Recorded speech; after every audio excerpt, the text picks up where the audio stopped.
All right. Hello, everybody. Welcome. We are just over 6,000 population in our Talapi run.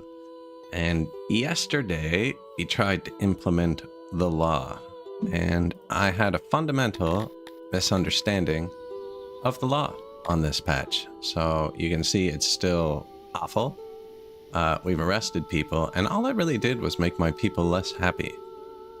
So I went in the Discord and read through all the dev stuff, and apparently there's two completely different play styles now. One where you make everybody miserable, where you play as a tyrant, and one where you try and create a utopia and you just don't use the law system at all. So that's why our law is so awful, because I'm trying to do both. It seems the consensus in the Discord is that this is the absolute worst current play style. And that either you have to go pure full tyrant, which boosts your loyalty enough it doesn't matter that they're unhappy, because they won't leave. Or you go with absolutely no tyranny, and you keep their happiness at 100% and they don't commit crime. So we kind of have to make a choice, because we have 600 or 10% of our population currently trying to enforce the law, and they're doing a really terrible job of it. So I think we're going to pull back and go utopia for this playthrough, just because this is not set up to be a tyrant. You have to like devote a lot of your population to doing that, and it would collapse our services. And then next playthrough we'll go full evil tyrannical tyrant style. Now the city's doing good. It's just they're starting to squabble and stuff because the happiness is low and the loyalty is just under 100%. I'm not 100% certain on how we're gonna do it. Wow, the guards percent went up like crazy. Oh, never mind. Did that not just say 75%? Yeah. Quinn, good day. Surfer. Crank government points. Oh yeah, you can change anything in the custom game settings. Yeah, so... yeah, apparently punishing people for murder makes people unhappy for reasons. Yeah, I'm not quite sure why, but for reasons. Now, I am Talapi, so we do need to eat some people, and I think that's still a good call. But like punishing them for vandalism is just hurting my happiness. Right? And I don't want to, and punishing them for theft? Like 3% loyalty for 1% happiness? I might leave that. Persecution I have set to just keep them in the prison, because if I choose to persecute somebody, or in the stockade, if I persecute somebody, I obviously want them in the stockade. That's a button you have to click, which is why it doesn't really affect anything. But yeah, it's definitely weird. And then the less guards you have, the less you can enforce these, which is why if I try and like punish somebody for flashing, it's pretty much negative happiness and negative loyalty. If I had the guard power at 100%, you can punish anyone with execution for anything, apparently, but you need to get your tyranny up closer to 100% so that they're scared of you, and that's what that new decoration is for, right? The death monuments provide tyranny, or a tyrannical radius. But yeah, apparently every species in 6 hates the law. I'm not sure what's going on here. I think my children keep knocking people off the bridge and then they can't retrieve their goods. And I've also noticed when people die on the bridge, they don't get buried and they just rot there. So I think there's a small problem with the bridges on this patch too. Anyways, I spent a good hour in the Discord reading through the dev and chatting. The dev was in the dev chat this morning. We were all chatting about it. So yeah, there's two completely different ways to play the game now. And I went straight down the middle. Which I really like these guards patrolling and stuff. So next playthrough I'm going to do that. But this is not set up to be tyrannical. I don't know exactly how we're going to pull out of it. Unless I just delete all of the guard posts. Because, for instance, if I delete all of my guard posts and pull those 600 soldiers back, we have 700 free workers, which is enough to push my happiness to 100%. You know what I mean? Because we have so many workers. Yeah, there's no real control. So there is more control over crime in this one if you play as a tyrant. I'm not playing as a tyrant. I'm trying to make a village where everybody's happy. Or I was. I didn't realize that was an option. I probably would have gone with it for the first playthrough if I'd known, just because it's different than what I've done. Like, this is kind of the same as what we've done every time. This is the city, if it's your first time here. We're Talapis, so we're farming meat and fruit. And then chopping wood. We really don't produce much. We have a couple Cretonians now. Living as the second class, and I've told them to do the jobs that the Talapis hate. So they should be... I don't know what exactly they're doing right now, but they're probably doing something. Yeah, like they're doing weaving, apparently. Which Talapis don't hate. Okay, so I'm gonna go here.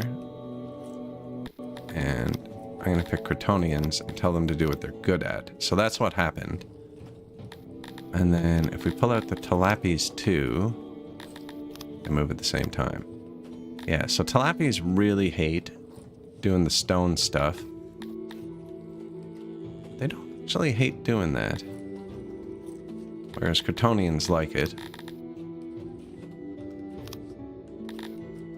So I'm going to take the Talapis and move them down in the prio for everything that they hate doing. Which is like, see, they don't hate weaving. And then you can do this, do what you love for Talapis, perfect. That's what we want. Although actually, they're really good at wood cutting. So I don't care that they hate wood cutting. I want them to do that. And they like doing everything else they're super good at, I think.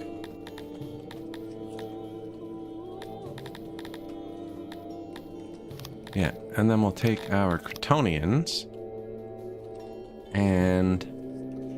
see, like, they really like working in ration makers, right? And they're really good at it. So that's a good job because... I wish I could move them. Can I drag them? Ah, you can just click and drag. Ah, okay, that makes way more sense.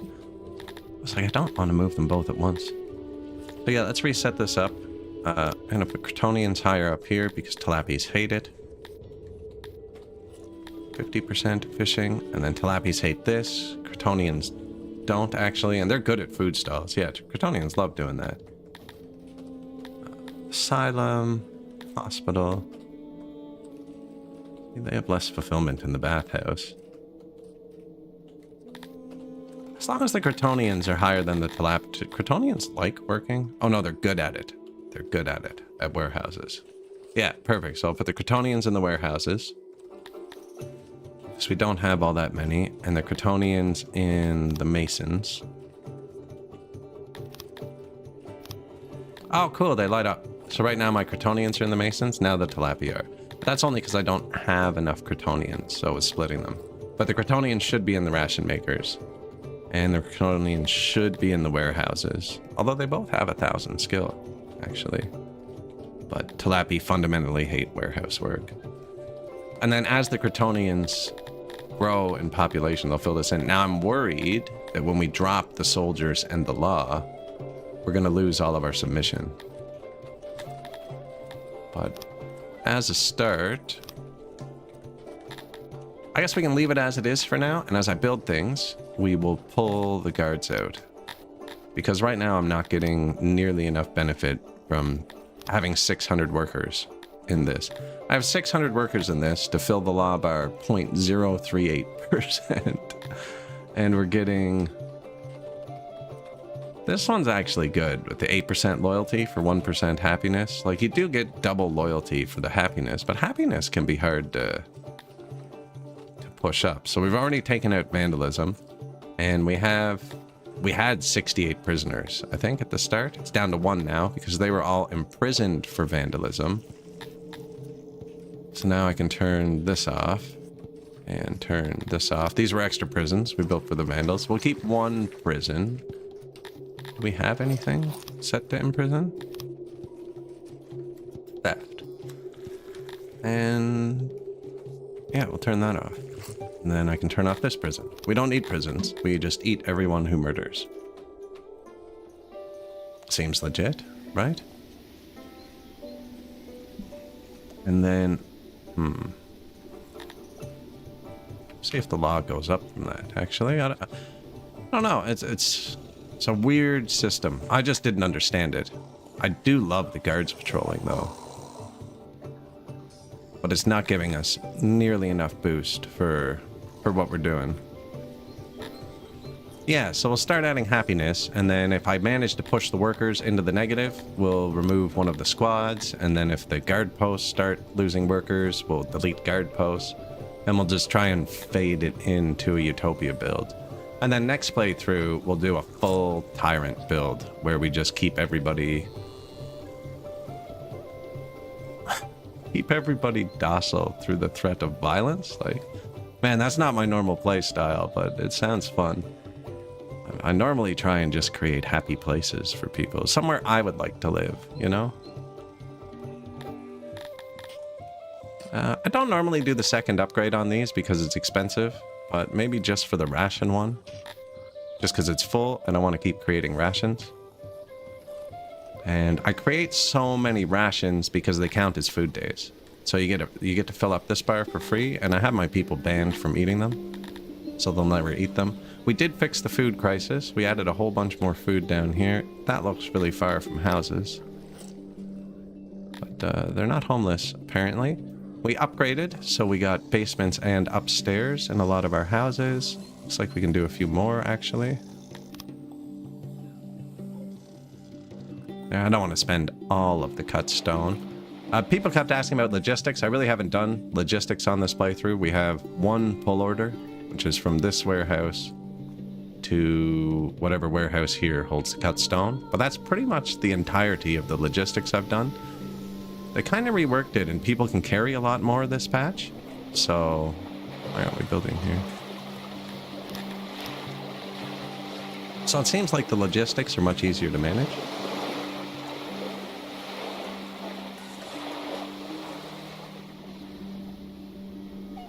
We're playing on Despot, which is just the standard difficulty. And no, there's no real specific goal. I messed up the law system. See, like, we have 100% equality. We need to get the riches up. We should put... Oh, tourism required tech now, eh? We did build a few tech buildings last stream. We have one here. And then a couple here, just because the leather was piling up, so I figured we might as well use it down here.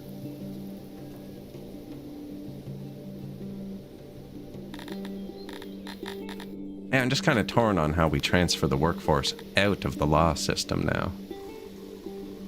My guard multiplier went up. No, it's still the same here. Yeah, so tyranny you can use to just ignore the happiness altogether, apparently. If you make it tyrannical enough, they won't act out of line.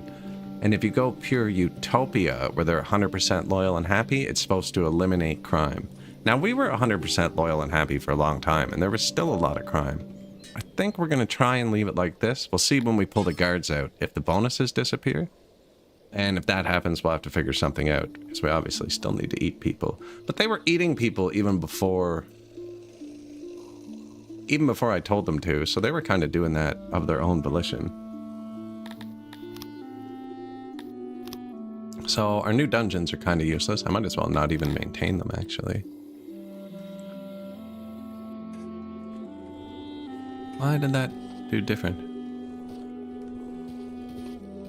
Oh, because this is a cave. Temperature is rising to an extreme level. So then I guess I need to boost happiness. So what is probably actually start making drink servings. We do have one little coal spot on the world map. Wow, bathhouses eat a lot of coal.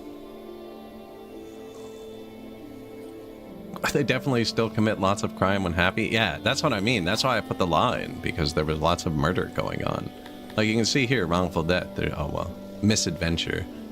there were lots of murders. I was like, okay, we need the law, right? And I find if someone dies of misadventure or murder on a bridge, nobody ever picks up the body.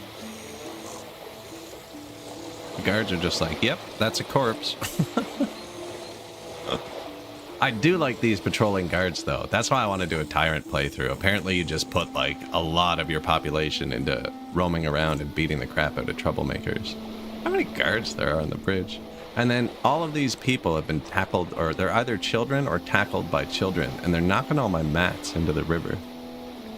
We do need 3 times as much coal as we have. And we're going to save up some money. And I'm going to have to attack this guy. I was hoping his nation would collapse and we get a chance. He's way stronger than me. But I need to get out. We have like 30 unused governor promotions. 22 unused noble promotions. And I mean, I'm not even using the government points we have. Because I'm trapped. Which one has coal? This one. The vegetables were for the Crotonians. The cotton is for the Weaver, and that cut off one of our imports. Take away the fruit for another crappy level of coal, I think. Might even do 2.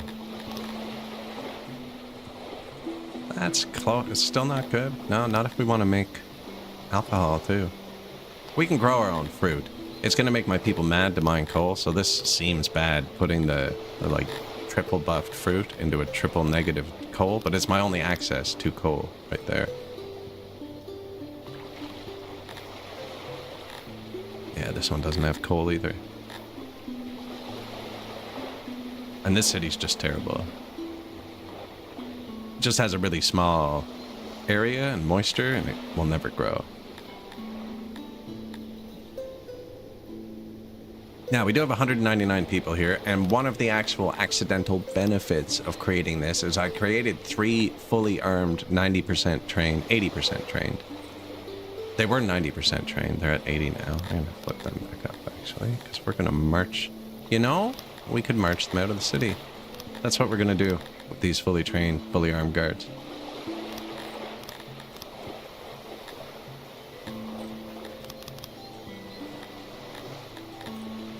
And I'll leave that one at 80, because I don't have enough room for all 3 to train. Yeah, we're going to march them into the city. We're going to use them as part of our army. And we need 1.6, 2.2, 3, 4, 5. We need about $6 million to hire it. Another 3 or 4 million to maintain it during a siege. Still don't know if I'll be able to fight this army. 4,000 people. Luckily, we have Telepi, so we're going to need some crazy archers. 100%, 100%. We need more archers. We need to go to war. That's what I need to do. I've trained the troops already to try and guard my people, which didn't work, but that's fine. Seems far from bow maintenance. I might put some more training grounds over here. I can grow trees there. Yeah, I'm gonna put some more training grounds right here, I think.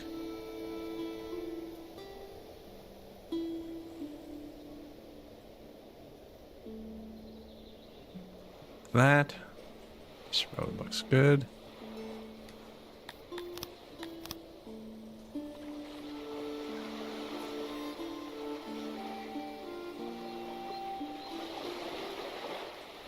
Under or over? Probably under.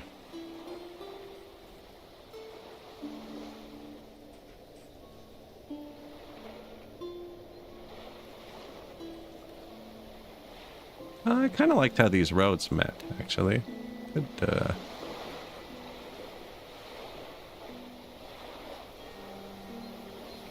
could do both. It's hard to pull bridges back up through water. You have to use the remove thing like a couple times. I'm just trying to picture where...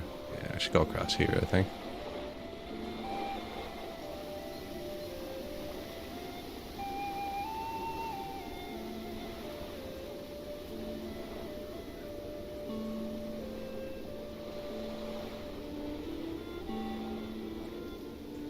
Something like that.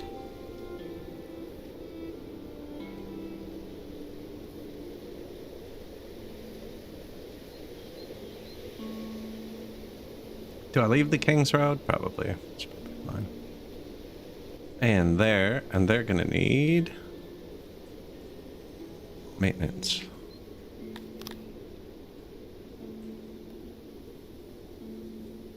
Is that gonna reach? Might not reach. It fits so nicely though. See if it reaches. That maintenance, probably food, well, hearth, speaker. Food down on the bottom side, just because it'll be closer to the warehouse.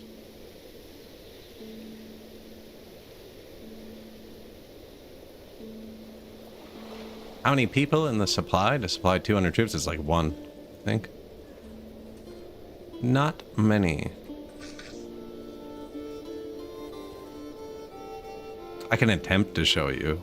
I don't remember where I put them. It's got to be near the ration maker. That's where I'd put it.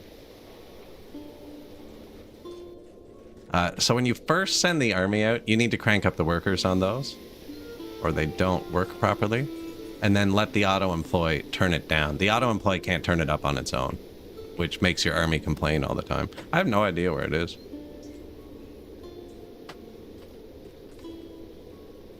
Actually, I don't even know what it looks like. Guard post. There it is. So 2 people supplying rations, clothes, bows, and armor. Although there's no bows on the world map. And then 1 person supplying swords and shields. But when you initially march the army out, if you've had these built for a bit, they'll be on 1. You need to crank it up. Like, you can even crank it up to full. And then they do the initial supply of the army.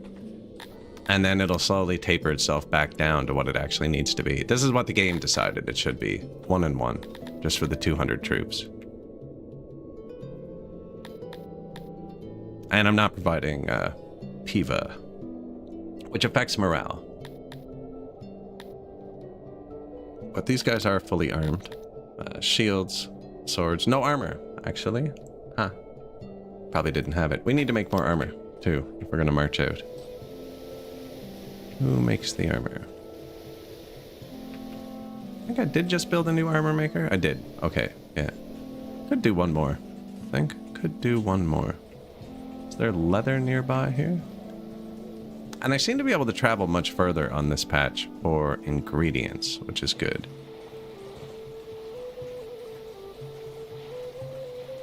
Yeah, I don't really care if they walk behind this, I don't think.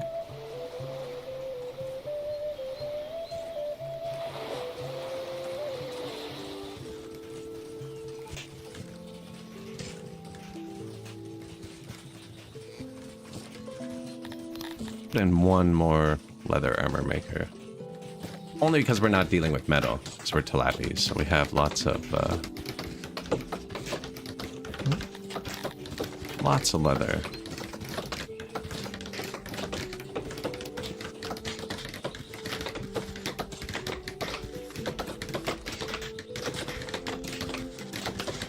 But the entrance across from this wall, that's where the least sound will be.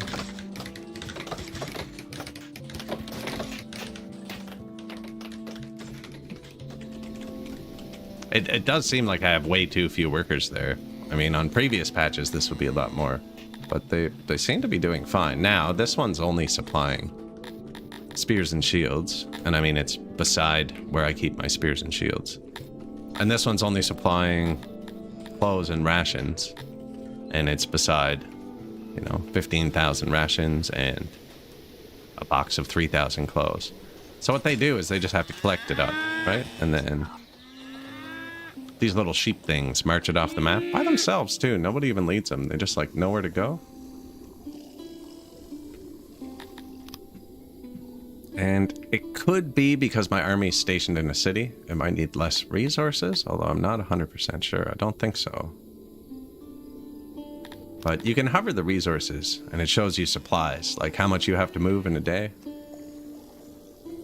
And now that people can carry like 7 to 10 things, it's not as much as it used to be. My Kryptonians should be eating those vegetables. What's their favorite food? Veggies and fruit. Maybe I banned them from eating fruit.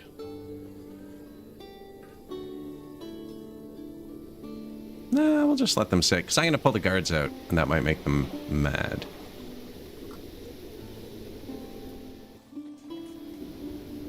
Alright, so I guess we start stacking up the armor. What do we have the population set to cap at? Seems kind of reasonable, especially if I'm going to pull those 600 men out of the city. Yeah, that's about right. Have children till 6666, and kind of worried about these guys revolting when I pull the guards out. We'll see how that works, though. If they revolt, we can eat them, because we're Talapis, actually. That's such a weird solution to a problem. Don't like it? Just eat it. We have 52 innovation. The last level into the orchard. We have the Intellidont and the Auroch, only the first level mastered. We don't have tools. We don't have any mines. No bread makers or anything. We have a weaver now, but not much. I think we should boost the carpenter, because I have a lot of them. Oh no, we're fine. Yeah, we just built another bank of carpenters over here, actually. Many of your subjects do not feel safe in the capital, and there are not enough guards. Oh, give me a break, man. Your guard captain has come to you with a bold proposal. Solve every crime. If crime remains unsolved for 48 hours, your guard never mention this again. We're going to get rid of the law, so I don't actually want to start, I don't actually want to start enforcing the law more. No, we're going to get rid of that. And then, yeah, we're building a bridge here. And this can probably go this way as well. Right up there. Right through the clay mine. Dang it. We're probably not going to use that, actually. This is a better clay deposit anyways. There's another clay deposit down here beside the potteries that I'm also not using, so whatever. Thinking about building big nurseries on either side of the bridge. Because all these goods in the water are from children tackling people off the bridge. I've also noticed when soldiers defect, they walk to the edge of the map, strip off all their clothes, but keep their weapons. And then leave. Like, oh man, I don't know what they're up to, but they're going out there to have a good time. That's for sure. Yeah, so this will train a lot more archers at once. We want to get our archers fully trained up. That's going to take 120 workers out. 121, 100 and... yeah, that's going to tie up the workforce for a sec. But like I said, we're going to get rid of the guards today, because however I did the law system, somewhere down the middle, the game doesn't really want you to do this. Oh, this seems okay. I'm losing 2 happiness for 9% loyalty and 14% law. It's just... there's no way to fill this bar in the playstyle I'm doing. And we'd have to switch from happiness to full tyranny. So yeah, what service? Like, they don't really care about taverns. Now, you can only give them 1 or 2 drink servings without taverns. They need someone to serve them to get the full 6.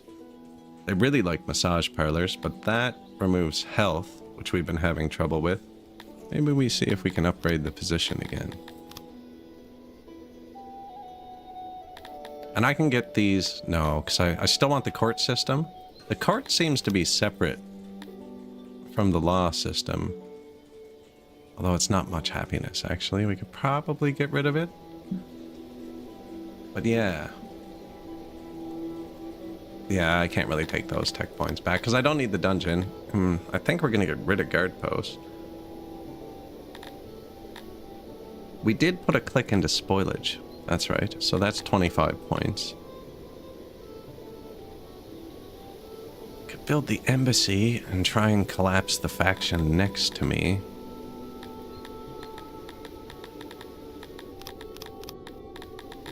And we do have a bit of yellow points to play with. I think this makes daycares twice as effective, but well, let's test that, because we can just take it back. Where's the daycare?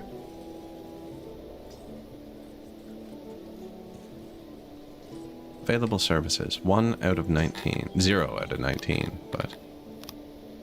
pedagogy. 0 out of 19. So what does that even do?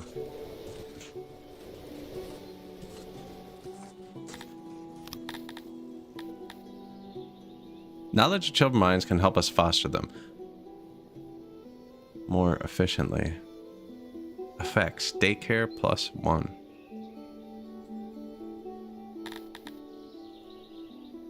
Could put tourniquets in the hospital. That would stop people from dying. Does Jalapis like restaurants? Because we have lots of food. Hey, not really. Kinda. I wonder if it just lets them process children faster?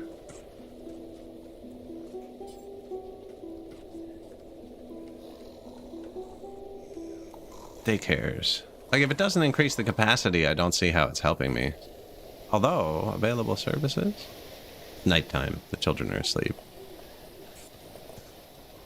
Improve more happiness is hard. It always is. Now, I haven't given them drink servings yet. Ooh, we could also pivot the guards into retirement. I actually don't have enough. 900 people want to retire. I wonder if that's because I have the 20% lifespan buff and they're just living a long time into retirement.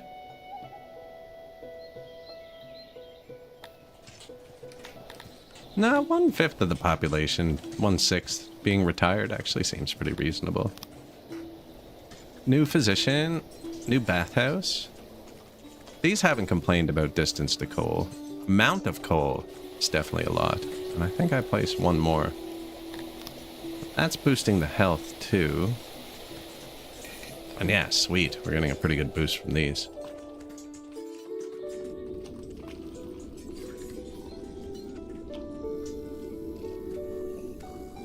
Daycare gives happiness too, actually. We built all these small round ones. I didn't build a big one.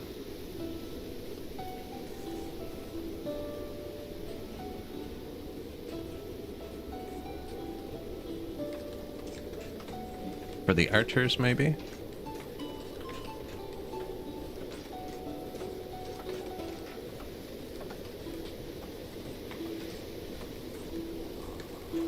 That.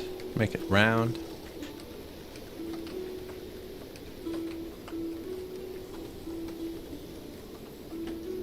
That too.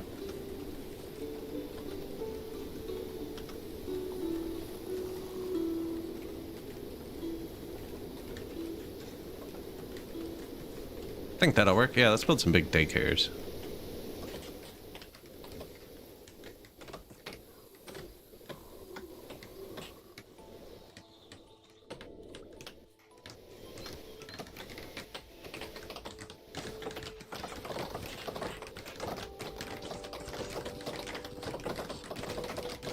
Beware if the workers stop growing, it creates deficit. Why does the soundtrack sound weird? No idea.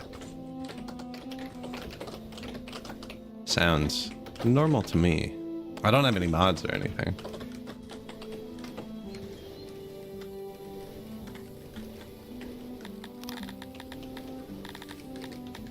Shape, yes.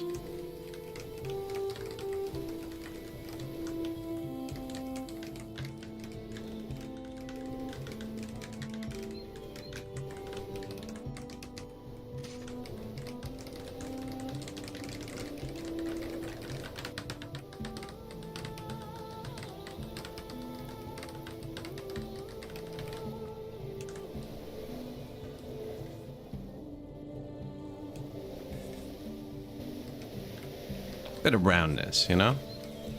There you go. Yeah, we'll get those archers trained up to 100%. Oh, look, yeah. Almost done, maybe. They're probably going to want more housing up there. Now, I'm supposed to keep them away from... Yeah, keep the species from living within 10 tiles of each other's doors, the tooltip told us.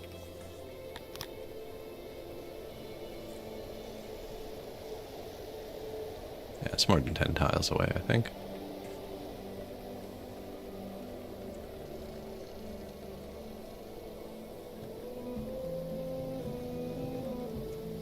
Apparently they have personal space within 10 tiles of their doors.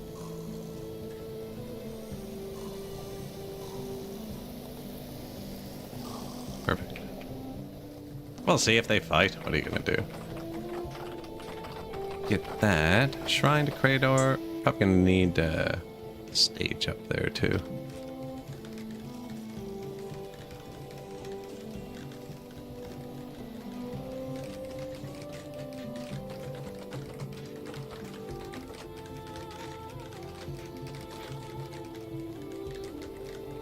Should be no compression on it. I don't have that. I'm sending YouTube like freaking 70 megabytes a second.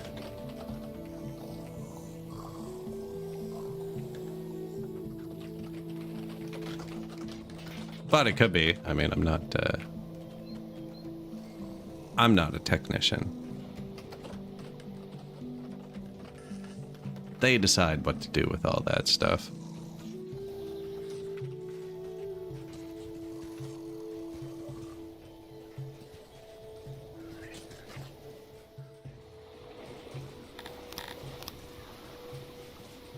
Sometimes they forget to build little tiles in the middle of my bridges. I don't know why.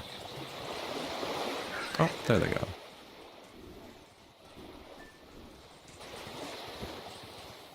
Yeah, there were a few of those. Sure, we're owned slaves of dark elves, but the vibes are pretty neat. Right, they're having a good time. They're having a good time. And I'm letting them reproduce too, which is a happiness stat. Apparently, they like the same roads, actually, as the elves as well. Oh, perfect. Yeah, they're practically the same thing. Kratonians and dark elves. Practically the same thing. Different diets, you know? That's just about it. Ration makers are really cooking. I think we're gonna need more clothes for the army. Yeah, definitely. Which also eats more leather. I'm gonna let the armor build up for a minute first, though. And we are gonna need loading and unloading stations. Actually, I do want to start moving stuff. That wasn't the word I needed. I've already looked this up twice yesterday. Transport is the word I need.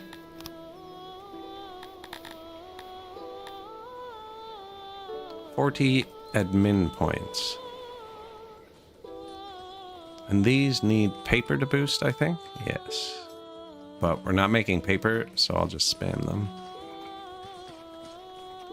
The soundtrack to this is phenomenal. If you haven't checked out Jacinka's channel on YouTube, she plays all the instruments and sings and stuff herself. It's really interesting to watch. There's a link in the description on the YouTube video to her channel.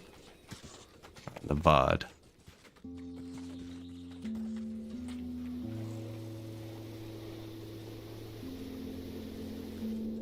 Should be putting these close together so that if I do make paper, I can boost them though, actually. And if I do make paper, it's going to be right here by these woodcutters. We'll put these down here.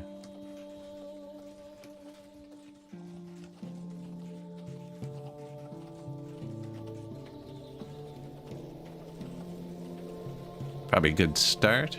And there, we've almost tanked the workforce.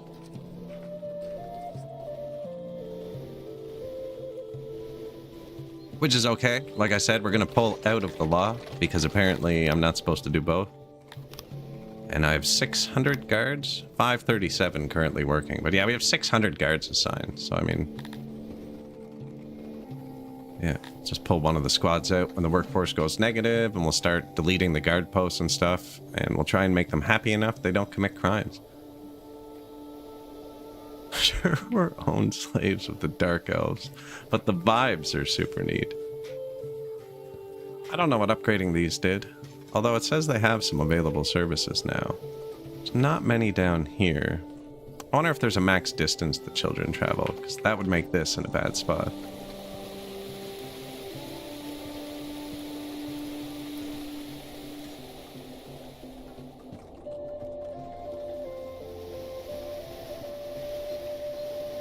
That's a good upgrade, because Tilapis really like that.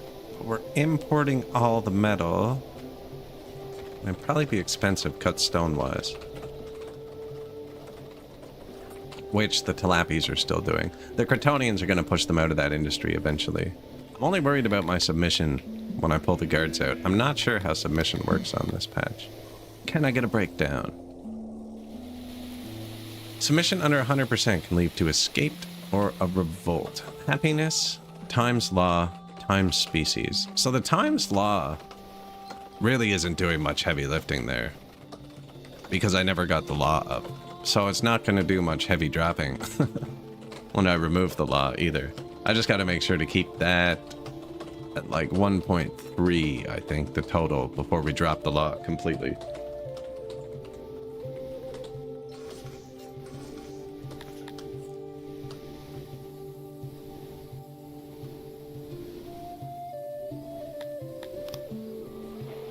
New tailor. Make a bunch of leather armor. Metal armor is obviously better, but not if I have to make the metal too.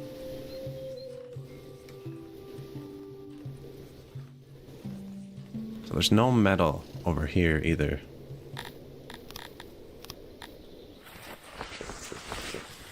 Furniture, wood. What did this use to build? Bows and furniture.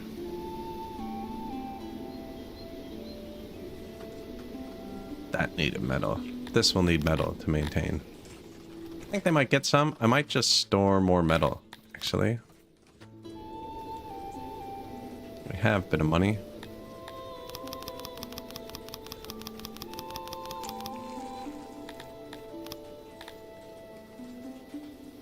Import capacity.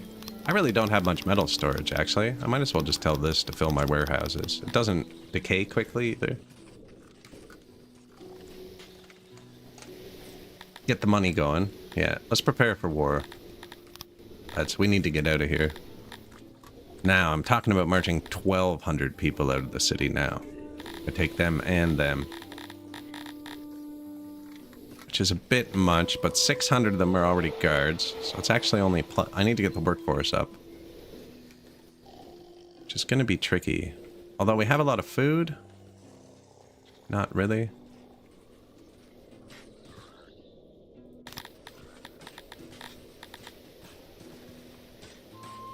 Just build a few more Intelligent pastures, because I've already boosted them. And leather, still fine.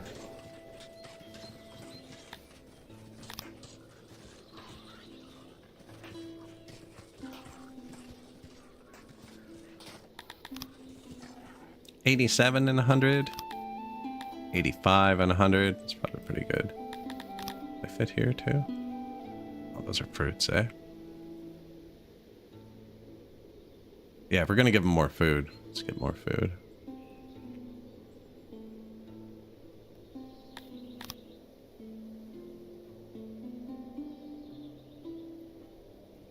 So let's just do this.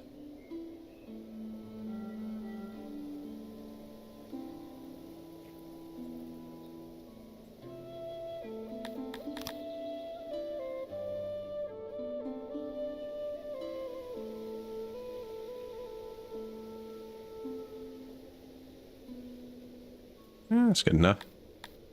100, 100, 100, 99, 100. That's pretty good.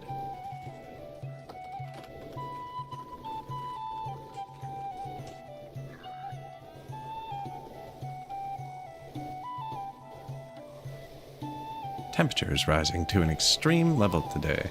We got a river in the middle. When you have a river, you don't really need to worry about that one as much, especially if it's in the middle. It'll cool down there when your wells are full.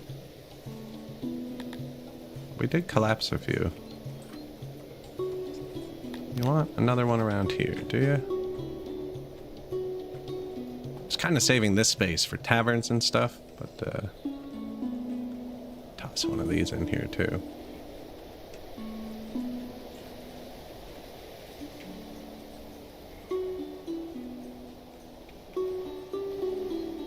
For now. You know, we're gonna get rid of the guards and stuff. Where'd they come from?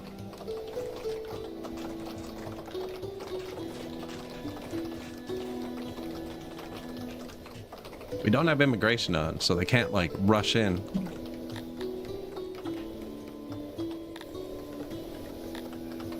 Now, my loyalty's not at 100.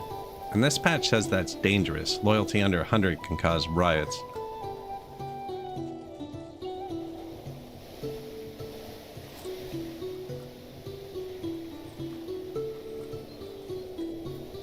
Wonder if we can put more meat up there.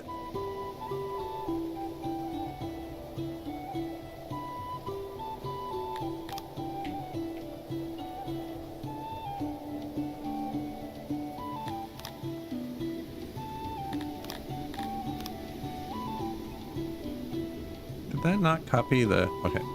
Those are just designs we've made for things. Usually just keep them to the side so it's easier. That's a tiny archery range we're not going to use anymore.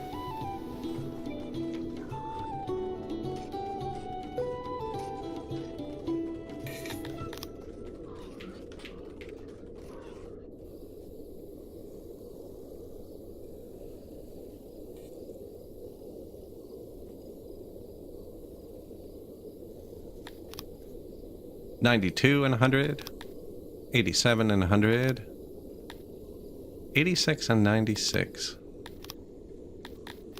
$86 and $100. 84 is not great, but then tilapias get a huge boost to it. I think they're 140% or something, 125. So losing that 10%, you know, if you're building it with humans, it would be worse than this, even at 100 kind of thing. Just get a lot of meat everywhere before we turn the food up. Because these take a few years for the cubs to grow up and stuff. Oh, there's even still... These aren't even spooled up yet. These are probably mostly cubs still. Oh no, they're going.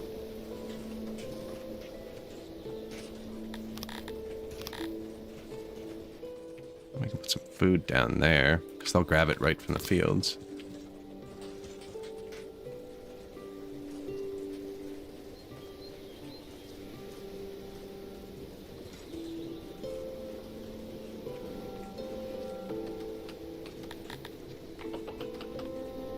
Yeah, let's make the people happy.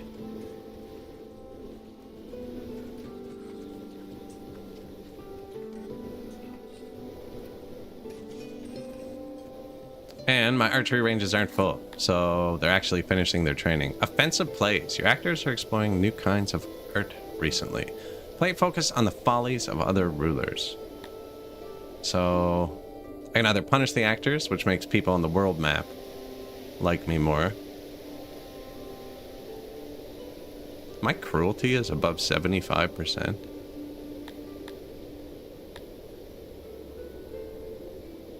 Punish or punish and threaten? I feel like I don't want to punish my actors. You could wait until temper's cooled. Oh, so I can just do nothing. One of the options is do nothing. And I'll get 1.2 loyalty boost. Doesn't seem to be applying. Both these are punishing the actors. I don't want to do that. Yeah, the opinion of other factions. Now he's going to cancel our colleagueness when that triggers. Unfortunately, because I'm using the colleague to trade through him. He lost access to... He lost a city.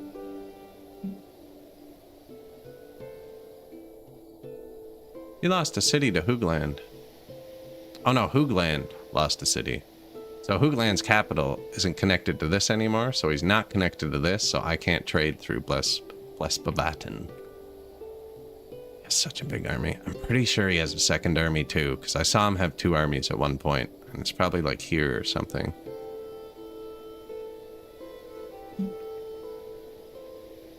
I don't know if I can create a 7,000 power army.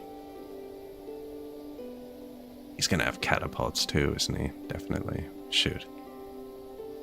I almost never use the catapults. He just canceled it. I told you. Canceled our agreement. So, and I got that agreement because I sent him a birthday card that made him happy. So now I can't trade through him because we're not colleagues anymore. We're only trade partners. And one of these guys was paying really good prices. That basically means we're going to get less money for our stuff, which is unfortunate. Maybe he knows I'm going to use the money against him.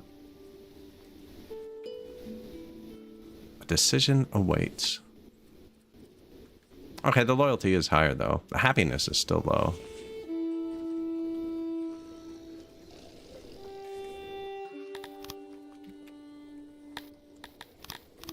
Let's make some breweries. See how that works.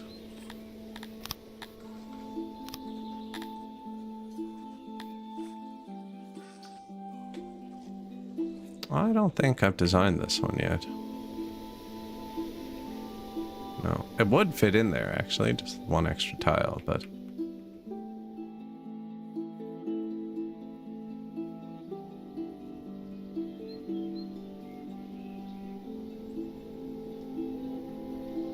Five's probably enough in a row, I think.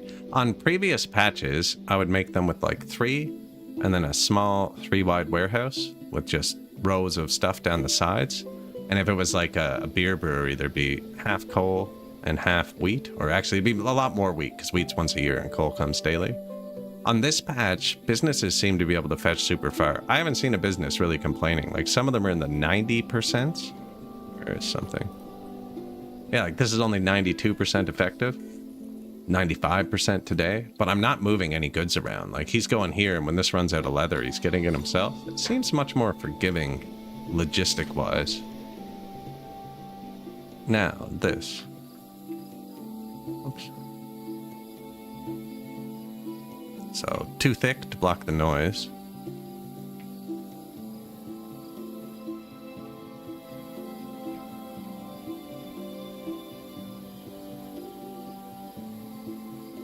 And then the hallway.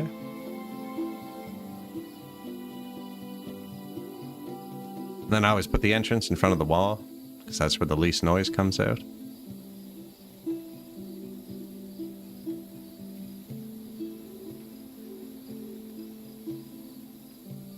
And then the wall.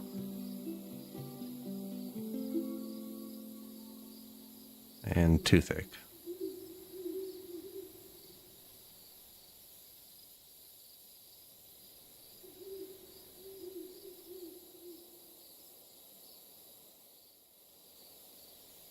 And then we're tilappies, actually, so let's make the corners round.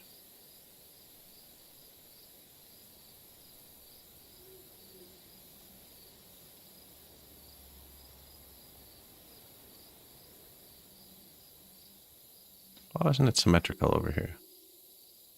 Probably not worth thinking about.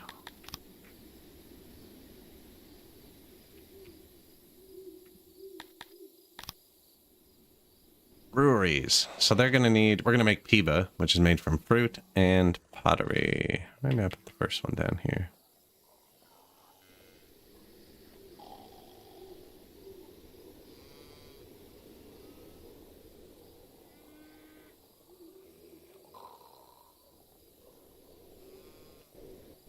Try that out.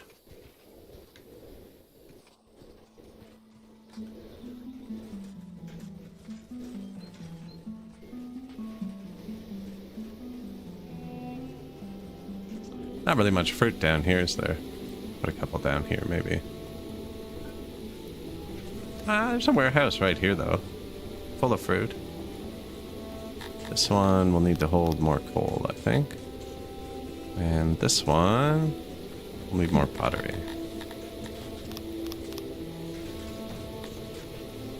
Try that.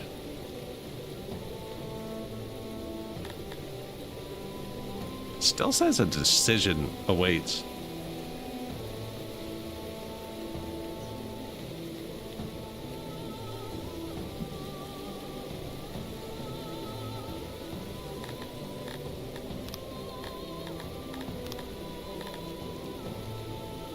Okay, event. The event is currently active, so it doesn't really matter.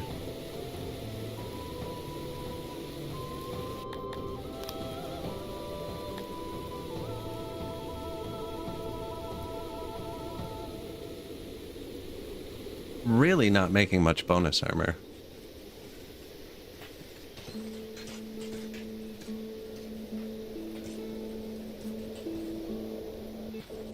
I guess 16 a day is a lot. I could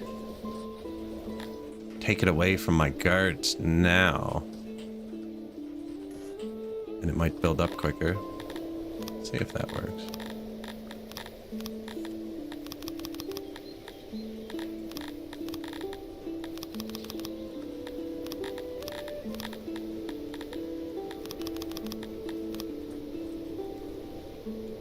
Keep it here, I think. Put This is full of bows. Close.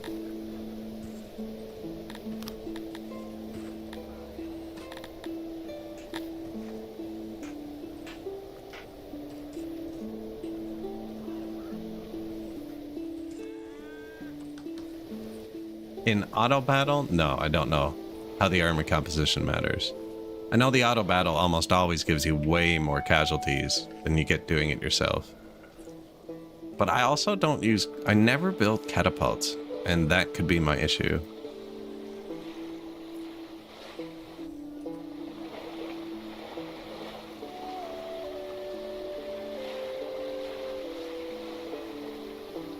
A few more crossing points, I think.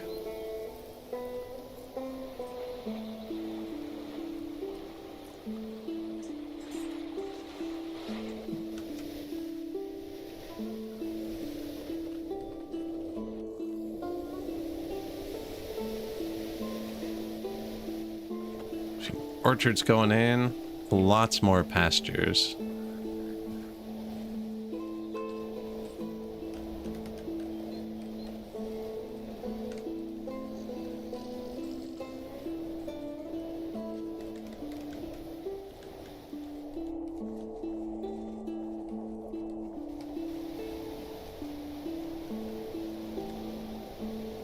Lots more pastures. Yeah, we're gonna get the meat flowing really hard here, and then...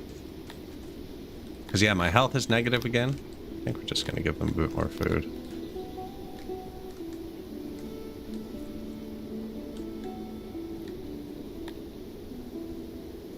Food servings. Let's see what 0.5 of a serving does. We could give it to these people too, actually. There you go. How did they get drinks? We don't even have... How did you get drinks? Unless we're making them, actually. I did place it. Okay, no, yeah, fair. And they are working in the brewery. Do tilapis like to work in breweries?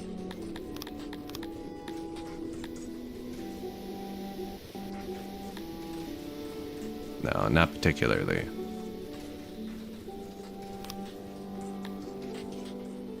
They don't hate it either. So I'm going to move this down because I have Crotonians doing things tilapis hate. They don't really hate that either, but...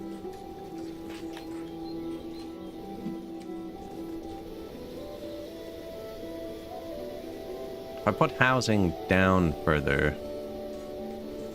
I need some services down here. I should put a well and hearth down there anyways.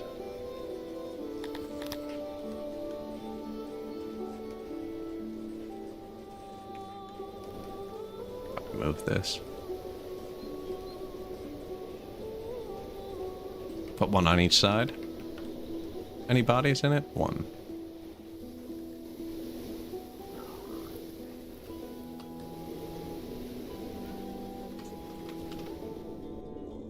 We now employ over 50 in our breweries. That's gonna want a noble, isn't it? Shoot.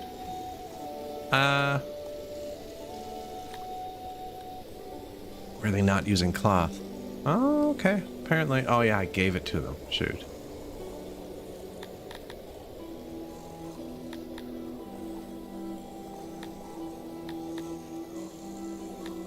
Boost that. We're not boosting the last 53 workers, and we're building more.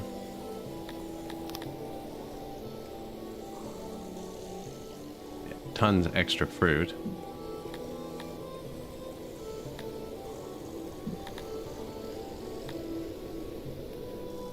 And this should be getting more workers any second.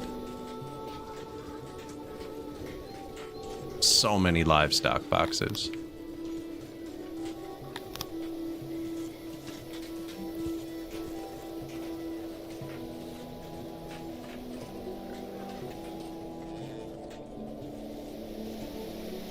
Tech points? I really didn't. We only just built these at the end of yesterday to unlock some buildings. I haven't built any science, really. Although we did just build some administration. Why did I do that?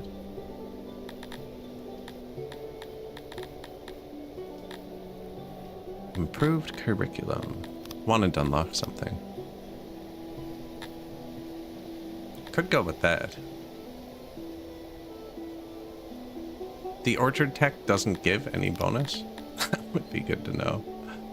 I saw he was mentioning a beta branch too, so I might opt into that maybe.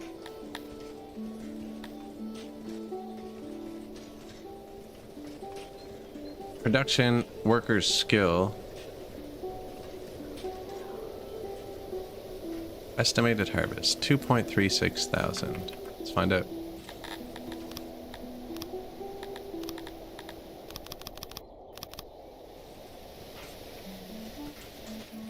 I don't know, it looks like it was doing something. Moisture, species, event, experience, nobilities. Yeah, there's technology here. There are events that affect all of the food, and I know that they always affect fruit fields and not fruit orchards. I posted that one in the Discord, that none of the food events affect orchards. How do the guards work? So there's two completely different playstyles now, and I fundamentally misunderstood it. We're actually about to fire them all. So how the law works now is you can either be like a nice utopian leader. So if you create a utopia where they have 100% loyalty and happiness, it's supposed to eliminate crime on its own, and you don't need any guards. And that's kind of what I was going for. Or you can go the other way and have thousands of guards and punish everyone really harshly and be a tyrant and use that to keep them in line. I was trying to do it like on the last patch, where you just have like a regular society with the law where people are happy, but there's still some assholes who commit crimes, which seems like is what happens. But apparently you're either supposed to go full bore into guards and ignore happiness, or go full into happiness and ignore the law. So because of how we've kind of done this one, we're gonna, like, I'm not set up to go full tyrant here. I haven't placed any of the monuments or anything. We're gonna go full happiness, and then next playthrough we're gonna go full tyrant and ignore the happiness. We're actually about to fire all of our guards, so like, let's fire these ones. I don't think I need to tell them to put their weapons away, actually. They'll do it automatically. You are fired. Yeah, I'm excited to play Tyrant too, actually. I didn't realize you were supposed to do one or the other. I thought, like everything else in this game, you were supposed to balance it. It punished the actors anyways?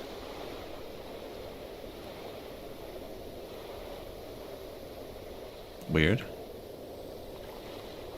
But it didn't affect my happiness. I think that just displayed wrong, because the event was working the whole time.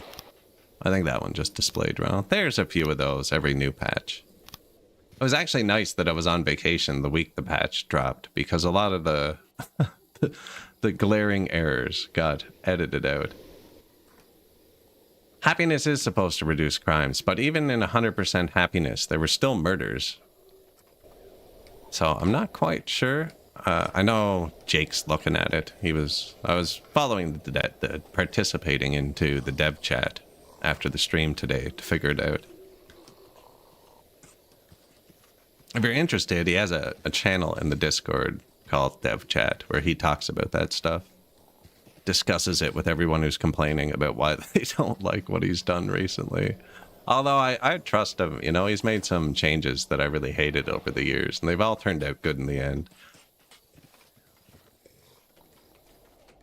So that should have fixed the workforce for now. Now let's watch our law.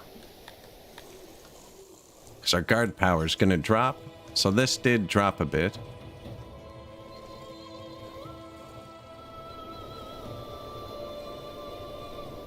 Oh yeah, he definitely replies and takes criticism, and very well, actually. I think I might ban my Crotonians from eating fruit. Because my Tilapies don't want it. I think they can survive on vegetables.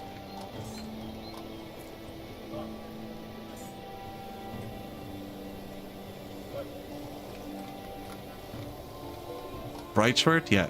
And he was right. Like, when to get back in because the changes keep happening. I think even after 1.0, there's still going to be changes happening, you know?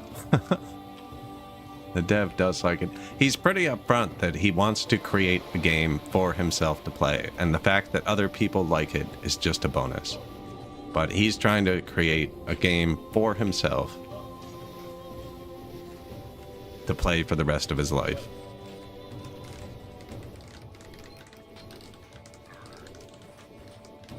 The normal society I had isn't failing, no, but I have 600 men trying to give me happiness from law, and I'm just not. I'm over-invested in workforce for no return. It would be like building a bunch of science buildings, do you know what I mean? And then boosting something I have very little of, right? Like building a whole ton of science and then fully leveling the brewery tree, even though I only have 4 breweries, kind of thing. Speaking of... Still good? What are you burning? Can they use wood? No, but they are trying to use grain. I have a bit of grain. Okay, burn through that. I'll leave 1 on grain, actually.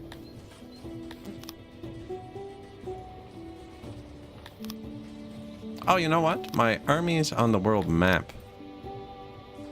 Do they want... Because Talapi's like the fruit booze, right? Cheddar. But Talapi armies? Like Piva. It's kind of weird. Oh no, I don't drink cheddar when I'm fighting. No. That makes sense, you know. That makes sense.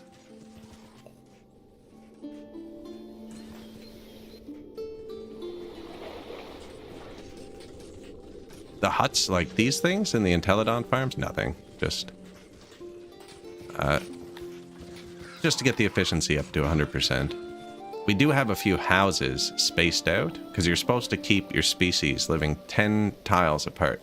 They have a 10-tile radius from their door, or they will pick fights if they see other species, apparently. That's how you're supposed to prevent combat. So this might actually be bad.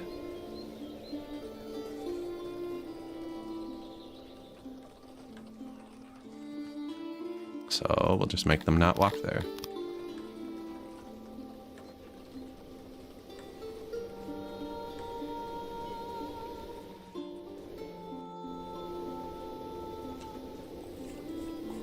The high trust utopian thing is a neat theory, and it just requires a lot of insularity to maintain. Exactly. And I was thinking about it. So, like, you don't have guards, but, like, most people aren't good enough, and myself included, to maintain 100% loyalty and happiness at all time. Which means even if you're trying to build a utopia, you're going to end up with crime. Yeah, they don't brawl as much, Cretonians and humans. I'm playing Talapis, who hate everybody.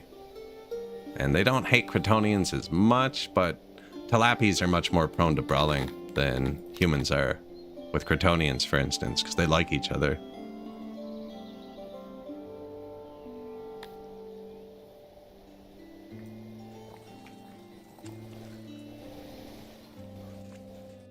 On the last patch, it was a 64-tile rule check from housing of both subjects that involved in the brawl. So if you made them all homeless, they just don't brawl. I guess if you know, whatever works. That's actually kind of funny. We do have the second housing upgrade unlocked, so I'm just looking if there's anywhere where there's a full block. Like, I don't need to upgrade this block of housing because there's still empty houses. But if there's a full block of housing somewhere that doesn't have the upgrade yet. There's still empty housing everywhere, actually.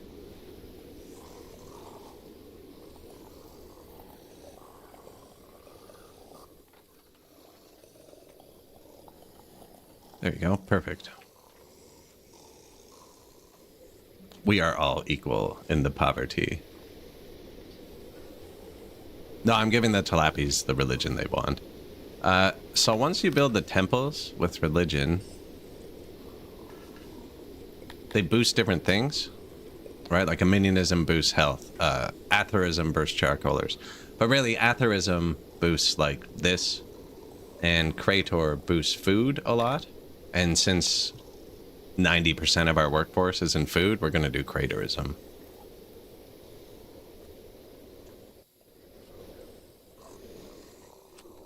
Argonash or Cantors, the last episode of my 7 species playthrough on in the YouTube VODs. It's got its own playlist. It's called, I think it starts with 7 species. I think that's what it's called. I have Cantors on an island in the middle called Cantoria. They are very particular people, though.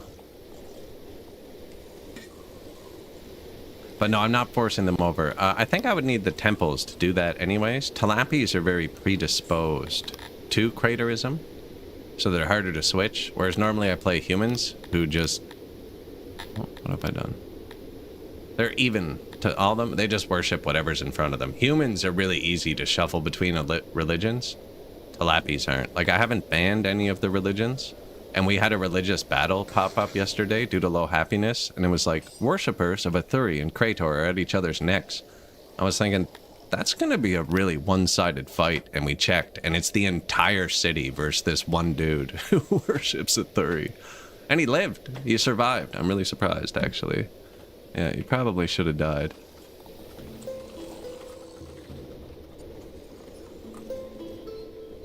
The stacking nicely, yeah. Trying. Probably not the most efficient use of space, but... How's my rocks? Yeah, we're still buying. Oh yeah, it shut off the mine. That's right.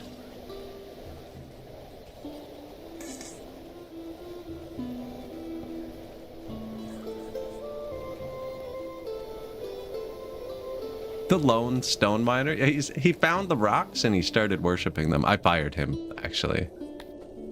Turn off. Which one's on? Yeah, turn off. Oh yeah, the yellow flag. I don't know if that suspends maintenance when you turn it off like that.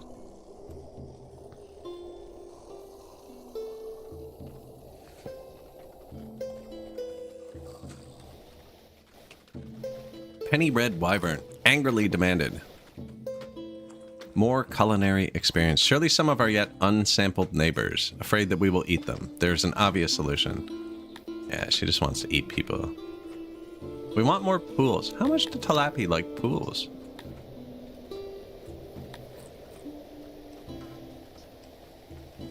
Big bar for 0.5. Unless there's another bar for it.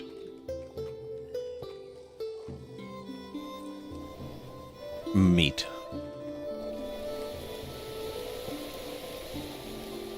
Meat should start going up once these cubs age, I think. Let's see. Like, this was at 0.038, and I fired 200 guards, and now it's at 0.029. Like, I lost less than 0.01 law. And I mean, if we fire them all, we're going to lose just under 3% of a buff. The law, the way I'm doing it, is not worth it. You have to go all in with the tyrant, it seems. I'm going to try and keep the cannibalism for murder, just because it does make Talapis happy. Under this one.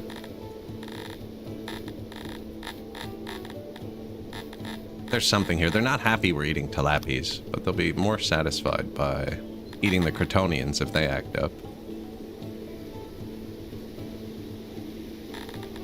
No drink servings yet.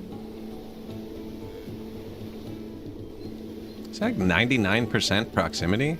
This is far from stuff. On the last patch, this would have an error message being like, too far from goods. Yeah, 99, 99. Full of grain. Am I even storing grain here?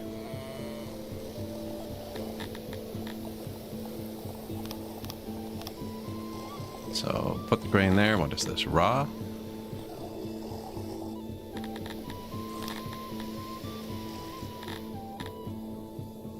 Yearly report. I'm just taking the grain out of the other warehouses. We're literally just picking it off the ground. Like, it's just the natural grain from the map. Which might be enough to run one brewery, actually. And then I could go all access and ban Piva. Or, yeah, Piva. And then the Piva should stack up here.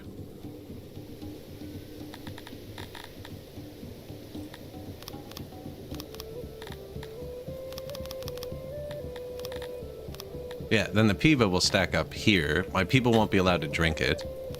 And when we march out, we'll have a little army supply depot. I almost never build the little one. That's probably enough.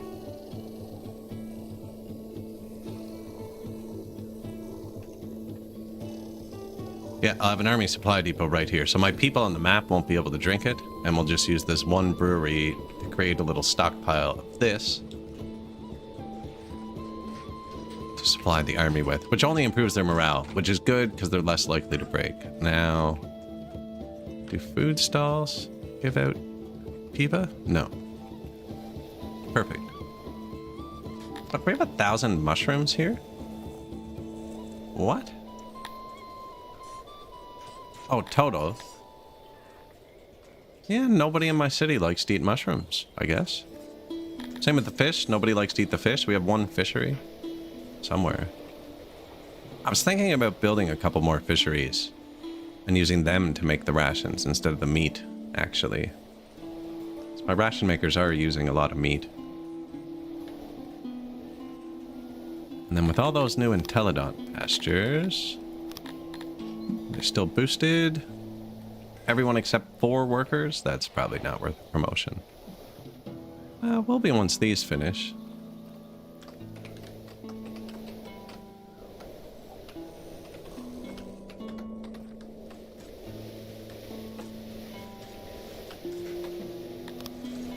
$87, $100, that's good enough for me.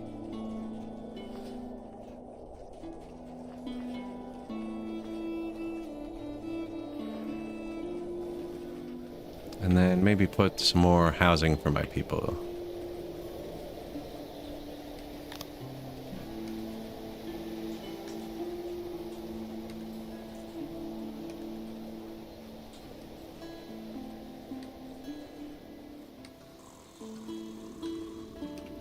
Like so. What did we miss up here? There's no hospital or doctor. I don't think I need another hospital.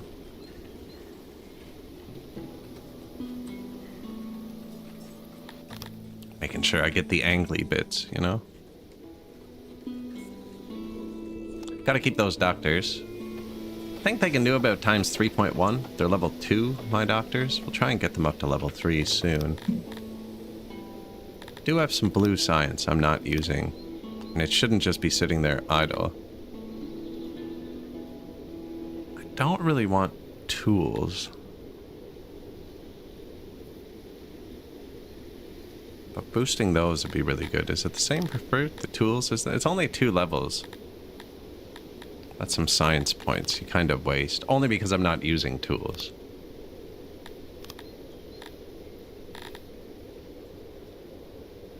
Increasing as if you employed 14.2 more workers. And I am going to make more breweries, but not yet. I'm going to let that balance with the pottery for like half a year. See, like this says it's only going to make it like there's 3 more workers. Which isn't great. Why does it think the brewery is going to be so much more workers? Actually seems good. Especially because we're going to put more in. And use shift click to remove that, right? None of this is permanent. So sitting on blue points doesn't really make sense because it can be making production for you constantly.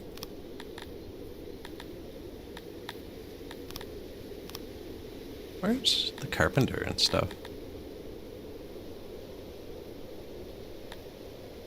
It's really the only thing I have a lot of.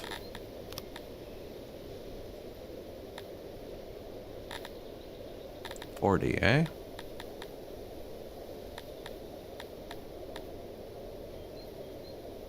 Could put bandages in the hospital. Oh yeah, we put a level in pedagogy too. So we can do something worth 50, actually.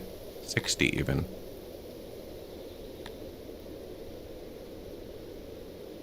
Probably, no. I don't have enough alcohol yet to justify the tavern. Did this actually do anything? Pedagogy. Do we have free nursery space?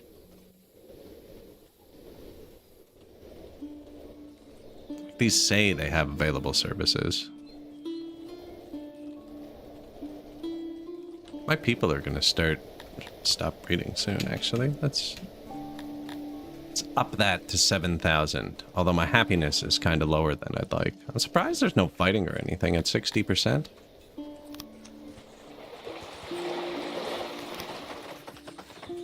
I don't know why. They don't seem to bury people who die of misadventure. They just, like, lie in the streets until they rot. I thought it was just on bridges, but... we had that one guy who was dead in the graveyard and not getting buried. Like, it looks like somebody died here. Actually, I told my people to put down their shields. I wonder if they didn't put them back, and they were just like, okay, fine. Screw you, I'll throw them on the ground. You want me to return my uniform? Do it yourself. This hospital actually is full. I am going to build another one.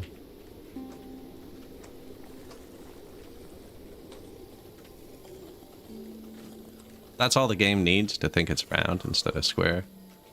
And then round overrides square, so that's here too, and that'll override the flat wall.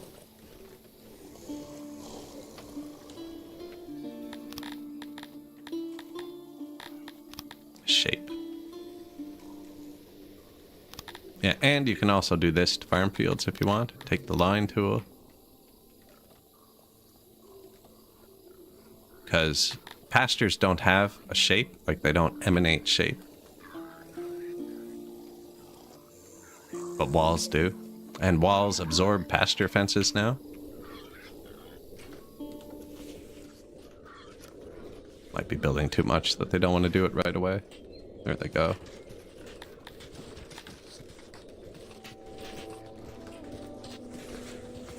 Do not think it ups production, even though it makes it slightly bigger, you know?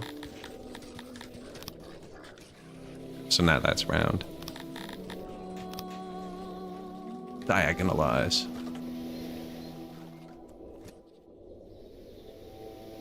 Purely aesthetic, it just makes the walls not steps and angles, you know?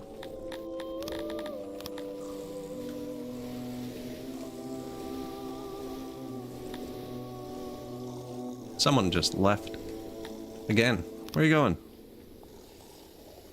It's always my guards, and they steal the weapons. Oh, but watch this. I'm just gonna leave her close. Same as the last person.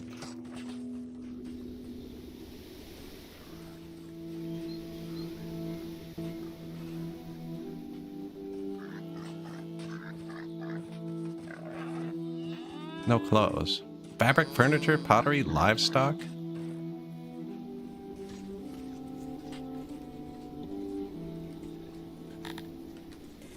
Yeah, the job preferences and fulfillment. It used to all just show in these menus. And it does once it's here. You can click this button and it'll basically sort them to do what they love. Or click this button and it'll sort them to do what they're good at. So I've clicked love on Talapis, try and get them doing things. Although apparently they don't like working in woodcutters. But they're so good at it, I'd never want my Crotonians to displace them. So put them there. I definitely need to play around with this screen a little bit. Like, Crotonians like working in the asylums. 50. Crotonians like working in the hospitals. Don't like the bathhouses. Not that we're trying to keep these people inherently happy, but I'm trying to up the job satisfaction. For my Talapis, they were at 55%, I think, at the start, and now they're at 55%. So I've made absolutely no difference in their lives.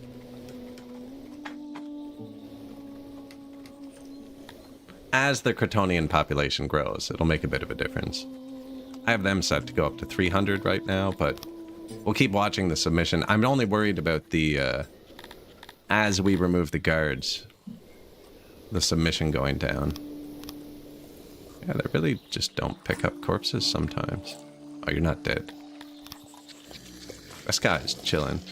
What happens if I build on him?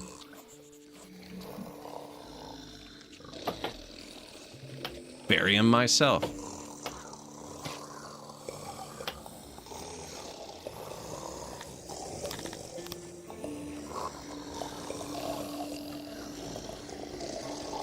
Shift click is just the opposite of whatever you're doing. No, body's still there.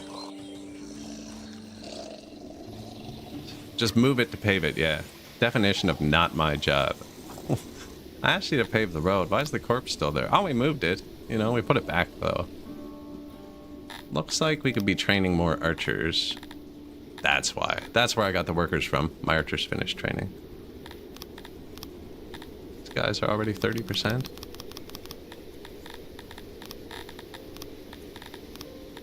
Aesthetic. I'm making all my archers have that.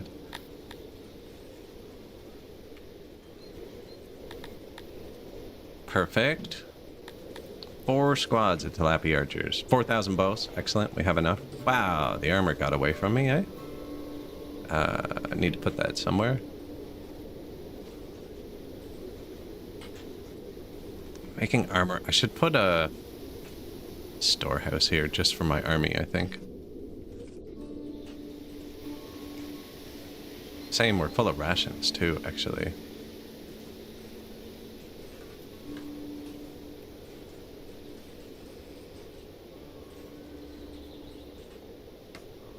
I can walk over the corner of that. I shift clicked, so it should copy with all the recipes. And we're getting rid of the guards, so that's in the way. Like, what the?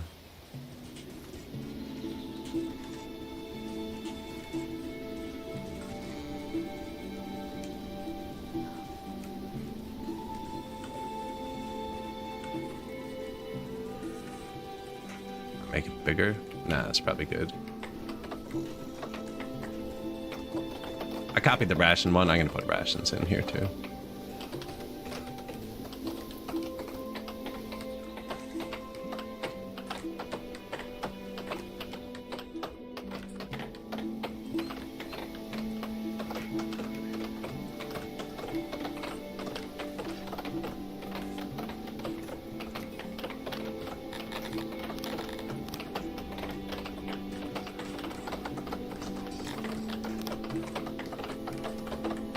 Nice little spot to chill.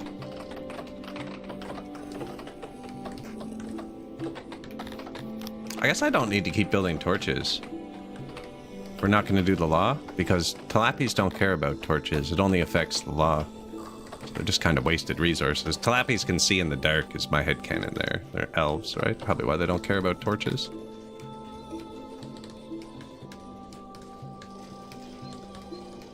Or if I take armor out of here and crank up the bows.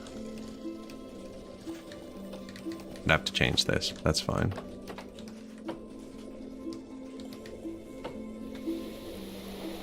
People are leaving. One at a time. I think it's just guards, though. Yeah. I only know they're guards because they're holding a spear, right? It probably says here, too. Guard. Wonder if they're all old, too. I haven't been paying attention. Maybe they're retirement age, and they're like, well, the city next door lets us retire at 80, and I'm 90, so... These are full now, so the children did come here. Does that mean this bridge is less hectic? Yeah, there's definitely a lot of kids on this bridge. Kids tackle people and knock them over, so it's either kids resting or people that have been tackled.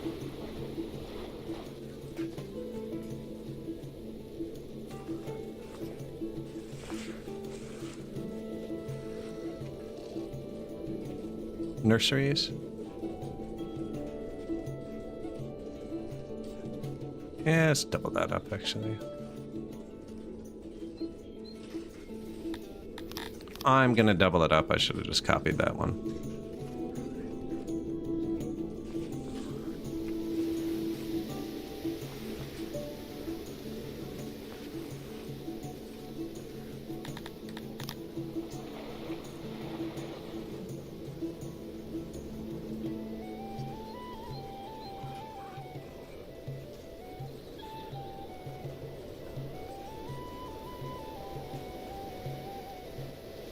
Some nurseries around, you know?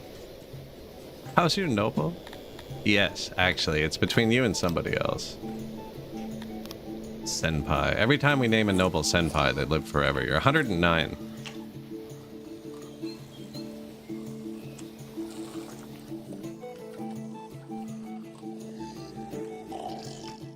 Does not. You still have to repair it. I missed that. And it was 15 minutes ago, so I actually don't know what it referenced. But I do know how to repair everything.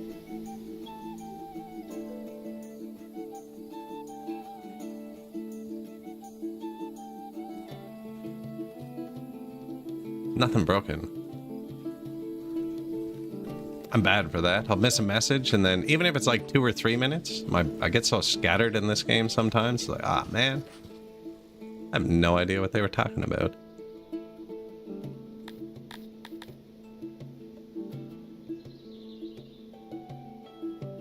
Requires... I guess you have to have 10% of your population be slaves. This just doubles maintenance. I don't know if we... Oh, it's not half your food anymore. It's like 1/5? 1/5 of your food. That's acceptable.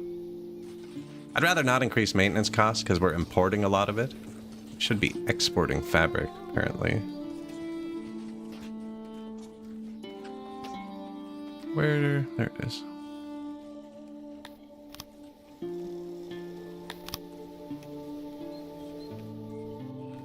All right, 38 buildings. Let's go through them. Daycare, stage, 4 new admins. So I wanted green points for something. Well, Speaker Hearth. Well, Speaker Hearth. The breweries. We got 5 new breweries. New food stall, market. Well, Speaker. Lots of those. Export depot here. This was going to be animal boxes. And one of the few ones that I want to pick up off the ground, because there's just, if you look at the entrances to these, there's livestock in all of them. I kind of want him to pick up there. Yeah, it's good for that one. I'm not using animal boxes down here, so I might as well sell them. Hearth, Intellidont pastures.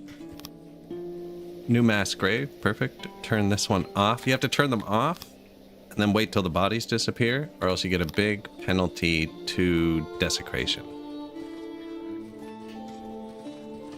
Graveyard must be deactivated for a while before it can be removed. All burial spots must be empty. So I just turned it off. But this, they won't put bodies there now, and when I remember 2 hours from now, we'll delete it. New Intellidont, Army Supply Depot, this one.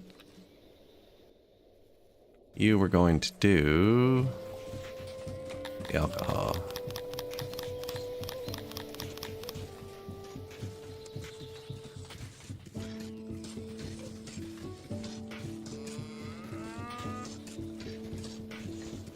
Yeah, not really much else there. Don't know if we're going to need leather armor in all my boxes, actually, because it's used to maintain, or it used to be used to maintain guard posts. I'm not sure if it is now. But if I'm going to delete all the guard posts, we won't need that. Fruit orchard, fruit orchard, fruit orchard. New physician, new Intellidont. Not sure why this menu is going off the bottom of my screen. Intellidont, extra hospital, the second mass grave. Export depot.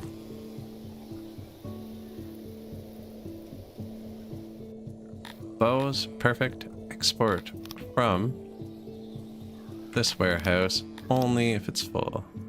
I actually want to keep 4,000. There you go.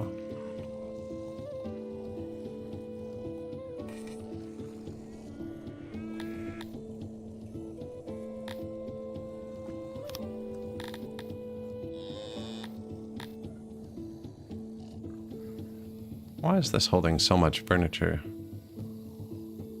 Don't even make it here. I must have copied the one beside the furniture.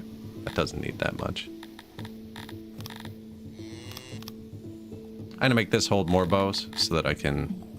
Sometimes I find the export depots aren't very good at what they say they're gonna do. Yeah, 90%. Perfect. Give them at least 10%. This warehouse is only holding rations like the other one, but we need to store a bit more armor. Perfect. 3,000 extra armor. That was throttled off. I don't want to sell it. I do want to store up the armor. Intelidont, Intelidont, Intelidont. So those take a couple years to kick in, but then we should have a bunch of food. Wonder if I should put a food warehouse further up, maybe. Actually, there's only one warehouse on this whole side of the map.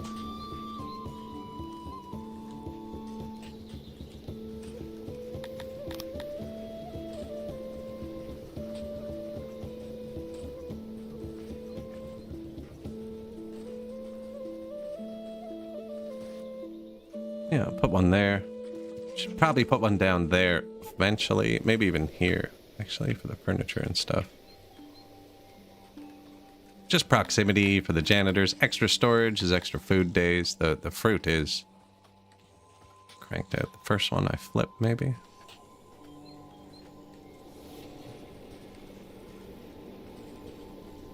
Yeah. I can put that there because this angle will mean I don't need this angle. Because it'll override it, and then we'll just move the road over one.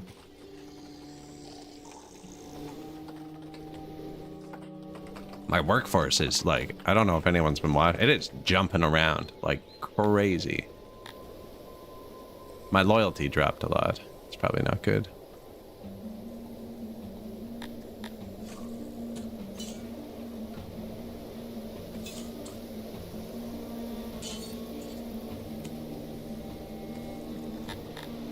Food. How's the drink servings going?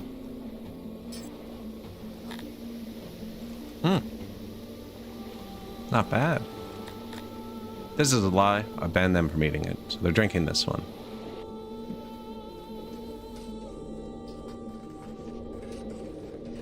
But yeah, I'm out of coal again. Now we can put more coal. Yeah, I should probably take more coal. How's the pottery?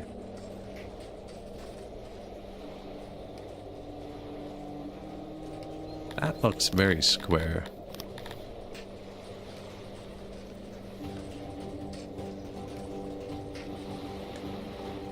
That's all it takes. That's it. That is square versus round.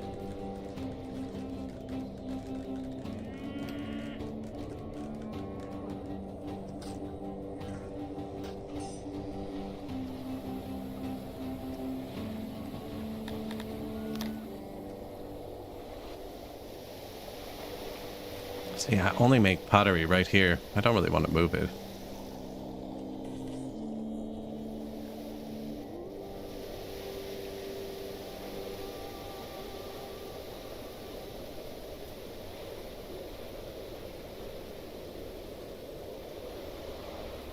I got that wrong. Funnily enough, I was going to delete that one anyways because it's on the different recipe and I only wanted one there. I think... No, that's correct. One giant brewery.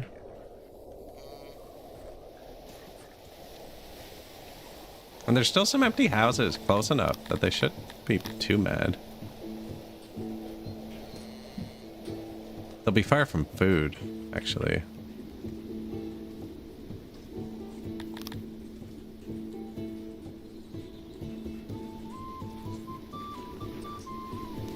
Put it here.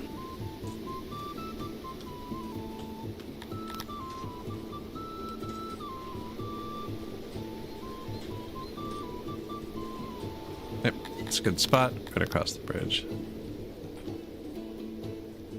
You can build that road, sure.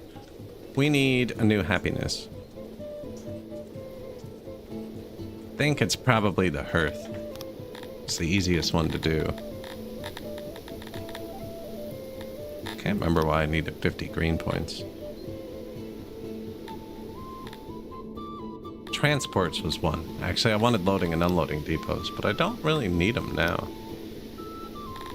This will let us get bigger cities. These let you get more workforce out of it, but we don't have enough cities for the global buffs to really be worth it yet. We only have 3 towns. That's what I need. I need towns. That's what I need. Yeah, we need towns.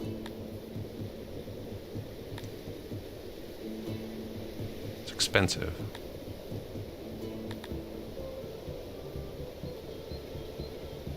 I've already done that. That's right. Yeah, the hearth upgrade one is what we need. It's just super expensive because I have a lot of hearths.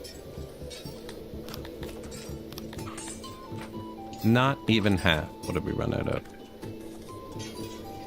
Either cut stone or metal.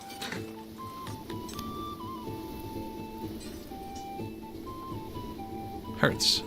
So that quality at the bottom, or upgrade at the bottom now, will trend towards 66 once we have them all upgraded, and then the third upgrade gets them up to 100.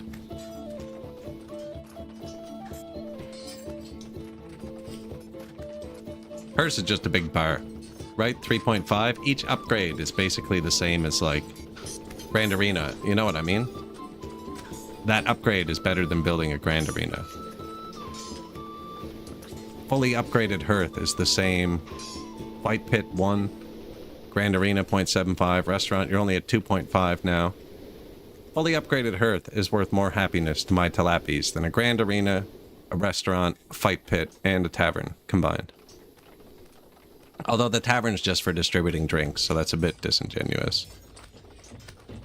There's a max servings they can get without the tavern. I think it's 2, and it goes up to 4. I thought it used to go up to 6. Should make it... Oh, you can't even make it half a serving. Here's your 20 ml shot. Take it and enjoy.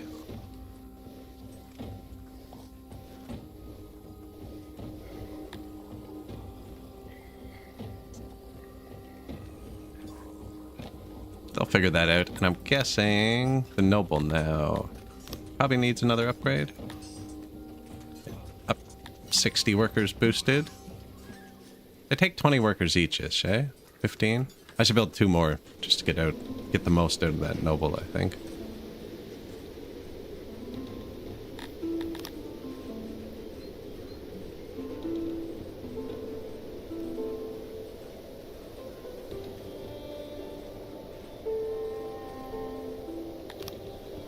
$85, 100, 84, 100. They're not perfect, you know? That desire path.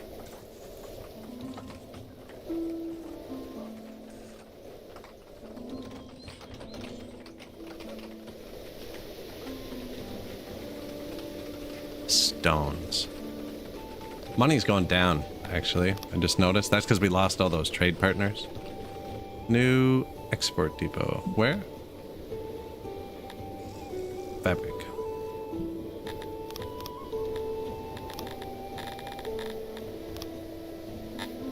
Well,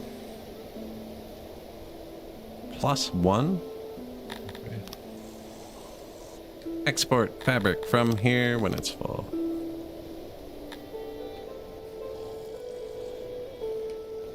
That might stop the fabric from being transported around. I'm not sure. The people seem to be really good at distributing stuff themselves on this patch.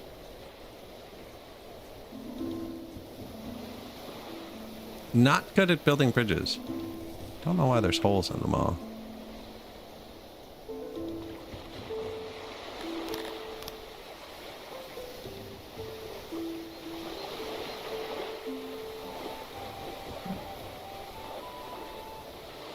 Pretty sure I just saw someone walk across the water, right? Maybe it's just so fast I didn't see the... No, it looked like he went across it. 15 new buildings. What am I placing here? The new warehouse. Ooh, minus 200 workforce now. Yeah. That's because I copied warehouses that might have had a lot of workers. They'll turn themselves down. I actually haven't had to turn down my warehouses once this game. It's pretty cool.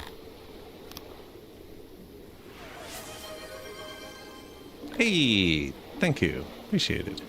Hero request. What happened? You're rich now. Or not, it's trending down. Could you be a fisherman? That's a rare request in this city.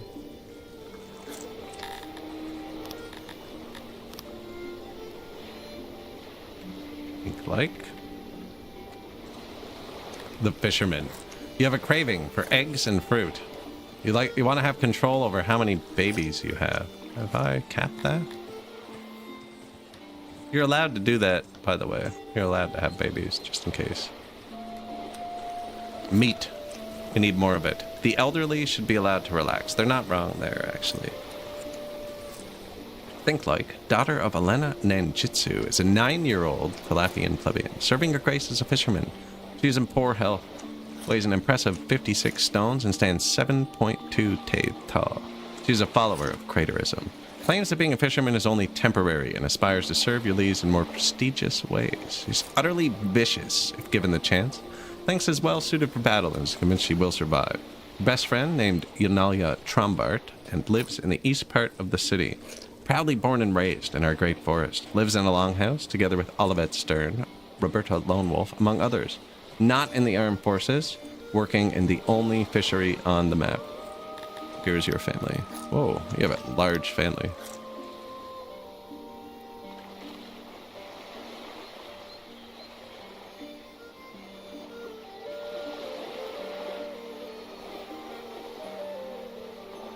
Talapian deranged. Your great-grandfather is died of hypothermia 30 years ago when they were 15 and insane. But managed to father... Wait. Your great-grandmother is the parent of both of your... You know, we're not going to go too deep into that. Yeah, we're not going to go too deep into that, but it looks like your family tree kind of branched out and then branched back in for a minute.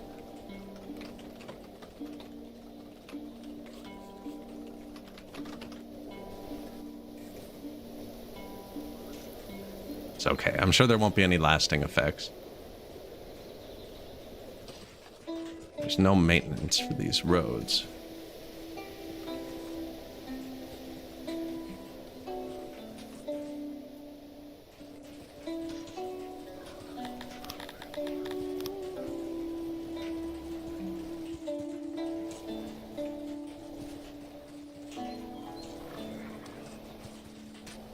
Anyways, that'll round that out. I have one up here that's unmolested. There you go. Where was the lack of maintenance? Right here.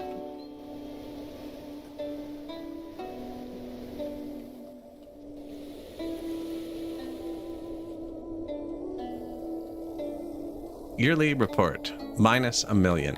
Yeah, I am trying to save up money. We had a lot of money, and then there was an event where my actors made this guy mad, and he canceled our colleagueness, and now I can't trade through him. But we do have to fight that guy. So we're training up a ton of archers right now. And I'm going to hire mercenaries to stand in front of them. Minus 199 workers. Okay. I fundamentally misunderstood the law system. You're either supposed to go full tyrant on this patch or make them fully happy, which makes a utopia where they're not supposed to commit crimes. They're going to end up hating me for leaving this, though, because we're going to fire all the guards here. You're fired.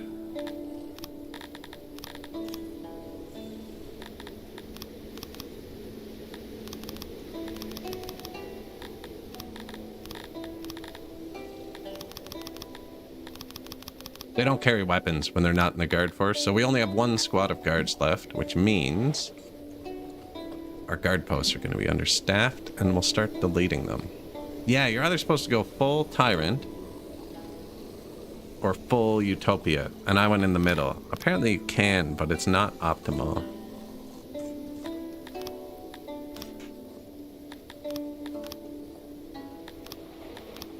Should probably do a little quick save. I'm worried my slaves are gonna revolt when I do this, though. Yeah, so there's a whole new playstyle that I did not know about. I can do a second playthrough after we beat this one, or lose. I could lose too. It's not like it's a guaranteed win. But I think we're at the point where we just do it. I only have 0.02. I have 2% law, and we had 600 people in it to get it up to 3%. Maybe let's just rip the band-aid off.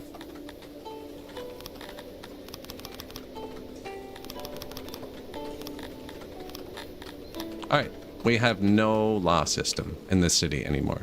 I'm going to leave the courthouses because they provide a tiny bit of happiness. And then I think I don't have to deal with it.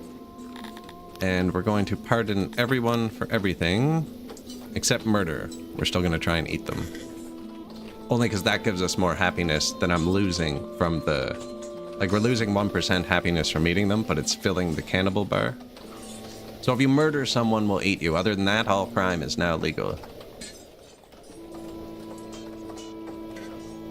I could understand it for certain species, too, right? Like, let's say, maybe Garthemi like vandalizing stuff.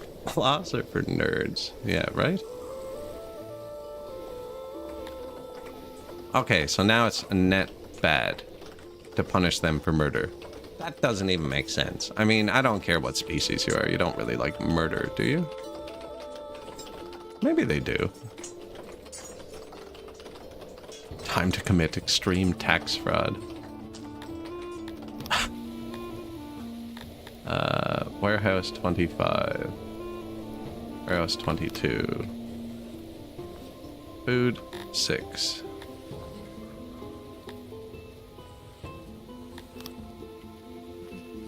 Raw goods 6. Refined 6.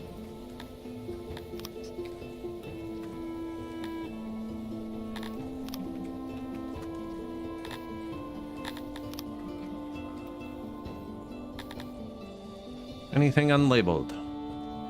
Carpenter East, Carpenter West, food 1 through 7. Pottery, rations and armor and rations, they're side by side. Raw 1 through 7, refined 1 through 7, and a weapon warehouse. Which also holds furniture for some reason.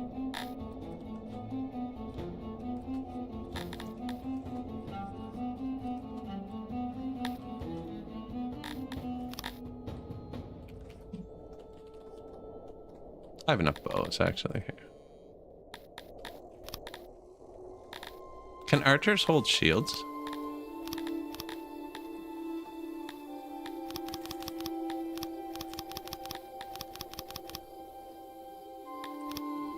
No. Okay.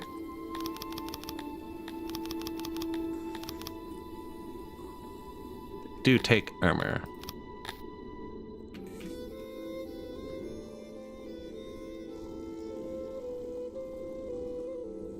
You're so much a product of a lawful society, you can't envision one that functions without it. Yeah, I think the idea is if they're 100% happy, they'll never commit crimes. And like maybe one of the species of 6 is like that, but like humans exist in 6. You know, you could create a utopia for humans and you're still going to get someone who wants more. You know, it's just our unfortunate nature, really. I don't see how it would work for humans. Even if you create a utopia, there's always going to be like the Musks and Bezos of the world who want more than their share, right? And would be willing to do things outside of the bounds to achieve that. But that's the theory right now, apparently. I read through the Discord. So if you create a utopia, there's supposed to be so little crime you don't need the law. And I think we can take the 1% loyalty and happiness hit to keep the cannibal running. Although before we had this set, they were eating people on their own, and I couldn't figure out why. So...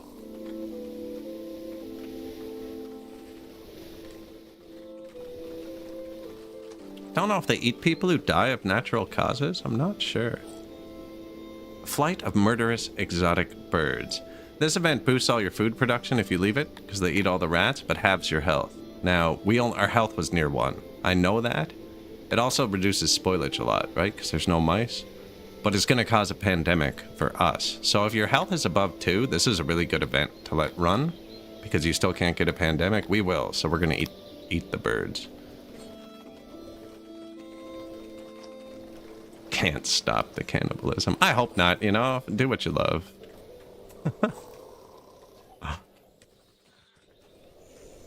It's funny, I try and build such happy societies over such dark themes. Yeah, we got a couple more bridges I built just in case, you know. Probably be one more at some point. Looks like a lot of people are walking up then down, not up then up. They probably want to go straight. Probably right here where it hits the island. Not gonna do it right now.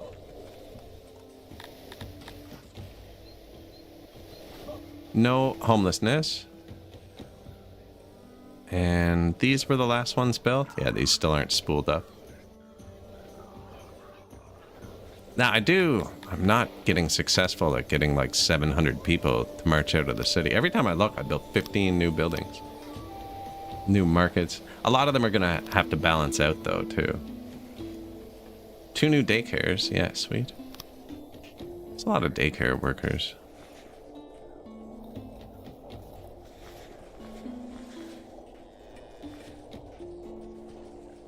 Load 100%. Available services. Oh, there it goes.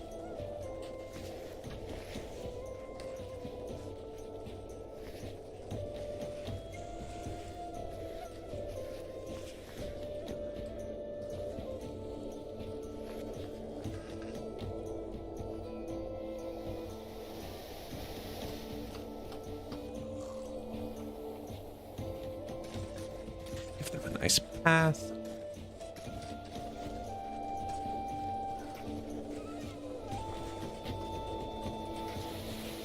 YouTube won't even let you type the word. That's a reason I say second-class citizens a lot, actually, is because everything I say is transposed by Twitch, YouTube, and Google into captions, and I figured they'll get mad if I just keep repeating it.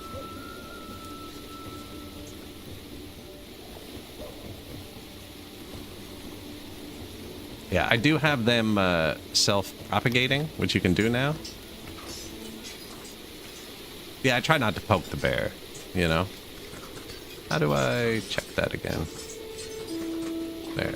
You can set the limit. I have it set to 300. I was worried when I fired all the guards, my submission would disappear, because I don't actually know how it works on this patch, and I forgot to pay attention to it.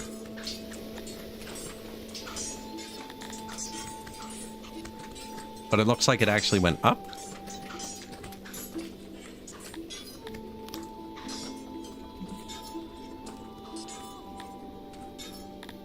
So they can reproduce as well on this patch. I believe 200% means you can have twice as many as you currently have. And 500's more than that, actually. I should probably check my math. 420.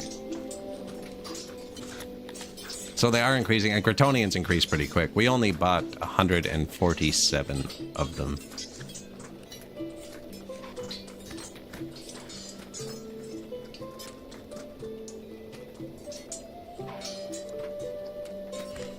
%. They hate their jobs. Yeah, but that's getting filled out by these. I have these guys set to do the jobs they hate, so as more of them appear, they'll eventually displace them in the warehouses, and that's something they hate doing. They took our gerbs. Yeah, it's such a big disparity. But we just had an event that told me 3% of my population are these dudes. So not enough to displace them out of the jobs they hate.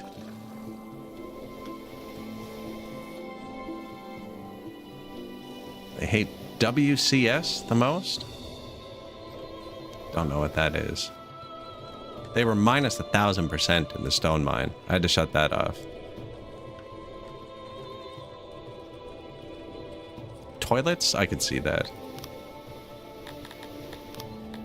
Washrooms. Ah, yes.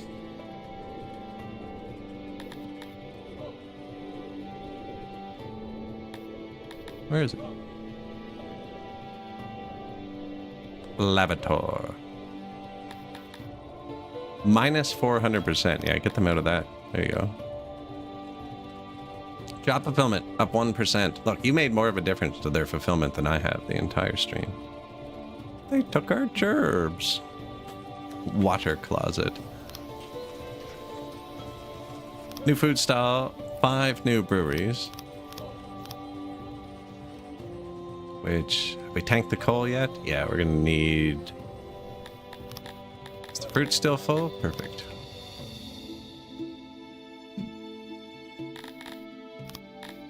Take away a fruit. Add in a bit more coal.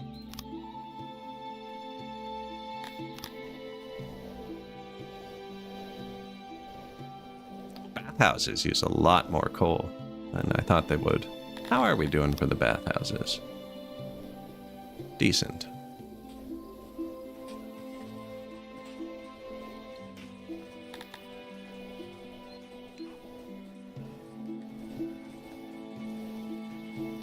I don't have any labs. Not a single one. I have a single one, but it's off. So not upgraded. Built a few of these. They're running on leather. They make yellow points, which is used for buildings. Labs are used for boosting productivity, I found mostly. Yellow's for buildings, and green is for also buildings, but more government style stuff.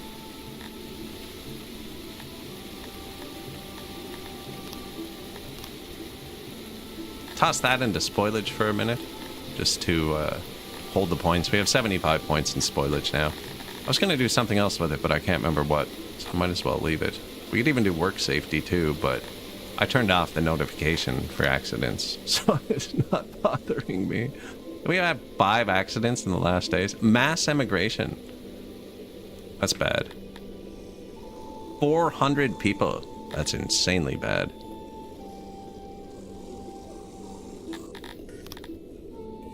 You can have more food now. I'm sorry.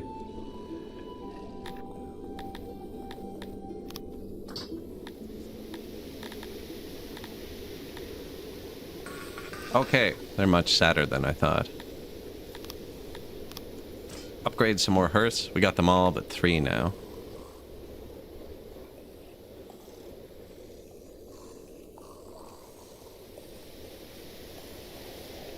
If I was playing humans, I would have a lot more science, because they're more efficient at it. Mass immigration. That's really bad.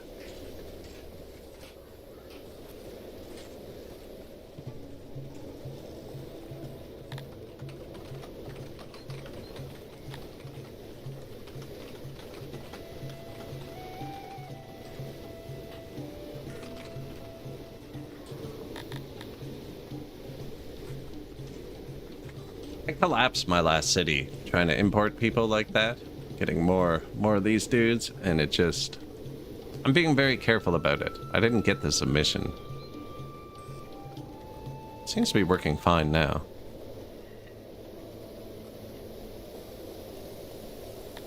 $400 people left. 7 homeless. There. Fix that.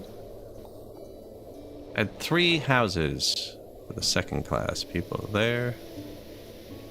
Those are empty. Maybe only 2. Oh, in here. Right? Whoops.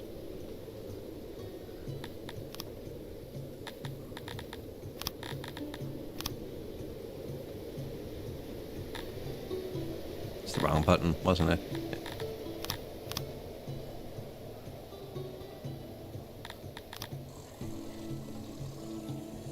Maybe put some of that housing down here, I think.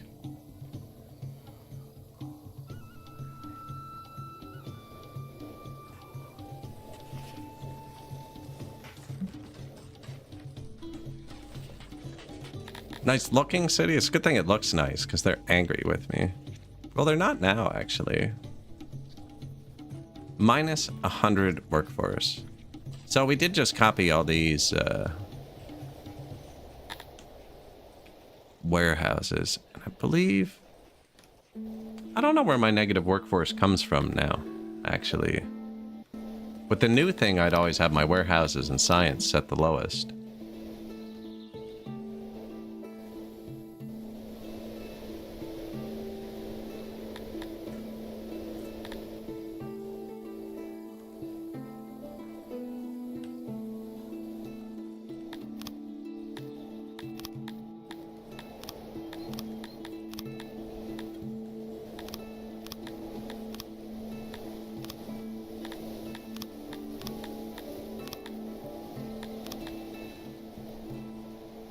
that should take the workers out of the warehouse, I think. It's the lowest prio.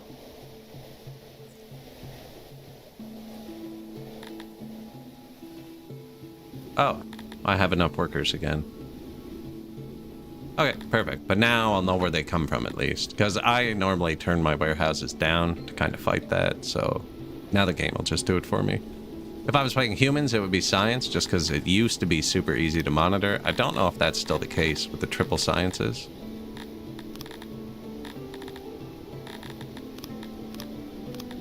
I need more happiness.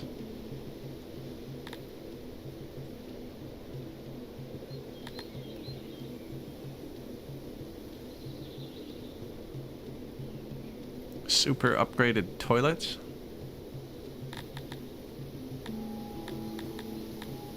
This is only really worth it if you get more. What's yellow again? It's leather science. That's right.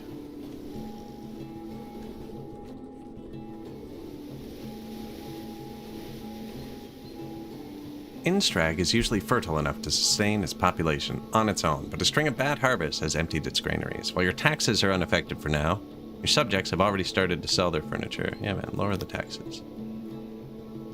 Ouch. Hopefully Instrag was the crappy one. Nope. That's my coal. How long is that gonna last for? 11 days. I have enough coal for 9 days. No, okay. I have enough coal for 9 days. Oh yeah, because that includes what we're gonna get over the next 9 days. I think they'll be fine. I think they'll be fine. They are drinking all of the booze, and they're coming down here to get it. I wonder if that's what's making them mad.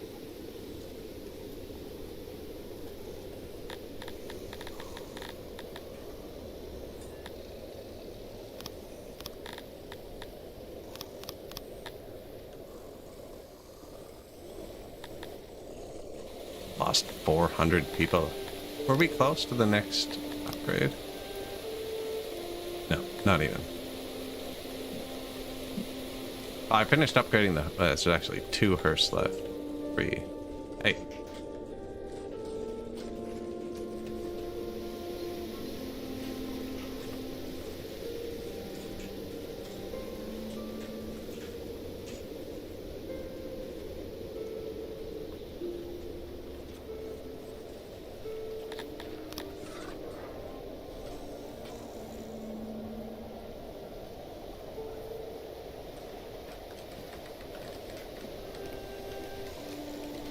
A little bit more. Looks like they could have been angry about that.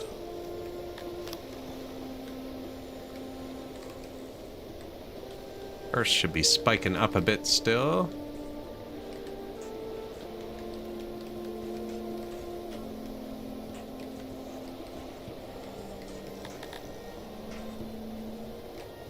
One prisoner. Oh, they ate him.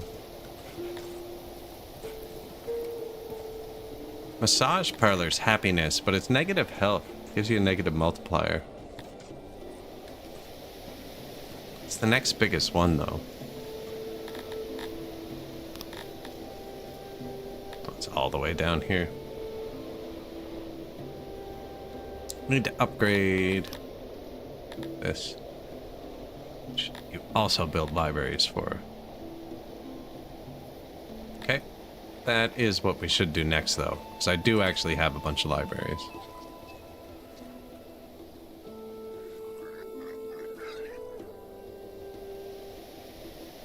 They've used all the leather.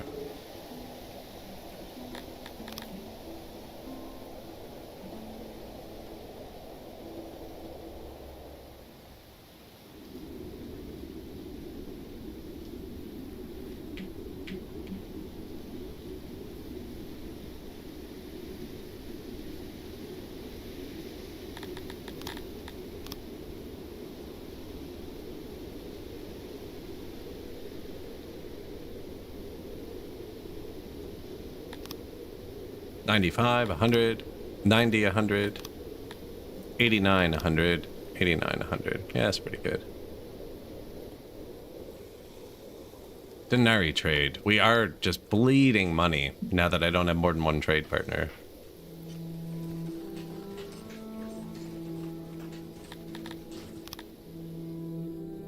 You gonna let me buy this city?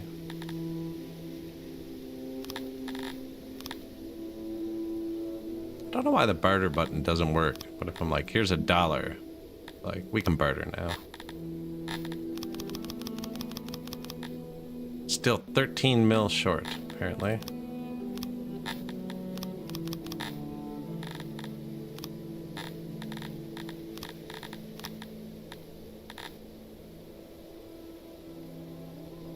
Be super cool, the game, to collapse this dude's empire right now.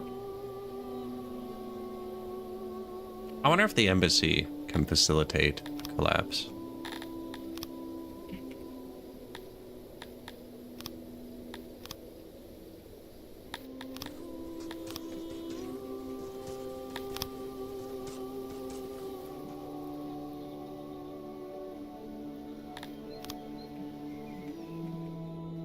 Workstations. Knickknacks?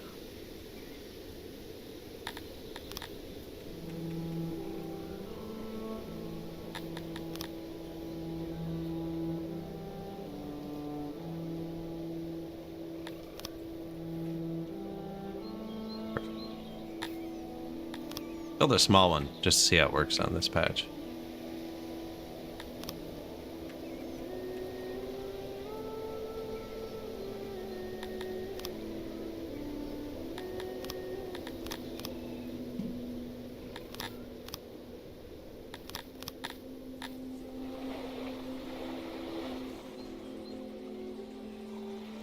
Good spot for something else, actually. That's pretty tiny here.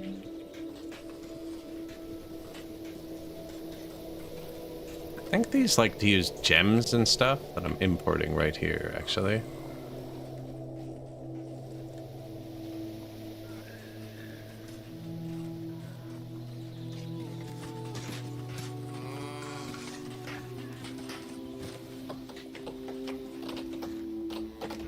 That's already round, I'll override it.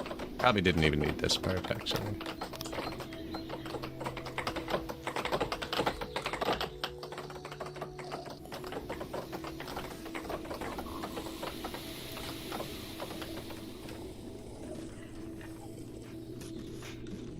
People are still leaving. And we don't have immigration, so those 400 people that left need to be replaced via birth and time.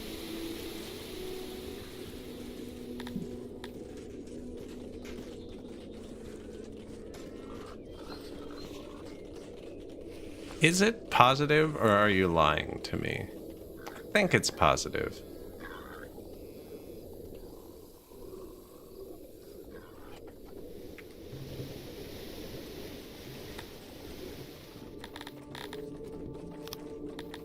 Yeah, he only exports if the thing fills up, so...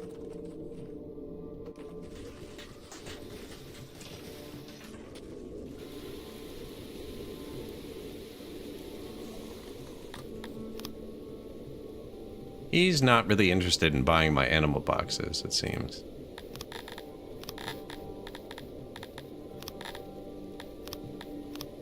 Just gonna empty out the warehouses a little bit. Way too much wood as well.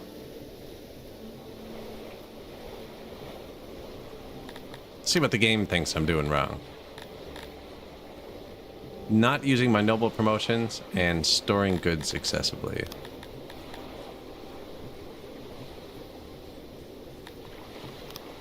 Boost the carpenter a bit, doesn't really matter. Tailor, there's 20 tailors for it. I have so many noble promotions.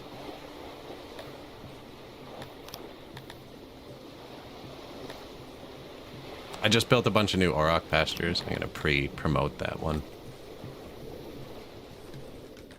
Looks like we're actually positive for meat. This is gonna help that. 2 unupgraded hearse. And probably... I wonder if I'm out of maintenance somewhere. I do not have much cut stone.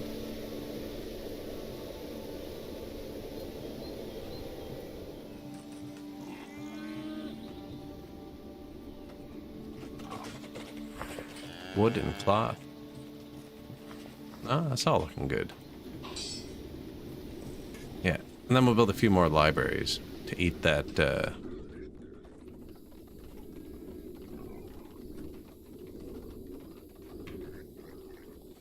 eat the extra leather, get the points to upgrade the libraries, and then we should have more yellow.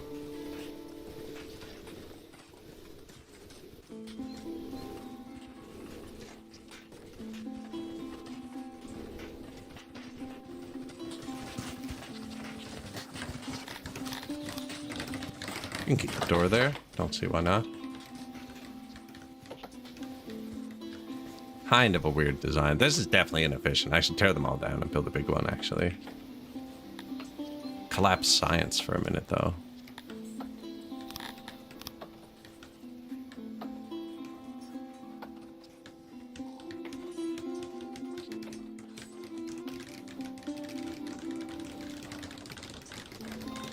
That was pretty cool.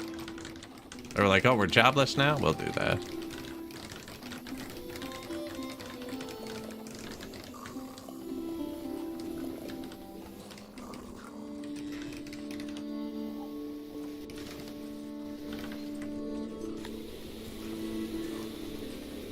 You can do it. There you go. Libnary.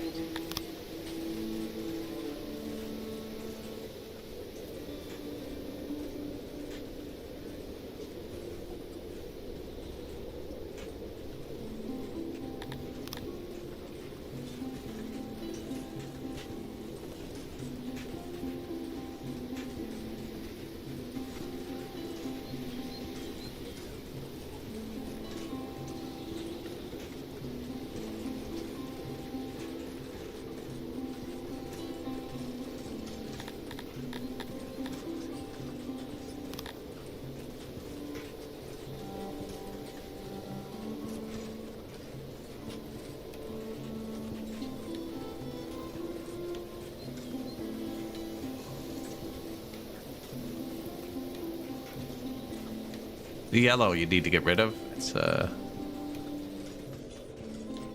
poorly supported building.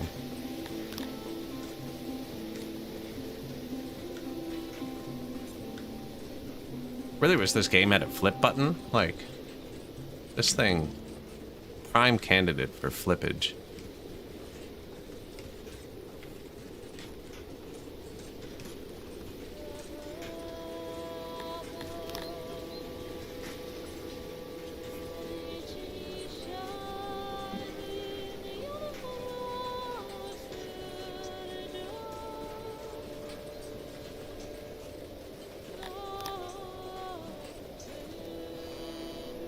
Since the employees of libraries have plummeted. Yeah.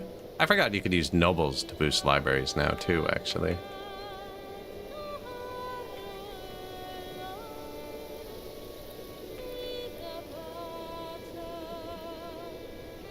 This is your Tetris portion of the game.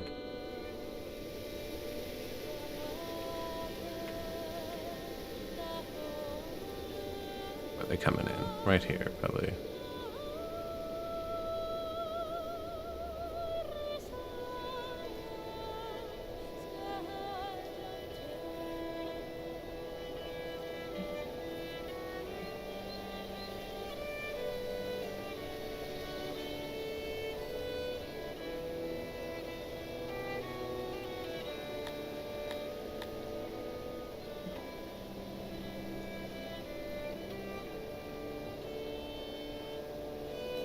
All of your favorite games have a bit of Tetris in them. That's fair, you know. I spent my fair share of time playing Tetris.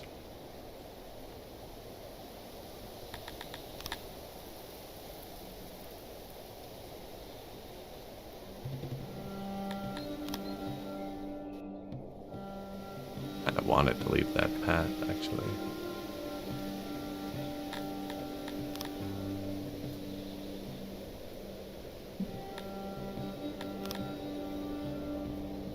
So basically, every point in the room has to be able to walk to every other point in the room, and you don't want any yellow bits.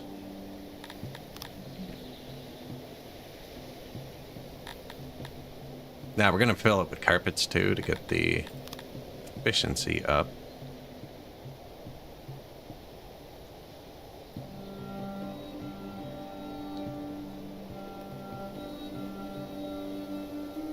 Can have more than one door too, actually. So.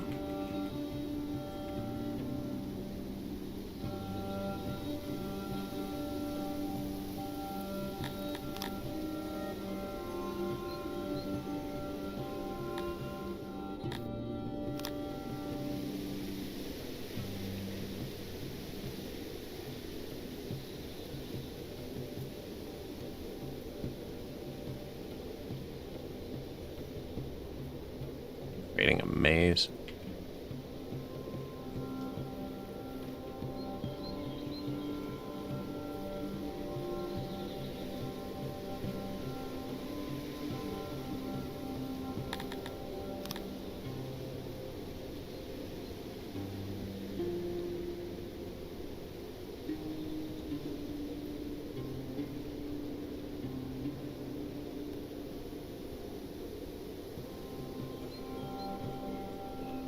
Mess that up there.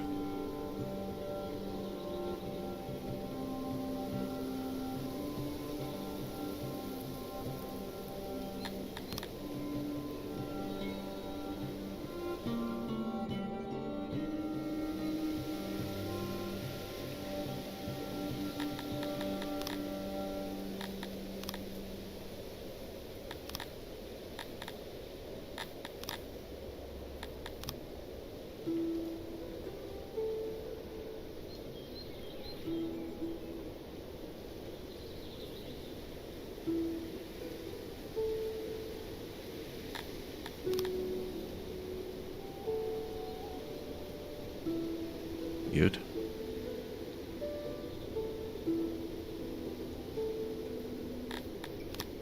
This is going to look bad.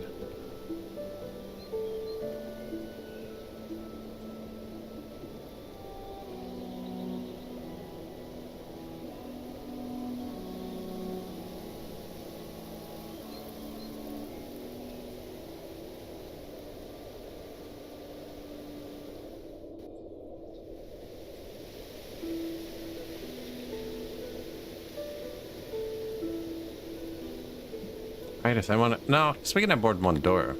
So they could come in here, here, here, here. Then they can kind of efficiently get everywhere.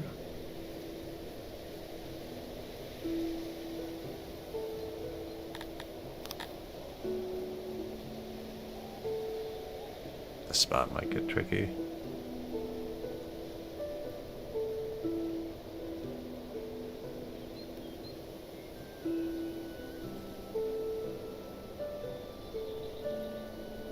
Nice. So you can't block this, right? They can access it from any of the sides, but they have to be able to access every tile with arrows on it.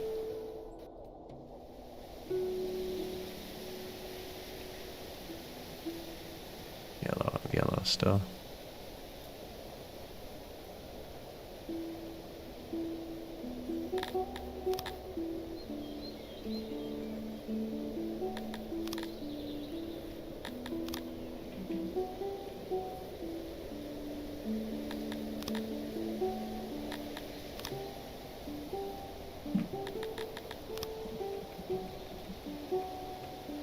So carpets are kind of weird too.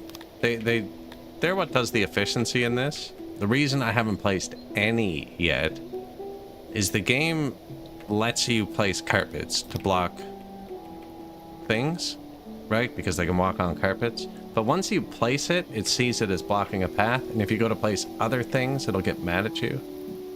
It's kind of weird.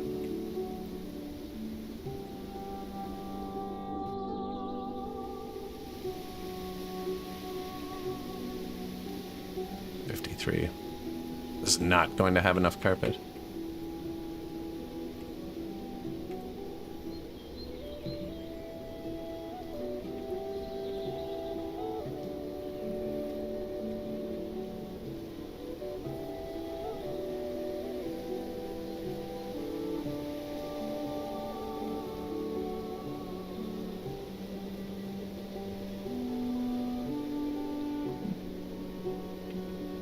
It's paused because I did, like, this tanked my science, right?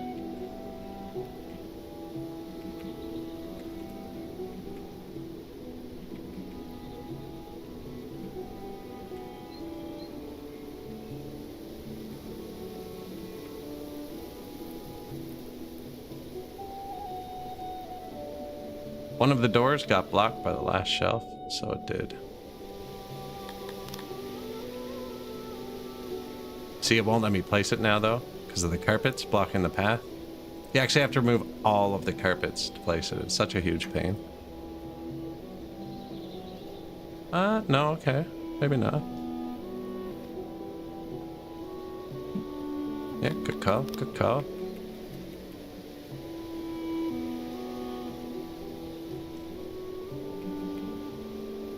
I appreciate stuff like that. That's like somebody said yesterday. They were like, sorry for piping up so much, but you wouldn't have noticed. It was about how the children work.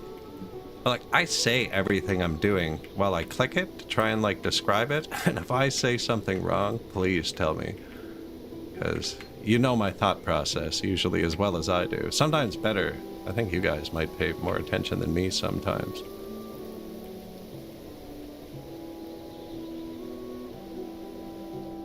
%82.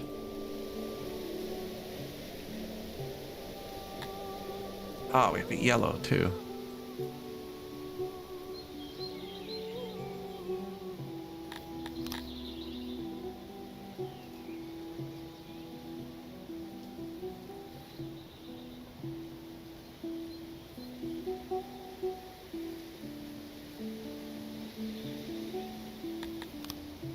Carpets actually don't seem to be doing what I just said. Maybe it's been fixed.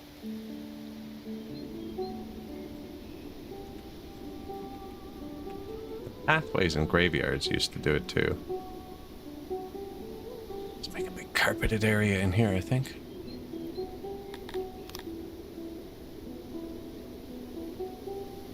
Might even just leave that wall there. They shouldn't need to walk back here.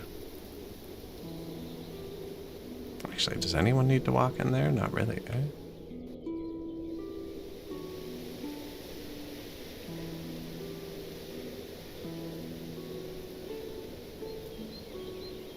Shouldn't let me do that, I don't think. Surprised it didn't get mad at me for that. Ah, there it goes.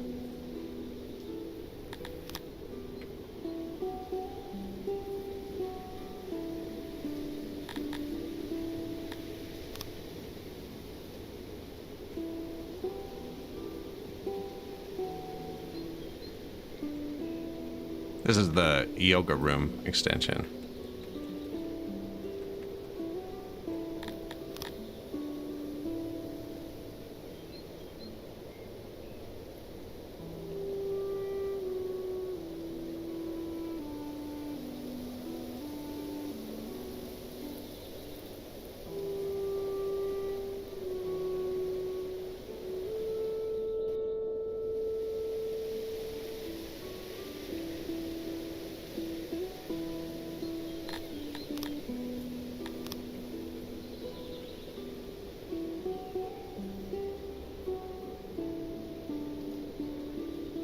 Maybe should have started with the carpets a bit earlier.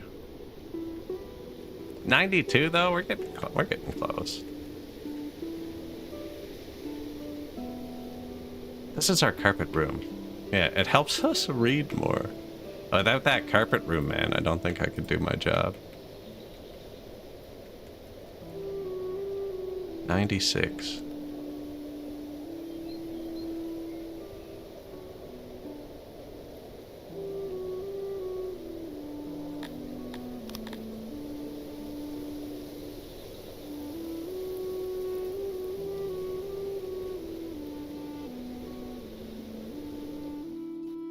Feel like they should have a door here too. Or here, actually, and then we can, yeah, then we can connect it. That's wrong. It needs a wall, right? If you have a hole in the wall, it'll be poorly insulated, which I actually don't know what effect that has on a business. Feel like I might be able, no, because the shelf needs to be one wider, right? How mad is this gonna make you?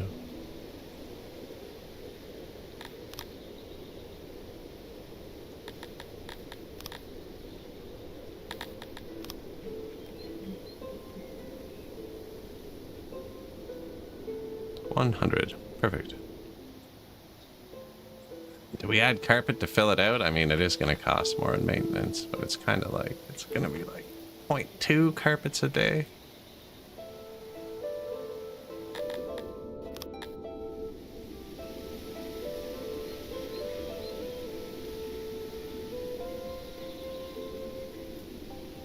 Good measure.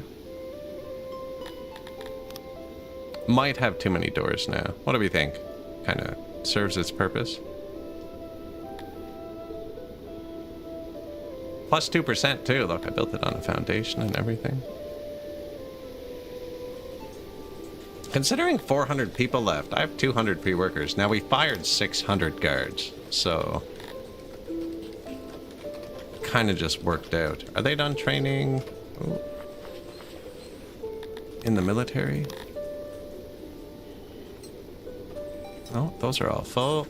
Archery ranges are all full. Yeah, we have 380 plus 288 too, so that's 668 people currently training in the army, and you can kind of slide that down a bit too.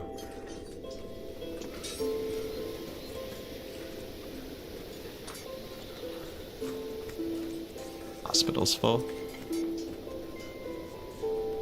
If your hospital's full, you're gonna have a real bad time if the pandemic hits. That's round, that's round. That should be overridden, I think. No, it's gonna push its square agenda right here. And here.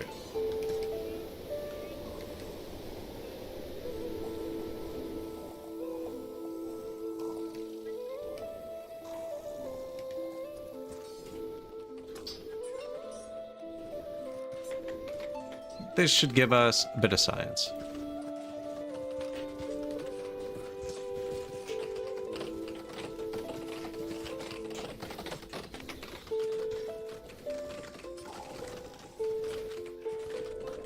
One cotton down.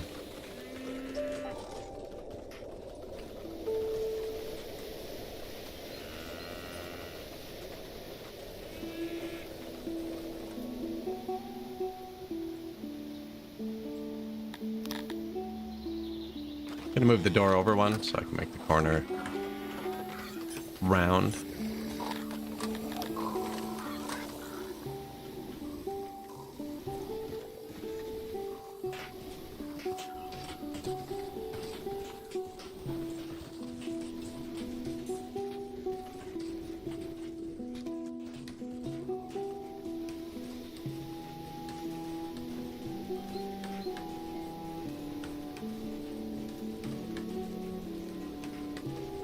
Give him some hair.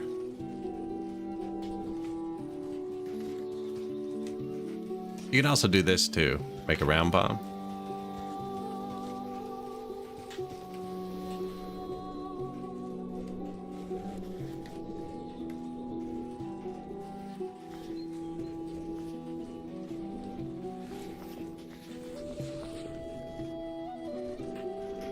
Do it.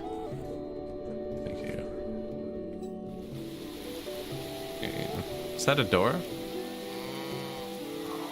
No. Oh, that'll fix it. Roundness is such a weird mechanic. That's what I love. There's so many stupid little mechanics like that, and you have to, like, pick which ones you do, but it does all come together. I trap somebody.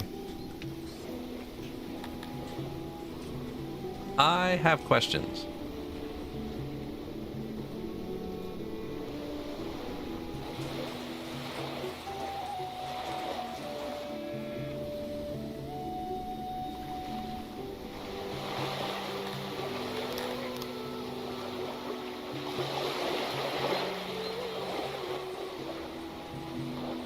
I did not trap that person. Rosie Hitterstrut. Okay, well, where's the other trap person? I trapped this person. That's fair.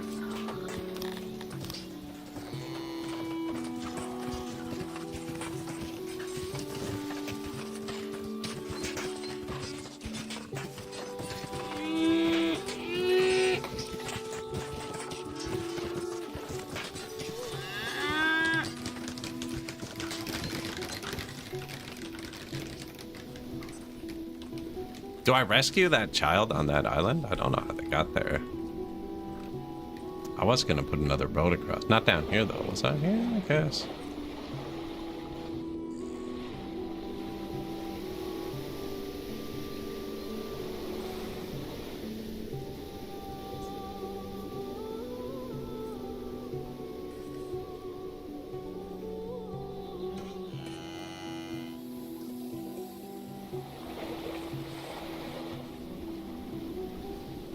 Yep, definitely have questions about that one.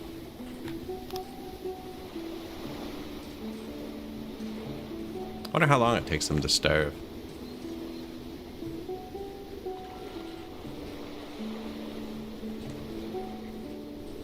Weird.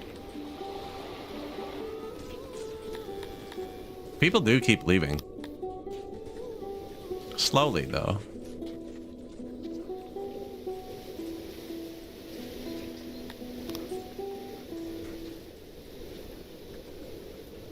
Negative leather. Not actually negative. These won't have adults in them yet. So I'm trying to produce most of the leather here. We're producing some leather up here too. That's for the bowyers and the tailors.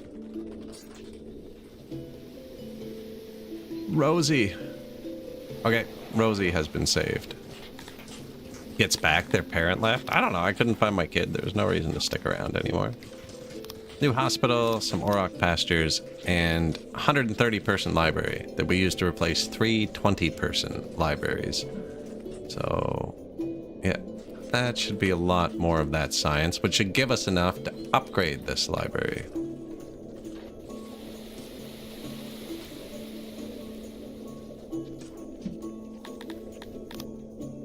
New pasture.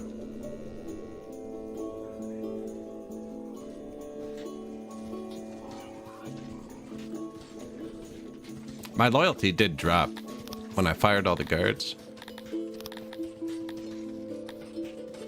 And this is a net negative now. I wonder if I just... Right? Like...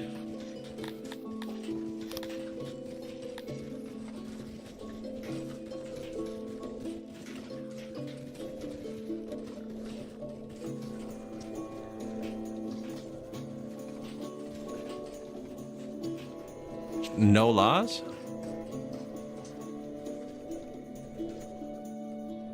We'll see if they still eat people. If they still eat people, I don't care. So if this drops, we'll turn it back on, because this is a fairly big health bar, and they're going to get happier once we start to get other people to eat. So they don't like the taste of themselves, apparently.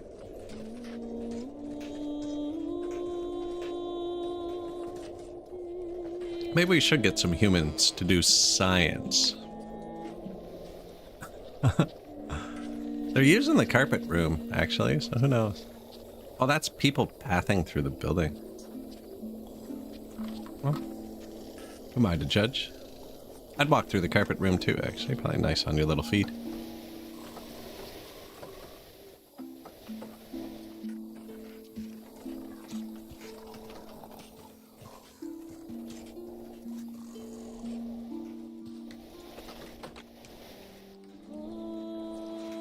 I have no idea how that kid... He must have got tackled and, like, passed the halfway point or something and then swam across. I don't know, actually. Big clay deposit there, actually. Better than this one I was going to use. That's -10. This one's +10.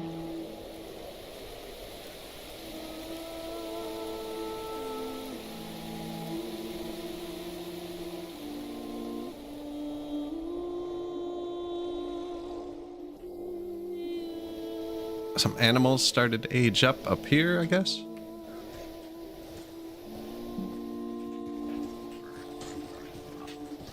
Meat piling up there.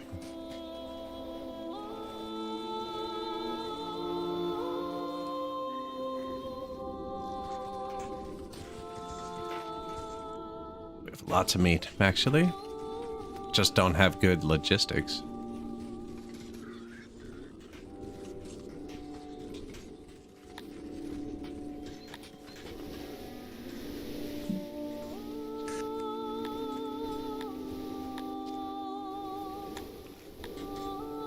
one more hearth. I think I sit here clicking for a second. There you go. All of the hearths are upgraded. All the hearth wells and speakers are at level 2.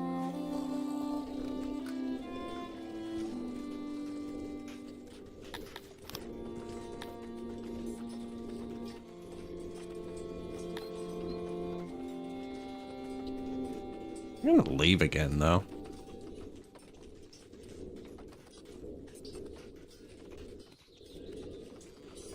Food stalls and markets should probably be next. Knowledge, 107. Let's upgrade the library. We could... I don't have laboratories. Sorry. Maybe I should build a laboratory or two and start boosting my industries better. Because, like, 1 or 2 labs, and I could get a lot out of the Entelodons, actually. Of course, I just spent all my cut stone on that hearth.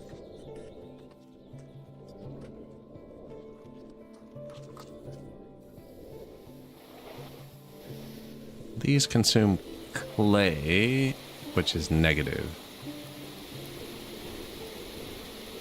Although they don't have... I could even just turn this one on, actually. We could start there. Don't have to use clay for them, actually. We would make the clay here.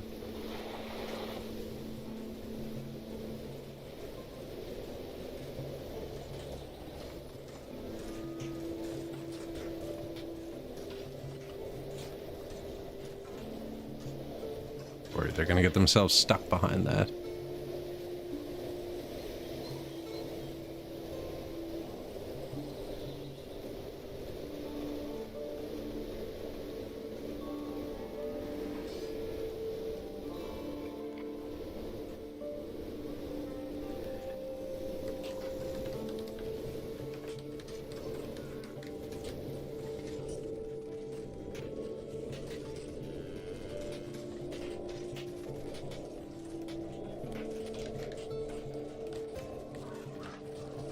The science district.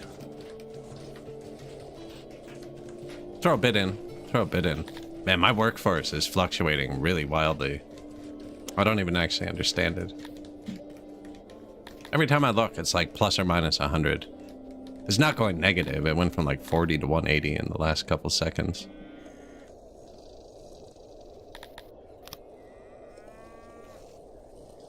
Have some children.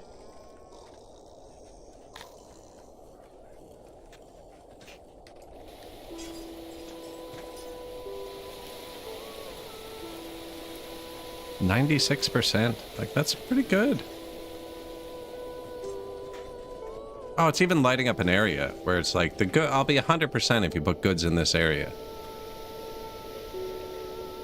Yeah, we could boost that too, eh?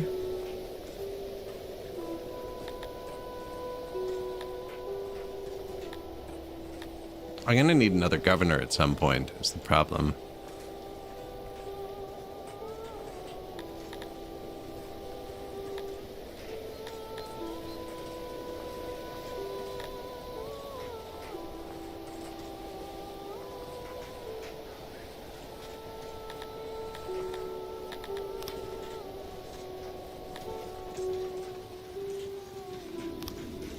Give more furniture. Clicking that once, they need 10,000 more furniture. That seems excessive.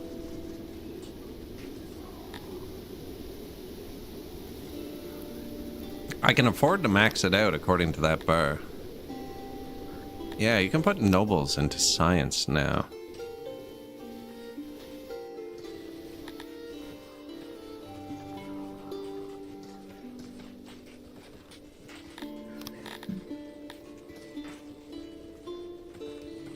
Oh, but it's not as good. +1, +7.5. These are all +2.5.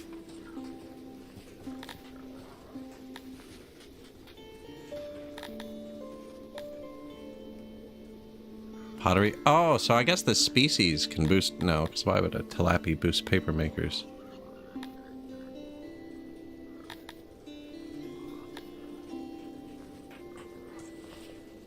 Let's let that science tick up for a second.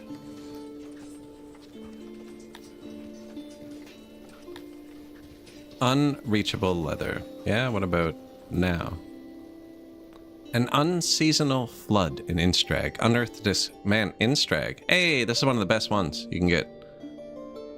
Massive bones protrude from the wet earth. While the scholars are still debating about what kind of creature they belong to, currently evenly split between fire-breathing winged spider snakes and giant humanoid onyx, your more practically inclined subjects have noted that the bones make for excellent construction materials. They are sturdy and easily shapeable and could be used for the same purposes as more laboriously shaped stone. A nearby brook was already redirected to flow over the bone fields, slowly unearthing more of them.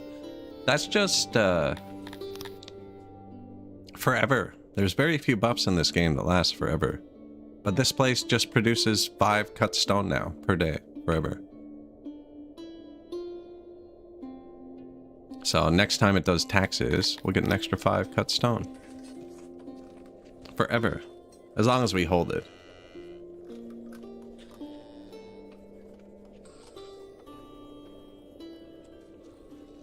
Which is doubly good for us. It comes from the south, so it's not as great. If it came from the north, it would have been amazing, because it would fill these warehouses first. And I'm making my cut stone over here.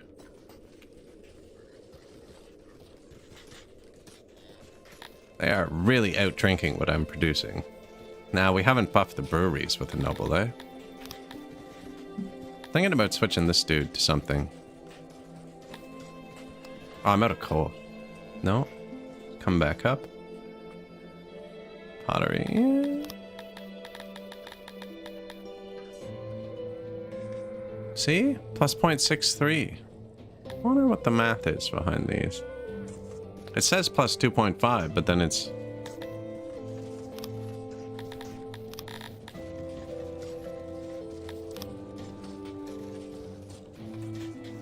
$5.58 a day. $7.94 a day.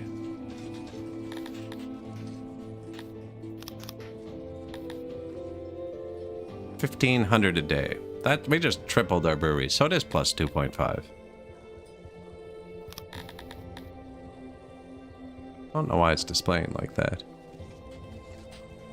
Now they're gonna drain everything. Yeah. Coal, potter. I need more tax.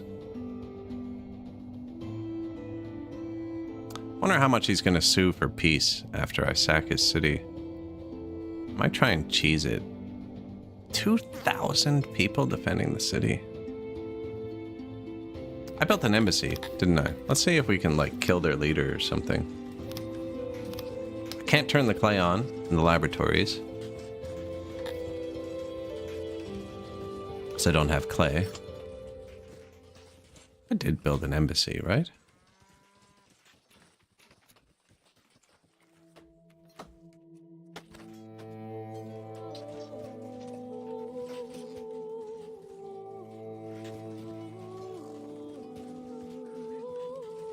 Blueprinted one.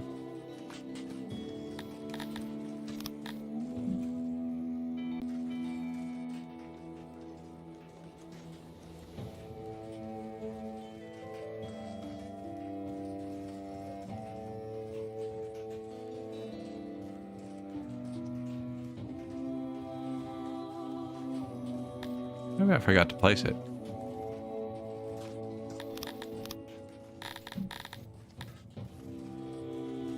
No, I slid it in right here. 18 paper.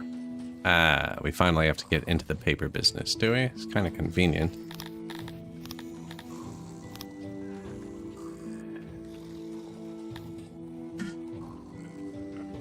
%. No, that's way too low. Bring in 100 paper, because then we're going to need to maintain it, and, you know, you got to keep a couple to maintain it, just in case. Yellow bits out.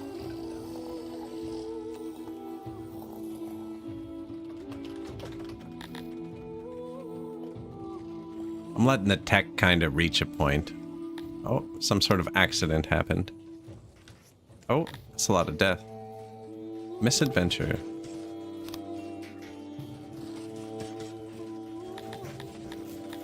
30 corpses? That's going to tank the health. As long as they bury them.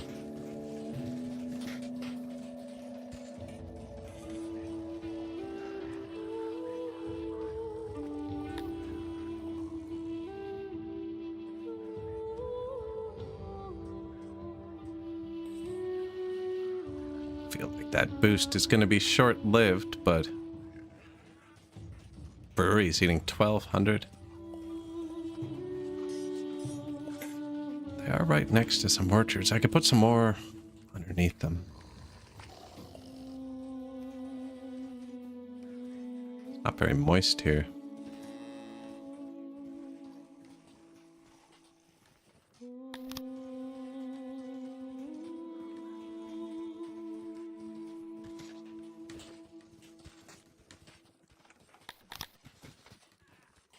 That might be a bit further apart than I want here, actually.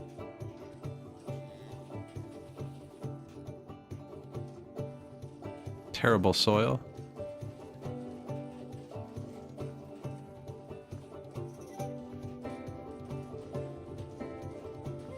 I don't think there's enough moisture there. Oh. Okay. 99%? That's not what I was seeing. Let's just place them and do the spot check after. It's bottom of the map. Okay.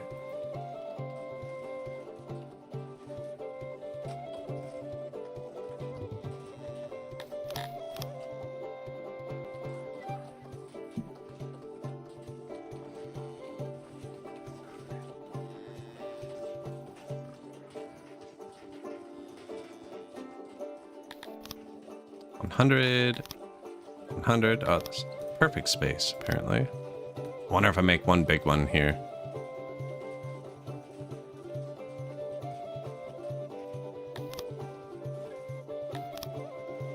$93, $93, $90, $99. Flappies get 140% boost to orchards too, I think. Yeah, then these guys, you know, they can come down and get that themselves. We could even probably give them a warehouse that just holds brewery stuff.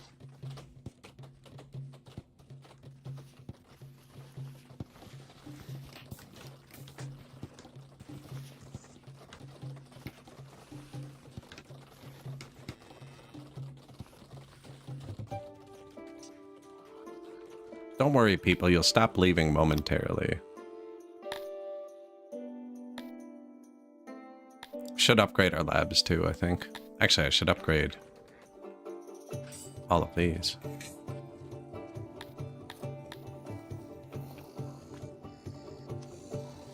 And then watch the skins. Although we'll have enough skins when the armor caps out.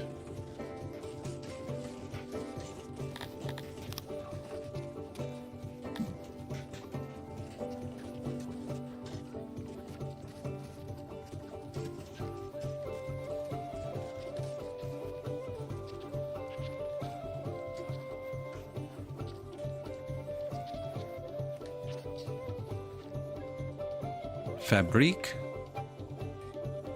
It's you, and we were keeping cotton here. Yeah. Just give them a warehouse too, actually.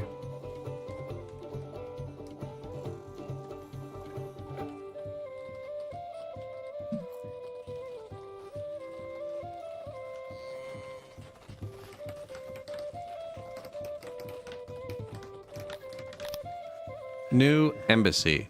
Okay, so you can add stuff to it to make it work better.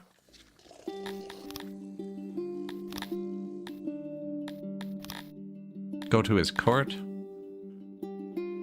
Sabotage to decrease their opinion of you.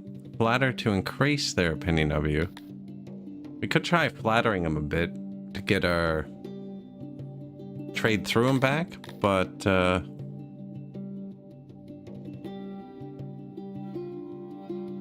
assassinating him would make him angry. I wonder if it collapses their empire, though. I don't have any emissary points. I think I have to let it cook for a minute. I'm gonna try and kill their leader and see if their kingdom collapses.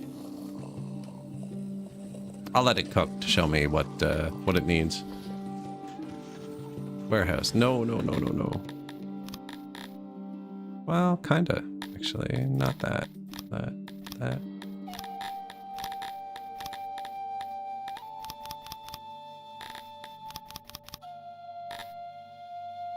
Coal, pottery. If I run out of coal, the bathhouse is shut off.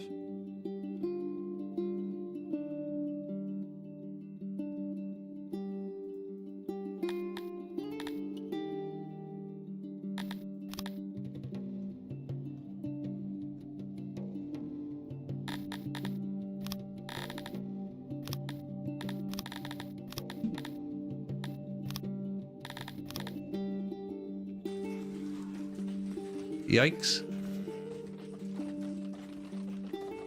Just playing the balancing game, you know?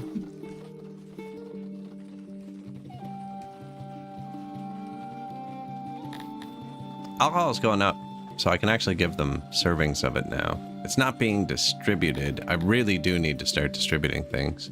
I did just notice there's an ad playing on Twitch. I need a glass of water. I'm going to be 60 seconds.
All right.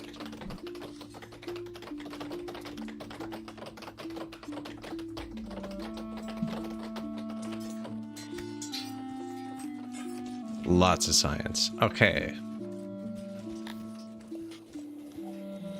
Tilapias get happiness from storing meat, right? Oh, I'm almost there.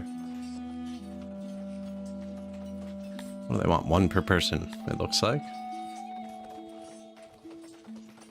I'll get happiness from fighting and killing and archery training, but that's hard to get everybody through. 60%. 60. It's gone down.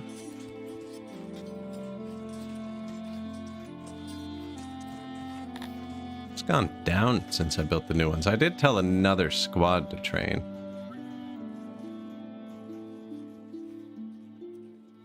If I built one more of these, all 400 could be training at once.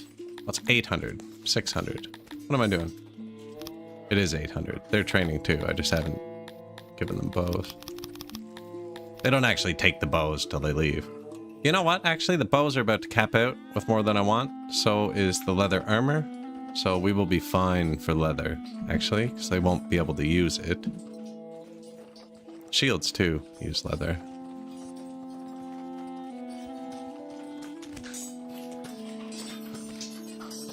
Furniture's still going up. This is going up, which is great.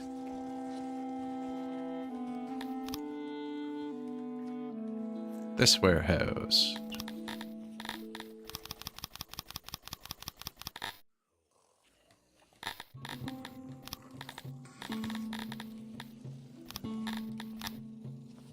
Fiber and fabric. I'm gonna name it Fabric. That's awful.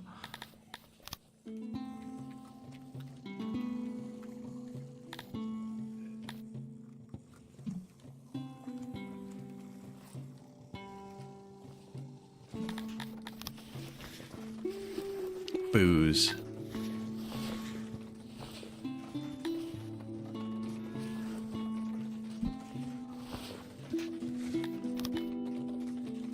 We have a black cat. My wife always gets it a new shirt for Halloween because it likes to sit in the window and watch like the kids come to the door. And one year it had a ghost costume on. It said, "I'm here for the booze." That was my personal favorite. That was my personal one. Nice bathhouse? You know what? I'm actually kind of mad about it because I have a better design. And I can't remember it, but it's slightly more compact than this. Didn't have this part. Maybe this was pushed into here. No, because they have to access that tile. Maybe it was here. I had a bathhouse that I think was perfect. Like, it's the 4 largest things with the least space. It was very, very similar to this, but slightly more efficient. And I can't remember how I built it. This patch wiped all the blueprints. Probably because last patch didn't, and I was able to reliably crash the game with my pre-made blueprints. Yeah, I had to remake all mine too.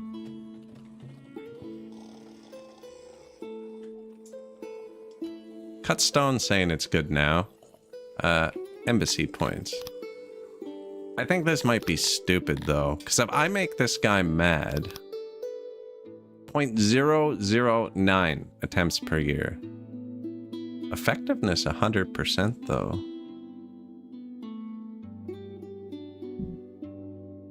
Does that mean it's going to be 1,000 years before I make an attempt?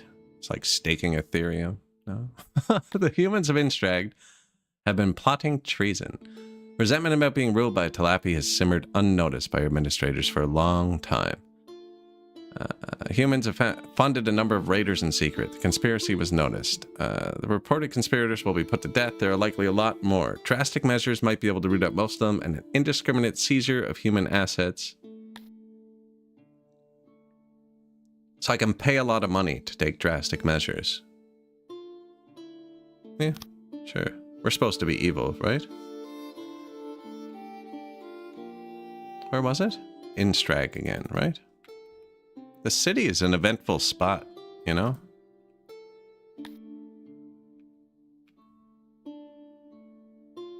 They have tons of population, so it's not going to go... It's actually going up, which I don't want. It's going to make... they'll be fine. They'll be fine. Yeah, I don't want to lose this spot. It's giving me all this extra cut stone now.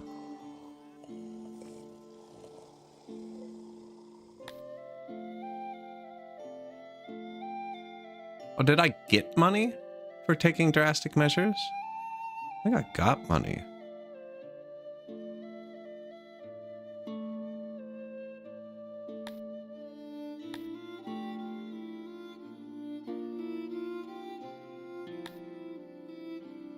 This is good to scroll through this once in a while. We are going to run out of grain. That's fair. I gave them furniture.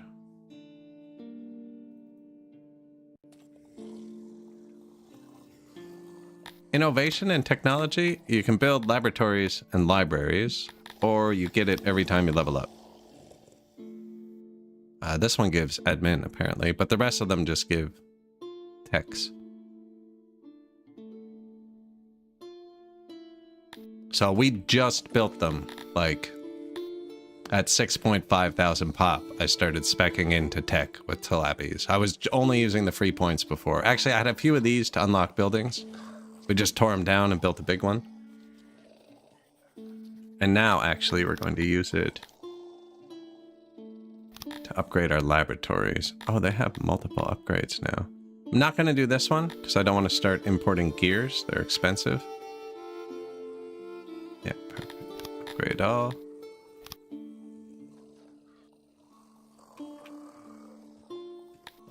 definitely going to have more science than this then.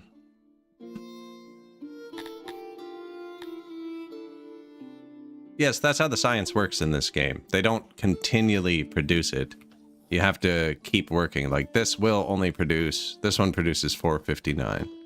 This one produces 37. And that's the total. Or if you add resources, it'll produce more. But I don't have that.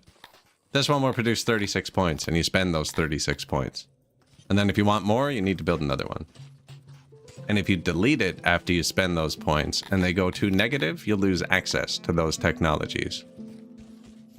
So then you stop maintaining that. Or for instance, like you unlock the graveyard, right? And if you lose too many tech points in that tree, they'll forget how to bury people somehow. I've always thought about what that conversation would be like. Like, you know, it's just a corpse in the street. Some of my people aren't getting buried anyways. Can you imagine? Like, hey Bob, I heard your mother died. Yep, it's a shame, you know. Yeah, but why is she just lying in the street? Well, what do you mean? Well, shouldn't we do something with the body, you know? He's like, well, what would we do with the body? I don't know. What did we do with the other bodies? There's nobody else lying in the street. It's like, we put him in the graveyard. Well, why don't we put your mother in the graveyard? We forgot how. You know, like,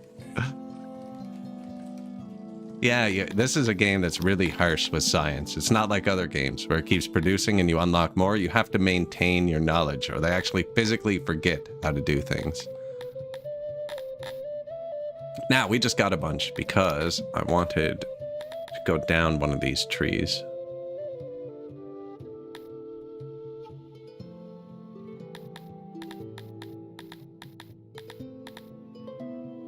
One of these two specifically. I guess, which one do we have more workers in?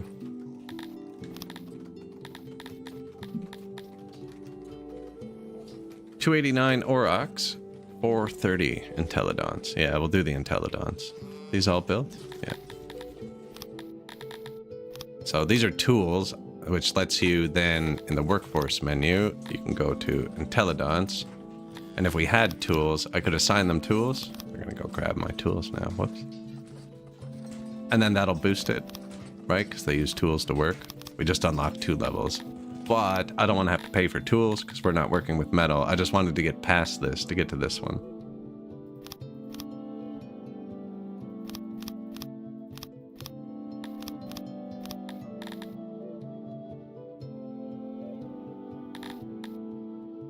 Then that's more expensive again. I think I do this too, just for the extra leather.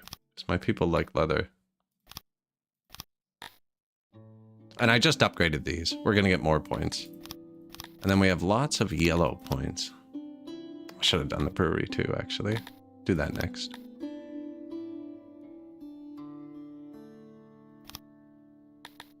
This is what we wanted. We wanted to be able to like upgrade our bathroom.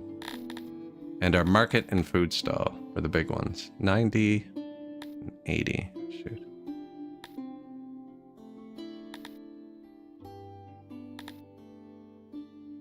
I feel like they visit the food stall every day. Ooh, but I can get the massage parlor. And they really like that.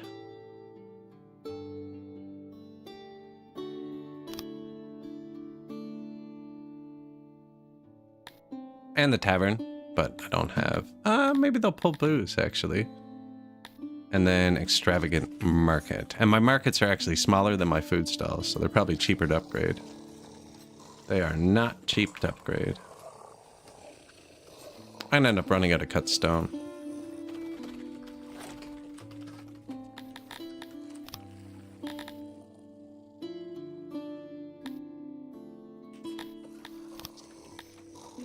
Mass grave, massage parlor. 2 very different things.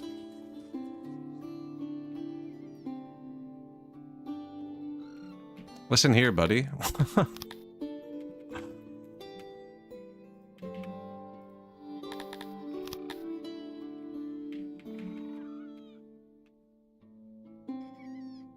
Coziness, 18%.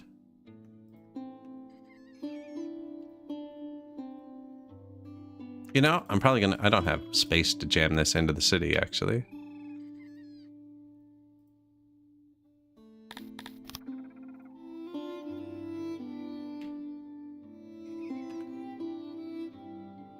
Perfect. Alright, note to self. Build my blueprint slightly further from the top.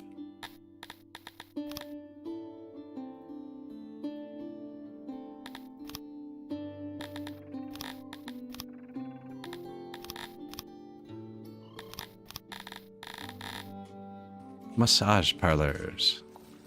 Yeah, the people are not very happy, so we'll throw some of these in. Actually, let's make this round. It's a bad design to make round, because I can't do the... You can't do the corner thing when there's a door like that. Wonder... 98? Get out of here.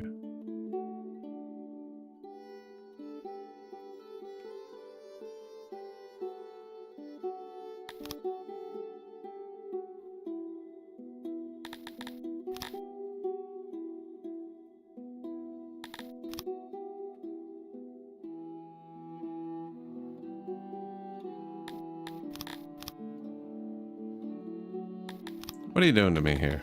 That's not a door. 100%. Corner round. No, I don't like that either, actually.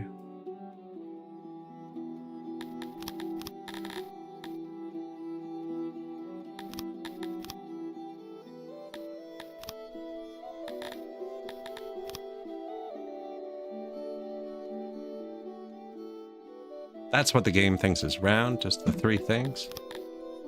Can't blueprint that, I won't save it, so I'm just gonna suspend this and leave it here. Static blueprints. What do these take to build? Anyone pay attention? Because I obviously didn't. Cloth, wood, and furniture. Good. Why is it yellow? It's just in a bad foundation spot. They're gonna build the doors.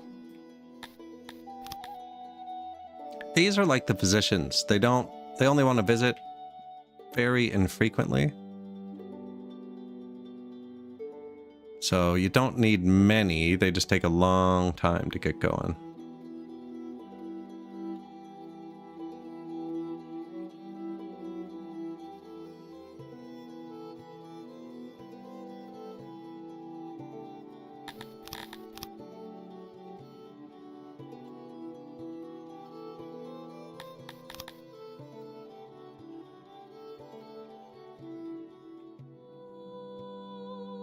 I don't know where it just was. There it is.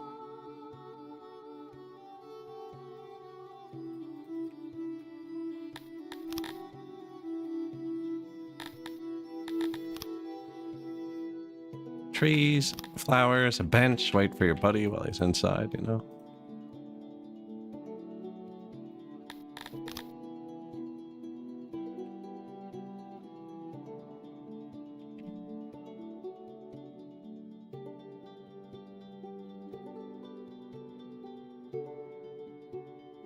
It's actually pretty good. I have a lot of bathrooms around.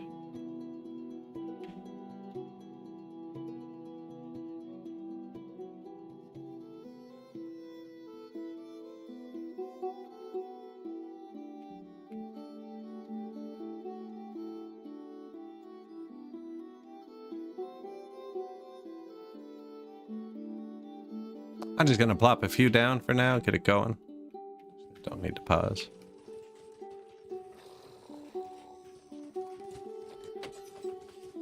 Put the taverns down after, see if they'll distribute the alcohol for me. Yeah, this is the city so far. We've had a few people leave today. They're pretty miserable. We're about to fix that. I'm producing way too much myself. We have barely any tax because I'm just blocked in by this dude. We are trying to murder him, right? Yeah.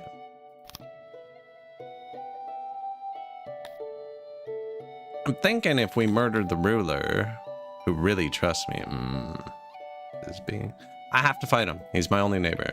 It doesn't matter. If he gets mad and attacks me, then and we lose, that's the game.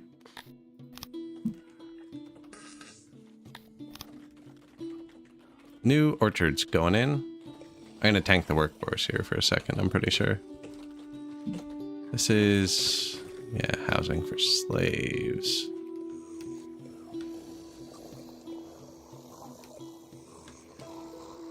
I did put food there, right? Yeah. If I put housing for citizens down here, they're gonna be mad. There's just not services. There's not good stuff there. Same with actually, it looks like I don't have stages over here. Yeah.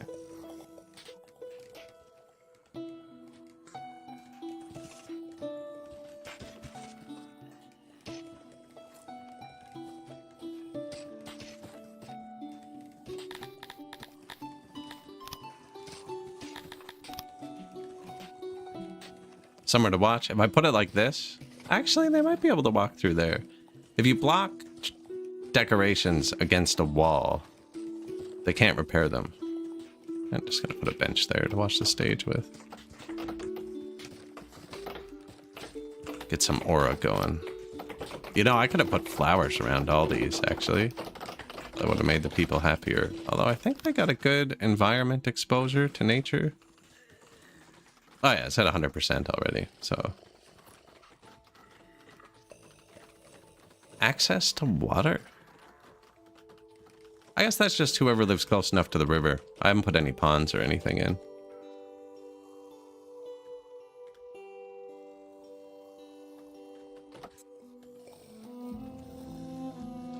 Minus 50 workforce. Fruit orchard, massage parlor. Auto employ. Apparently you can just upgrade these straight away.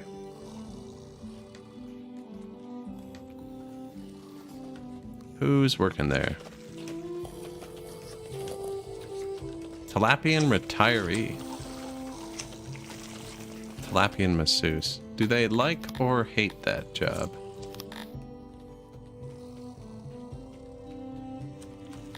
Anyone else think this is a barber pole though? I don't know if that's a massage parlor. They hate the job. Kryptonians really hate the job, but I don't really care.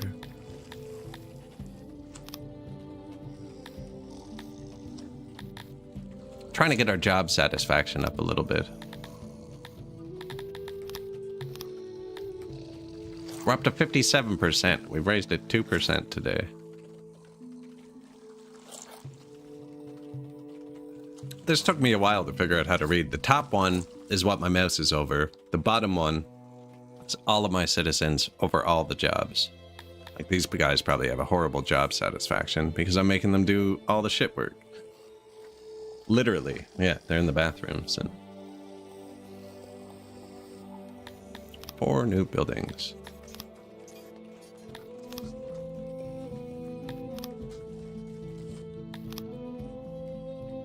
I'm not doing the second upgrade, then we'd have to import jewelry. Bedazzled masseuses.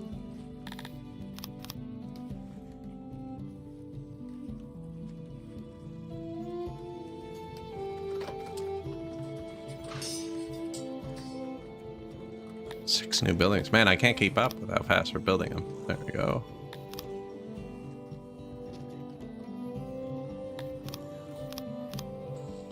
New stage. Masseuses. More fruit, even though we have lots of fruit. Nobles, whatever I have the most of. Right, so I actually need to upgrade that one. Senpai is still alive somehow. Not working, he's chilling by the water, but I can't blame you at 113. But yeah, whatever we have the most of, or whatever I needed. So like cut stone, the breweries, carpenters, tailors, woodcutters, pottery, 1 governor. I should have 2 governors by now, but can't take any territories on the map. Aurochs and Entelodons. We should have more science again. Yeah.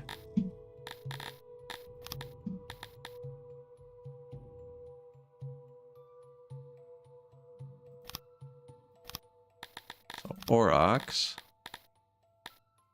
could do more orcharding, but I wanted to do brewery, I think.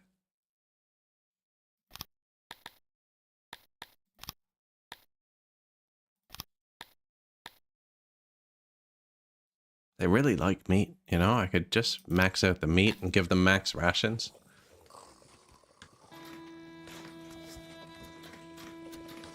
Well, we're eating meat, so I have tons of Entelodonts, actually. I normally used to just do Aurochs too, but like this field makes 65 meat, and this one makes double, so you get double the meat. Now, this one has a bit more tech into it, a tiny bit.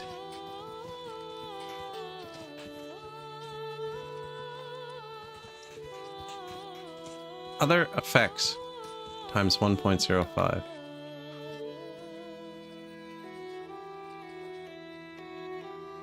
Don't remember getting an event.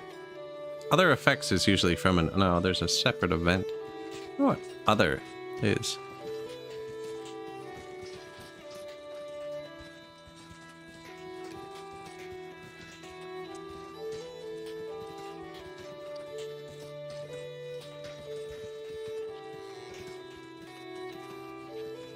Religion.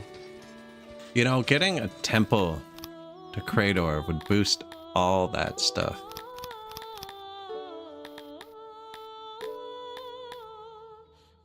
$210 knowledge.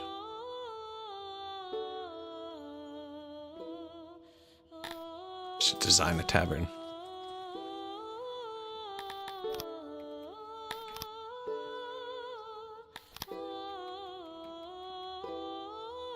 Tables, knickknacks, carpets.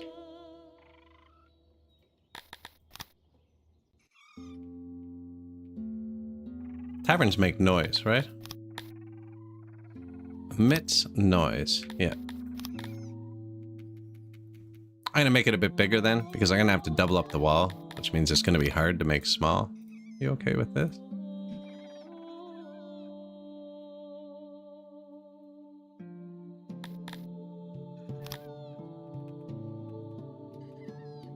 It's a sad day. Sardar Neored, master of Auroch pastures, has passed. Replaced. One of the knickknacks has a point you have to access. Feels like an error. 100% coziness, just like that.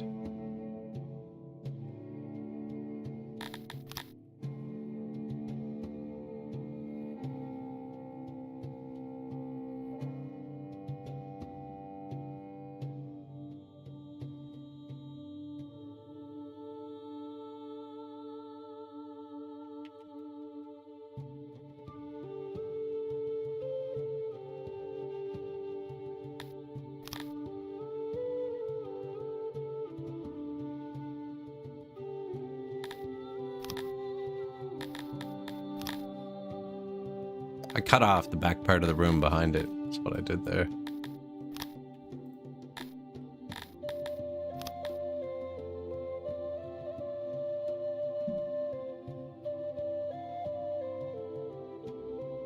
So I just won't put carpets in it. That's fine. Yeah.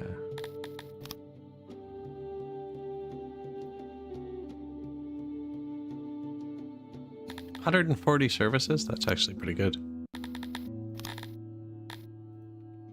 Now, too thick walls block sound.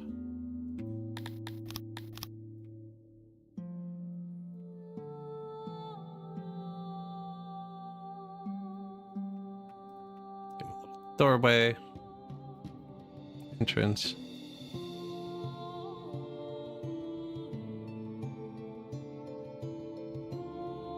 Pretty big. And then Talapi, rounded out.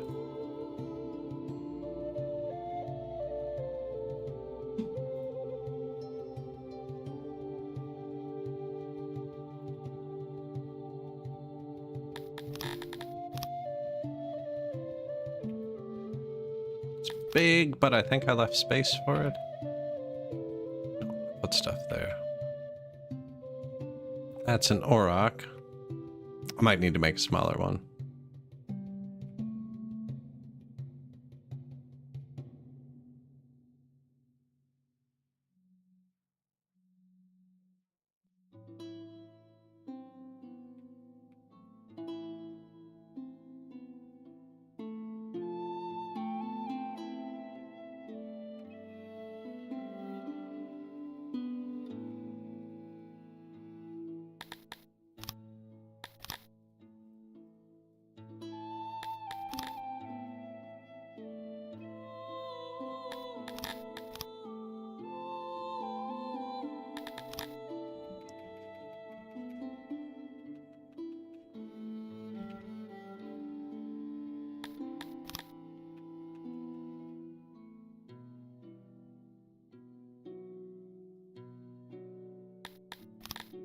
do that. Almost cut that piece of the room off again.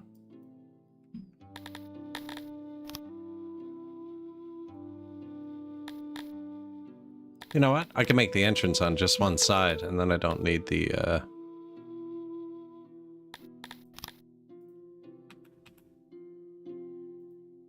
whatchamacallit.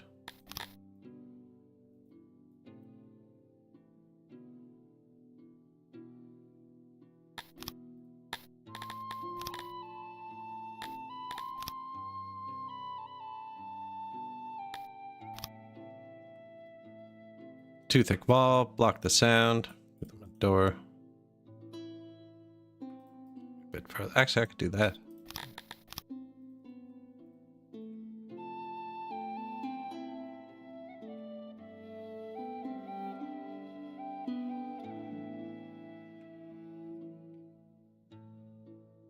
Round. Well, it's square. We'll throw the round in if we have to. Round overrides square.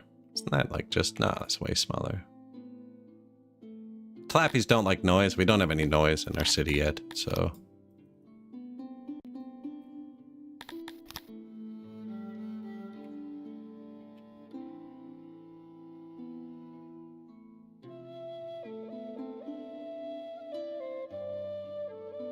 Tavern. I'm gonna build this one first and tell it not to pick up this type of alcohol, and then copy it and paste it around, because I'm saving this for the army. How do I keep them submissive? I don't know. I don't know on this patch. I just have very few compared to my population. I think it's something to do with the new tyrant mechanic, but I've just not been having many. They are multiplying, just slowly, it seems. There's 40 more growing at any given time. That'll go up quick enough. Haven't even done what I said I was going to do.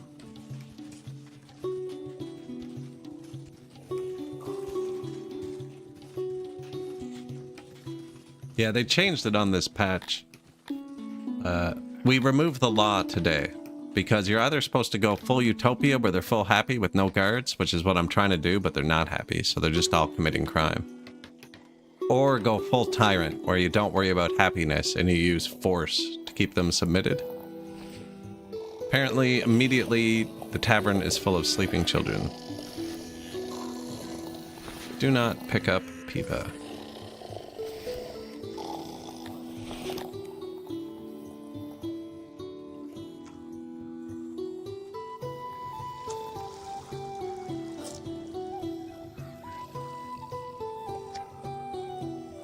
Some bars around. Does that have more than one entrance? Yeah.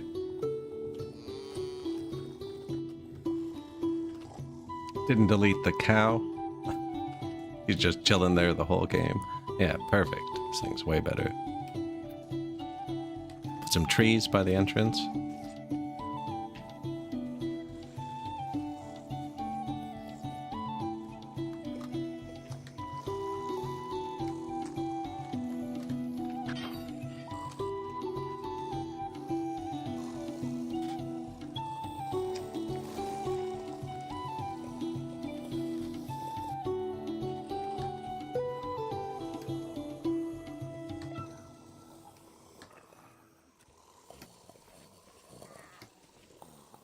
That should do it.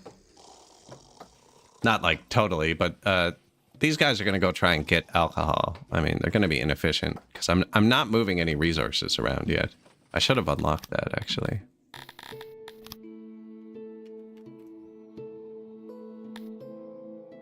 $40 points. Green points. I think I spent those on spoilage.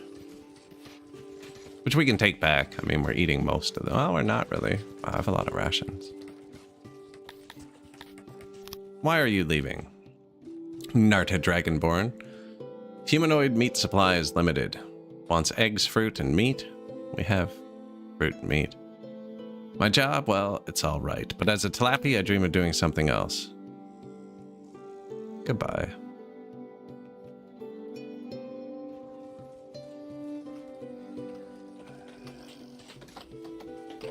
Burying.exe not found. I just saw that one. Yeah, it's happening. I have a few corpses that aren't getting buried. This one's under this wall now, I think. Which is fair. Don't know where this one is. I haven't built anything here. Yeah, sometimes when they die at Misadventure, we just don't bury them. Not sure why. Alright, we got lots of meat now. I wonder if I feed it to them. Yeah, the health's getting low again. Oh. I don't need more food. Okay, do you guys want more food? Like, for the submission, this does affect it. How happy they are, right?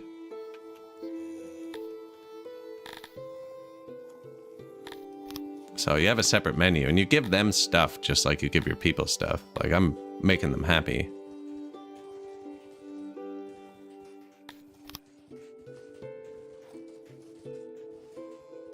And then clothing protects them against the elements, so they need to use Wells and Hearse less, which means your Wells and Hearse won't get overloaded as quickly, which increases proximity, because, like, let's say he wants to go to this well, but there's no room, he'll go to this one, but there's no room, so he'll go to the next one, and then you have bad proximity.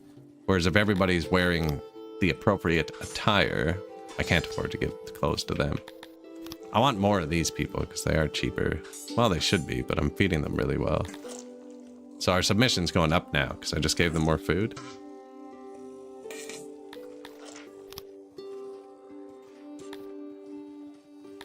I don't know how I'm going to raise the health. Get to 12,000 population? I need to upgrade the physician. That'll give me the ×4 multiplier. Actually, that's what it is. More knowledge. Mm-hmm. How many points do I actually want? 210 to get the Grand Temple to start boosting. I'd have to delete so much stuff to place a Grand Temple. I'm gonna put it right here.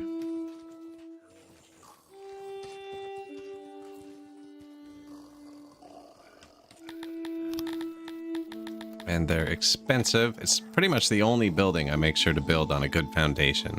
I ignore this mechanic almost completely. Except for the Grand Temple. It's a decent spot for it, though. Yeah. We'll design a Grand Temple for there. And then the Grand Temple should boost our agriculture, but we're going to be getting agriculture from the world map. Or actually, I could get... yeah, all the coal and clay and stuff, which we're getting from the world map now. Like, we're buying that. We're buying herbs.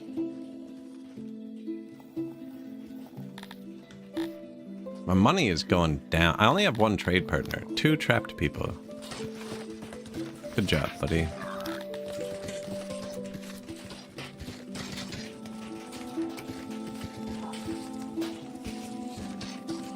Don't do that. 1 trapped person. I locked you in there with the cows, did I? Sorry. I actually haven't hunted the animals on the map in a while.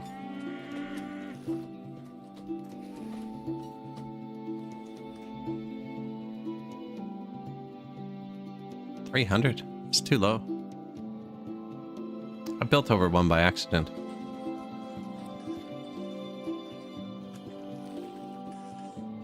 Ducks. Cotton. Saber-toothed tiger was here somewhere. War horses are really good. I walled in the aurochs so I wouldn't do them. I accidentally built over the entelodonts. I don't remember where they were. If you don't build over the tile that makes them disappear, they'll keep spawning. Or like that and the one, like anywhere you put your mouse where they disappear, kill it. So it's 1, 2, 3. Maybe it's like 5 tiles around it.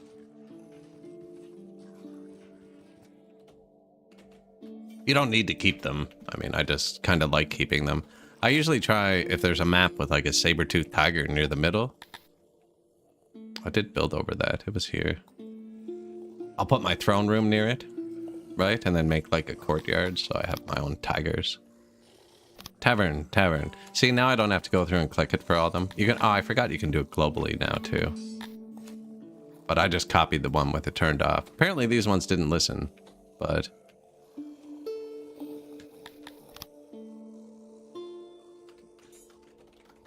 So this takes a long time to spool up. 4% access. They don't go daily though. I don't think I have enough, but it's gonna go higher than 4%.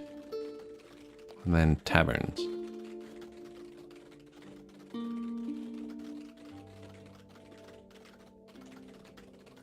This patch feels a lot harder to me than the previous ones. Oh, minus 200 workforce. That is bad.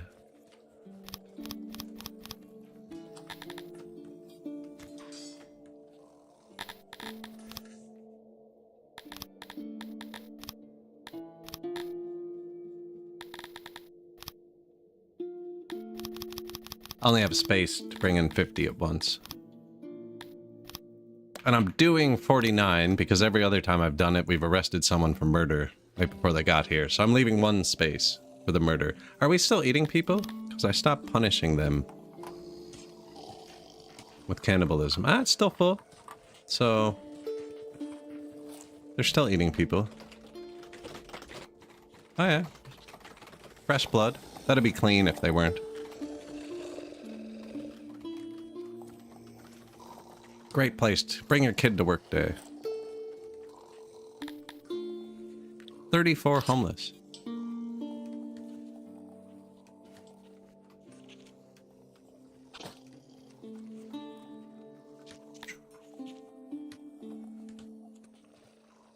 Yellow means they work here and they can't find somewhere to live. White means an empty house, but these are reserved for the second class citizens. This house is not going to have a stage or a fight pit, anything.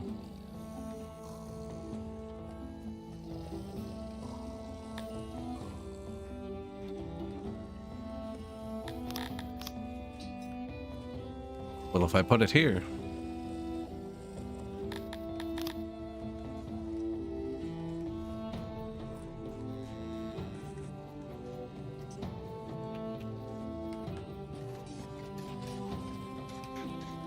Yeah, that's probably a good spot for that.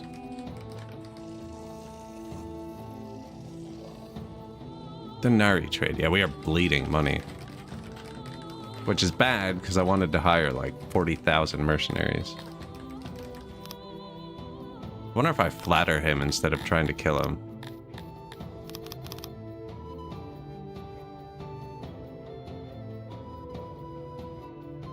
If I get him back up above 2.5, we can become colleagues, which lets you trade with all of their neighbors.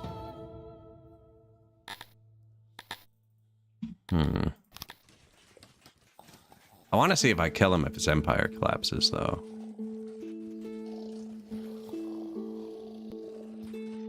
Built those rather quickly. Let's up the capacity. Basements. Second floors.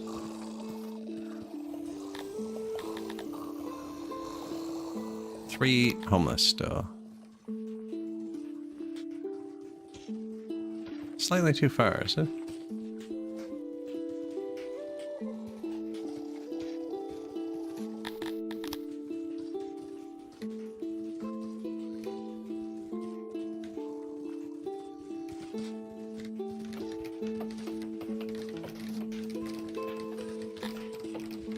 Alcohol. Perfect.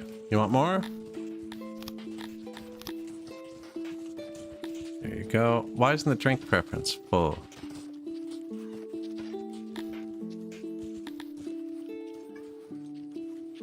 Yeah, they don't prefer this one. I'm only giving them the one they prefer. I'm saving this one up for the troops, I think. Although maybe if I stocked the bars with both, they just wouldn't drink them. The bars wouldn't be empty as much. Let's try it.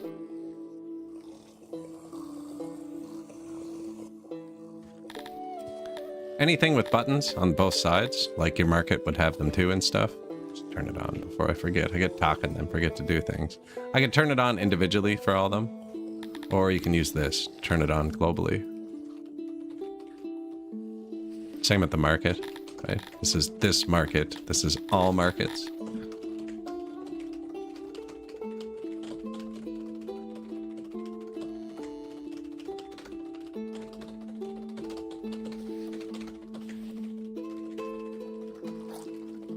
Available services, 0.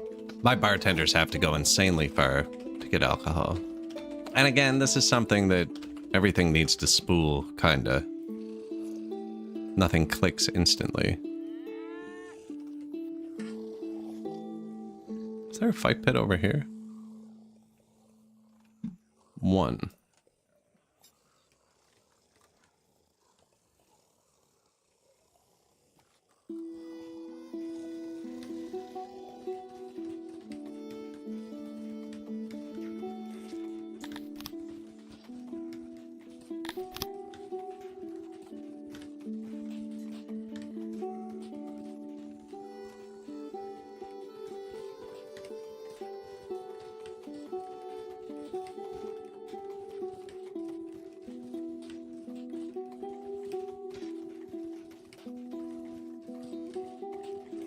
Right about there, I think.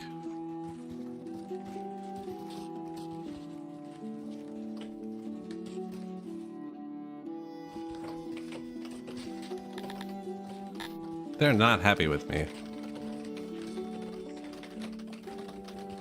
Now, I have a lot of infants who are little disease vectors. That could be it too.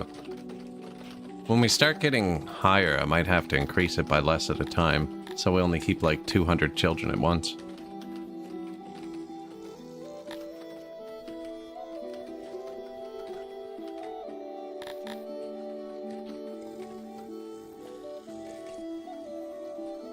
Yeah, on this patch you need to build, just had it, one of these, where you can import the old second-class citizens.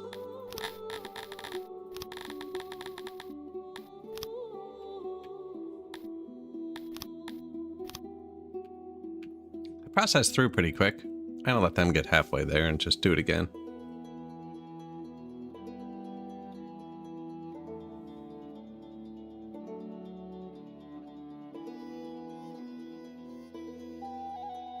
His army's gone. Oh, it's here now. It's so much stronger every time I look at it. And I do not have enough to bribe him for peace. You know what?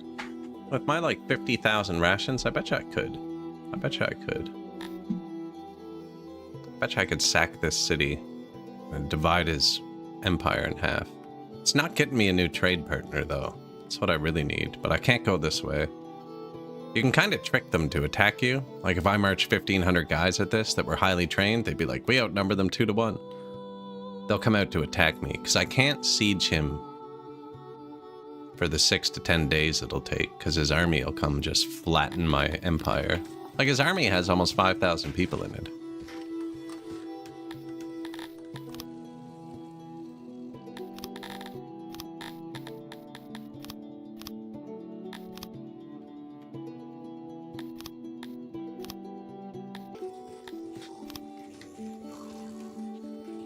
New fight pit. 3 wrongful deaths.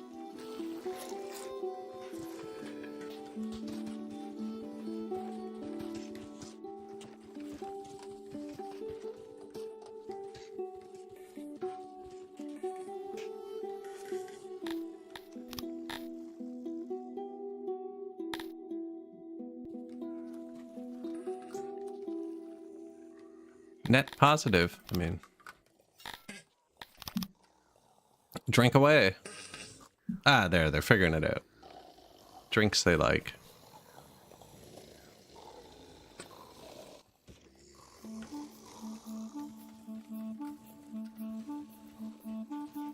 They're drinking these, but not nearly as much as they're drinking these. Not even 1/10, actually. Burning through fruit. Ah, but it's almost harvest season. Oh, it's today. Right? Yeah.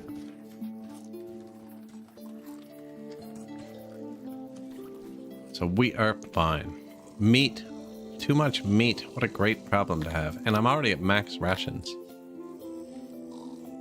So I should have actually had more Aurochs, probably. You know what, though? As we go, we're going to get more. I really need more map territory. Kind of stuck on how to do this without losing. It's weird to get pinned in so hard by a big empire, and trespassing on this patch is a -4. Which means even if I just like want to walk through and take this free land, for instance, which would be like ideal, because there's no diplomatic repercussions, he'd declare war on me.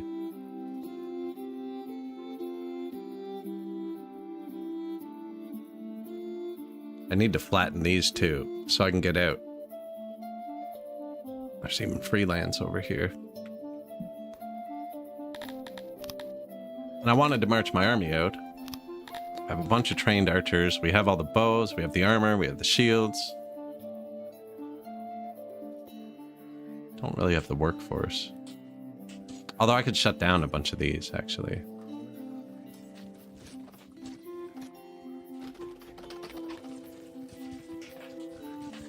I should be selling meat, I think.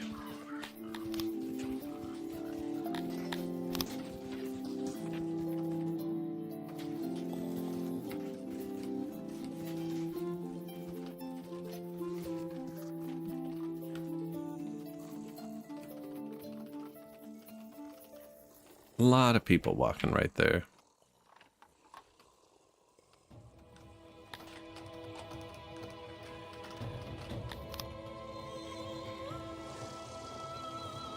Retirement's another big one.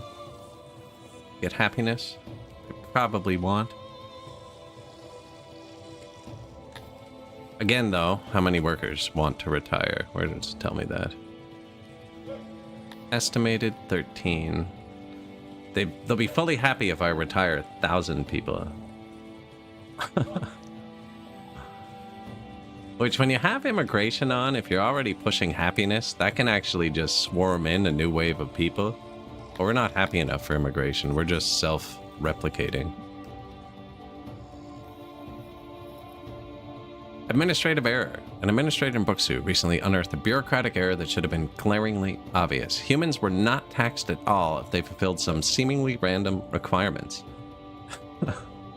It is not clear yet whether this error was introduced deliberately or just a display of staggering incompetence, but many made use of it, conducted business. Boosted regions, 1. So the loyalty in Buksu, we have to go check. How long is that going to last? 11 days? They're super happy anyways. So, boosted production for 11 days. It's not bad. You know what? We don't need these anymore. I need that one. I could get Sethalon to put in my... I have to unlock it, though. I was gonna say, I could get Sethalon and put that in my embassy to boost it. I don't need these two.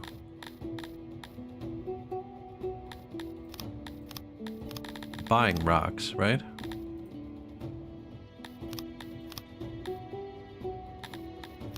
Coal or clay? Coal is more important, I think.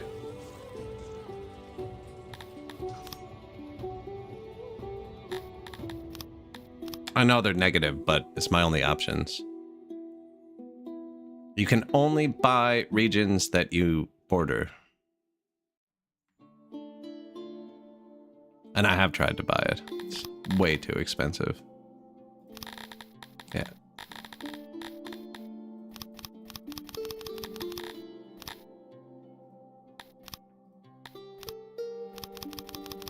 That's all of my stuff. I'm 15 million short.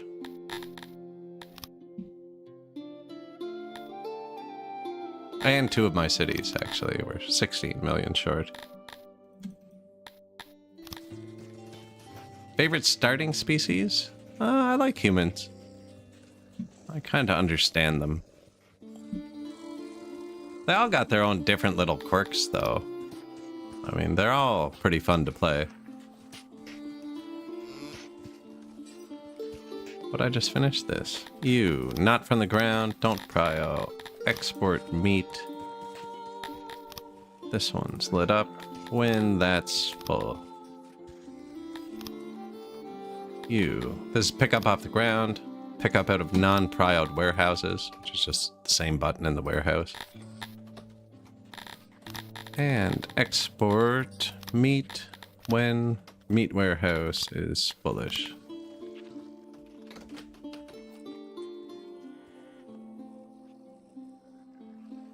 I could put one down here to just sell it out of here. Ah, they're picking up all the meat down here, actually. These are all empty. These are new, though, so they might not be... No. It's over here that has all the meat, eh? Anyways, we're going to start selling that, trying to turn the economy around. 9 wrongful deaths.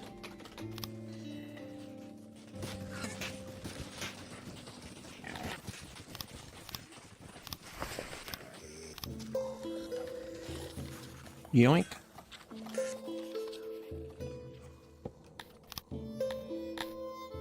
$68 knowledge. Worshipping with style? What's that cost?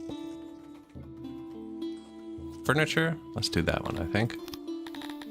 So I want to get to the Grand Temple anyways. Or grooming. Barber. 0.75 of a point. It's fully upgraded.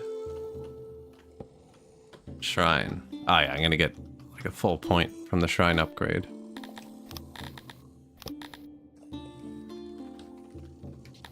Bulk upgrade all.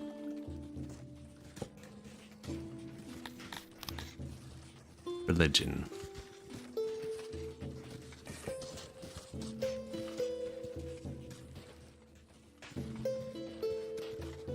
I like these little bars. Kind of shows you how it's trending. Like we gave them full food, bit more alcohol, right? As they got it. Population's kind of bouncy. Although it's going up again. Submission's still pretty good. You guys can keep having kids, actually.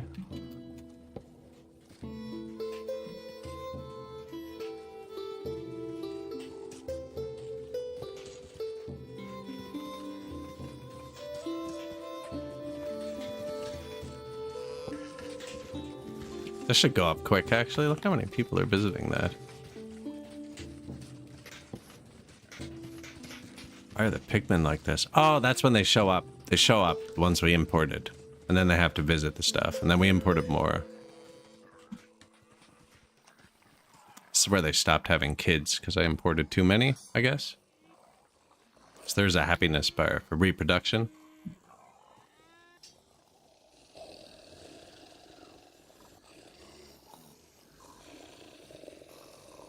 Five times food stalls? Like this, you mean? Oh, yeah. Tons. They hold more food for surgy moments. Although they're doing pretty good. I don't know if you need this many this patch. They can hold a lot more work. Well, this one's almost capped out on its own. This one, too. There's one here, here, here, there, there.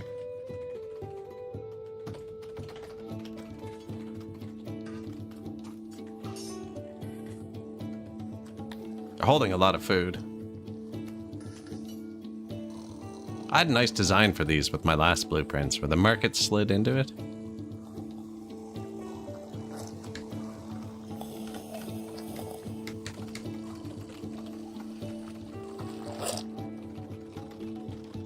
Depends how many people are around it, right? It's probably better to make smaller ones, more frequent, just for the proximity, but I think Patch seems really forgiving with the proximity and stuff. 90%, so yeah, I should have a bit more placed around, closer.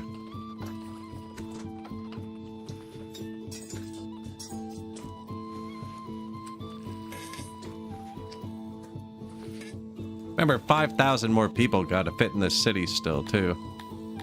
Hey, we made money. Barely, but we made money. Someone's eating the fish. That's weird.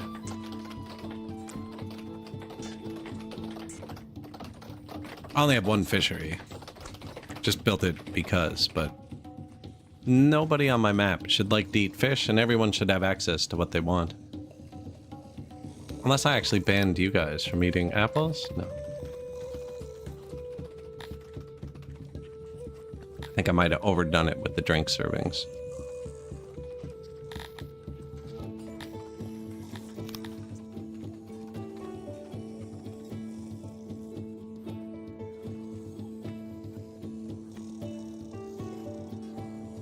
Oh, I ran out of pottery. Okay. Shoot.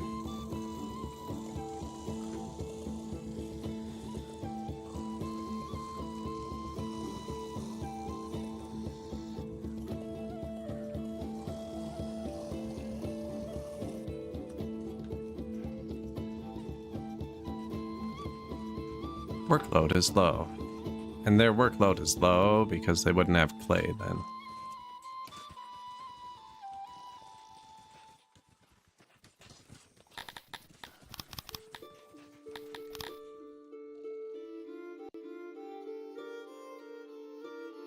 I could try marching through him, seeing if he doesn't attack me.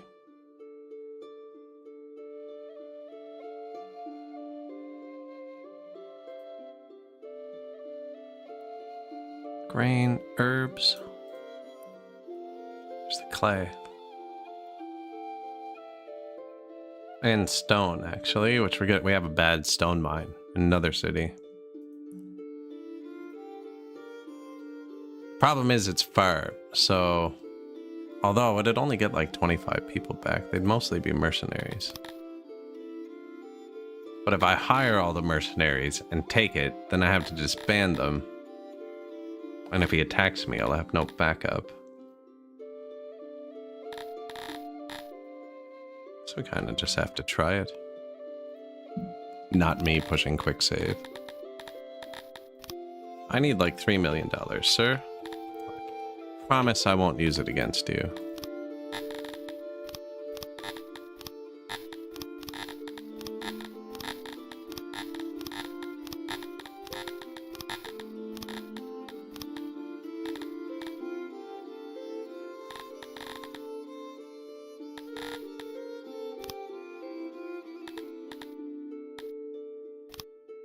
He won't even buy all my rations. There's a max he'll buy. So I have 20,000 rations. I'm buying those. Buying that too. And that.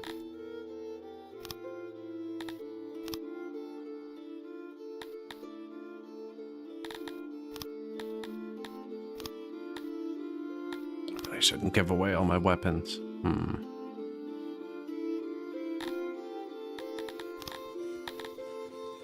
I do have actually a couple people. Let's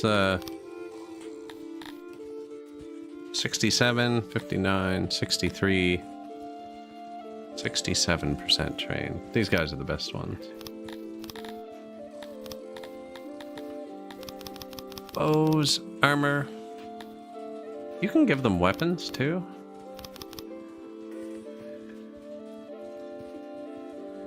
Sounds expensive.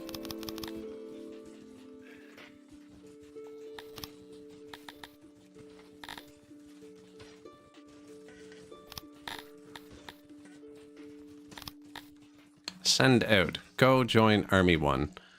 So when you do that though, these all turn themselves down over time. Is this where we're making bows? Yeah.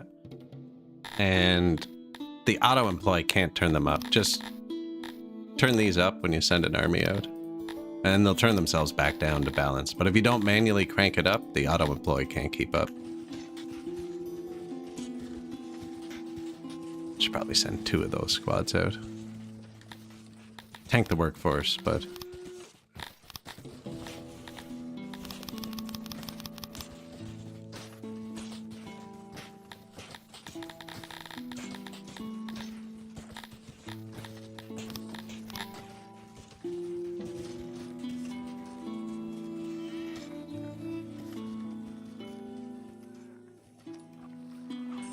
placed way too few hearse, wells, and stalls, and your city is screwed. Give them more clothing.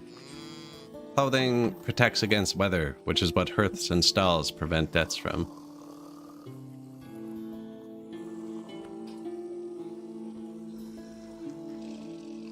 There's somebody who actually has clothes.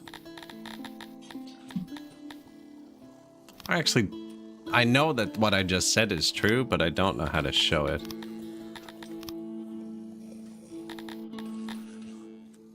Clothes protect the wearer from the elements and elevate their self-esteem. Cold resistance, heat resistance. So the more clothes they're wearing, the less hearse and wells and stuff they need. But definitely start spamming them too. I didn't need too many wells in this because I have a river. It kind of works to cool them down as well.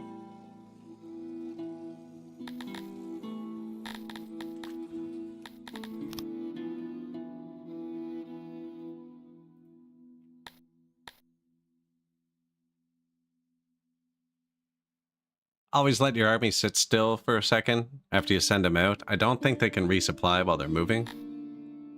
So these are all full now, but always let it sit for a minute. Maybe a day. We can speed up days.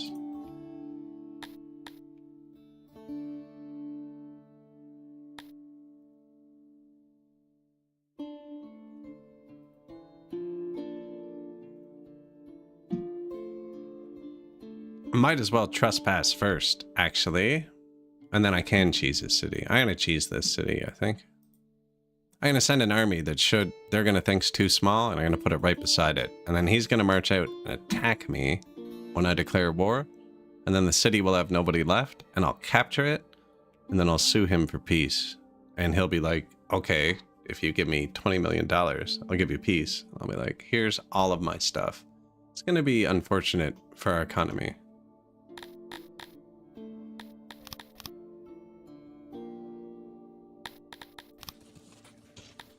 Not a terrible worker shortage.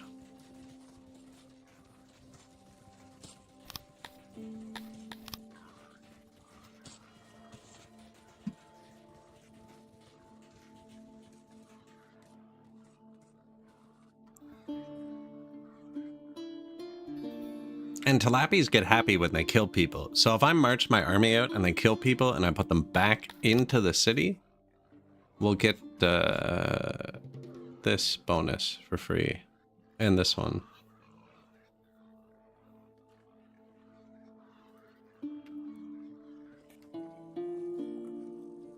They really like to demand regions. Agreed. And they price them at like $200,000. They're like, do you want to trade 40 stakes for a province?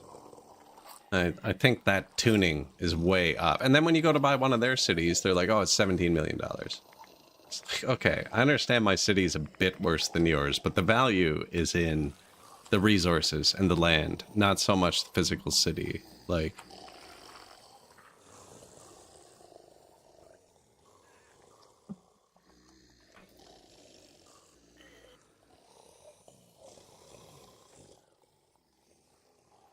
oh, I actually have too many rocks now.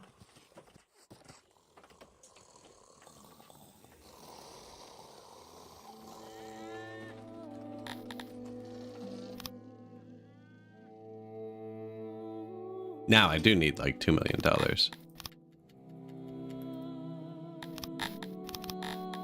They like to trade money for money too, which is stupid. I think if you put something, they shouldn't offer the same thing.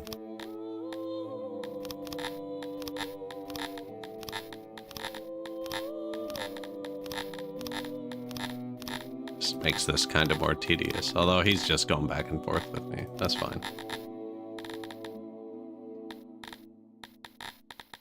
Kind of sucks because I'm buying metal, but you can just re-import it all.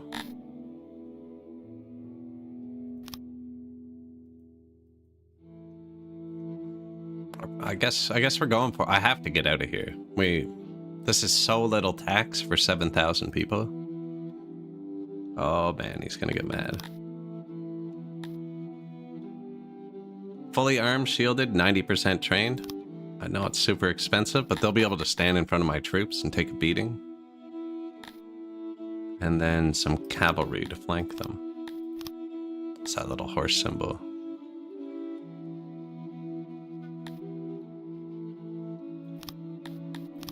The squad doesn't have armor, does it? Shoot. shouldn't have hired them yet. And I can't edit it while it's already out. Oh. Made the recall button flash. It scared me. My dudes don't have armor. Well, you're not going to do well.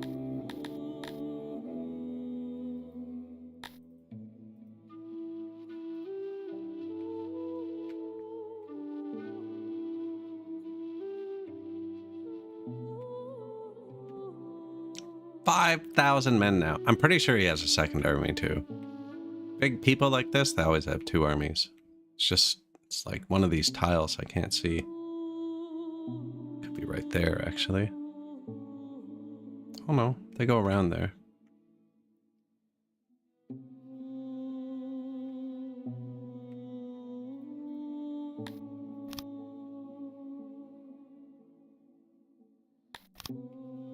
They're not going to march out. Nice, they marched out. Pretty sure we win this. Whether we win the follow-up, whether we win the follow-up war is also questionable. You can also build giant walls in your city and put catapults on them and stuff.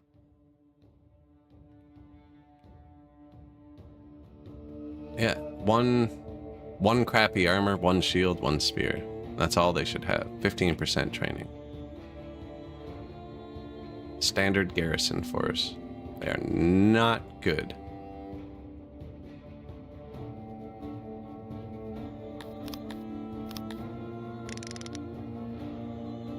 Cavalries.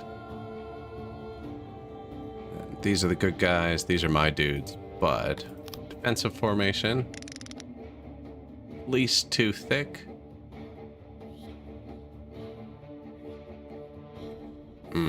I think I made a big miscalculation here.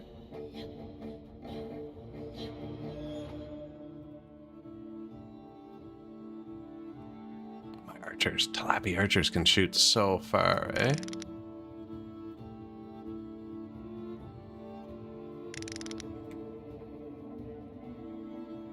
Okay, that'll get them moving. I want them to have to walk further, actually. Here.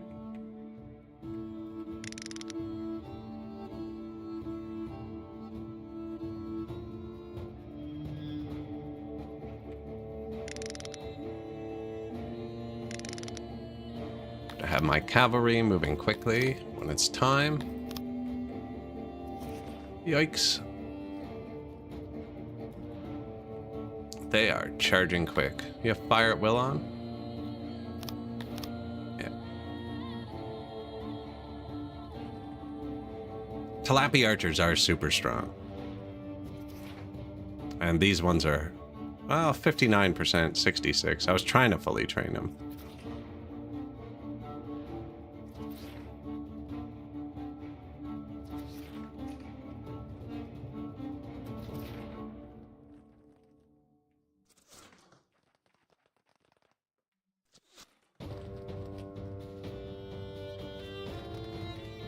They're not really messing around with their approach.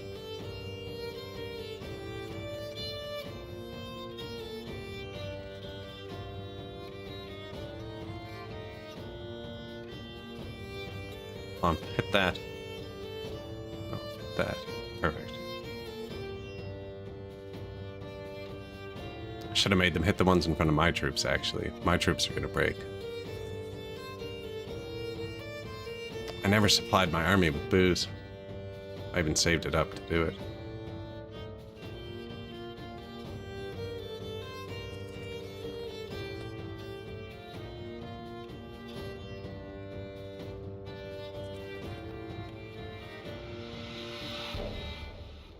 Don't you...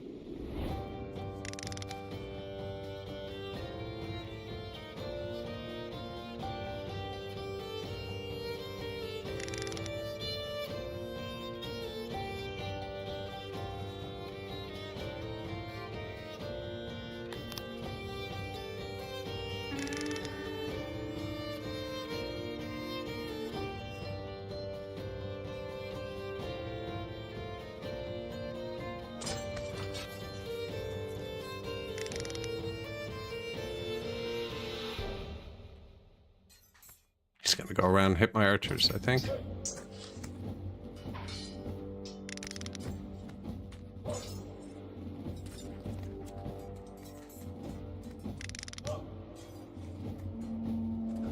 Already broke a squad. Already broke a squad.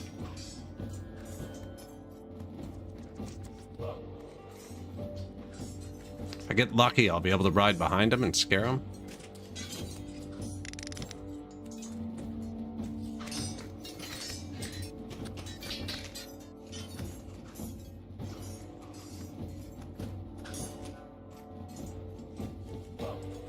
Yep. Sick. Yeah, just right behind them all.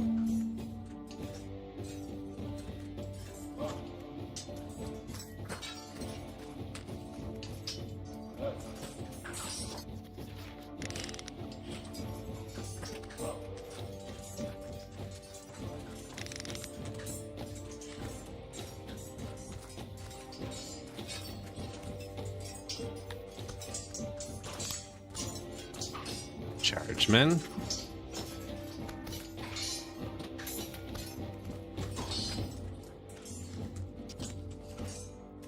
Today.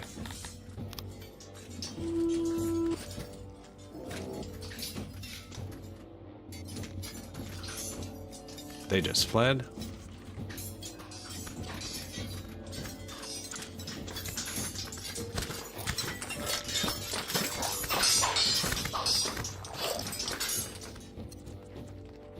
Manual battling? No, it's the same as any Total War style game.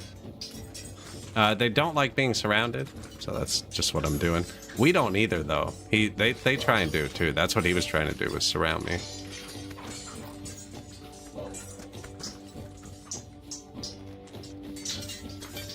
No, the catapults make it a bit harder. I never really use them, because then you have to supply your army with a lot more stuff, but I really should.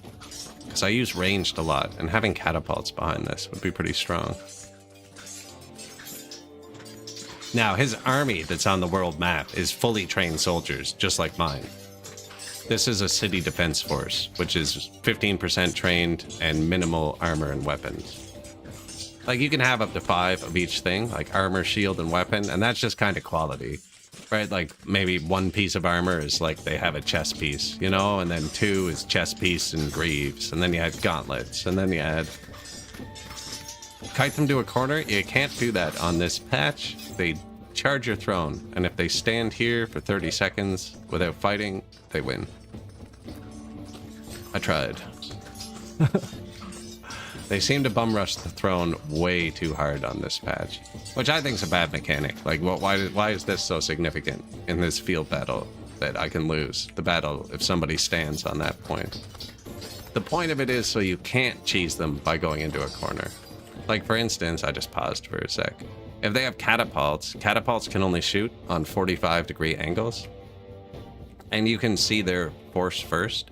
So if you just, like, if this is where their furthest left catapult is, you just hold A and S, and then just put your army past that point. And their catapults are useless for the whole game.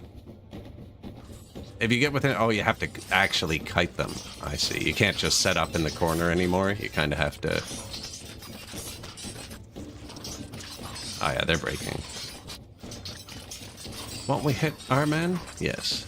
We'll hit theirs as well. Are we out of ammo? Seems like there's very low ammo in this patch. Why aren't you shooting?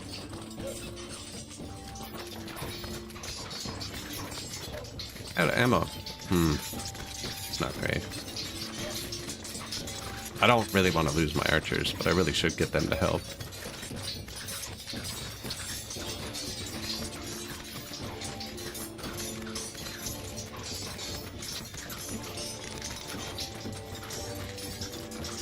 Swarm in.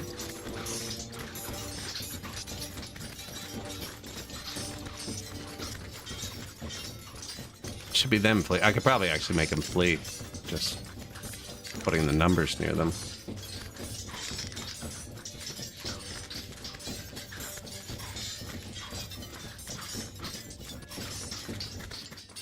This isn't the hard part. The hard part is trying to convince him to let me keep this city.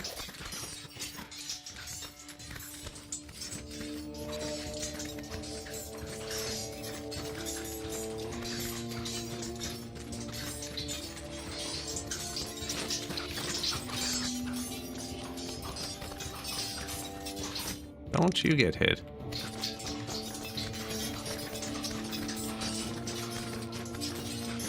Yeah, the rushing the flag, they do it when they invade your city too, which I really hate. They don't even pay any attention to your troops. They just bum rush the flag.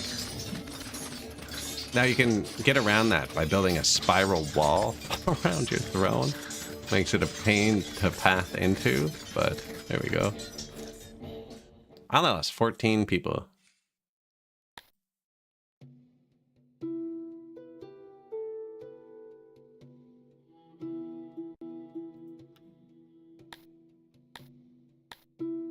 We want to be evil. Execute. Occupied. Besieging Buksu. I might be able to get a second city. We now are under control of a haven.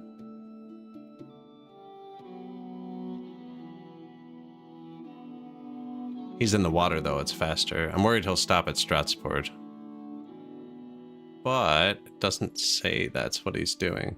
And Stratsport might defect. Maybe I should put an army there. I'll wait till he sails by. If that's his actual plan, it's a silly plan. Okay, but if I walk into this tile and he fights me with that army right there, it'll join. Don't turn around. I need him to leave that province. Go do it. No, don't turn around, you idiot. Buksu does not have a defense. Hey, title unlocked. Gained by being harsh on your conquered foes. Slaves will be more easily controlled. If I can sack 2 cities, maybe I can sell them back this second one. For peace.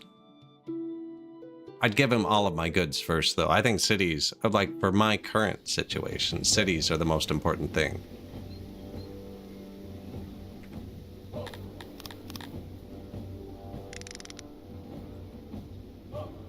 Archers. As long as I can just hit them, it'll force them to move. They would move anyways. I should check and see. All crappy. Defensive formation. That's it. Offensive. Defensive. If they're 1 thick, the charge will get through them and they'll be surrounded. So you want it at least 2 thick. And then same exact thing. We'll try and flank them. That just makes them move faster but get tired quicker, but they're on horses, these guys, so I think it still affects them, but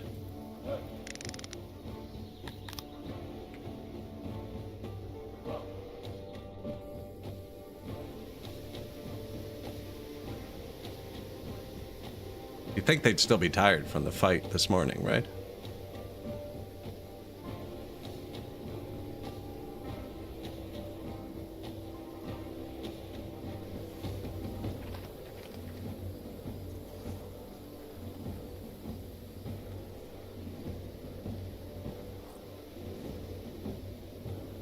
I wonder if I could just use this small cavalry squad to, like, hey, pick me.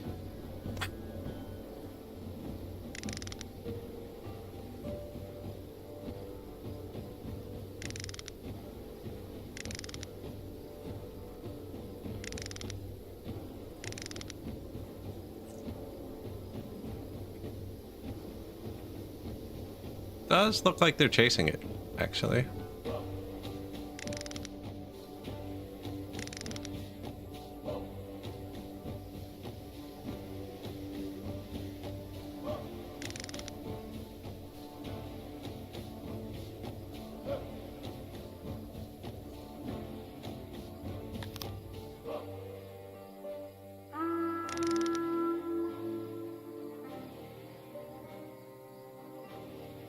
Oh, they definitely are.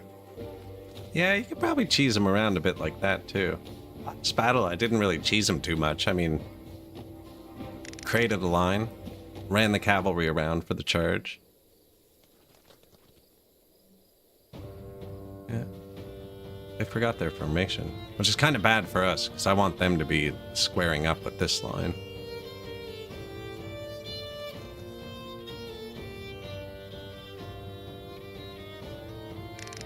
Now, getting hit by Talapi bows is terrible for your morale, because they're so strong. That's that blue bar at the bottom.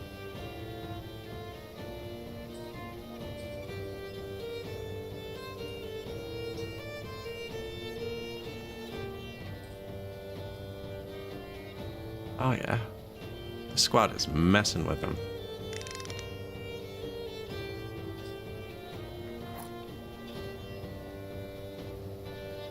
Like, no, I don't want. I guess it's mercenaries, they can die, but... How's your morale?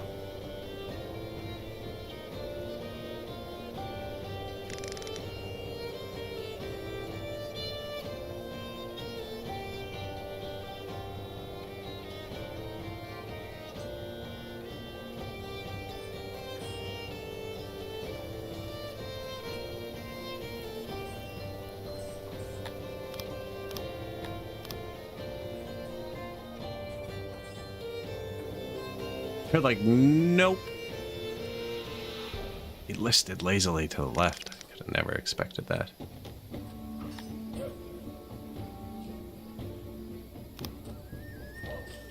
How many arrows? Not enough. Ran out really quick. Don't know if there's a way to actually check the number. Not in combat, I don't think. I can't.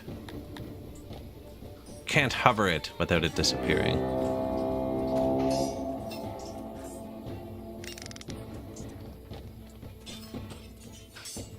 I'm gonna go in that way. Perfect.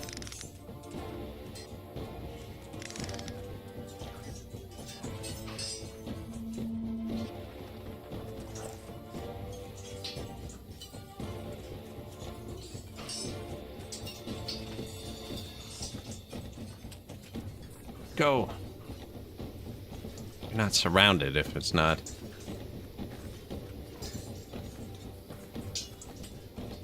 Yeah, they're just chasing this squad around.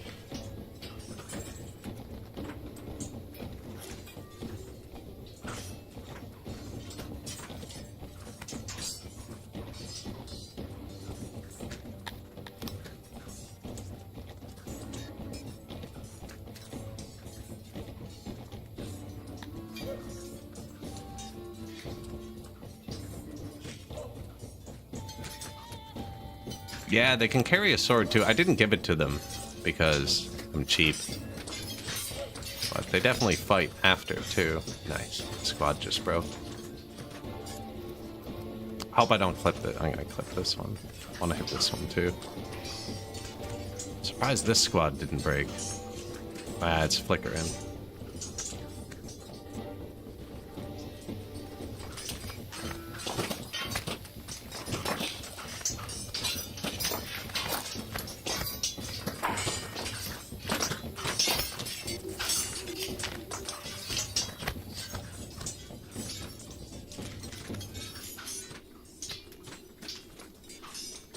Nice.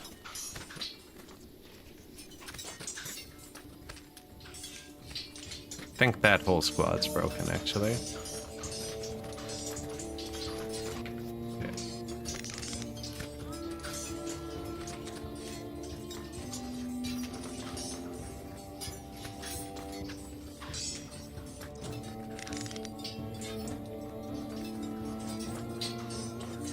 We're shooting a lot, though. You know, like, they murked a lot of people. How many people you kill?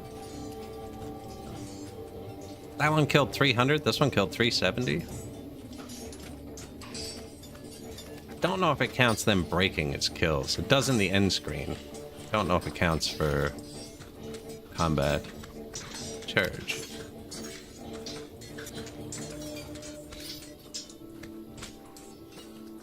Get in position quicker. I want to charge this way.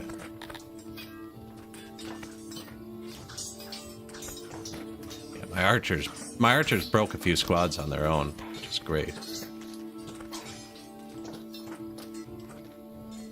Out of arrows. Show of force. The numbers, right? Make a difference. Proximity and numbers. All the bodies they're flinging.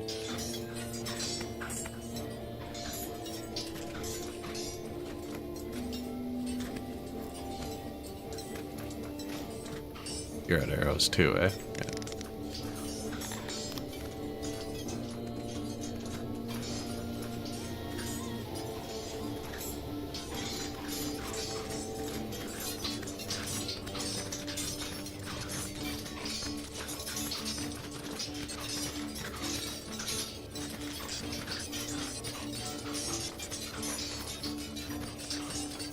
Which one's not me?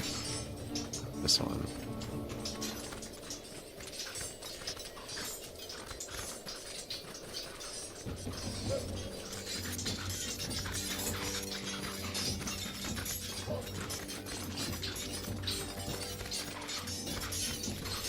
Usually there's like one leader squad that has a lot more morale than the other ones. Get in there.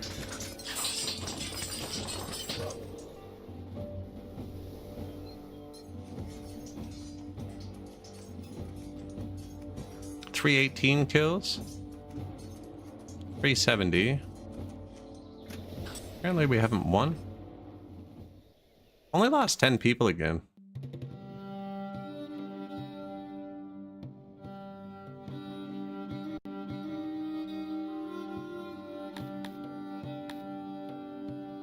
I play humans so much, I almost keep releasing them, just out of habit. Occupy. Yeah, he's gonna sail right by his own city. Anyways, do you want peace? Because I want peace. 8 million?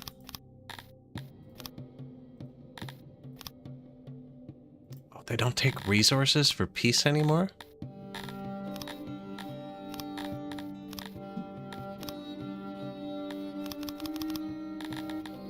That's new. Very, very bad.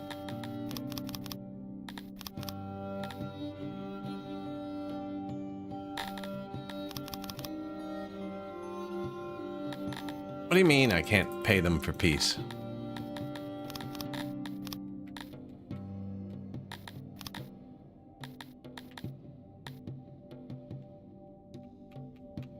Won't let me offer more money than I have.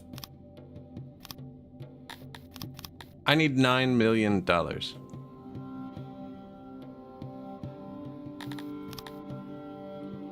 Really? Well, that's strat. Bad. Hey, new neighbor. I need $9 million. I'm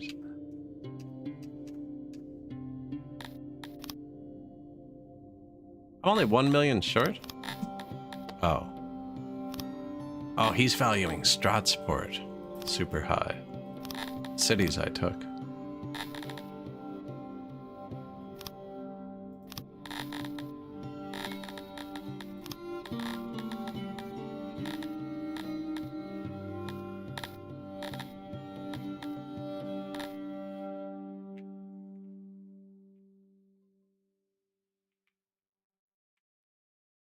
It's 5,000 highly trained men that I can't fight.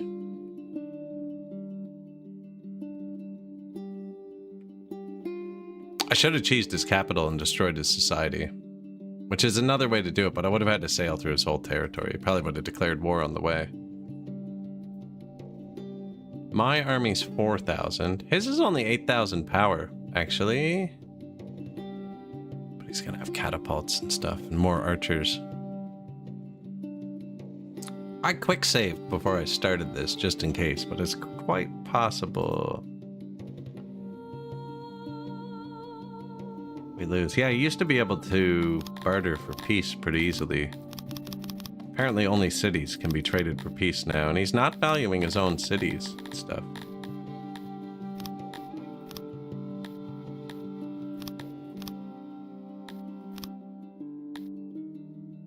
That's so close.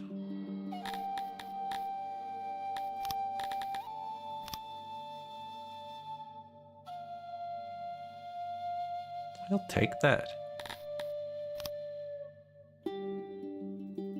Okay. I don't need $9 million.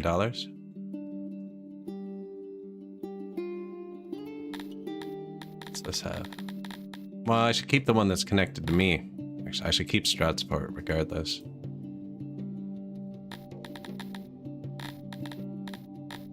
I did want the clay. Rickakir. I want peace. You want... Why can't I give him Rickakir? Because it's not connected to his main empire anymore. Shoot.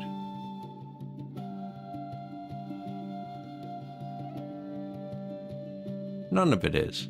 Oh, there's a connection from Osilo to Stratsport. I can fight this guy. Oh, no, I can't.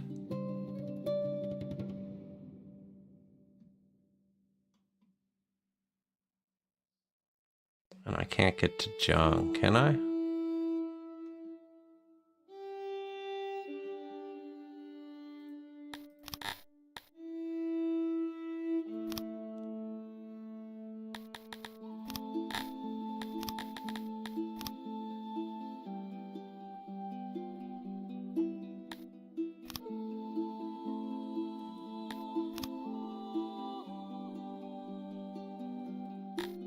Oh yeah, they won't buy everything now. There's a max you can sell each nation. I have tons of stuff.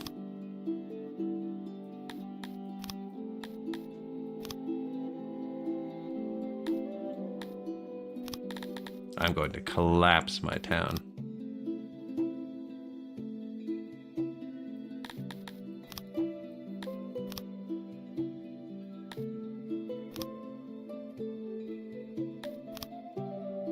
See how the amount he's willing to pay per item goes down as you go up? I'm trying not to give him everything. Buying that.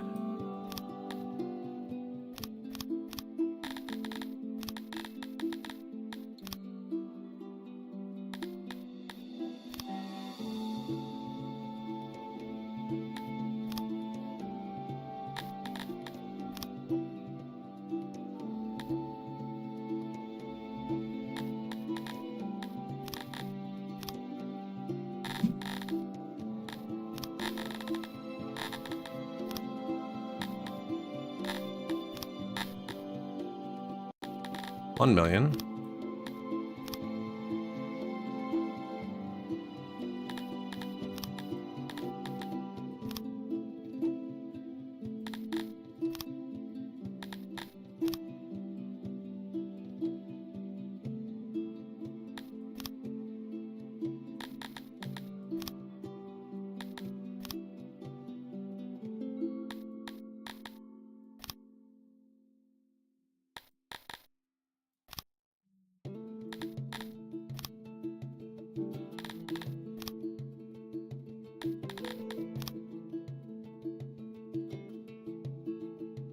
I could tell my people to put all their furniture back.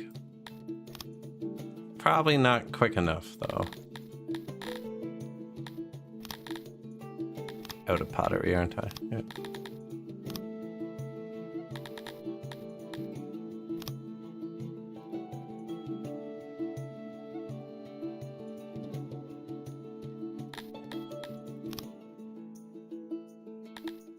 This guy wants a lot of bows. He's willing to pay full price for the whole lot.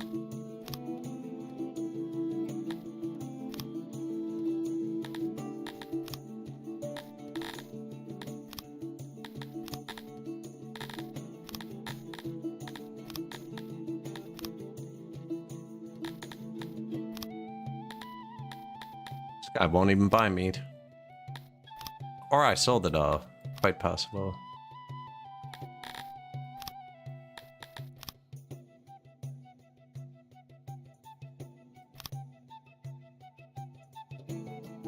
Oh, he only has 8,000 people.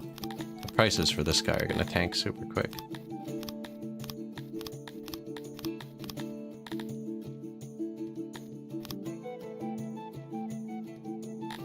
Good price, though, for that.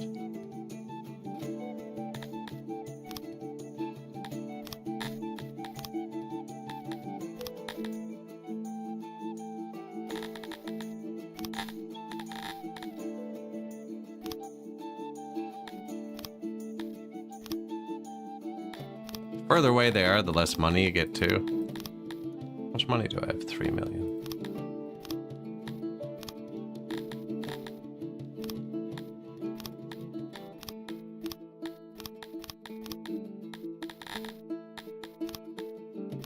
Did I sell all my meat? Don't think so.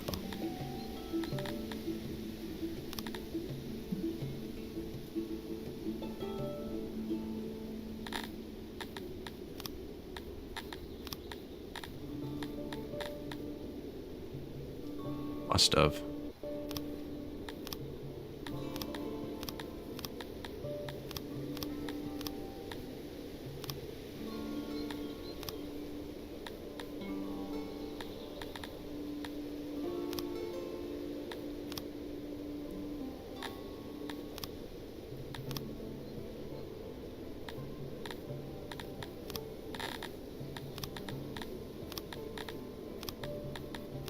This guy has a massive population.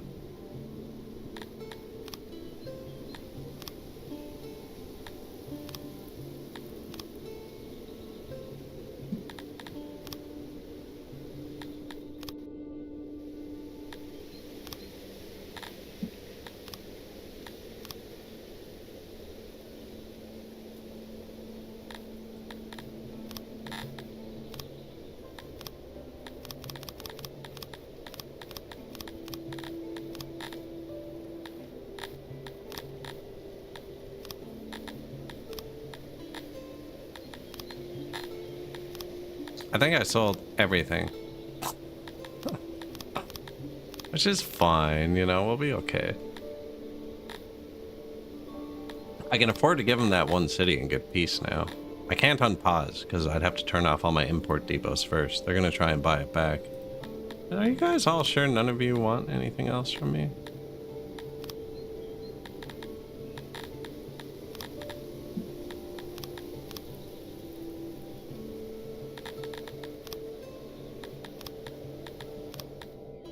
There are different things based on who they are. So maybe you can only ship meat, certain debt. See?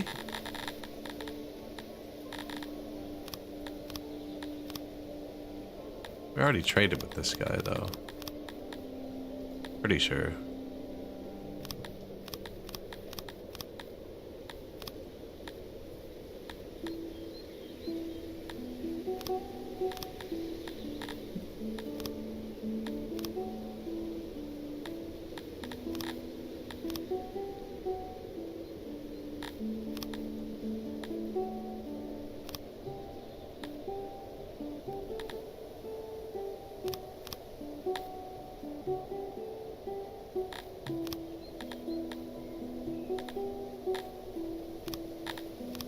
He values his own region at 20 million, and this is also his own region. So he's valuing it 8. I didn't need to sell all that stuff, I don't think.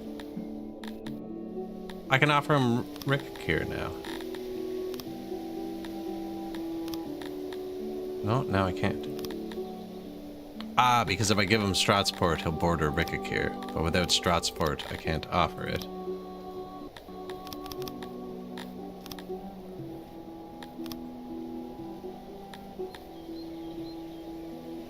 Leaves me with 3 million bucks.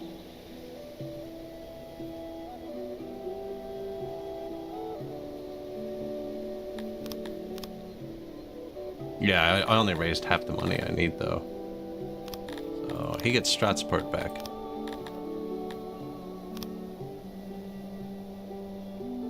Now I don't have any trade partners though. And the trust is gone. The trust is gone.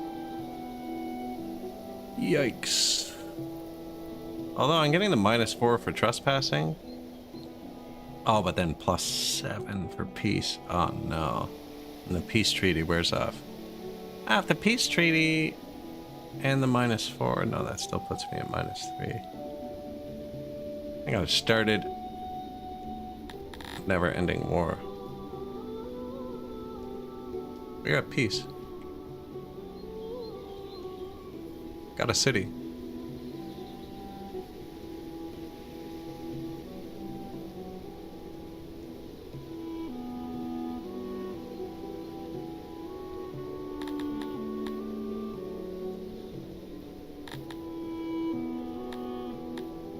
Who is hired?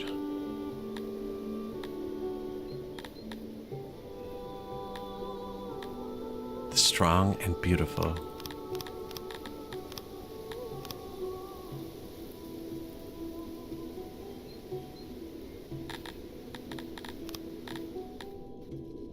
So these, if they're falling, if they're all falling, you can upgrade it right away. If they have to grow, especially Dondorians, this is going to take like 4 IRL hours before they move up. The Dondorians seriously need to be tweaked. Just the first one. The growth is 1.85, or like it's usually around 2%, which means it takes 50 days or like 5 years for the first person to grow. Like once there's 20, it actually starts moving, but the first little bit is awful. I'm just going to put the one thing in it for now. And yeah, let's just put some happiness in it just to make sure we don't lose it. And then we'll take that back in a second. Did get a city. Because in order to upgrade to the second tier here, you need to have 300 people. Target 165. Target 155. Okay, that's 300 people. The 2 falling ones are going to be above 300. I can go up to tier 2. This isn't the city I wanted. I wanted the one with clay. Don't need any of this. Though I could get 1 grain, and then that boost thing would keep running. But I actually needed clay. And global workforce. And now, that didn't give me a new neighbor though, because this city isn't connected to my empire, so I can't trade with its neighbors. So we don't have a trade partner anymore.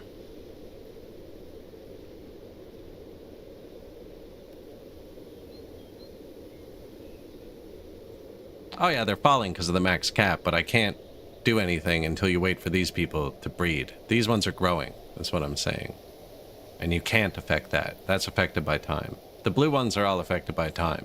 If you take a city and they're all falling, you can upgrade it to whatever you want right away. But if you take a city and most of them are growing, you have to wait.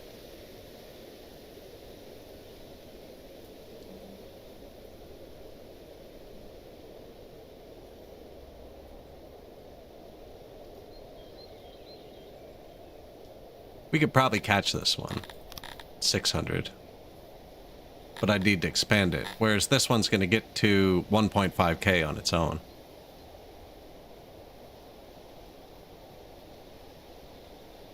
Right? But only once the Cretonians, Dondorians, humans, and these breed. Now you can persecute and balance it differently. As it stands now, they're only going to have these. I don't want to expand it. I can't get it over 1.2k is the tier 4. Right? But if I put that, I still have to wait for them to grow, which takes years.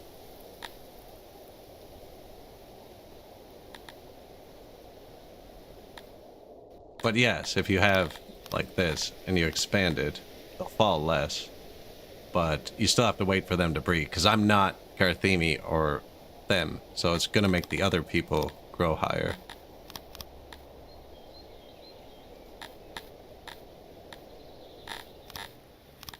Anyways, this one's going to fall to under 600 before it starts bouncing back up.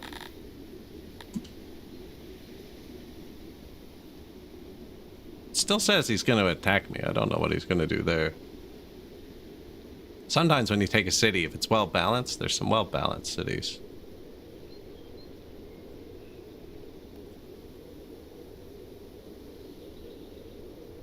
Minus 97.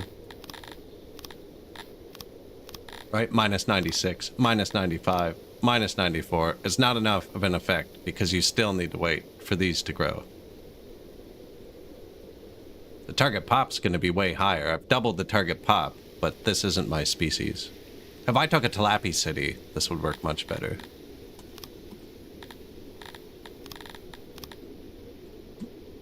But yeah, you gotta wait. If you're letting them all move in, you gotta wait for them to grow. Which is fine. He's decided he's going to trespass, sir. Do you know how rude that is? Fortifying? Thinks he's still attacking, I think.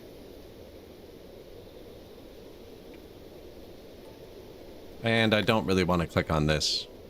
My people are going to be so unhappy.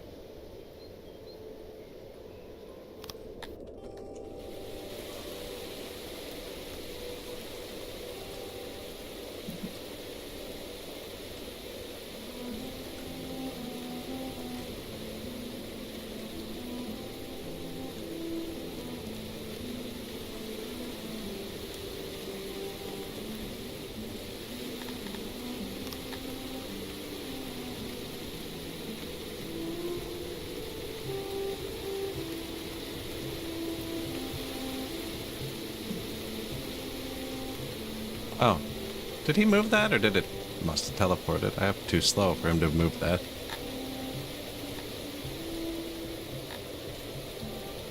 %2 loyalty.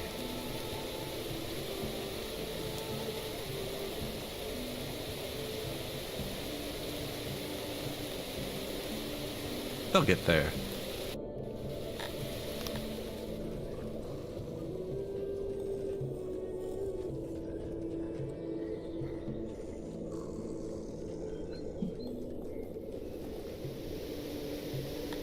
I'm not sure. Health seems tricky this patch, actually. The children are little death balls. I've reported it before. This patch has a lot of children. That's what's causing the health issues. They're less than 10% healthy, all the children, because they can't access all of the health stuff that you give your other people. They can't go to bathhouses, they don't get multiple food rations. So the more children you have, it really drags your health down. Whereas your other people can visit the lavatories and the bathhouses and the food servings.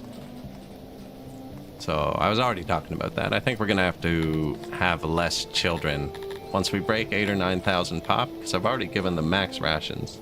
I still have one more physician upgrade. Now, traders are going to come and take all of our stuff right now because I sold it all. So the health is going to collapse. I wouldn't be surprised if we got an event, but we have 600 workers right here we can send home. I hope I didn't sell too much stuff that they leave. I might not actually have enough clothes.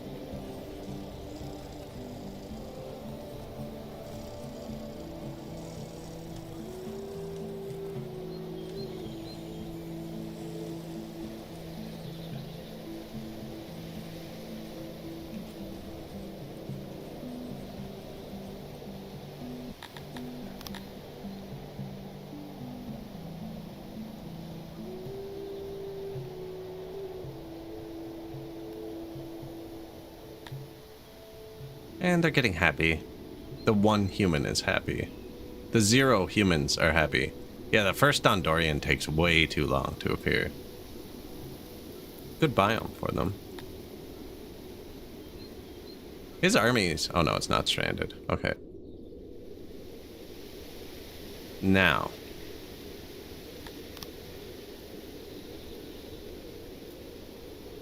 And we already have the trespassing debuff. Man, somebody took that free territory. I was gonna trespass again. Take this one, but he got it.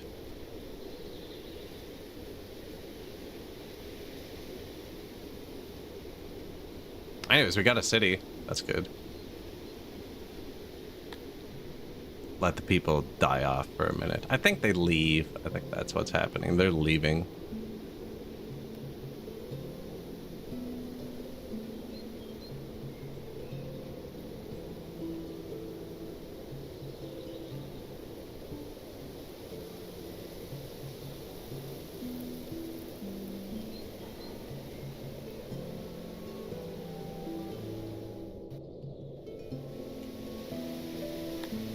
They will be fine. These people might get angry for a minute.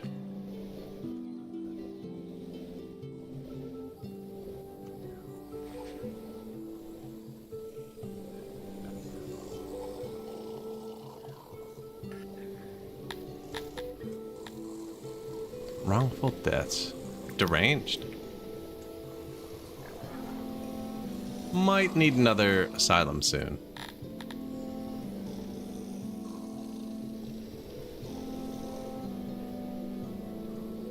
I feel like people should be robbing me more. Unless they just... Everyone I... Oh, here they come. Oh, they're bringing stuff.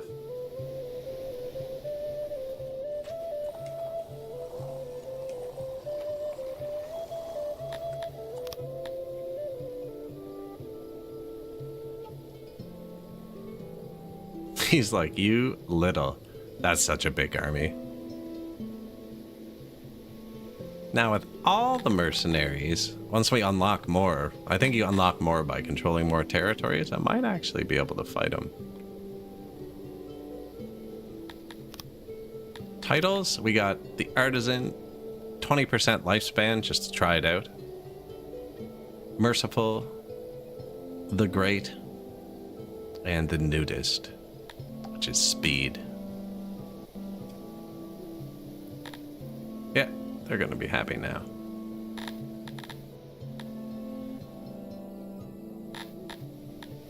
Oh yeah. See, like Cretonians, they're like, we already got people in here. Humans too? Dondorians, man, it's so slow.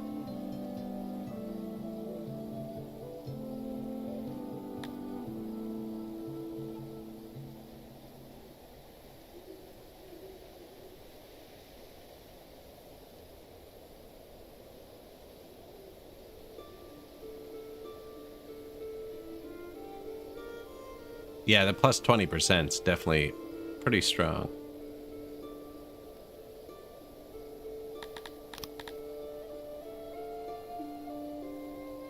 Betrayal. Trespassing. Well, at least he knows whose border to keep his army on now. This guy's bigger than me, right? So he was like, I'm going to keep it there because they're a threat. Didn't know how sneaky we were.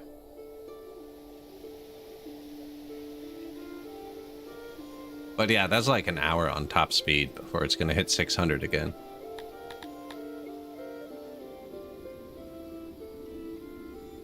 Oh, just casually trespassing, are you? See, if I did that to him, he gets so mad. I am going to go trespass with this army. I don't think this guy can declare war on me. I think that they have to actually border a city attached to your capital.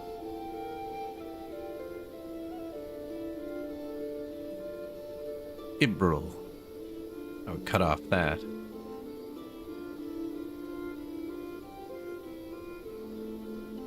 Now, I don't know how proximity works. That might have bad proximity on this patch, but there's only one way to find out. Only if you're still supplied.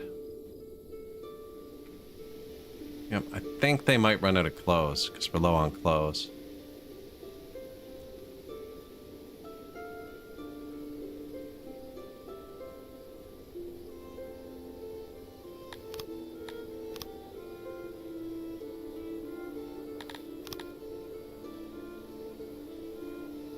The army must be on the same tile. Used to be able to do it more than one tile. You can't even move two armies to the same tile. How does that make sense? Oh, can you now?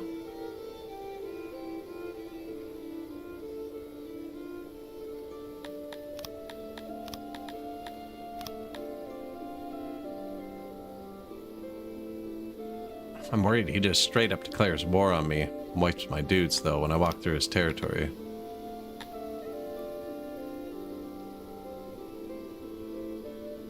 Yeah, I think we chill this one for a second, actually.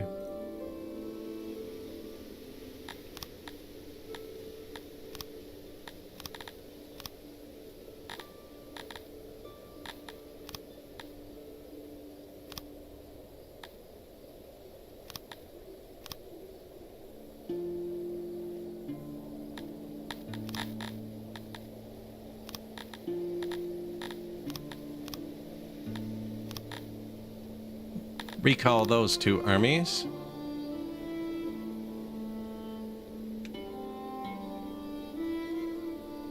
Good bit of supplies. One of them I apparently forgot to give armor to.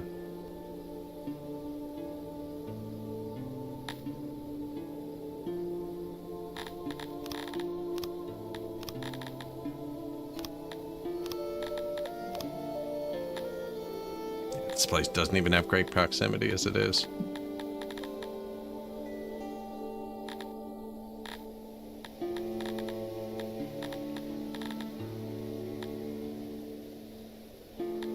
I need to unlock herbs. 20 points.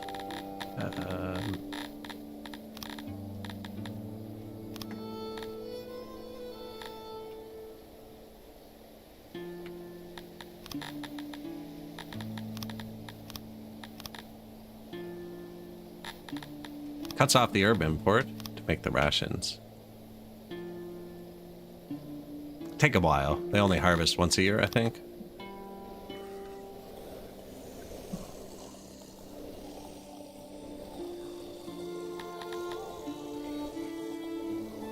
Didn't lose nearly as much stuff as I thought. Hey, thank you. Appreciate it.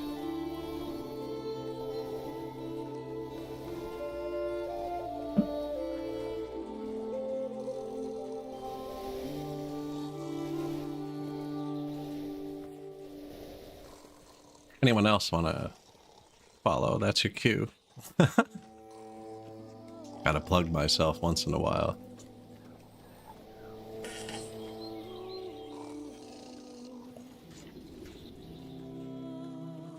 But, look how many... The children keep knocking people into the water, and then they can't pick stuff up. I think if it falls in deep water, they just can't recover it.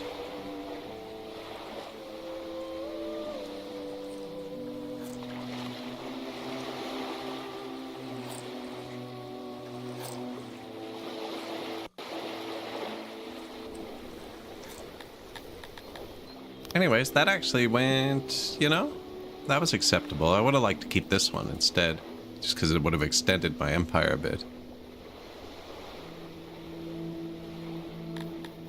How much of,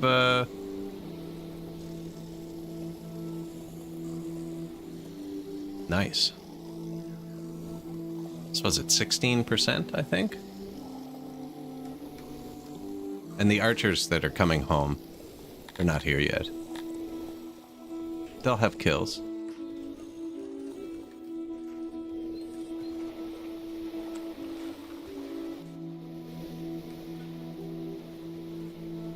Here they come. Maybe.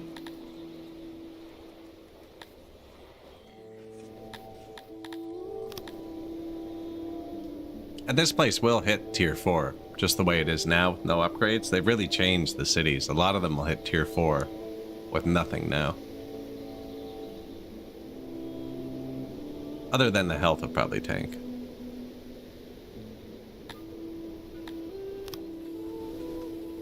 There's a wrongful death. Oh, there he is.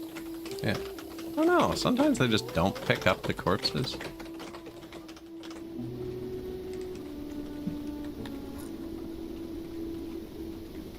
Health dropped below 1 again.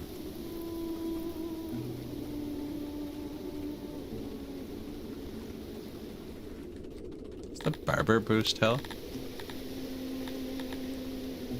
No, it's all the children I have.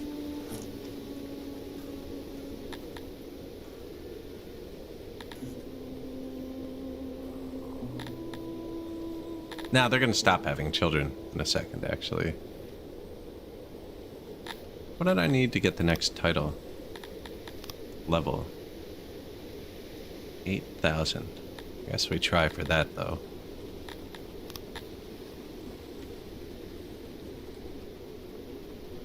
Added more children.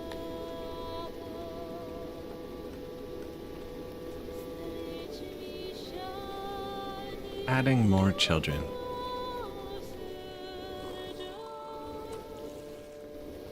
That could have gone worse. I guess you can only trade meat a certain distance, maybe? I don't know why I couldn't sell my meat there. Same with the rations. They're worth a lot of money.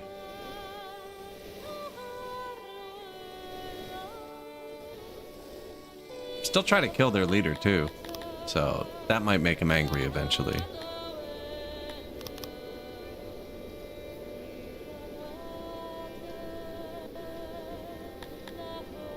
Although this guy really likes me. Maybe I shouldn't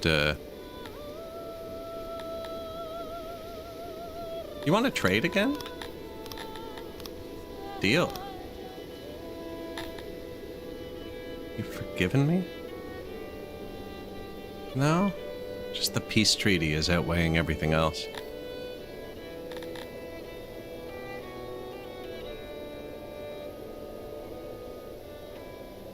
Sick? Oh, we got a Dondorian.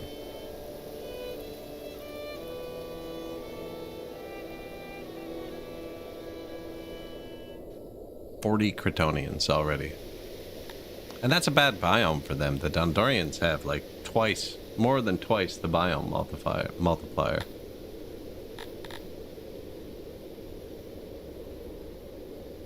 Where's your army?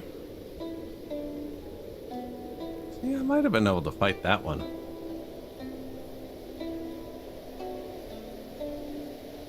No good path here, though.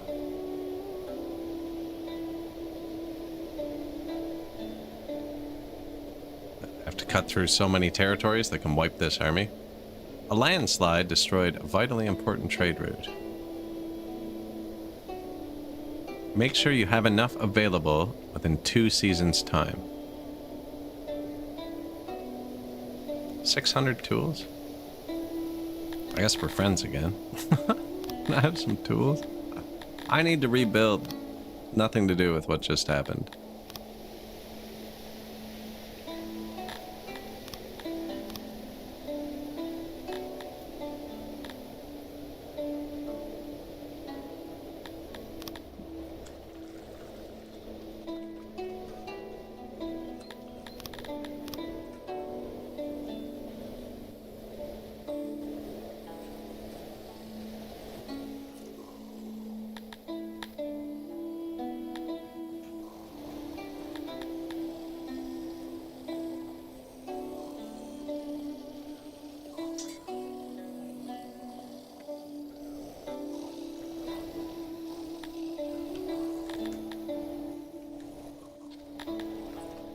$13 deranged.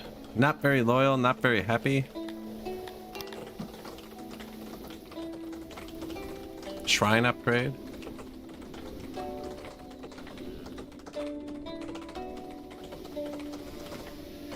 Now would be a good time to get some retirement going.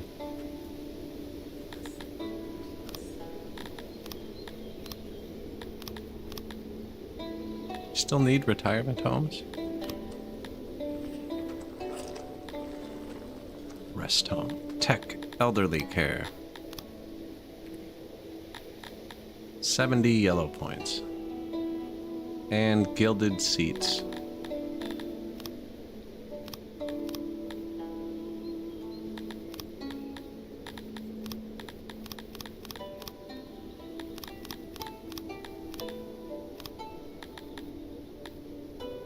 $130 points.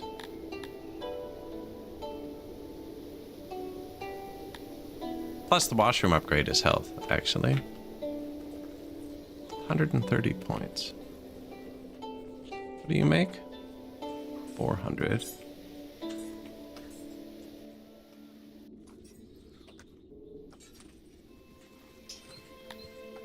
Two of these.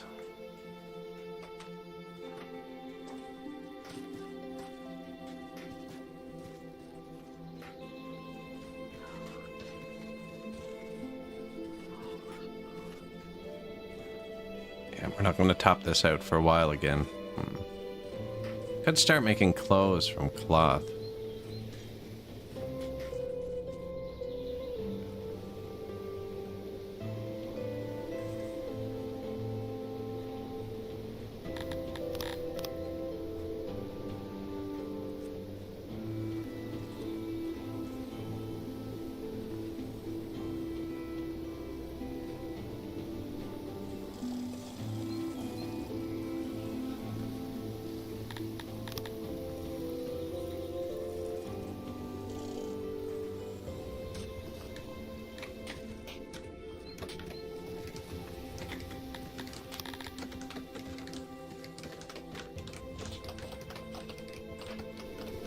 Get a bit more cloth going.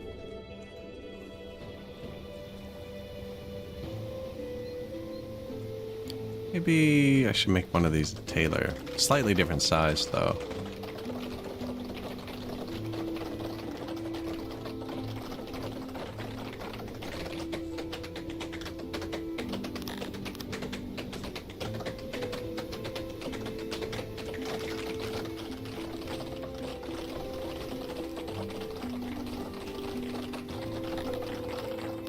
Individuals keep leaving. Just one individual. I'm guessing they have really bad job satisfaction. There's probably a few things they just hate.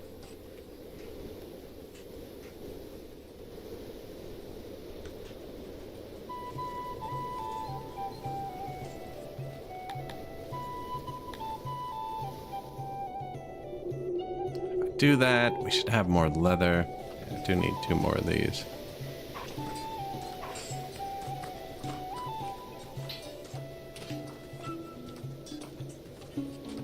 They want more pools. They do like pools. I have 0 pools.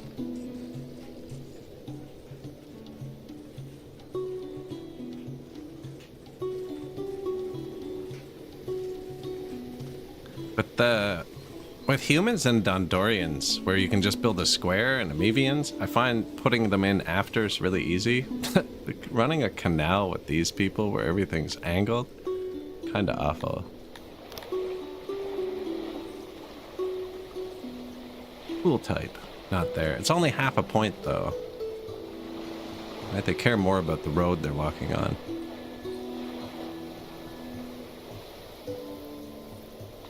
Good amount of them have access to the river. Pools are a lot more important if you don't have a river. It's like right down the center.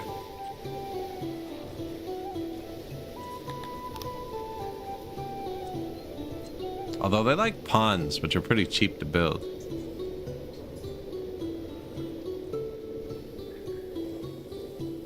Have to wall in the noise from the pumps too.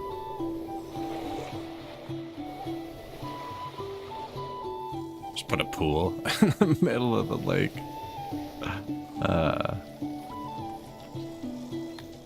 3 trapped. Good job, guys.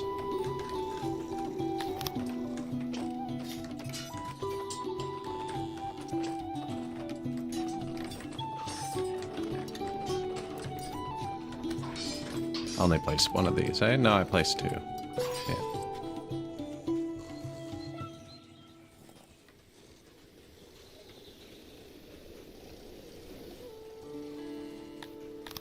New building. Fabric. Export. When. This. Above. That.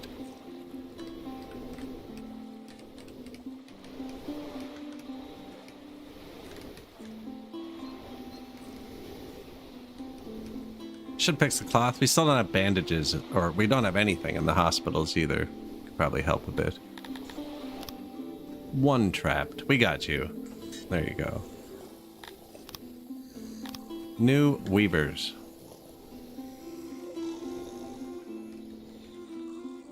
We now employ over 50 in our weavers. I don't think I have a noble for that, do I? No.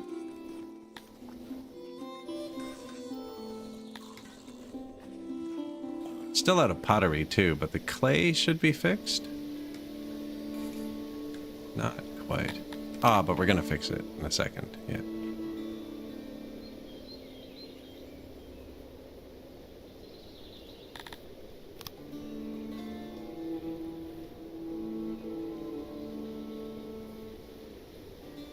In a second. In 10 minutes. 15 minutes.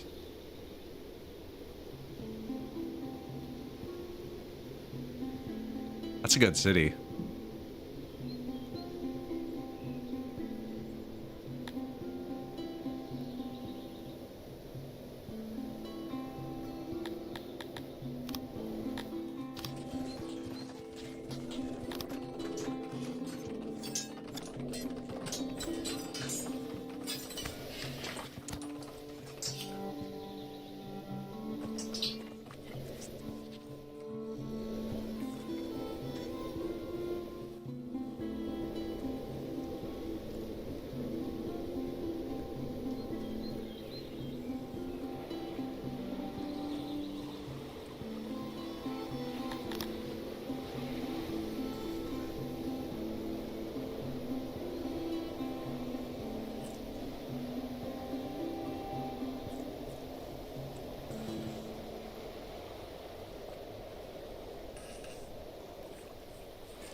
I had it muted. Whoops.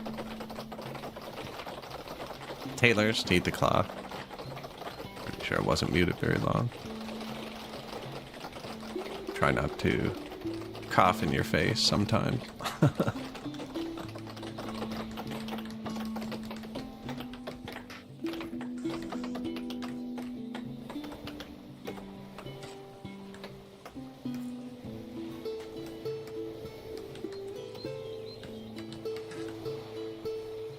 That went okay.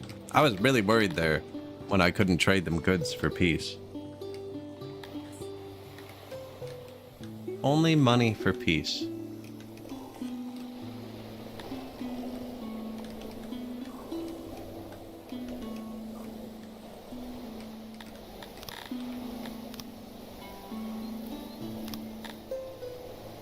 Noise.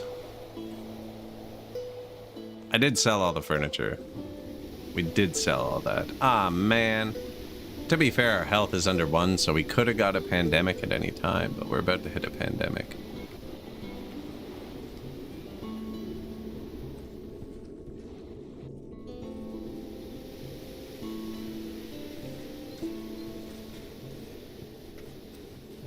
One or two more hospitals?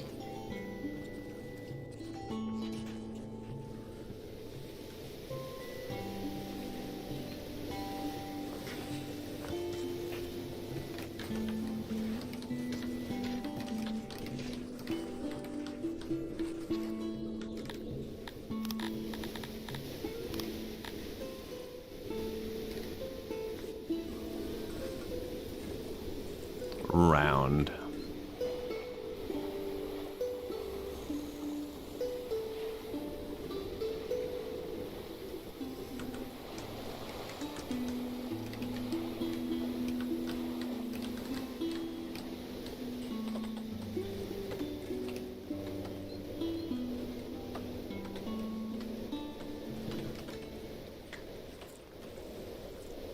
Didn't need that one actually.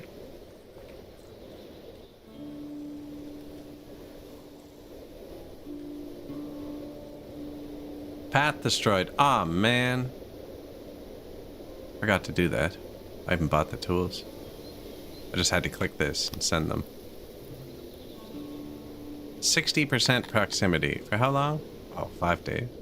Okay. I was worried it might be permanent. No, that's not a big deal.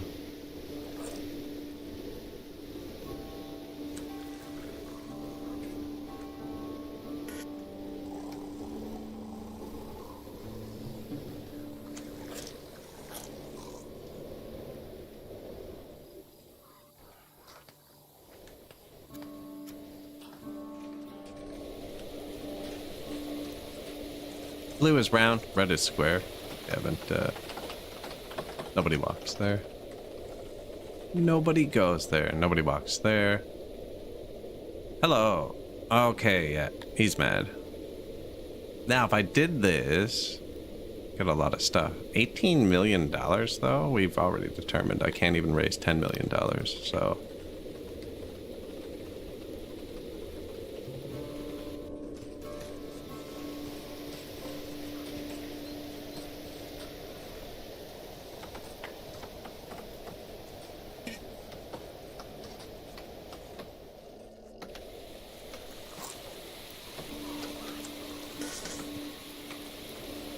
Might do it.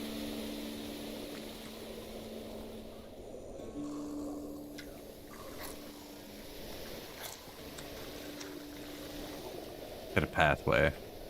I'll keep them in the round. Every little bit helps.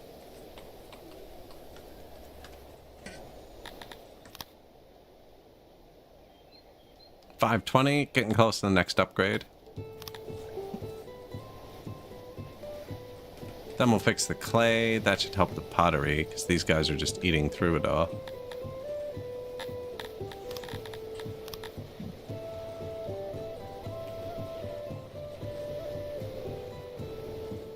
Could build a clay pit, but they would hate it.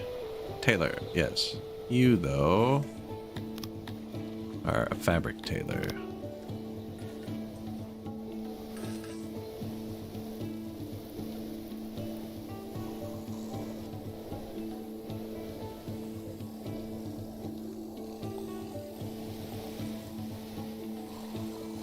Really, my weavers just suck, eh? Yeah.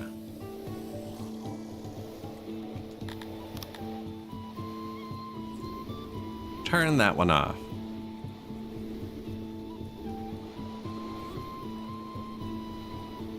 Swamp lung. So anytime you get a disease like that, go here to your government, manage law, curfew. Wrecks your production for a day, but it'll help us from getting like 1,000 infected people. We might get like 300 instead. And then click on a hospital and watch your medical system collapse.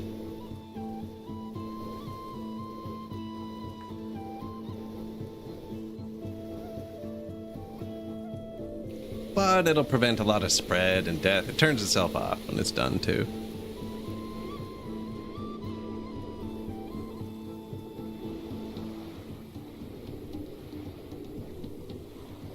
Someone who works here just died.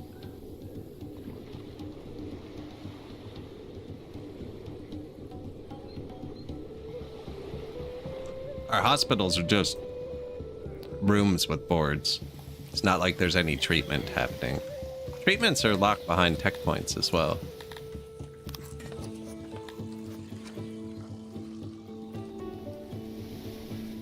Furniture? No, even if I took it away from the people, I don't have enough. We have enough cotton. No, I don't. Well, we're gonna have to let that balance out for a bit. Definitely not right, but my people are just using this for furniture. Like, we're not using it for medicine. I guess I am using it for maintenance.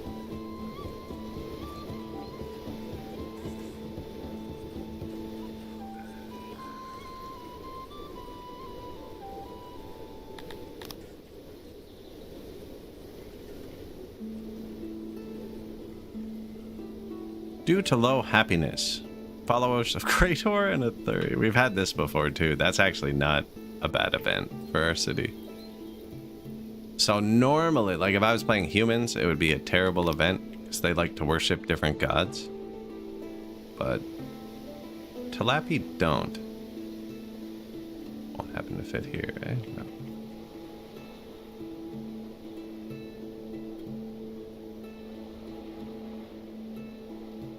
So because Talapi don't worship different gods, there's a fight going on in my city between followers of Athuri and Krator, which is everyone in the city versus these two people.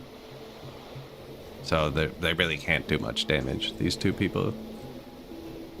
There was one person last time, and he lived, actually. I wouldn't be surprised if this just wiped Athurism. I could ban them from the religion, but they're not following the religions I don't want, so I'm just letting them have religious, semi-religious freedom.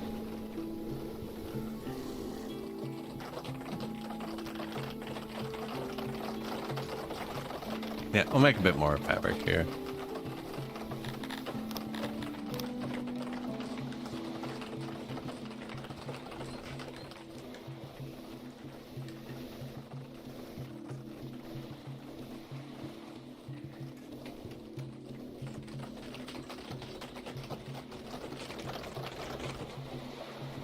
This bridge is killing a lot of our production, I think. I think I should have chosen something with a smaller river in the middle for sure. Or use the loaders and unloaders. We haven't built any logistics buildings at all yet. 2 new hospitals. We have 700 sick people. This might tank the workforce a bit.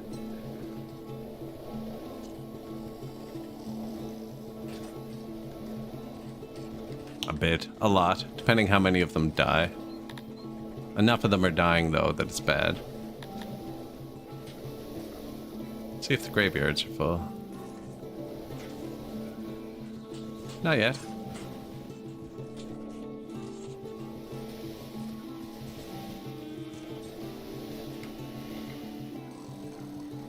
Religious freedom. Ew. It's religious freedom as long as you like to worship Krator. Everyone else has to practice at home. It's a lot of sick people. They all die, that's a problem. Now they should be coming out of my warehouses if I have this set up right. Mostly, yeah. I mean, some of them are missing 1 or 2 people, but that's just because they physically died, I think. I have it, my warehouses are the only low prio thing.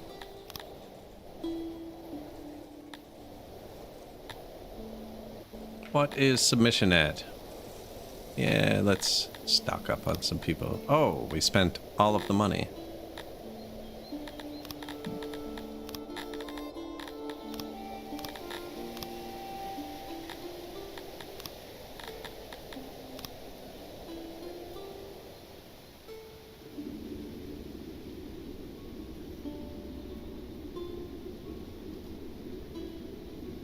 I'm letting them eat food and wear clothes too. They actually have max food rations, and my health is low. So I built those 2 new tech buildings, and we're gonna get the position upgrade. No, we're gonna get this. I was gonna get retirement. Maybe I should go for this instead, I think.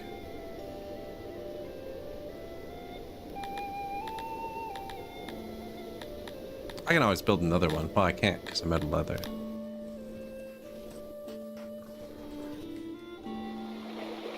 And people, actually. Ah, they're getting better. There you go. They're not all gonna die.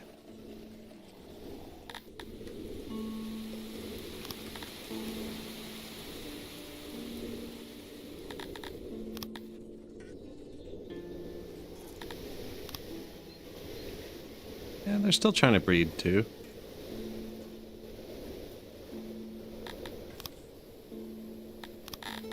I only have the facilities to process 50 at a time. And there's usually a murderer in the same facilities. That's why I'm just taking 49. I buy both those things from you, man. You know the deal here. I'm out of that too.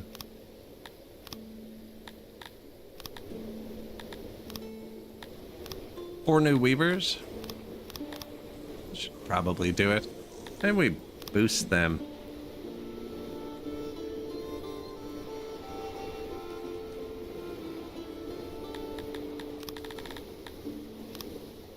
I had the alcohol boosted, but I'm out of pottery. So, like, they're not actually doing anything with it.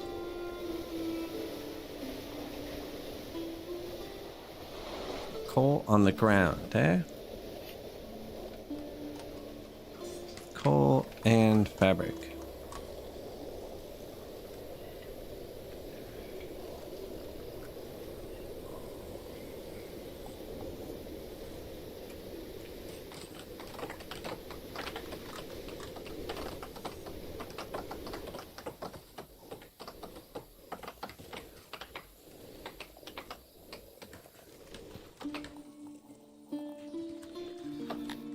Yeah, health is bad.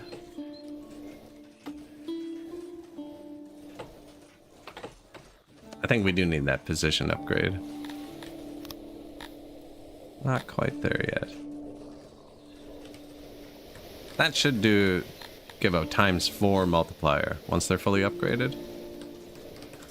Bit higher, I think, which will give us enough for a little bit.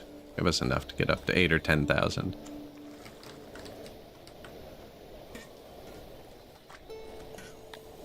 You there, from the ground, export cotton.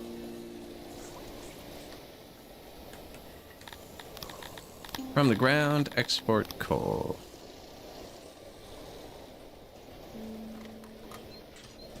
I don't have anything producing cotton or coal. Production buildings also count as from the ground. So like anywhere like here, this is the ground, according to those export depots as well. So you can pull it before you transport it to the warehouse to save labor, but all my traders are going to drop it here. And then when this is full, they throw it on the ground by the throne. So that's just the extra stuff over there. That might not be full anymore. No, warehouses do not count as on the ground. With warehouses, you can either pull directly from them, or there's this prioritize button. And this lets you pull from warehouses don't have that button clicked. So if 2 have it clicked, they won't pull from each other. If just this warehouse has it clicked, it'll pull from warehouses that don't have it clicked. But I don't have a single building in the city with that clicked yet.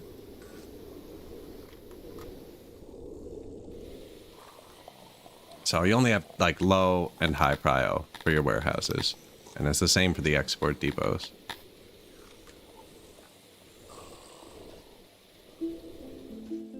And I don't want to pull from the warehouses because I need to have a bit around for my bathhouses.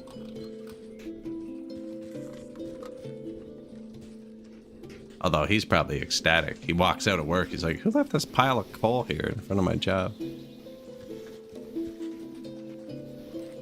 I need more bathhouses too, as you can see by it being empty, but I didn't have enough coal. I probably do now. Because I unboosted the breweries, yeah.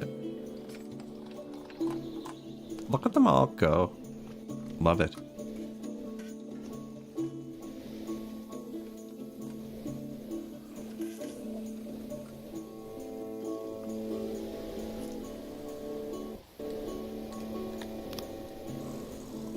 Two new export depots.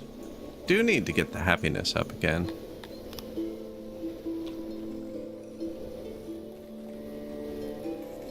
Massage parlor never did kick off, eh? We need more of those. And the tavern. We're just out of booze for the tavern, actually.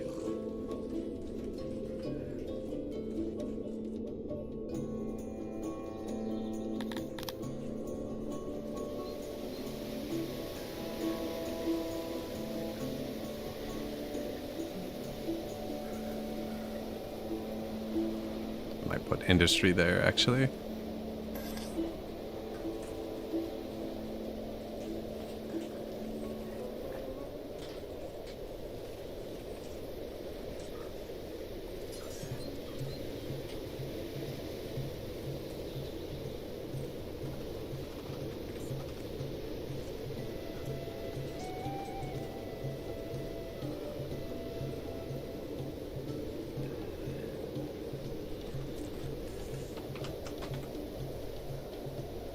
Yeah, a few of these, you know, spruce up their life a bit. Man, I got a spruce tree in front of my house. Pine cones on it are bright pink this year. It looks really nice.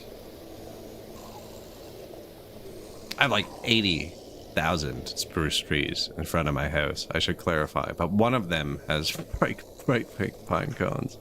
I actually spend a good deal of time fighting spruce trees coming up out of everywhere.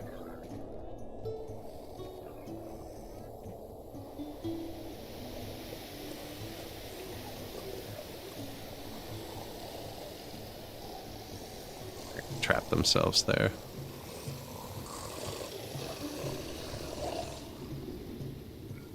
Try that out. Submission's starting to get close to 100. My people are way unhappier than I'd like. How did that law ever end up working out?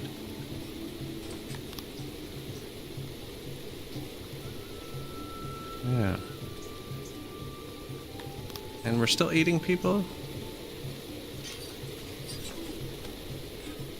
They're still eating people. The War of the Faith has started again.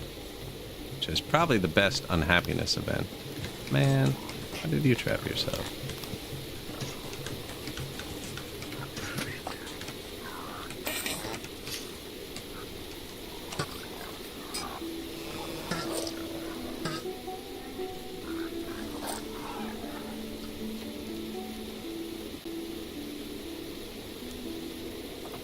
Replace the fence.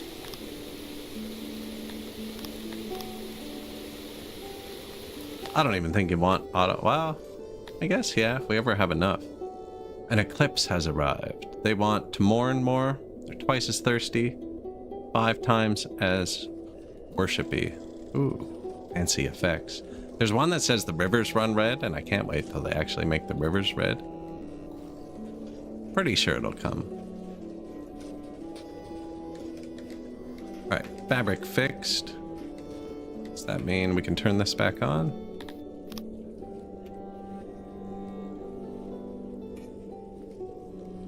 believe so.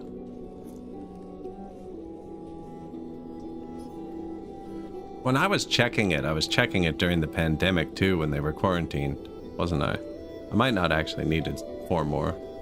Oh, I boosted it with the Noble. That's right. That's why it's so high. You're still gonna sell it, right? Yeah.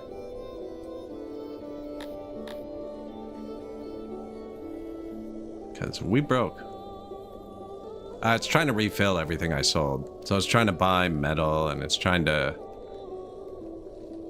Probably diamonds? No, just metal, actually. Which is running down a fair bit.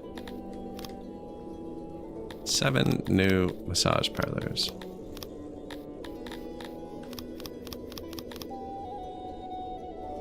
$22 deranged people.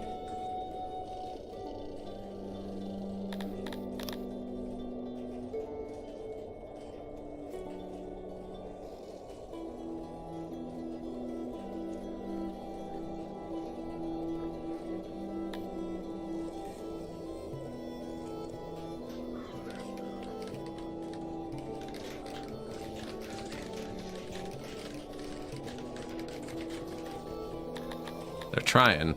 They are trying.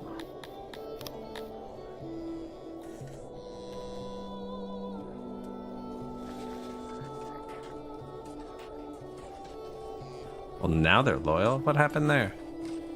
Oh. Loyalty plus 50%. That'll do it. I really hope it's not plus 50. Then we're at 57%. That would be bad.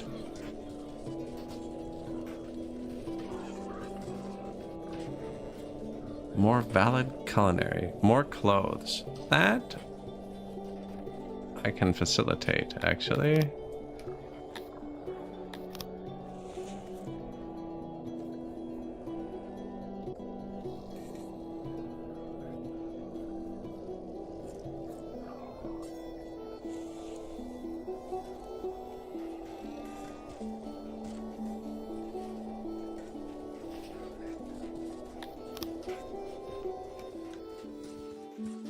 More clothes, a bit of fabric.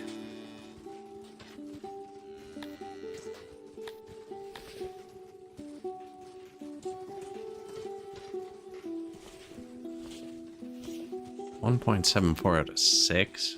It's not great. We got a bunch stocked. You've tried to go to a market and failed?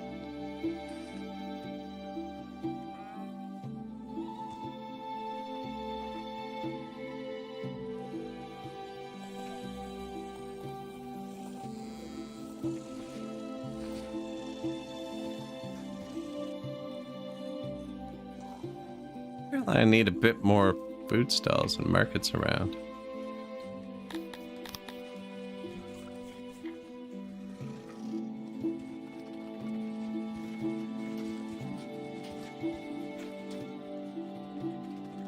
Warehouses.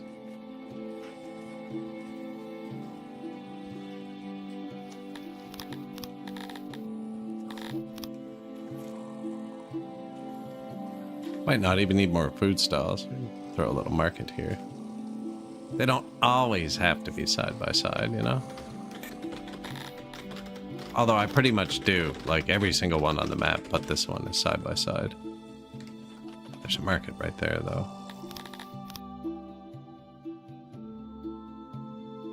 Nobody lives here. Still, they go to the market from work.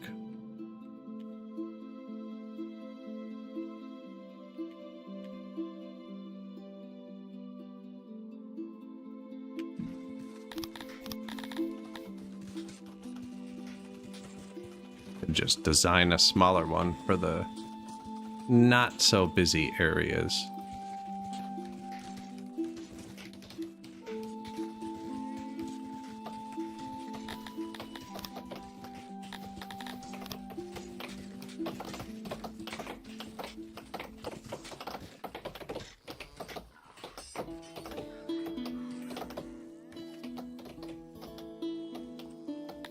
New asylum. Nice.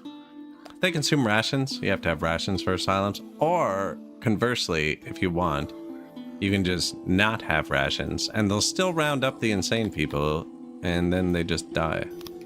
Also takes care of the problem. Actually, with tilapia, I wonder if they'd eat them. If I let the insane people die in silence. Man, there's some sentences I really wish I hadn't said out loud before. That's not a good sentence to say, you know? Anyways, whatever works, I guess. I have 500 free people. Did I ever get retirement? It's such a big happiness buff. Biggest one in the game.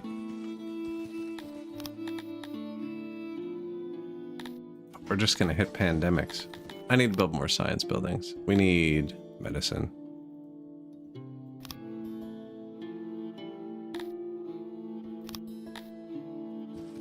Medicine and gilded seats. I haven't checked on my bathrooms at all. These can have so many workers and they're all turned to 2, so I think we're fine. What's the upgrade take? Ah, a bunch of stuff I don't have. Fantastic. And my doctors. Tools. Well, we did just buy those. Upgrade all. And that should auto import, right? Up to like 20. Where did I put that?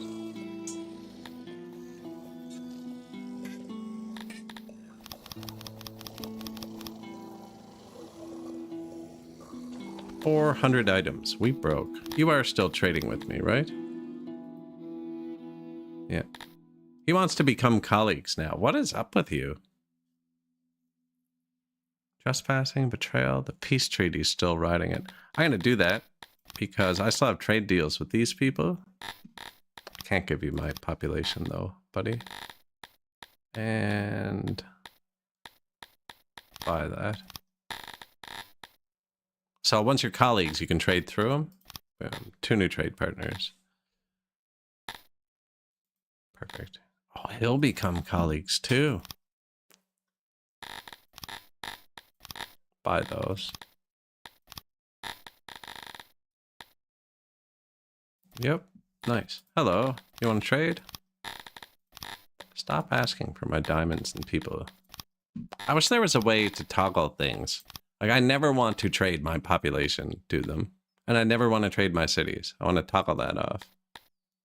Do not include in barter. Like, I'm buying paper. Anything I'm importing, I don't want to trade. Because you lose money. You know what? I buy it for like 80 bucks and then they're like, we'll give you 20 bucks for it. No.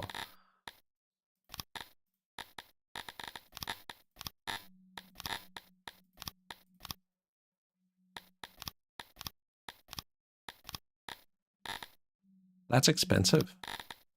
That's a lot. That's like $1 million. And he's going to cancel the deal when the peace treaty runs out. But we might have to start another war. I don't think this one's worth it. No, that's well over $1 million.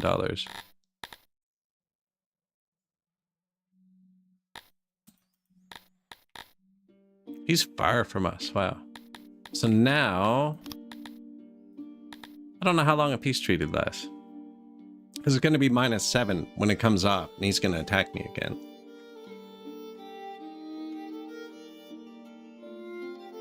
Hopefully, it lasts a long time. Or maybe he'll forget all the other negative things when it happens. I don't know.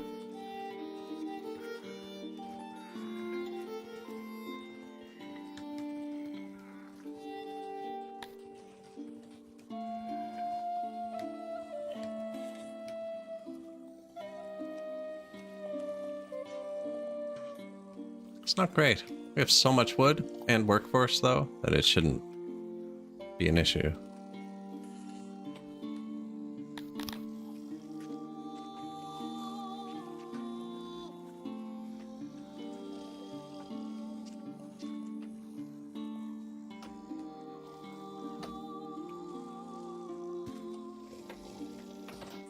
Room for them over here, too? They're out of wood on this side. This side's still full. With room for more.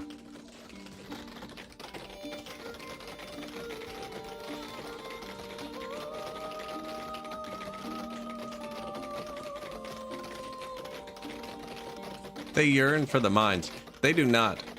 It's the opposite of yearning. Talapis do not yearn for the mines. We actually have a stone mine, and I had to take him out, but I'll show you why. I know the comment was a bit old.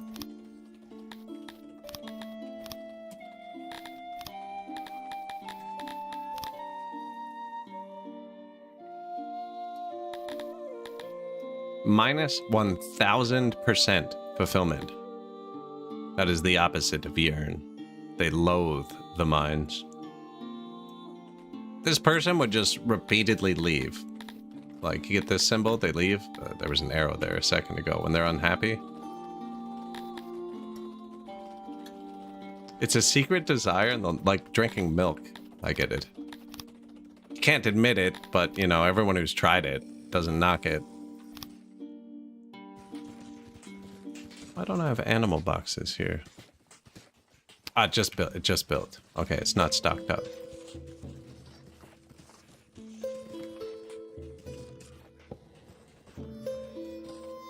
Something you can do, and I'm not really a fan of this in games, but like I can't click this button because I don't have the pottery, which makes sense.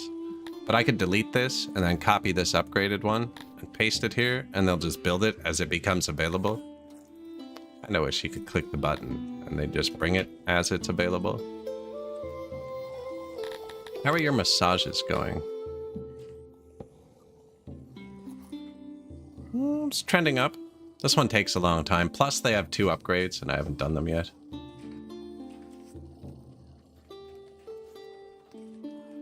Did we do the first upgrade? And the second upgrade needs jewelry, which I don't have, so just bulk that. Oh. Out of furniture. That's cool, we already fixed that. New building, carpenter. Noble, carpenter. Perfect, I think that's gonna balance out. These have upgrades too. I should really put some more tech in the city. We're very low tech.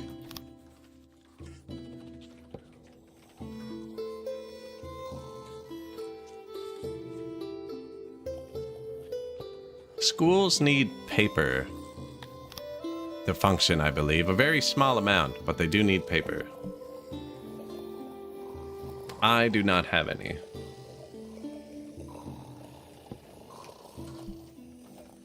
I do have some daycares, but not nearly enough. That is an archery range.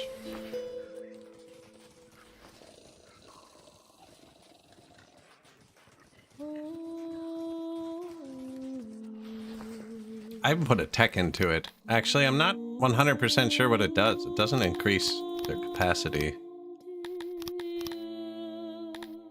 Pedagogy. Don't know what it does. So I've already paid for gilded seats and market upgrade too, which I can't afford. Pottery. Yeah. They're probably taking it for maintenance now, and my people use it too. We ran out for a bit. It's going to take a while for everything to spool. Speaking of spool, where's my new city?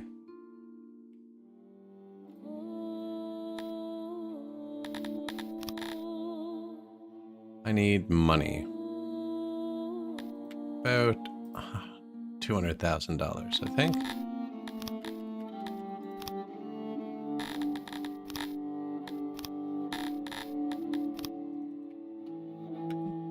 Paused it just because my import depots are going to spend my money faster than I can.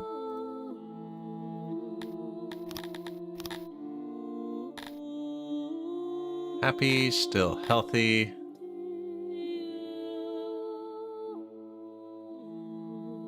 Need not fear outbreak or disease.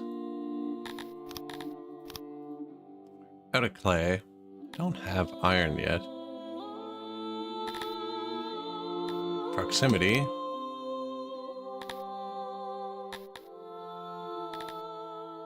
don't have grain either. Not really using medicine. I can only get one more in here. The road. We could boost the tax. And the loyalty or the house. Or the border guards. Oops. Just canceled that. By accident. Tax. Road. This is global. This row. I'm not 100% sure what border guards does, but keep it. Actually. No, our raid security is still 1. I think that means you don't get raided. So, extra tax? 5 workforce. Nope. I feel like this place's health is going to trend down. Oh, it's only 1 point for that? Changed what the points are. I used to know what they all were, you know?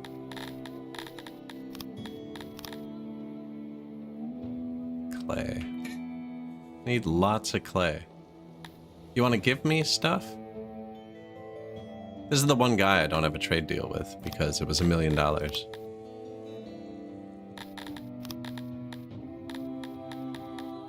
don't need food.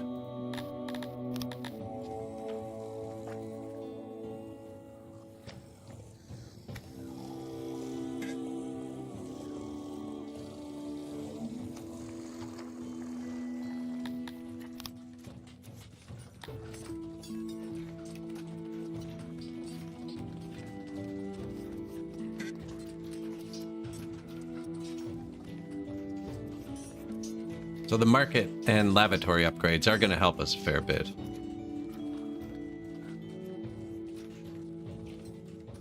See what a fancy bathroom looks like.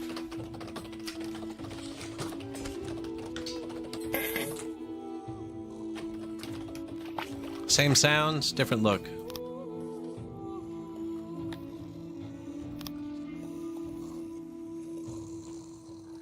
Few new carpenters. Should kick this up. Perfect. Only 8 wasted slots. Someone leaving again. Odd jobbers. I do have 450 odd jobbers. They don't seem to like doing that.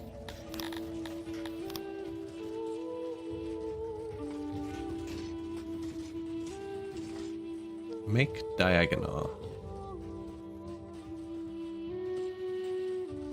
That just makes things appear diagonal. It doesn't affect anything.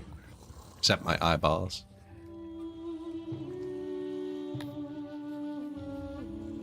Loyalty. Trending down. Submission's pretty good.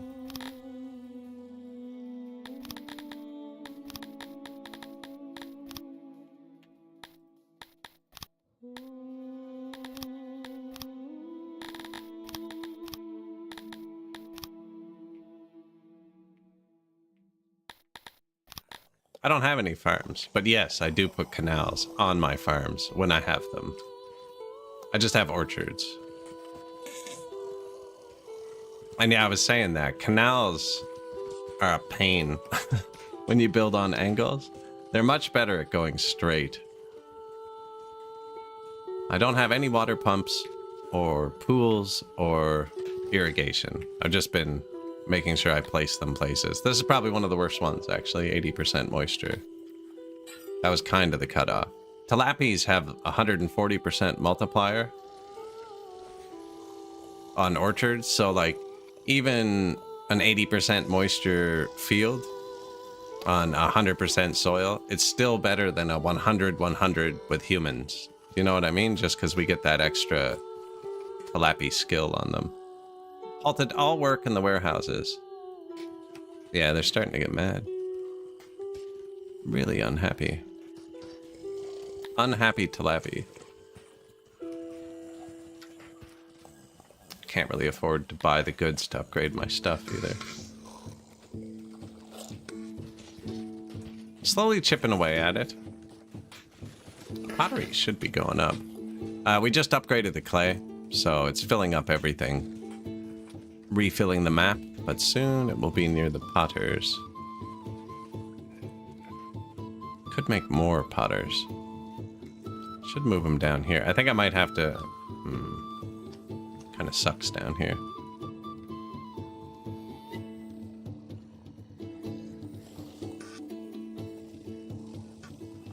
Gonna need more potteries. I copy this, it'll still be within the realm of the dude. Or are you just still out of clay? There's just still out of clay. Just needs a minute. Okay, so how come I can store that much clay? That's too much.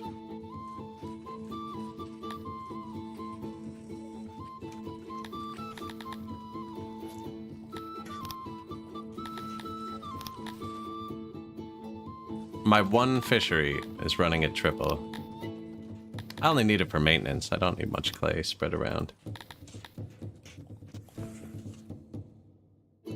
Raw 5.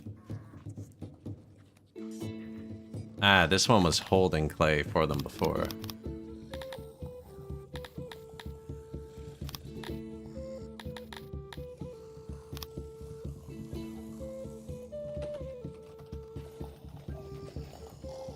I've got paper, they just don't like school? There is, education, indoctrination, and then childhood. So if you only have them set to 10%, they might be done. I apparently can't change this. I have not used it on this patch, but you can adjust how much education they're gonna get. So maybe they went to school once and hit the 10%?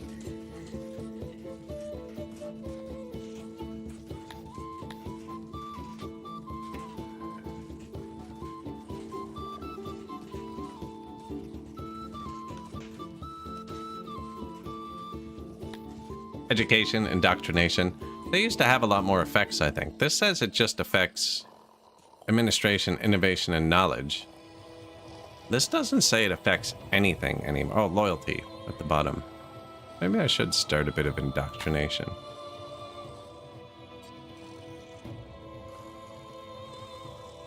Start them young, right?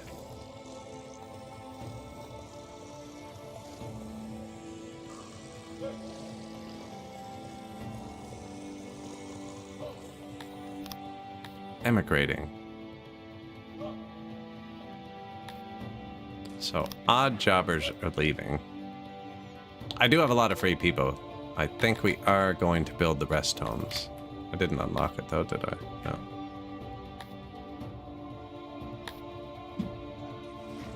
No, I unlocked the upgraded physician instead, actually.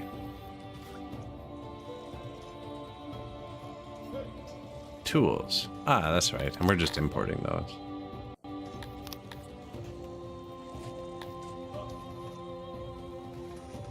$3.19 corpses. We have a lot of corpses. 18 corpses. 3 misadventure. 4 murdered. Succumb to disease. And anyone who dies on bridges doesn't seem to get buried, unfortunately. Is someone gonna come bury this? They're not burying all my people, which is weird.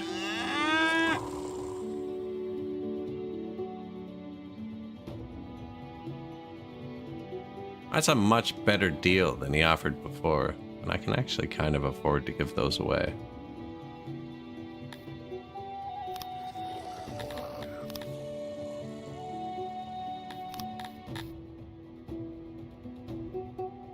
Yes, education used to give a happiness debuff. As the more you know it's BS, right?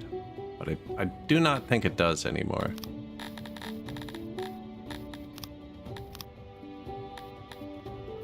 $49 people. Who's our new neighbor? You? This is further away, right? Maybe not. Yeah, that's pretty far. I just want them to arrive at different times. I'm just replacing the people I traded. He just offered me a much better price on the trade deal we were gonna do.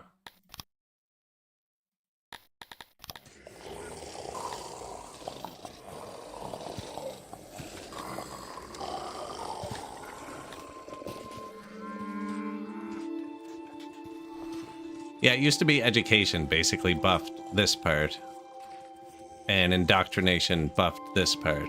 Now education buffs this part, and indoctrination buffs loyalty. Which I didn't realize. I should be using that.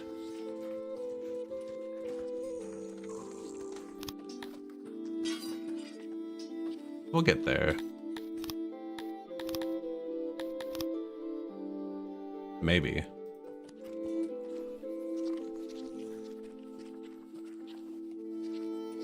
I'm kind of excited to do the Tyrant playthrough. I didn't realize it was different. Yesterday, for people who were watching, we had 600 guards and guard posts all over the city, and they were roaming, and it was giving me 0.038 law.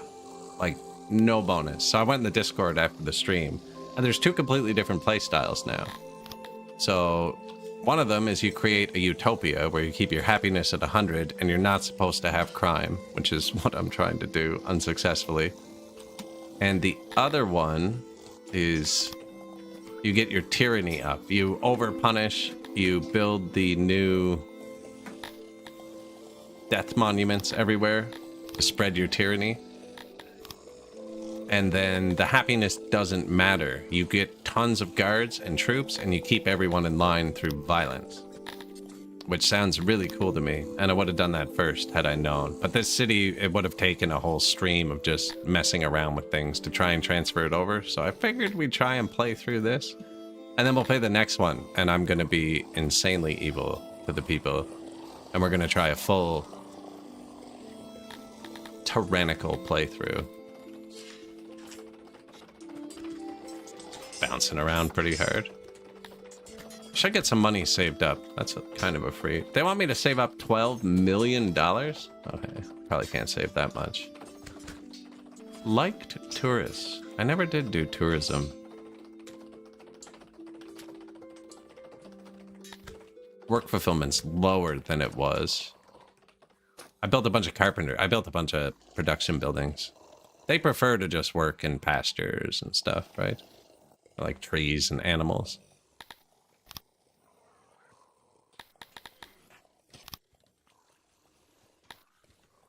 Odd 119.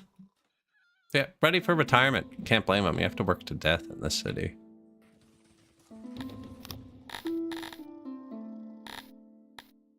Medicine. That's right.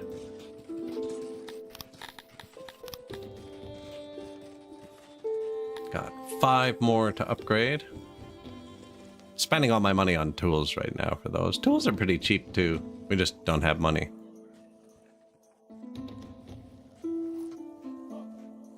It's a lot of animal boxes. I even have a lot of just export depots littered around selling those. You're still hitting everything, eh? Yeah. Down here.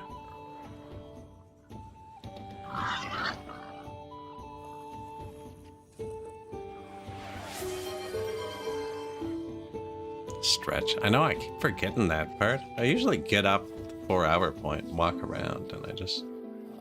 Man, this game, I feel like time just insta-passes.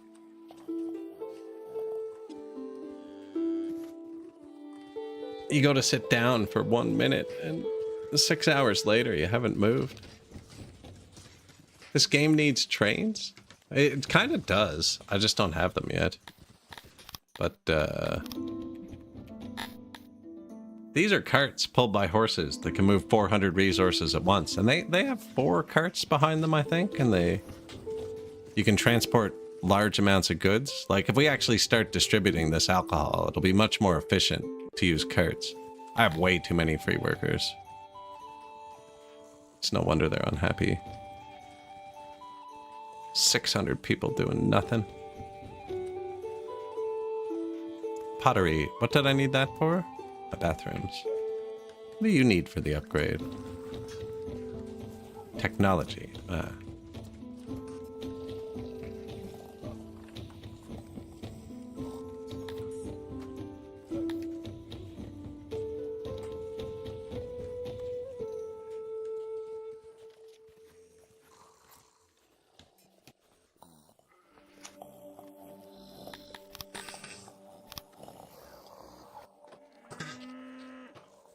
Cut stones.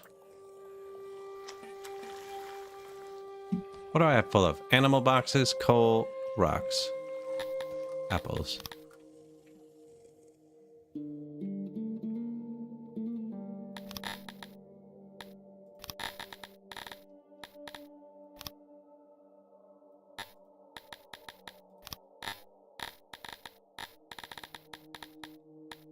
See, you can actually sell out to people on this patch. He's not willing to take my animal boxes. That's new. I like it. It makes sense. I know I have 3,000 of these. I just looked at it. This guy doesn't want coal, for instance.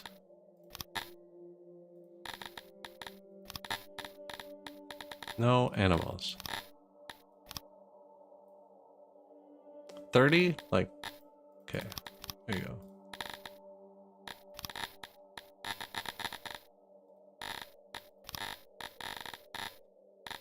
No one wants to buy animal boxes or coal. It's interesting. They used to just be able to buy everything.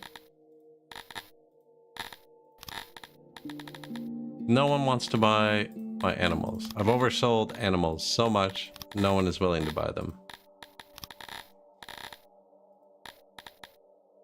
This empire is 200 people.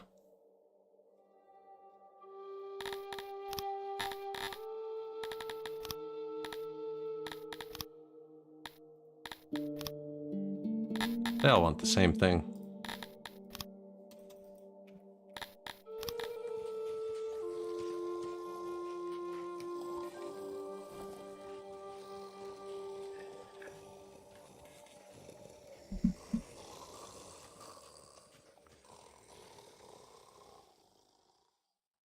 Man. Shoot.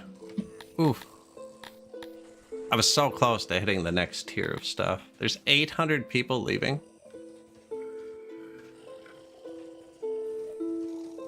Ouch. I was like 1 second. We were like 15 people away from hitting this.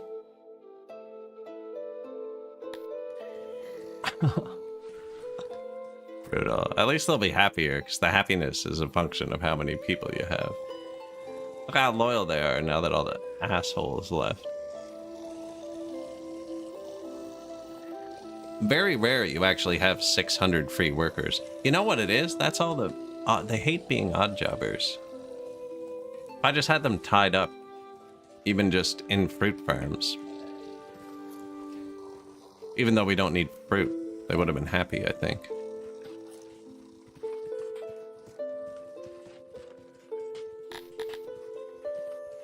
Ouch.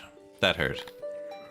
Although that's 700 less people consuming stuff, and it actually didn't tank my workforce at all. I wonder how much job satisfaction just went up. That 700 people leaving should be catastrophic, and it's just like, meh. I love this game sometimes. Could amass a true army. Problem is, the guy beside me's army is equal to my population. Close to it. That's who I have to fight. But I could. We could see... My archers are getting better. 70%, 70%, 60, 64... These guys are barely training. Why are they trained at 28 out of 10%? All these guys are way too trained. Warehouses? I haven't turned them down at all. 7-Eleven. Letting them do their own thing. I haven't set up any logistics.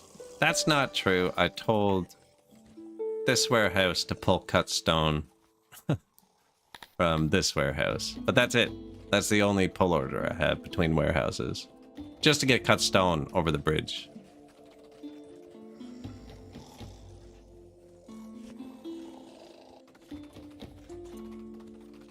Half equipped? Their armies are usually pretty good. They'll have archers, they'll have catapults. What do I need to do to build catapults?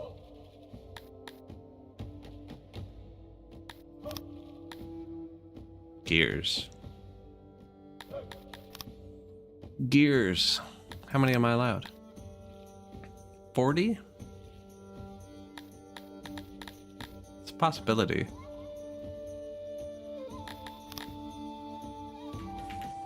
I could have amassed an army. They left, but we could have.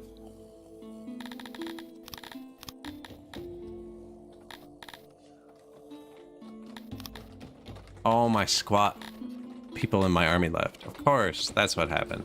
So they were probably closer to highly trained, but now they need to fill in the slots because some of the 700 people that left were in the army. Sauron would have gone to war with them. That went famously well for him. Multiple times, actually.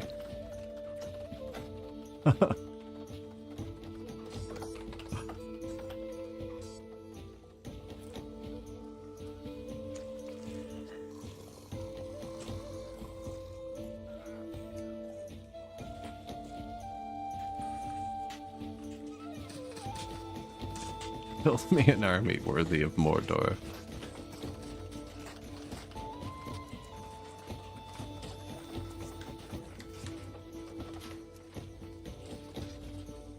Too many people, probably. I don't know. 7-Eleven? 10% of the population in warehouses? That's not crazy. I've had worse. They definitely buffed it. I mean, on a previous patch, the last patch, I would need so many more warehouse workers. So they can all carry more now. Although, like, this one has 100 people. It's not close to much food, though. Look, my workforce is positive.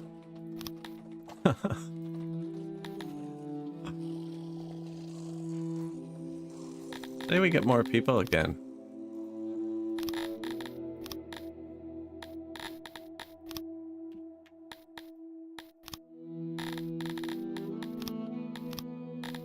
I wanted to keep my pottery too, actually.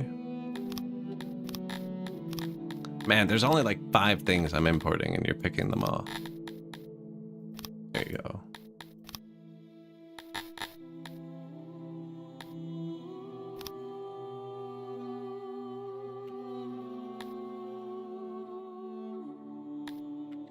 Someone just took someone else's city. Did you see that?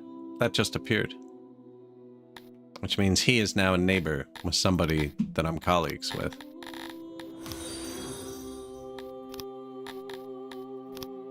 Another trade deal. Hey, thank you.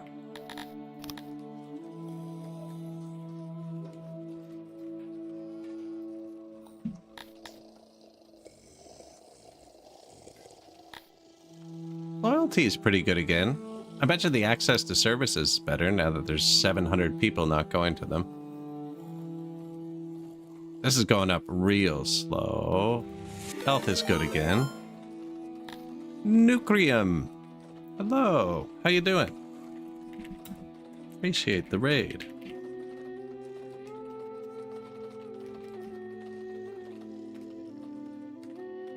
If you forgot to follow while you're watching his stream, you can click that little button right there to do so now.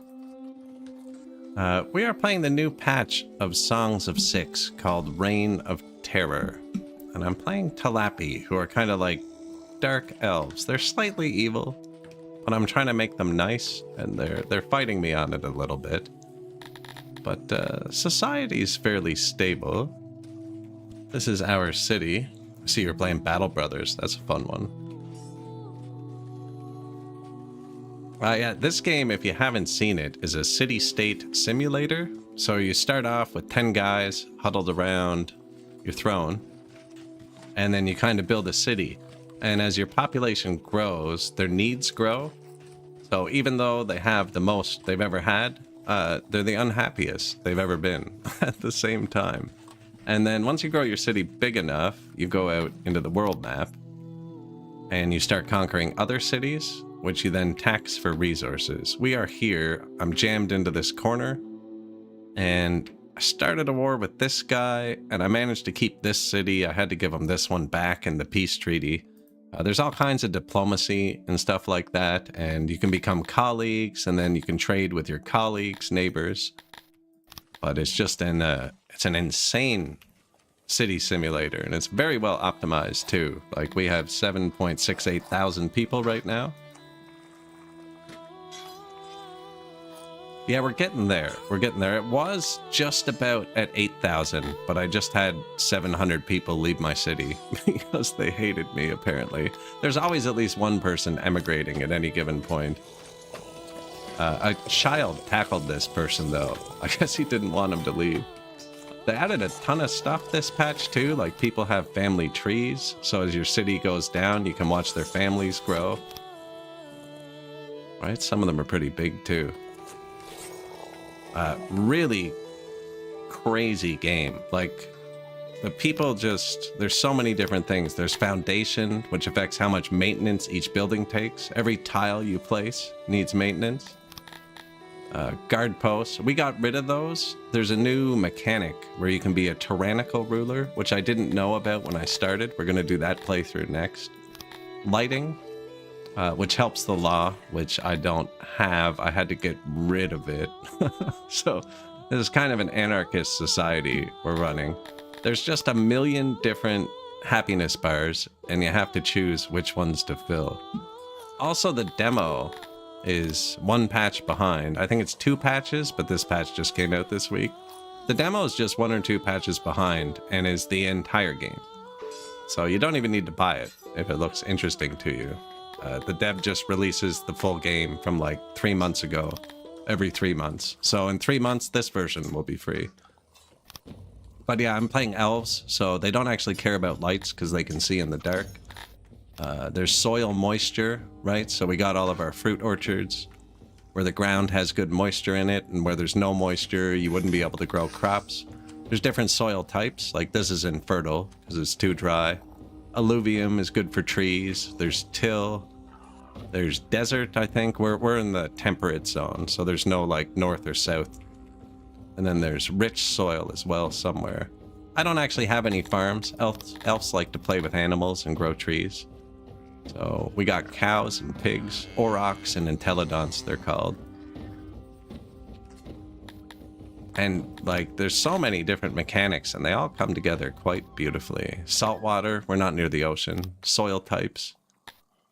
Urbanization, so that's how dense your society is, which elves actually don't like. They like to live in sparse and forest and stuff like that. Freshwater sources. And you can build pumps and then pump the water to irrigate your fields and stuff, but I haven't built any farms yet. Homelessness. I don't think we have homelessness. I have 2 homeless people, apparently. And some of our second-class citizens are also unhoused. But I haven't upgraded these houses yet, so let's give them a basement, upstairs. Increase the density a bit. I'm currently out of resources because I had to sell everything I own to pay this guy off for peace. This yellow guy on the map is much bigger than me. He's had me boxed in for like the last 10 hours, and I finally just decided to try and fight him. We won by sacking 2 of his cities before his army could get there, and then I bribed him for peace before he could destroy me. So I don't know why he took it. I had to sell him this city, sell all of my goods, and give him $5 million. I have $27 right now to my entire world. I mean, there's maintenance. Apparently we're falling behind on that as well.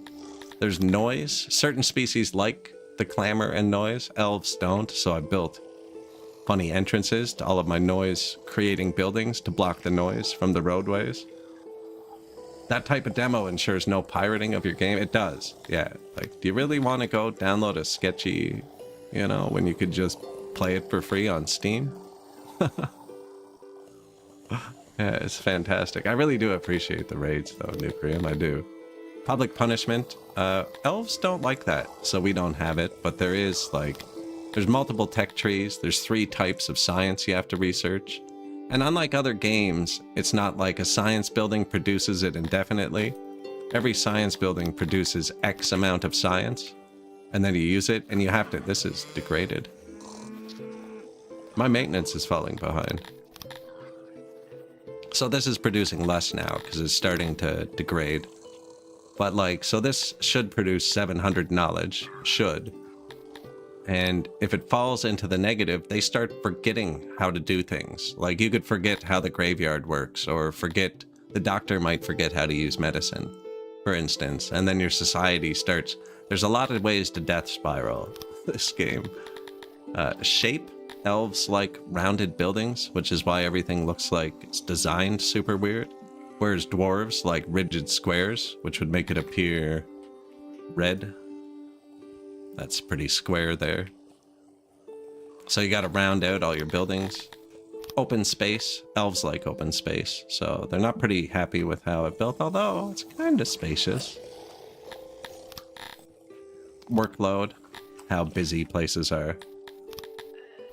And then when you go into like any individual, this is a scribe, you can look at their fulfillment. And this is what they care about. They're allowed to have children, you know, and they were born here. So there's been no wrongful deaths in the vicinity recently. We've had wrongful deaths. I mean, it's right here at the top. But this person hasn't personally witnessed any wrongful deaths. They are not a noble, which we have 10 nobles you use to boost different industries or run your government, which is the points on the world map. We're just going to click on somebody else. They're in the majority of the population. We only have the one species. There's a bunch of different species you can add to your city. I'm kind of trying to do a single playthrough. I really like making the multiracial cities, but Talapis in particular hate everybody. So I'm just trying to do the elves. Whereas humans are pretty accepting of everybody but Talapi, which is what we're playing. So if I was playing human, we'd mix in Cretonians, who are like vegetarian farmer pig people. Dondorians are dwarves. These are bug people. They like to live in mountains and be dirty. And these are fish people. Ancient giant gods who live to be thousands of years old. And giant spider gods. The blue gods live in the Arctic, and the spider gods live in the heat in the south. There's like little havens on the map. And you have to control one of those and then meet a specific set of requirements and convert your entire city to their religion before they'll even consider joining you. That's why there's no arrows for them. What else do we got? We got equality. I treat everybody equally. I'm a pretty nice guy, you know, I try to be. I don't have tourism, so they don't have any tourists to like, but they also don't have any tourists to dislike. So it's kind of balancing out. We are very poor. They don't like that. I ran out of money in the peace deal, though. How many clothes they have, and the clothes affect their heat and cold resistance. And if they get too hot, they cool down with the wells, or if they get too cold, warm up with the hearse. They also jump into the river, so I don't need as many wells as normal, so we have a nice river flowing through our map. Let's keep going down that list.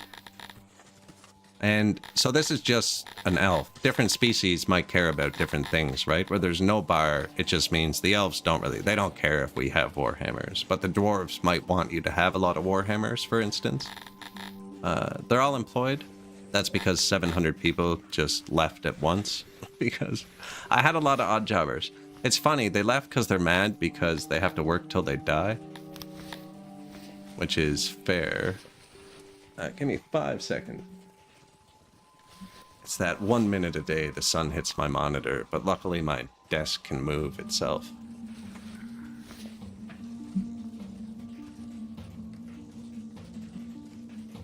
Yeah, the dev's pretty good too in the Discord. He definitely takes feedback and adjusts things, but he wants to make the game that he wants to play for the rest of his life, he said, so he makes it harder and harder every patch. I was getting ready to beat the last patch in a single stream, and this patch I'm on my 3rd stream. You're supposed to get to 12k pop to get the last thing, but like the last part's a real stretch. But yeah, there's just a million different things that they like and care about. I was gearing up to give them retirement, and it's saying how many people want to retire. It's saying 1,000 people want to retire, and I had like 600 or 700 free workers, but they don't like being odd jobbers, and they all decided to leave at once, so now I can't give them retirement anymore. But I was seriously considering it, which is hard, you know, because you still have to feed them and clothe them and house them, and they want special old people activities like bingo or dance halls. I'm not sure what they do in the retirement home, but it's probably something. So there's no retirement, which is a big one. That's 8 points, right? This is their job fulfillment, whether or not they work somewhere they like. Where we only have the one species, they're doing all of the jobs. So their job fulfillment's not very high, but like, if I had Dondorians working in the carpenters and potteries, for instance, and my elves were only farming and tending animals, they'd be much, much happier. But right now, my elves are doing everything. And where were we in this? Government, you can manage the law, and I mean, you can manage it per species or by everybody. You know, you have first class and second class citizens here. And like, for instance, flashing, you know, they'd be really mad if I punish flashing with death right now, because that's an overreaction. I actually don't have enough guards to run any punishments. We got rid of them. But for a while, we were punishing murder with cannibalism, which they seem to really enjoy, but I don't have enough guards to enforce it anymore. Flappis really like to eat other species. Game's got some dark things. Actually, look, it's starting to fall. I might have to turn that back on. And even though they really like cannibalism, they're mad that I'm not letting them eat other species because we don't have any. They don't like the taste of themselves. They want to eat fish people or dwarf people. No, they want to eat humans, actually. This is one of the darker species. Humans are kind of more human-like. So they're insane criminals, but they don't like to eat people, basically. Yeah, the game's got so many weird mechanics to it, for sure. I mean, if I put an elf, and I built this stone mine thinking, hey, we'll make our own stones. I'm currently taxing my provinces for stones. So when you take a province, you slowly upgrade it, and then you pick which resources in it you want to tax. And you have to pay for that, and you have to have a noble running it, so then that noble can't boost your industries. Everything's a trade, one for the other, right? And there's like, you could put stocks if you were oppressing them, or canals if you're only going to put farms there and you want to boost it. Secret police boosts your global loyalty, whereas a theater boosts local loyalty, kind of thing. So many mechanics to try and explain. Hey, thank you. Appreciate it.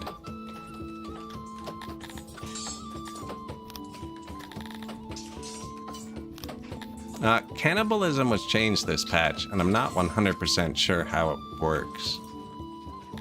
Still figuring that out. I know that people who ended up in the stockade, which these are the workers, but people who ended up here, I could sentence them to be eaten.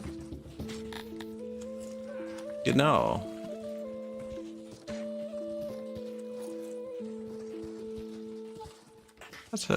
I could just import some humans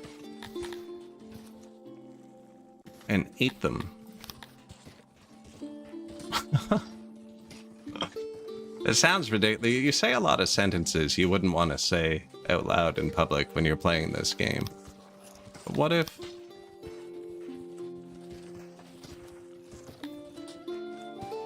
How would I do that?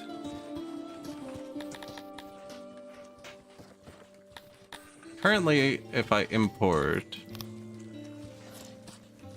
these people,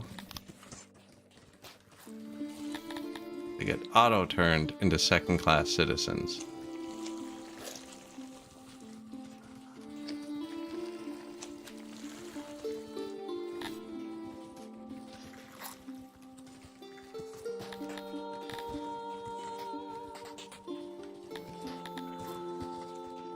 Sentence all captives to be harvested. I don't know how I keep them in here. I don't want humans running around my city. We have Crotonians. They're very docile, so they're good to keep as servants. Whereas humans are kind of rebellious. I'm thinking, though, maybe we could... I don't know how I'd trap them in here. There's definitely... there's a button for it.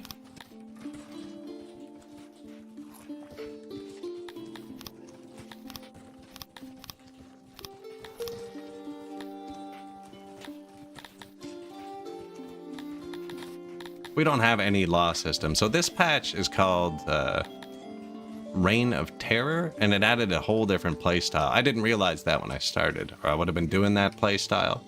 But instead of trying to make your people happy, you can terrify them. And there's a new monument that we haven't built many of. Death monuments, Averil sculptures, head-on spikes, mounds of skulls. And you make your city a terrifying place to live, and then instead of ruling them with happiness, you rule them with an iron fist. Like, this was one of our guard posts that I had to remove. So I was accidentally doing a 50-50 split of both, and it was kind of like, I wasn't getting a big boost out of the 600 people I had trying to be guards. Although they roam the city now with their I had spears, and they march around the city arresting people. And like, I have daycares, but not enough for the amount of children we have. So my children are running around being a nuisance. And they like to tackle people they know when they see them, and they've been just knocking goods off my bridges like crazy. And when they fall in deep water, I don't think they can pick them up. So yeah, my children just keep running around tackling everybody. They're out of breath, but you're supposed to keep them in daycares. Then you have doctors, right? They increase the health. There's all kinds of different stats, like the amount of food servings they get, whether they eat things they like.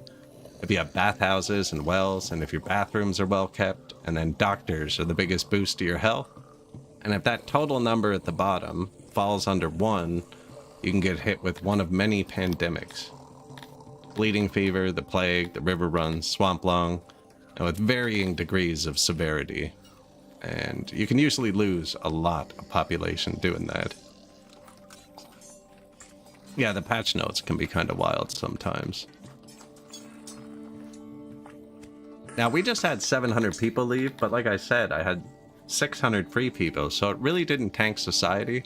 Right now, we only have like 13 odd jobbers. They're the people who build. Like when I place something, they go do that. So anything I go to build would be slow. And that maintenance issue I spotted earlier is actually... Oh, there's just no maintenance down here. You can see the aura ends here.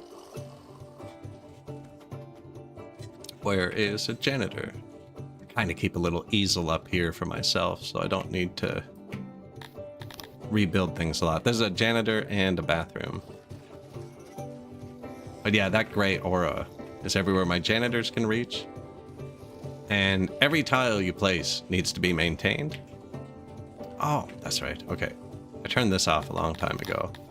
I turned it off so that it would empty out, because if I delete, this is a mass grave, which is where they put like murderers if you don't eat them, for instance. But if I were to delete that while there's corpses in it, they'd be mad that I desecrated graves. So we rebuilt a new one down here. And over here. There's some corpses. Yeah, they really don't like desecration. So we need maintenance for these things. It's a good spot. So janitor, bathroom, and I mean there's religion too, right? We are worshiping Craterism, which is like the god of animals and the earth. There's Atherism, which is the god of production, like universities, smart people. Basically, Atherism boosts this. Craterism boosts this. And then there's Aminionism, which boosts submission, health, and lifespan, too. That's like the blood god. You make sacrifices and stuff. And then Schmalerism, which is the raid god, god of combat. Now, we're researching Craterism because we are Talapis. And they're very predisposed to it, so they naturally convert themselves to that. Whereas humans, as we know, just worship whatever you put in front of them, or what's most convenient, or what they grew up with. So they're much easier to convert between religions. But these people are not. And I can't afford a grand temple yet, which can kind of override that if you make it big enough.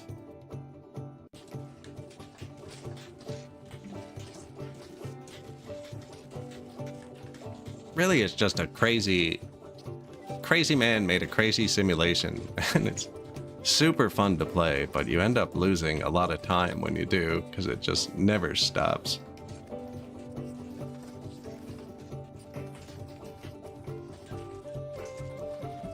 Here's a tavern. It's got thicker walls because it makes noise, so I'm Too thick walls block noise, and then indoors, noise travels less, and even less around corners. So I designed them like this. Archery ranges, our troops are training. And you can get attacked in your city, but I mostly fight out of the city. But it's kind of like Total War when you do. Like, you can take a couple squads, right? Set them up. Different tight formation, loose formation. Move faster, cancel, chase, charge. There's hold position. Muster would make them actually come here.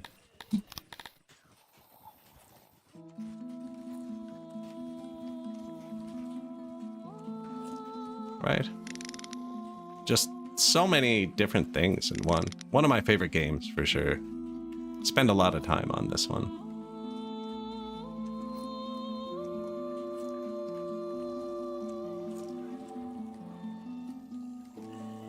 Oh. Thought I told him to move down. Yoink. Set them free. Wow, they got tired just from that.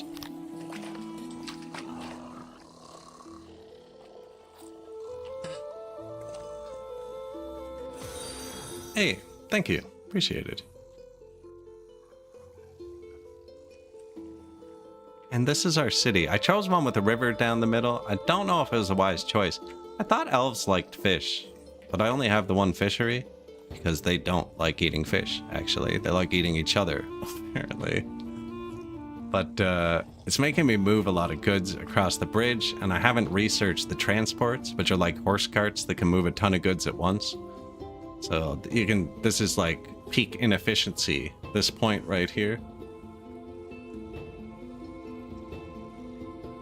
Just kind of flying along.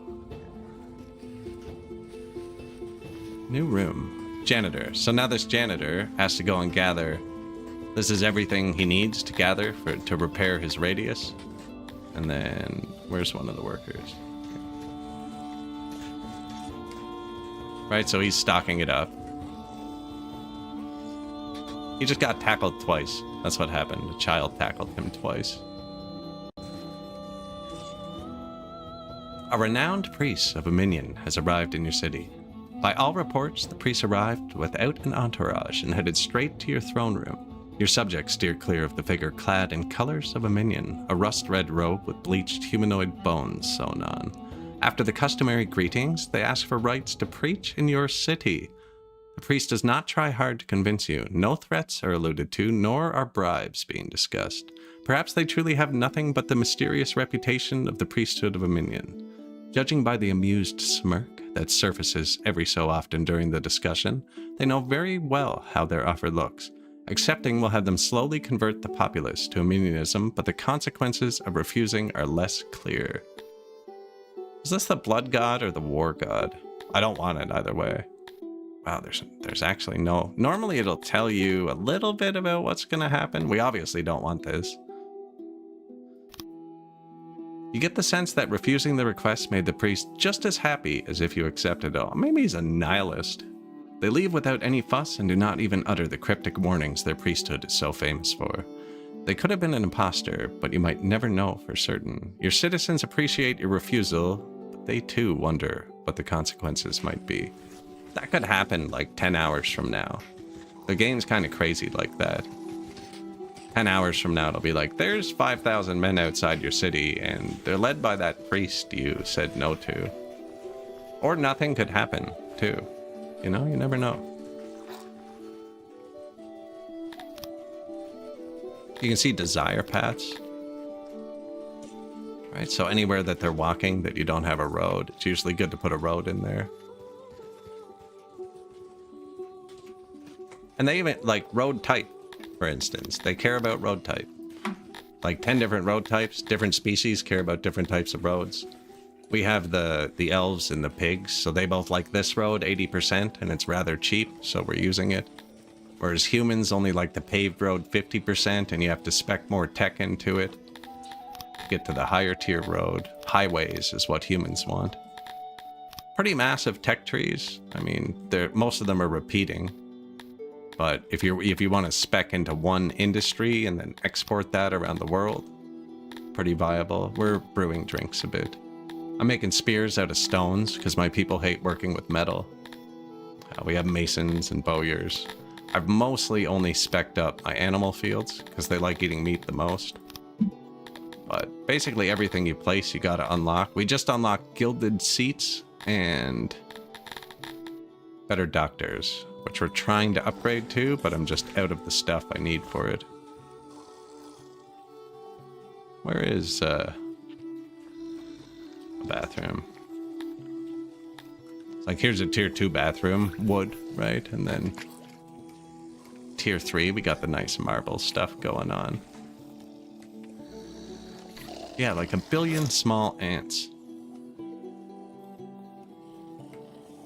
My record is 30,000 pop, but that was like 5 or 10 patches ago, and it was much easier, I found.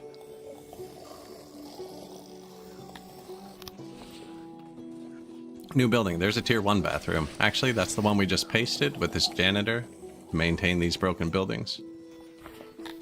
So, dirt floors, bit of wood, you know, and then wood floors with a bit of stone.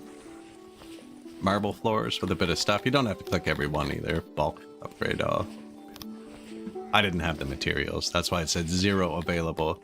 But you can see here, these are tier 2, tier 3. There's a lot of stuff that doesn't make sense the first times you're playing too, just because there's so much to it. It's definitely a game, kind of feels like a roguelike for the first 10 or 20 hours, because you lose so much. Or I did. I lost constantly. You can see he's found wood. He's now repairing the torch and the flowers. I should stop spending all the cut stone so they can spread it around a bit, because this needs cut stone to be repaired.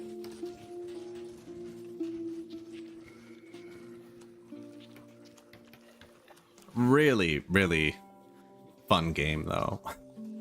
Those were the children leaving daycare, so now they're going to go tackle everybody they walk by. Children are menaces on this patch.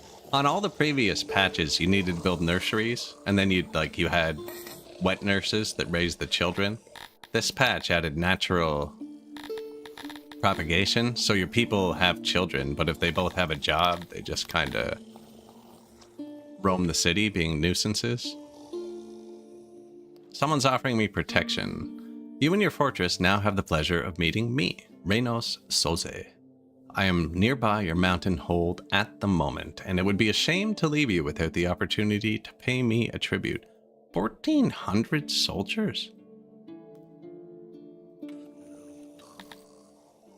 We lost our raid security.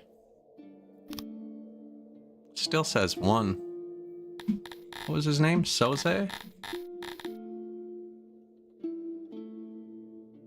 I'll have $4 million if I destroy him. 6,900 strength. I can't fight him. He has Dondorians with steel armor, hammers, some fish people with horse cavalry. Horse cavalry fishmen. That's a weird one. Archers, too. Horse cavalry archers. And lots of Dondorians. These ones aren't very well equipped.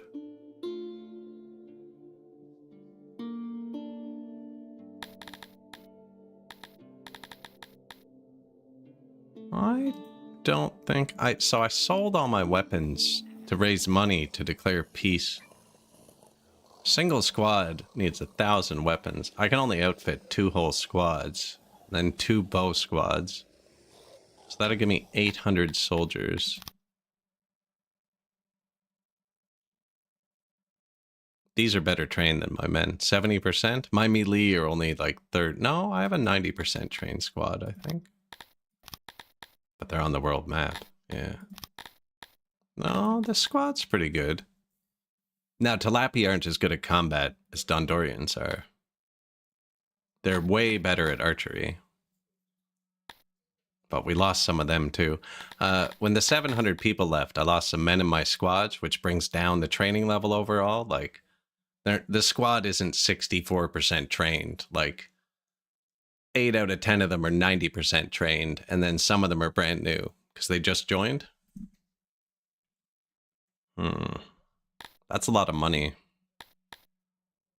I think we'd lose a lot of people. Yeah, we're getting raided again. And they can raid your territories too. One of them might come stand here and just tax your land. This guy is threatening to attack me directly, my city, and I haven't built walls or anything.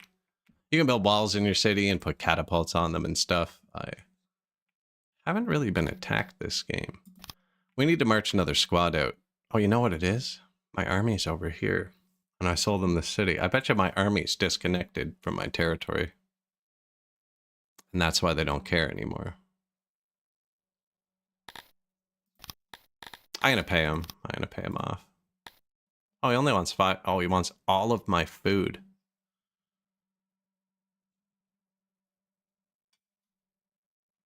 And it's fall. Shoot. This fruit in my fields doesn't count towards this. We got lots of fruit. Think I can pay him. Yeah, we just have nowhere to put it. 40,000 fruit. Lucky. You've proven yourself a true weakling. Good. Let the gods shine upon you.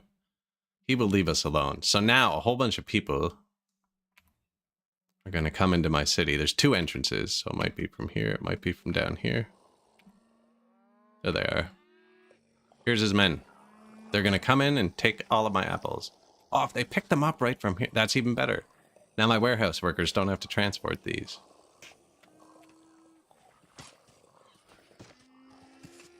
But yeah, they're going to come and take 40,000 fruit from me. You think the parent takes off work? No, I don't think so. Because the children are just running around like nuisances. They might, though. I think I'd have a lot less workforce if they did. Although I don't always pay the closest attention to numbers. So you could be correct.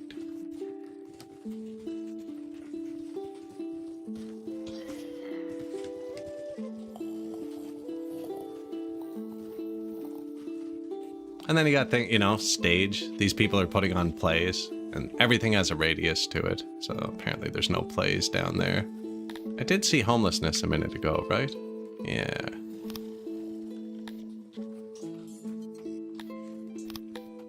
So yellow means somebody works here and can't find somewhere to live. Now, people are territorial about their homes. So I have my second tier citizens. They kind of live away from people. Because if I were to put like a tilapia house across from this, they get into brawls between them and fight each other. They'd be like, I don't want to live near you. Some of the species are rather unpleasant towards their peers. And I've made the Crotonians work in my warehouses, which are spread throughout the city. Apparently they're working here too. Thought you had houses up there, no?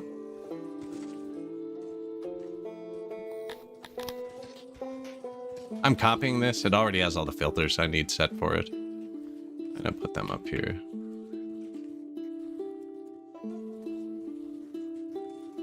Lot of people here today. Nucrium was very nice and raided us today.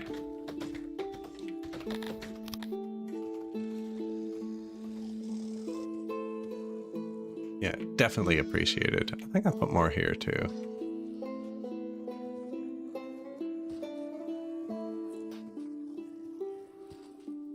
Right there. Yeah, definitely not all my doing.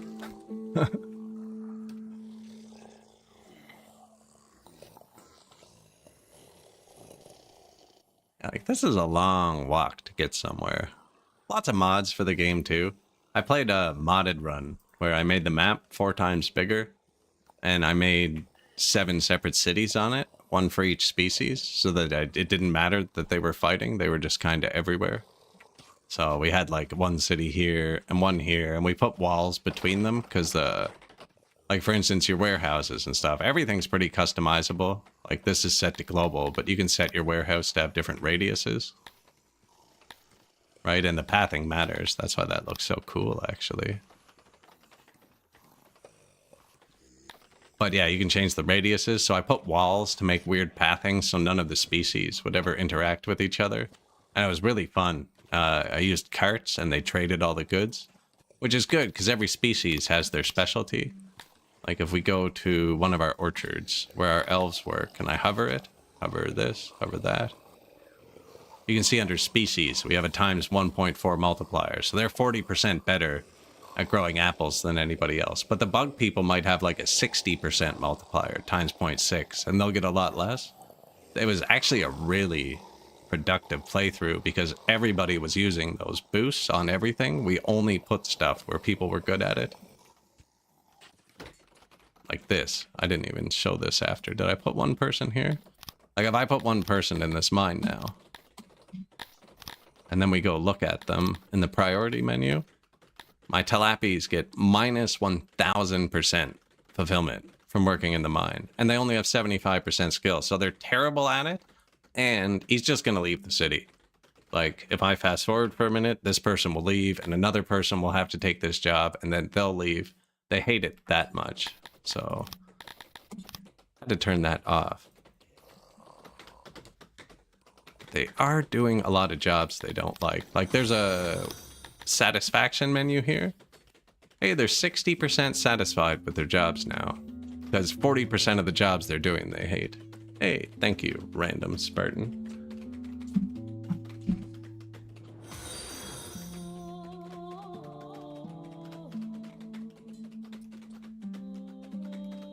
No obsidian in the game, actually. Kind of surprised now that I see that word.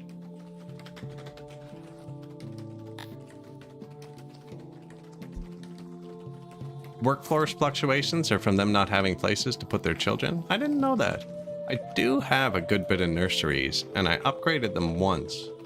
But I definitely don't have enough for all my children, because you can see the red area. How this works is if there was like a blue area, it means somebody tried to go here and was successful. Red means they tried to go here and were unsuccessful. There's something that's actually working. Not many of my things are working well. Here's a bathhouse, right? White is the aura. I think white is actually successful. And then red is somebody who worked in this orchard, wanted a bath, and there were none available.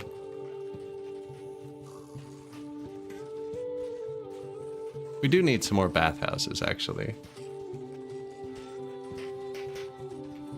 But when you guys raided, we're kind of recovering from that war and massive population loss, and I had to sell everything, which is why all of this is tanked out. On the previous patches, I could kind of cheese it, like his city here has 600 people, let's say, but they're a poorly trained garrison, so I'll march up like 200 super highly trained troops, and the AI thinks it's gonna win, so they march out, and then I can take the city instantly, and that's what I did. And then I just go to negotiate for peace, and when you go to trade something, like if I want, you know, let's get 49 more citizens, you hit barter, and they're willing to take goods. On this patch, they're only willing to take cash for peace. And I didn't know that, and he wanted $10 million.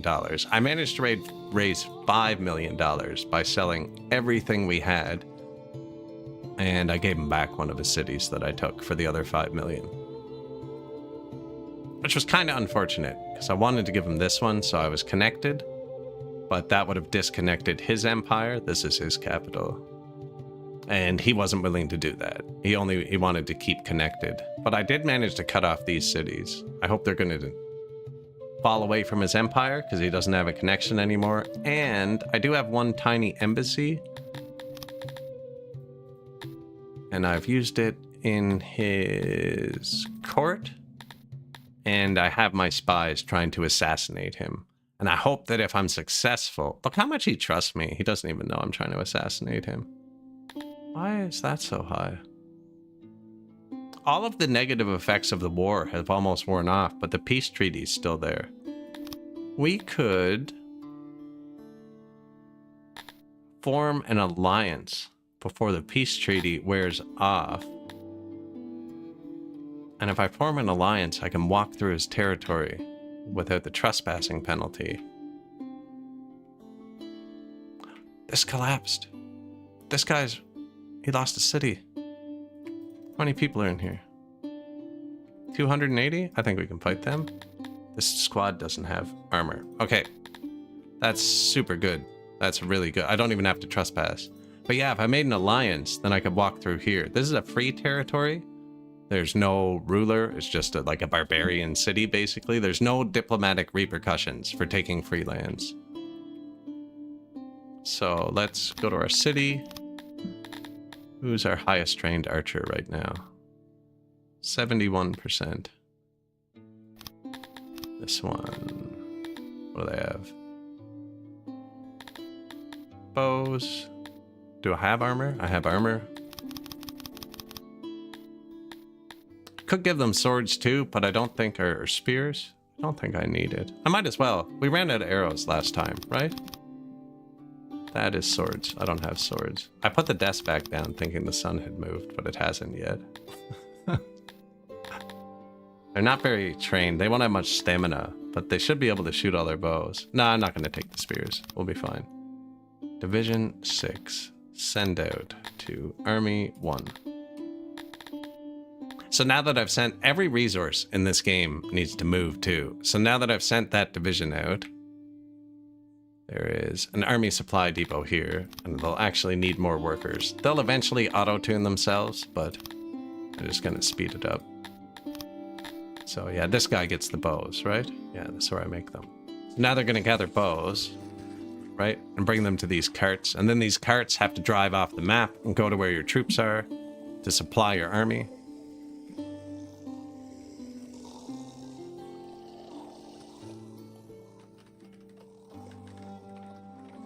Apparently I should build a road up this way.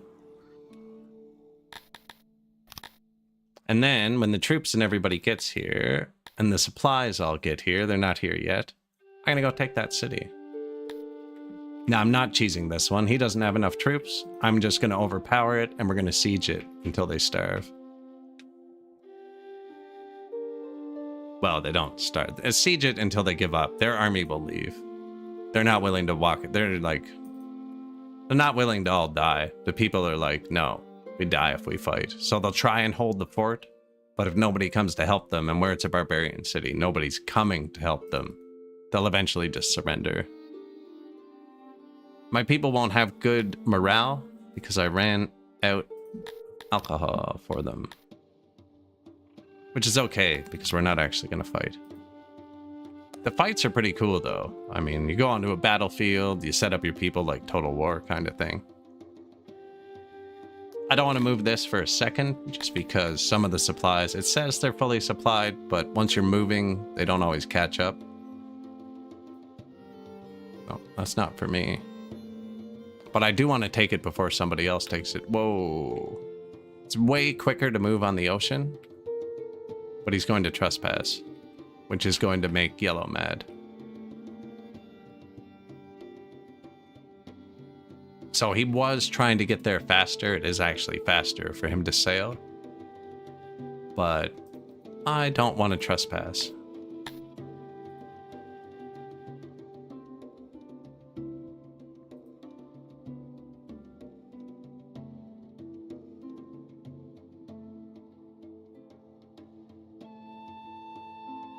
Levenstore.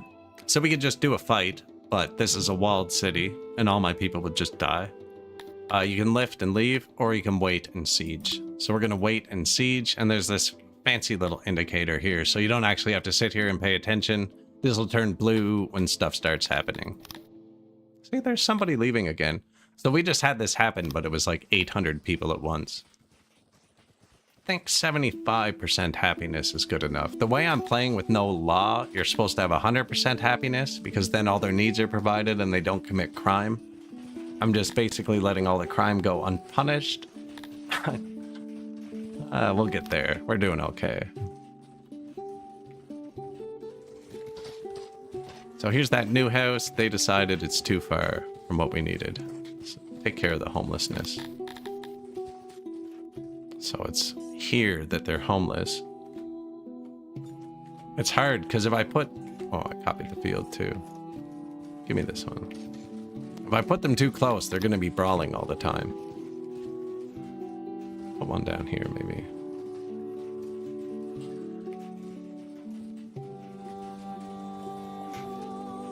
That one almost looks full. And I didn't have enough goods to upgrade it before. Basement, upstairs, and you provide them with a bunch of things. Like, for instance, my people have access to free clothing, which shields them from the weather, so they need to use the wells and hearse less. Plus, everything provides a bit of happiness. Like, each one of these points is happiness. And by the end of the game, you need to have it about 90% full, or they'll revolt. They have full access to wood, so they pave the floors of their houses. Like, an empty house is just dirt. And then they have access to leather, right? So they put some skins on their beds. These people like pets. So like this guy decided he wants a goat. This guy is a cow. There's a dino chicken. You know, they all have different pets they brought home. Cloth. So some of them will have blankets. Like this house has not gathered a lot of stuff yet. You see, they still have dirty beds. They don't have blankets on their beds. Everything's very, like, the graphics are very simple, but they convey a lot of information. It's one of those. They have furniture, which is the whole reason they have tables and stuff like that. I mean, start emptied. I am giving our second tier citizens as much as I can, but they're not allowed to have as much just from the game. So that's about as souped up as their houses can get. I have a lot of clothes again, actually. Not a big net positive, though. I ran out of fabric. Shoot. We just kind of started doing more fabric and clothes. What did I stopped boosting the alcohol because I ran out of pottery and started boosting the pottery. I'm out of cotton. We're out of cotton. Is this city ready to be upgraded yet? The previous one we took? No. It needs 1.2 thousand people to upgrade to the next level, which then adds more workforce. And we're almost there, actually. It's just the Dondorians. Like I said, this is tuned way poorly. Any city that needs Dondorians, they breed at 2% per day. And it starts at 0, so the first one takes like 50 days to show up.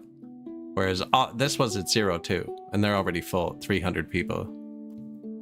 Whereas there's only 15 Dondorians, so 2% a day. It's still going to be a while before the next. We only need 40 more people here though, and I can upgrade it. And it doesn't have good land for cotton.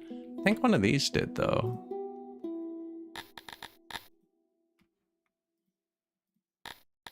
This has good cotton.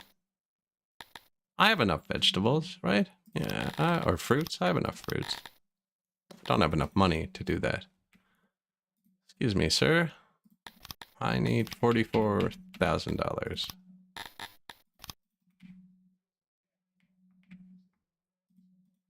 I just started working with cloth, actually. I'm Talapi, so we're just really good at growing our own fruit. You had 2 free points, eh? Let's do a bit of 4% extra tax on the realm. Oh, I already have that. Bit extra health for the realm. The sun's definitely not still on my monitor. Those are all clicked. You still need a tavern? Yes. It might not if I put a secret police in that other city. This whole row is global boost, so for your whole realm. And then everything else is just for this city. Yeah, they still need both for now. And then okay, just cancel, because I didn't actually do anything. Fruit's still fine? Yeah. The only reason we don't have fruit is because that raider just took 40,000. How do I build my warehouses to make sure they have everything? I just usually have a bank of 3 warehouses, and I've actually labeled them all for you guys, so it's easy to see.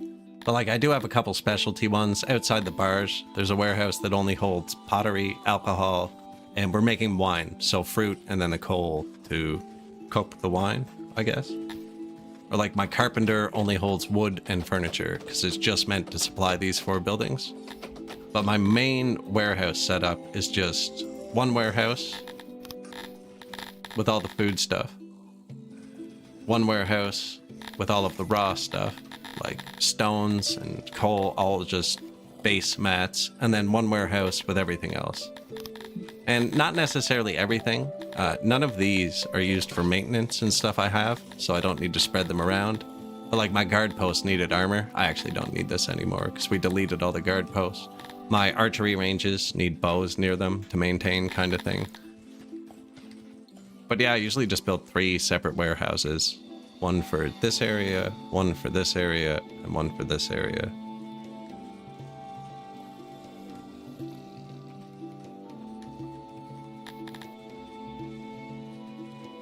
And then on previous patches, I would use the transports a lot more, which I haven't done yet, so I haven't unlocked them, actually. But they can move goods around with horses, and you get loading and unloading stations. And the loading stations just load what you tell them to, and then you set requests at the unloading stations, and they auto-move goods between them. It's really cleverly done, actually. But this patch, they buffed the carrying capacity of all workers. So, like, she's carrying 10 animals right now in a wheelbarrow. Oh, did you see that? Just bumped into that person and fell over. Freaking children, man. And that made me lose my entire train of thought.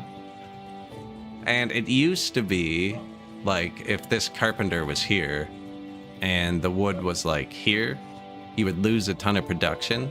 Like every second they spent not working was lost production. Now they're given, like I'd say, they can spend 10 or 20% of their time fetching goods before it starts to drop. Like this one's at 99%. And this looks like it's almost empty. We actually have cleared these out. So this one's at 99% and he's going there. I mean, this thing on the last patch needed coal within 5 tiles of a door. And I don't even know where the coal is, and it says it's working fine. That's right here, though. That's pretty close. But they've really eased up on the last mile logistics on this patch, so I'm not really using too much.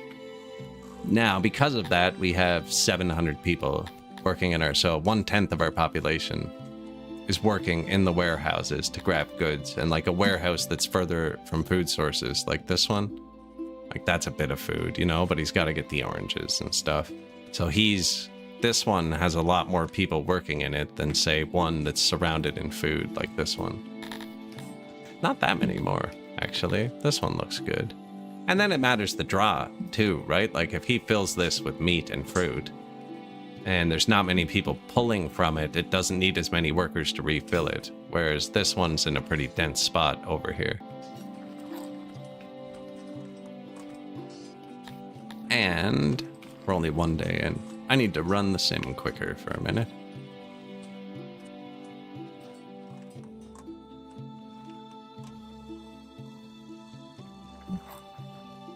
Takes 6 days minimum, I think, to crack a city without any losses. Now, that's also because our army, see his army's they're starting to trickle out. They're like, we want to get out of here before what's going to happen happens. But if I had 2,000 troops here, I could just march through the walls and smash them. If I had catapults, the siege would be quicker. I always forget to do catapults, but these mechanical parts are really expensive, especially because elves hate working with metal. And so I'm actually importing metal. That's what that little white line is there. You have import depots right here. And I'll pause. Oh, I don't even need to pause because I can't spend money I don't have. But this just indicates where I have my import level set at over here. So that's how much metal I'm trying to keep. If they just took a Dutch dictionary to generate the names, they could have. They could have. Jong? No, you'd have to ask the boss.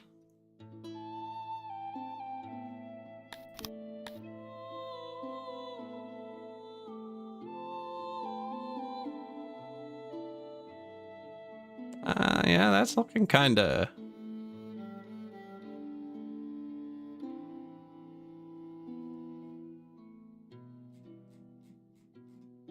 Yeah, Jake, the dev, worked on it alone for a long time, and there's another guy now working on it too, Veneer, who's also good.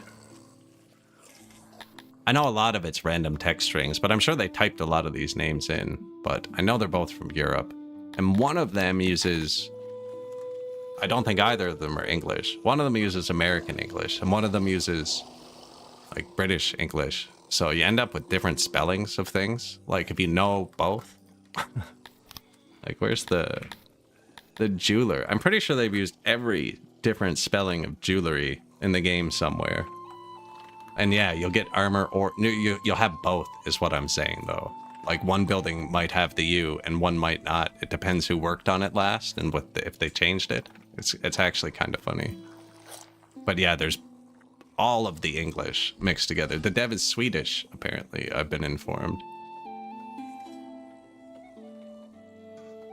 From the YouTube side. I'm not sure where the other guy's from either. But these town names have been in the game for a while.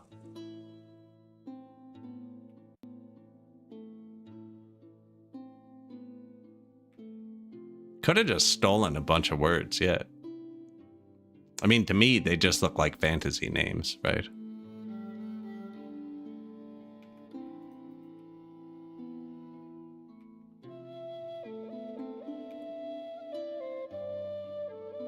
So yeah, we're going to take this city. It has good access to these things. But even the stuff it has bad access to, you can still tax if you need it more. And then they'll have an area. I can show you better with the city I own. Each city will have different stats. Like this one has a large area and 95 out of 100 moisture. So this city is going to be really easy to upgrade to full size. Whereas I've owned this city forever and it has a really small area and then a 54% moisture multiplier. This is about as big as I can get this city. I've expanded the land on this city twice to make it bigger and it still only has 300 people. Whereas I have not expanded the land in this city, and it has 1.8 thousand people, just because it's a huge area with tons of moisture. This is a great place to build a city. This rocky enclave is a terrible place to build a city. They probably built it because it has access to Sithalon, right? So it would have a good Sithalon mine, which I don't have unlocked yet, just because I don't need it. Sithalon's mostly used by dwarves. They like the gems.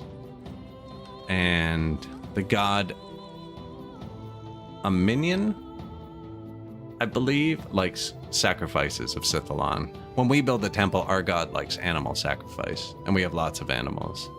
A Garthemi priest of Shmalor has arrived in your city, clad in the traditional robes of his faith, complete with holes to display where its carapace was scarred in battle. That's the bug people. It wastes little time on pleasantries. It has come to warn you of a crusading army of Garthemi. According to them, they will likely leave in peace if at least part of the population converts to Schmalerism, which the priest could help with, coincidentally. The deniability is paper thin, but throwing a high-ranking priest of Schmalor in your stockades would be very unwise. So I can allow him to preach, I can tell him to hit the road, or I can lock him up. Do my people like the taste of bugs? Where would I find that? My cannibalism is falling.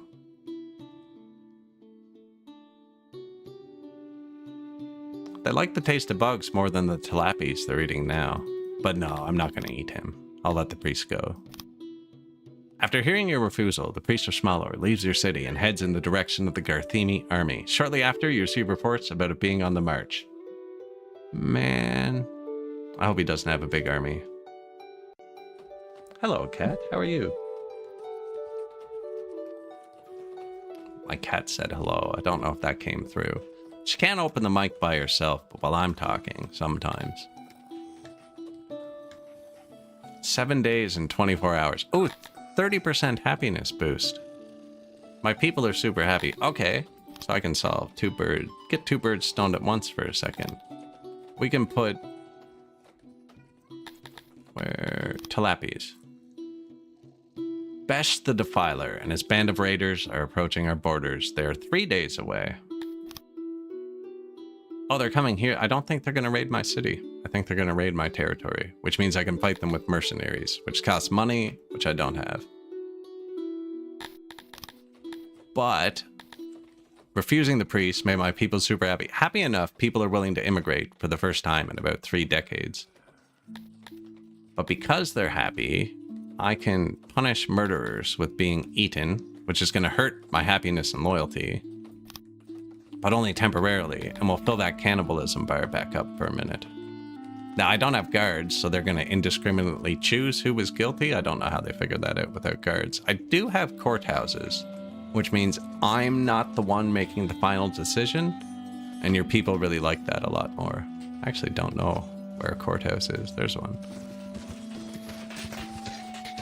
But yeah, unless you have courthouses, your people get really mad because you're the one deciding the punishments. Like, they just lock people up in the stocks. And then I could be like, send them to prison. We had a bunch of prisons, but since I've got rid of the law, we're not arresting everybody, so I deleted them. That's a hospital. This is a prison.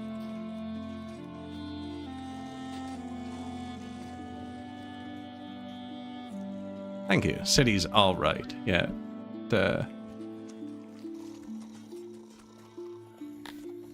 Man, though, my army's almost 3 days, it said? I think I might be able to get my army back in 2 days if this city breaks its 6, like a lot of the smaller ones do. Also, on previous patches, I would be able to sell everything to like one neighbor, but now everybody doesn't want everything. Like if I go to offer this guy, you know, he doesn't want to buy any of my food or meat. Different cities don't want different things, so I'm not able to translate all of this directly into money like I used to be able to.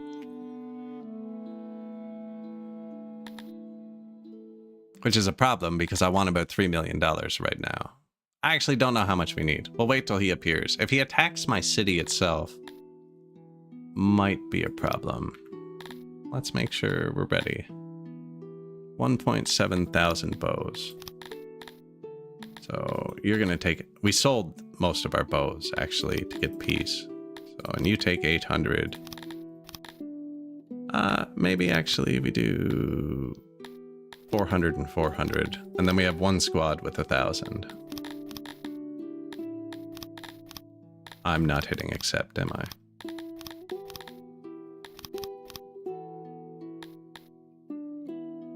So that's all of our bows. And you can see it changes color to show you there's less. Like, there's a lot of stuff. You don't need armor, so I'm not going to let you get hit. 3,000 swords and shields. Spears, sorry. Spears. Shields. Armor. And this is my highest trained squad. 78 out of 90%. 60 out of 90%. They're not actually picking these up until I tell them to muster, and then they'll go pick them all up. And I still have enough to fully outfit this squad, just not with armor. Yeah.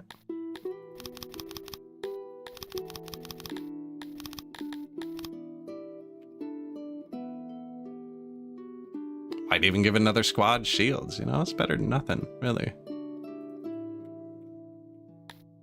Oh, and they're breaking. Perfect.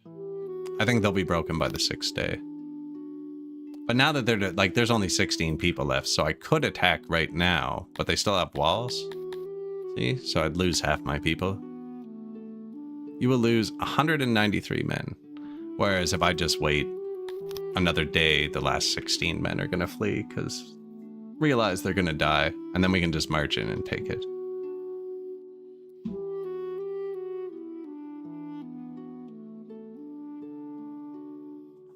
Hopefully, before that other guy attacks me. Because these guys have weapons I can bring back to the city. Or if he comes out to the world map, I actually can't get this army back. Oh, I guess I could send the troops home. And they're allowed to go peacefully through. If I move the army into his territory, you get a -4 for trespassing. And this guy doesn't actually like me as much as he says he did. The peace treaty lasts a really long time. We got a +7 from declaring peace, which seems really high considering I declared the war and just knocked 2 of his cities off the map.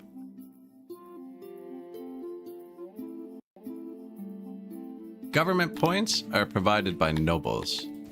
So like each of your nobles, and they're really strong boosts. Like this guy boosts 250% for signing a noble, will boost the first 50 workers. And then as you level up, you get more promotions. So this guy has 4 promotions, and each one does an extra 100 workers.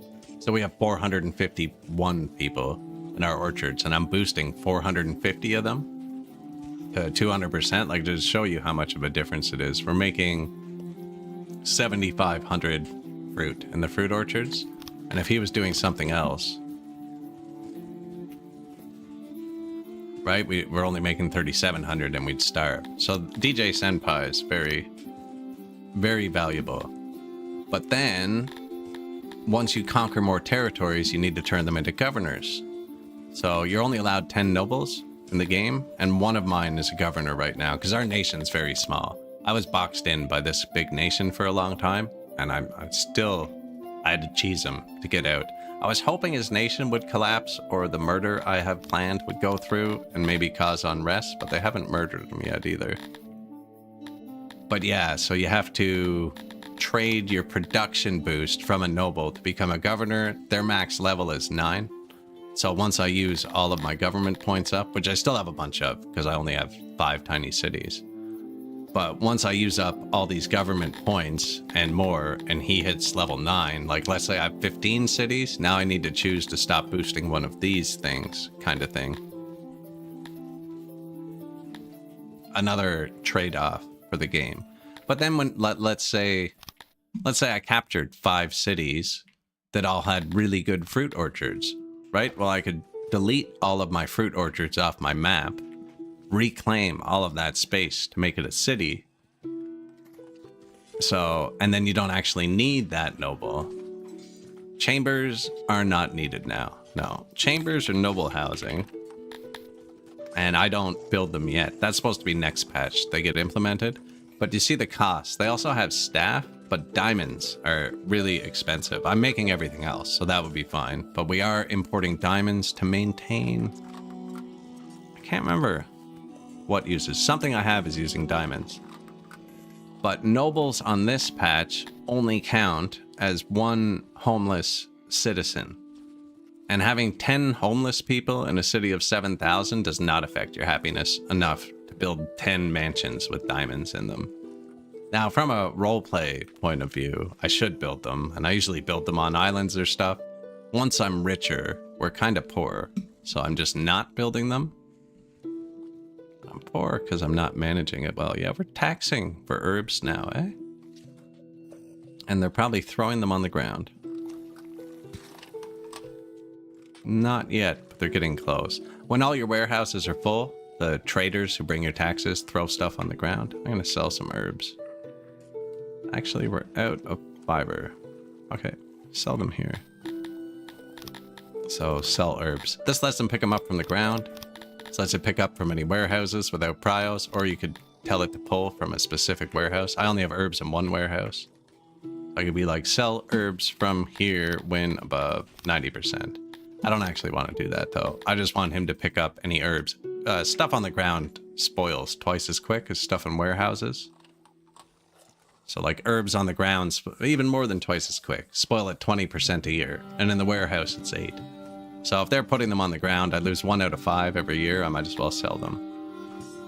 And I'm only using herbs to make rations. In the ration makers.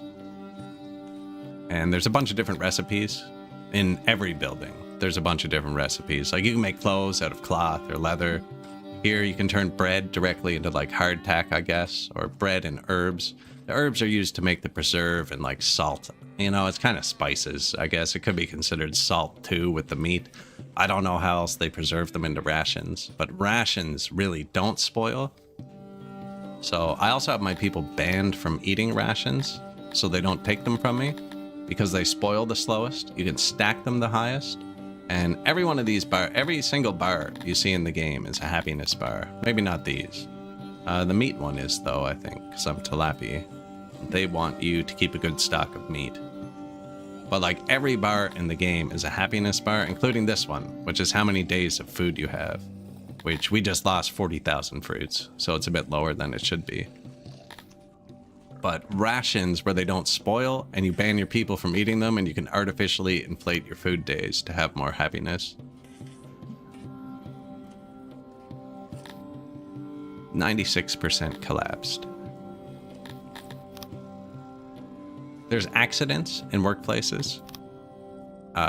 I turned the notifications off because there's a lot of them and I haven't teched into worker safety yet. But that's one of the reasons I build like this too.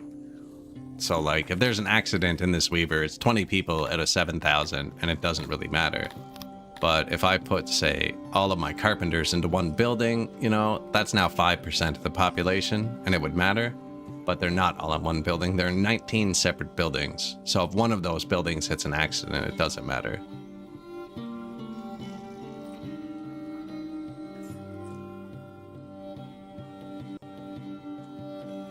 You have an inn that holds 40 tourists and is making you 1.5 million a year.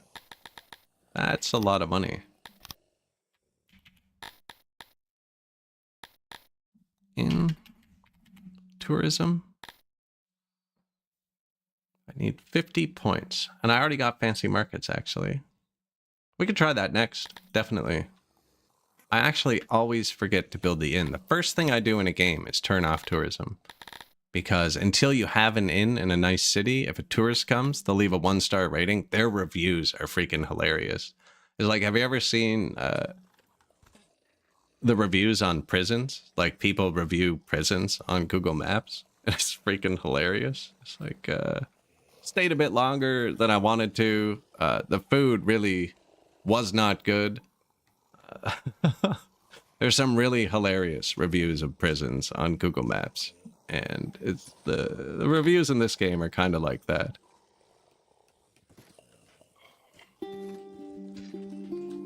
You tried to sabotage and assassinate, but you feel it does nothing. I have been trying to assassinate this guy for about 2 hours now, but I don't have many emissaries. And I'm not boosting... I only have one. I'm not going to be able to find it. I'm not boosting my embassy at all. There's like... There it is. 3 different things you can give it to boost it, to make it run better. I'm not doing that either. But it does say what it's going to do, like 0.05 assassination attempts per year. So we're going to have 1 attempt every 20 years with what I currently have. So it's very slow. Flattery does raise stuff against you, and sabotage is meant to lower opinion. That's what it does. Because you might be in a situation where you want someone to declare war on you. If you declare war on somebody, it has diplomatic repercussions across the world, right? Everybody will see you as untrustworthy. Other people might cancel your trade depots. But if you make somebody mad enough at you that they attack you, other people will come to your side and like you more because you're trying to defend yourself, the underdog thing. Right? Oh yeah, once you start getting constant threats, if somebody really wants to attack you, they will. Besh the Defiler has been spotted. Oh, he only has 40 people. I fell into this trap. I was trying to beat the game in one stream before, on a previous patch. I don't know this patch well enough. And I was like, hey, there's only 40 people. Let's let them fight us in the city. And 40 of the freaking spider gods rolled in and just annihilated like 800 human soldiers. So we should probably see what Besh has up its sleeve.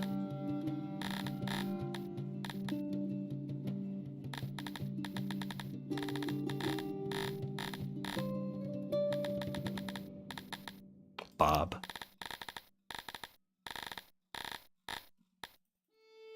Is there a way to check? Oh, 60 power. Yeah, that's nothing. Where's my army?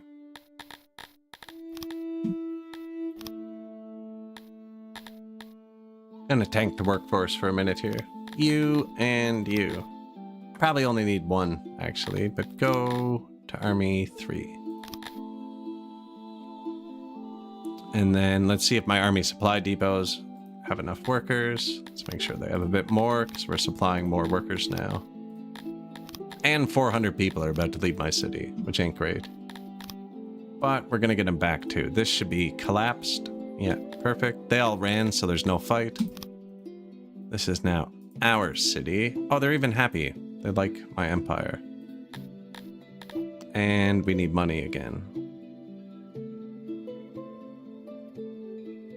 This is a good city, actually. Hello, sir. I need like $400,000.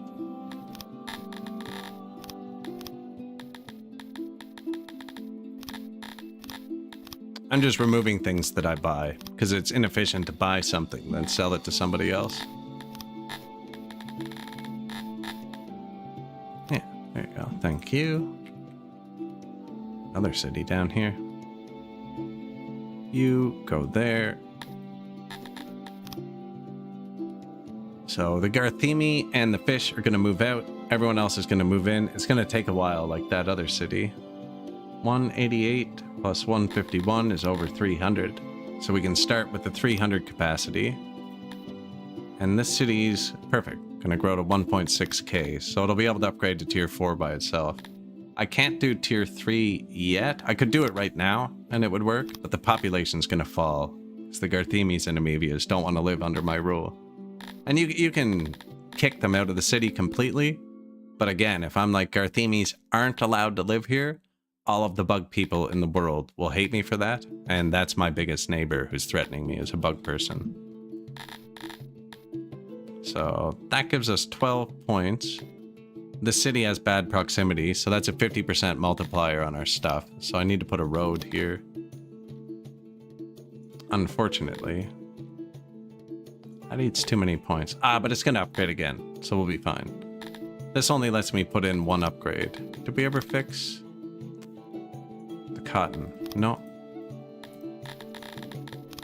So I'll get cotton for now. And what'd I say? I thought if I put a secret police here, and I might as well boost tax a bit. I think if I put a secret police here, which is global,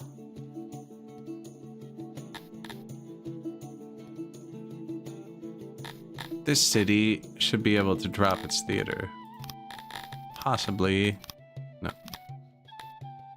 Which only gives us 4 workers, but then I could drop the tax bonus out of this city, and we can get another upgrade here too.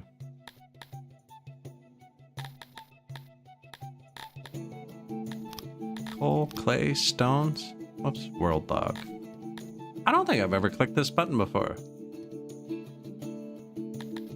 This is just showing the cities and where they changed. Cool.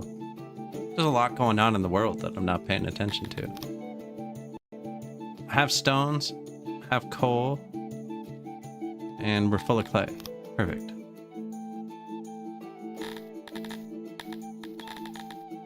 Cotton.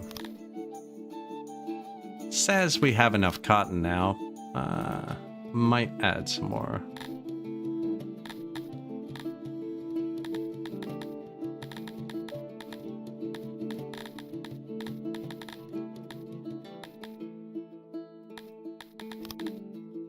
Vegetables. Yep, my Crotonians like to eat vegetables. Which we don't grow well, because they don't grow on trees. Now, Army 3. Are you supplied? No. Oh, they're just getting there now. Perfect.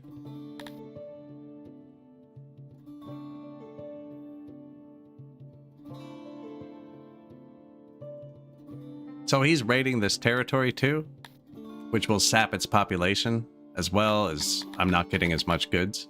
And if its population falls below 1.2k, I won't be able to have this large town buff anymore, which drops the workforce, and this whole city will collapse. Now, that's a tiny raid force. That was just the first wagon that got here. I have to wait a minute for them to actually fuel it up. And I'm out of this type of alcohol, which they use for combat courage, so we'll have bad morale, although we have good morale, apparently. worse than it could be. You can see the strength going up as they're getting more equipped.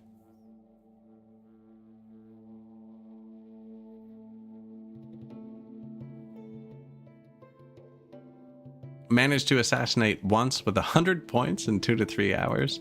There's a trophy for assassinating, and it's one of the only trophies that doesn't require you to accomplish it in a single playthrough. It's like across all playthroughs. And I think it's one of 2 trophies I don't have for the game. Is assassinate, and the other one is defend your city against raids, as in defend inside your city. But the way I play, I don't get raided all too often. I always have a fair... This is a small army by my standards. When I play humans, every single person on my map is in the army. 10% trained. They're terrible. And that's why I lost that playthrough. It's because of those 40 spider dudes. Just ripped them to shreds. But I normally have a lot of manpower. So how the army works in this is kind of like, this is my barracks, right? So if somebody wants to train to 10%, it only takes like 5 or 10 days to get to 10%. And then when they're done training, they'll go back to work, and they're kind of a member of the militia. Like, this is where they're training to be archers. These guys are training to be 100%. They basically live here. Actually, oh, I have 2 archer squads marched out of the city. That's why they're not full. But yeah, I keep a lot of soldiers, which deters raiders a lot, even though they don't have weapons.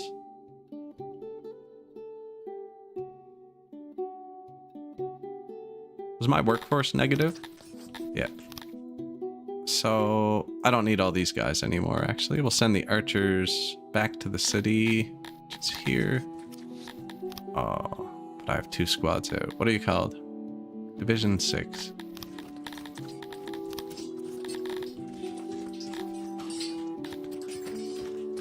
Is Division 8 to the left of Division 6? Probably not worth thinking about. Division 6, come home. So I recalled them. Those people will trickle back in, and we should see, yeah, we're shipping their weapons back now.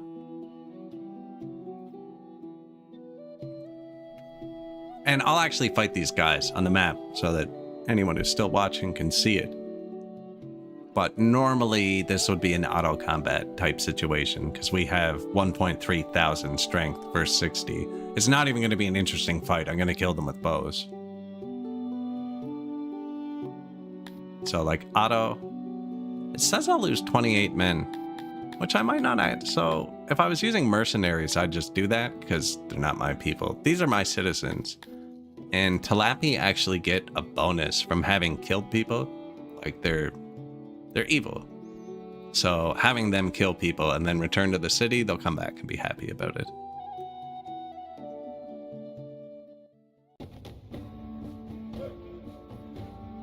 So here's the fight. What's that?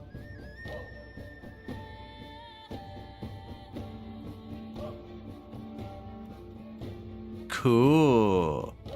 So I was wondering what that did. On the world map, I can't control them though. On the world map, there's an upgrade you can put in a town that adds regional divisions, and then there's another one that says it adds it globally. And this city happens to have the regional one. So one of these is the global division, and one's the regional one. They're terrible. But it's more than nothing, actually. What type of people are you? Garthemi. Oh yeah, they're not going to do well. So like these are spearmen with shields, so I want to have them in a tight formation. And then they're just like very resistant to cavalry charges and stuff. And normally he'd probably try and make me attack him, because I'm the bigger force and I'm the attacker. But Talapi archers have 150% or 50% boost over everybody else. So I can actually shoot him from the starting point just because they're elves with bows. So he has to attack me because otherwise he's going to die. And where I fully train them, he's probably going to die before he gets to me. They don't have shields or armor. They have leather armor. They're dead. So my bowmen are going to start shooting them. See, they're running. They know what's up. I actually slowed it down to 0.5 times speed. 1/4 speed, apparently. You are firing at will, right? Yeah.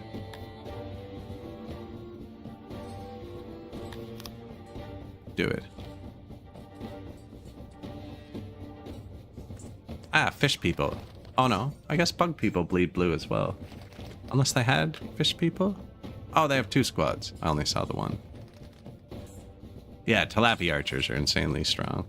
Look, my regional divisions are fighting on their own. That's super cool. So if I had like 50 territories and they all had that boost, we'd have a free 500 soldiers in every battle. One of their squads turned yellow and broke, ran away. And like, I could tell my men to charge if I wanted. I don't want to lose any of these people though. They're the strongest just doing this. Well, they're all gone. The leader of every army usually has much higher morale. That's that bottom blue bar. So there's always one squad who's like pretty determined to fight to the death. That looks like their leader there.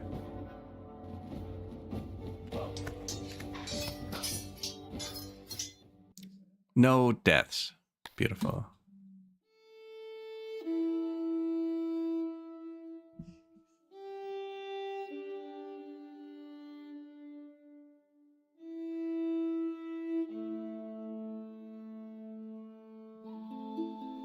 And here, we could capture and enslave them if we wanted, or eat them, actually. My people like to be evil, though, so we want to execute them. If you were humans, you'd want to release them, because humans like to be chivalrous. And that wasn't their favorite flavor profile, although we could.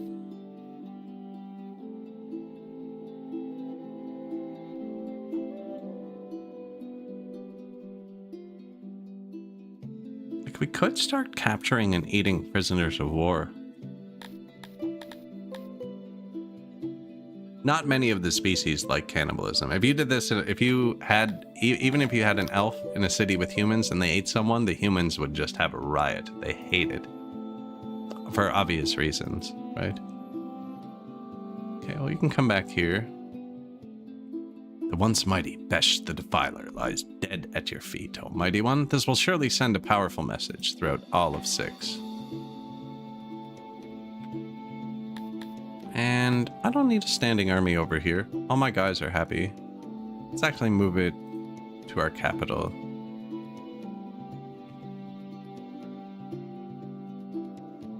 These are all trade goods coming in.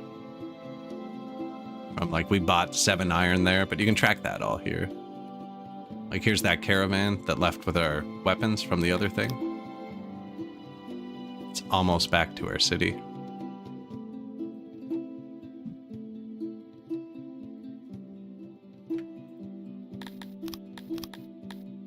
Disband 2 divisions. So they'll send their weapons, but they're right on top of the city, and those will come in via carts again. Don't know if it'll come from the north. There's some things. Or the south, because the city has 2 entrances.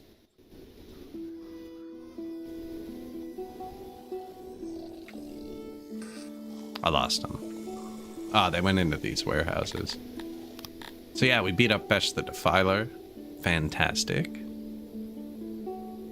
There's taxes, so that's from this city, which had an event, which we found buried. It was either, they said, a buried dragon, or a giant human-shaped onyx, which is like a goat. But either way, they found out they can turn its bones into cut stone. So most cities can only produce raw goods. There's a mod that lets you put production buildings in cities, but I'm running unmodded here. But this one event is giving us a bit of cut stone, which is actually pretty good. And we have a bit more, actually, so we can upgrade. The health is low. I think we upgrade our doctors first. Bang, we only have 1 doctor that's not upgraded. Oh, it's tools. Different ingredients. Cool, let's upgrade our bathrooms too. All of our bathrooms are now tier 3. So then in the services tab, lavatory, you can see at the bottom there, upgrade 89%. So some of them were at 66 and some of them were at 100. So it met at 89, but now they're all at 100. And this should max out fairly quickly. One of my territories is ready to be upgraded. So this one, no, it's not.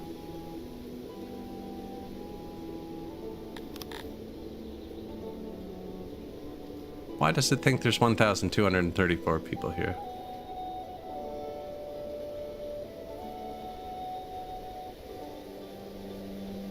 There's still only 18 Dondorians in this city we took 3 hours ago. It is not ready for an upgrade. I don't know why the game thinks it is. This is our asylum. Asylum 2, actually. Your people go insane. Over time, the more people you have, the more likely you are to have insane. Wow, that's a lot of corpses. Why are there 24 corpses? When people die on bridges, they don't seem to get buried. Did I miss a pandemic? There's a lot of people dead.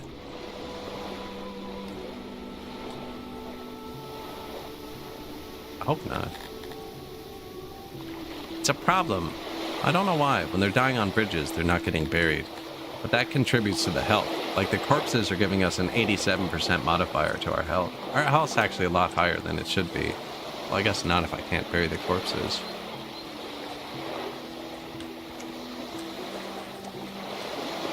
Succumb to disease? Yeah, I don't know what's with that. When people die on bridges, they're not getting buried. Although this person's rotting in the street. Are my graveyards all? No.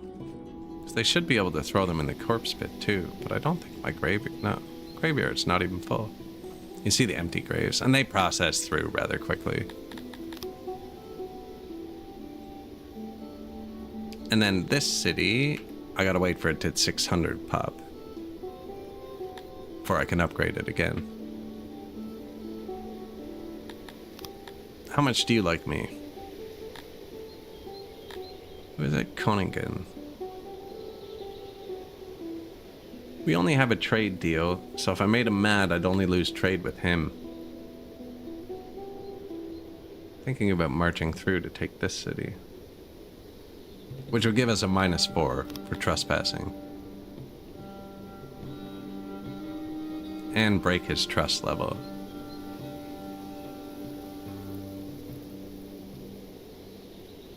Maybe we just chill for a minute. This is great though, we got 2 new cities now. Normally at 7,000 pop, I'd say I'd have 10 or 15 cities. Just this guy is strong. There's 5,000 people in this army. And I only have 7,000 people total. So that's a big army I'd have to fight. I am trying to train up some people to be strong enough. And once we get millions of dollars, I'll be able to do it. How happy they are.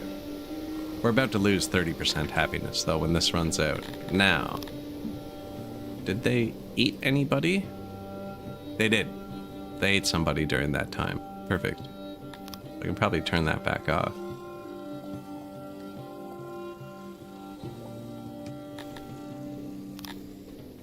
I think they still sneak a few snacks, even when I don't tell them to, but... Oh, one of my doctors didn't get upgraded. We're importing tools, so... Oh, but I don't have money. I was gonna say, so these should be here any second.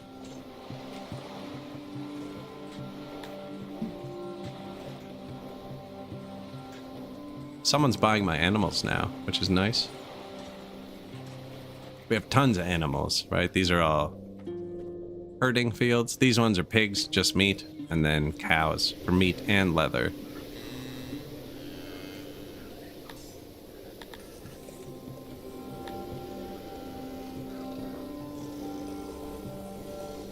I wonder if the graveyard workers were just busy. They are slow. No, because it's always going to be the people on the bridges.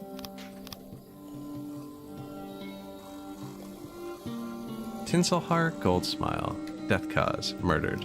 And everybody has wants and needs too, right? Like, this is what they're complaining about. Feels you can do better as a ruler, quite a bit better. Fernanola Lockwood, daughter of Narta Lockwood, age 6, a Talapian plebeian, serving your grace as a food vendor. General health is good, height 6.7 Tade, but has declined, being measured for weight. A follower of Krator. She likes to steal sweets from the children at the nearby nursery. She takes care to What? She takes care to stick to her word and has an untroubled conscience, is constantly fishing for compliments to feed her massive ego. Reportedly spends a lot of time with Claire Moore, a Talapi child in the southeast part of the city. Born and raised in your mighty settlement, resides in a humble longhouse in the southeast part of the settlement, together with Penny the Sixth, de Villapane, and Adelina Raposa. Is not enlisted in the armed forces. The workday is over, food stall number 13, and the subject is currently enjoying its leisure time that your majesty is so generously providing. Cannot decide on a favorite animal. Favorite animal? I mean, Komodo dragon. Not even a question. And then cat, I think. 1 and 2.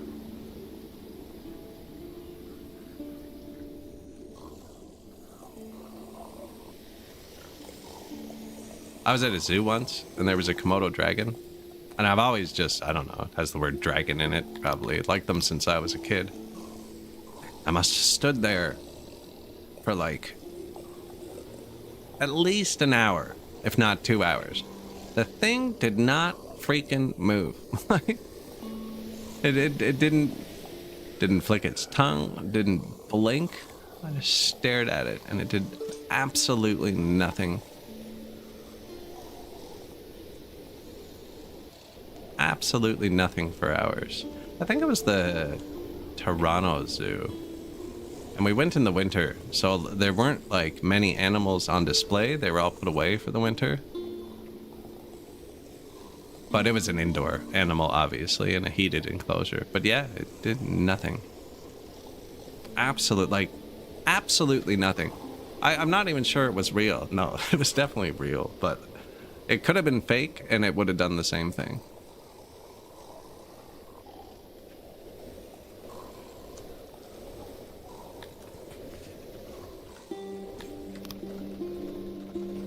Although the polar bears were really cool, actually. Swimming around and stuff. They were pretty active. They were pretty happy with the season. Stares at statue for 2 hours? Right? And I probably did. We should build one just for the dragon. I don't have them unlocked. I could have been staring at a statue for 2 hours. See, children run around and they love to tackle people when they get to them and it hurts your production. Tilapian parent.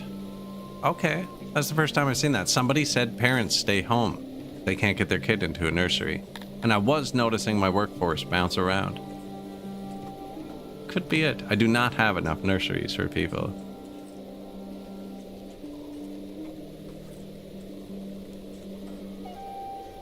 Efficient canal placement for farms? I follow the old guides, I think, which was 14 tiles when I did it. I haven't played... this is my first game on this patch. But yeah, usually, I think they emanate 7 tiles, the water pumps with the canals. It makes noise, so I haven't built it because I don't feel like watering them in. Also, canals are kind of hard to route on angles, and my city doesn't have many straight lines in it. Plus, with the river, I don't really need the pools like you normally would to cool down during heat waves because they can jump in the water. But it really depends where you're building the farm too, right? So there's different moisture levels, and like this is fairly high moisture. If you had a farm here, you'd only need a canal down one side of it. Whereas if this was good soil, you'd need to irrigate both sides to get it up to 100% moisture. So there is no like absolutely perfect layout for the canals, but I feel like I do 14 tile wide farms.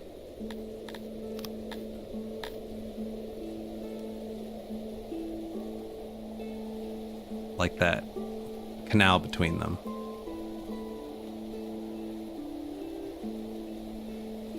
And then the one canal should cover both, I think. But you could go wider. I mean, it's just getting it to 100. You know, I bet you could build the canal first. I bet you if you built the canal first, it would read the moisture from it emanating. I've never tried that. Cretonians are the best farmers, and I don't play them. Probably my least played species. And when I play humans, I try and conquer all my food out, because they're pretty good at producing things like second-tier goods.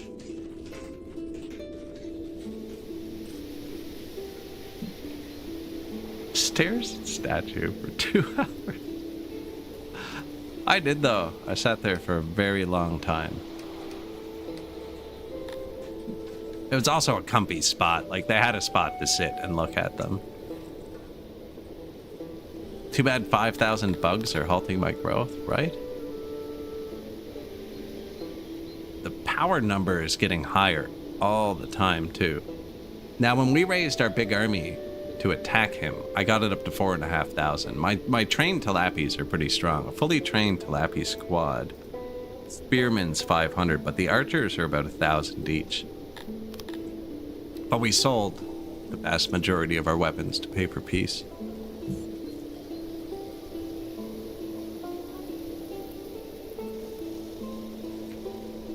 We were just about to hit 8,000 pop like 2 hours ago, which would give us this, bunch more noble promotions, some free knowledge and stuff. I actually wouldn't have got it. You know what? Betcha we did break it, and I just didn't have 100% loyalty.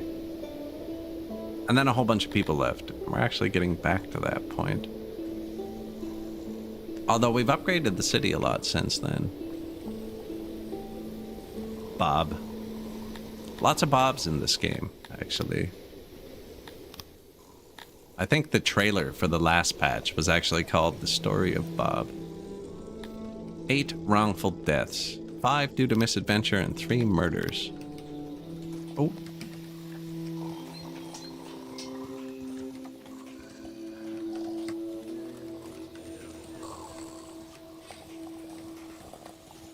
People will go visit their loved ones, right? Mourning an old friend.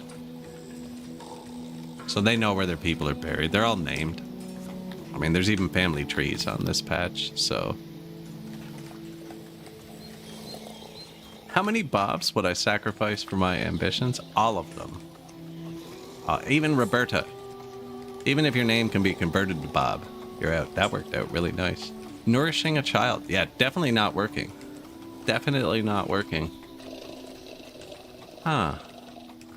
That makes nurseries a lot more valuable than I thought. I thought they were just to prevent people from, your children from tackling everybody.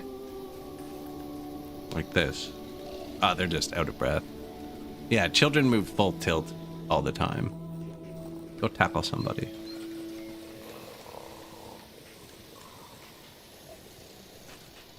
Yeah, I'd sacrifice all the Bobs.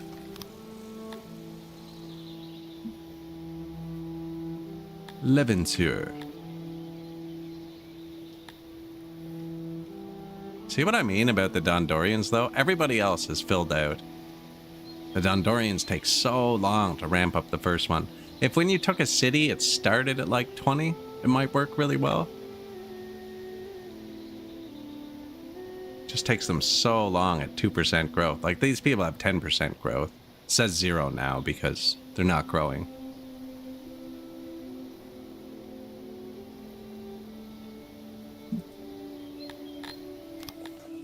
How many Bobs?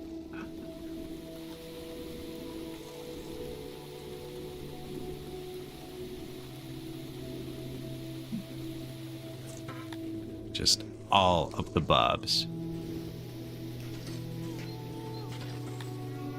27-year-old is a stout Tilapian plebeian, proudly serving you as a recruit. So they're currently training in the army. They're really far from where they should be working. Thank you, Mustachio.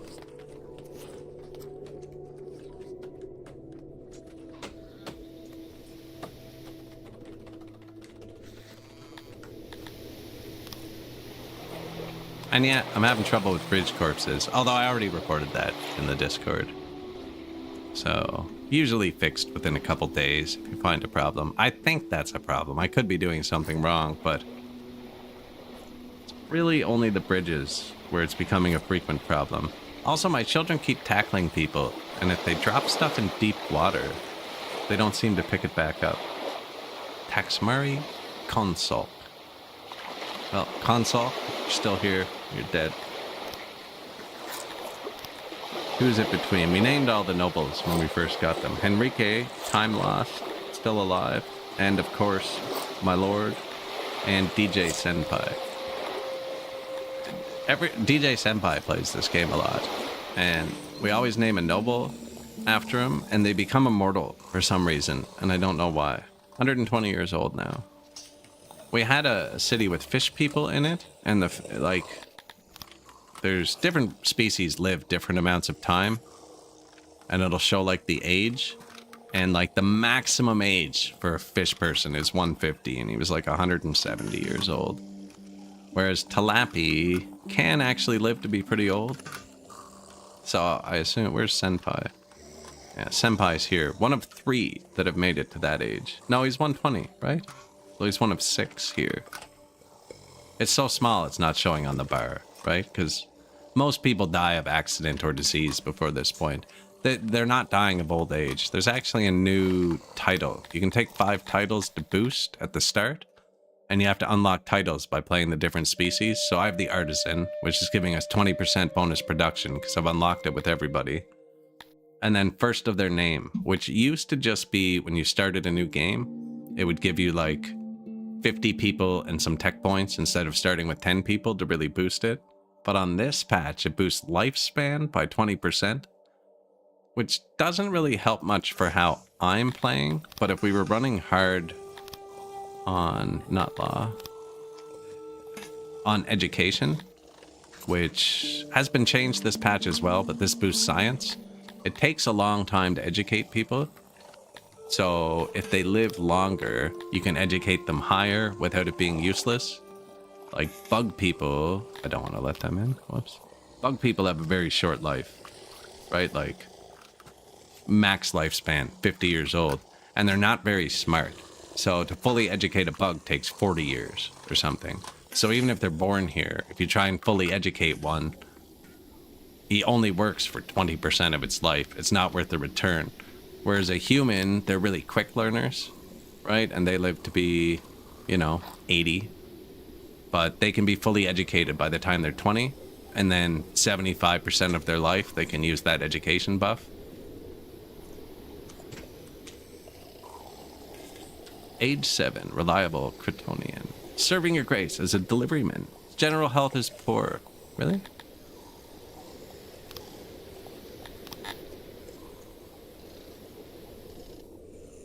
Are they dragging down my health too? Where's your health? Just under 1. So something you can do, I don't have the facilities for it yet, but you have, a second class of citizen, and they don't get access to all the services. And even if you give them access to the services, it doesn't provide the bonuses it normally would because they're not treated well. With one exception, the bathhouse. If you give them access to the bathhouse, they get the health multiplier from it. Which is 1.3. It's not nothing. So it would push him from 0.9 up to like 1.2. Right?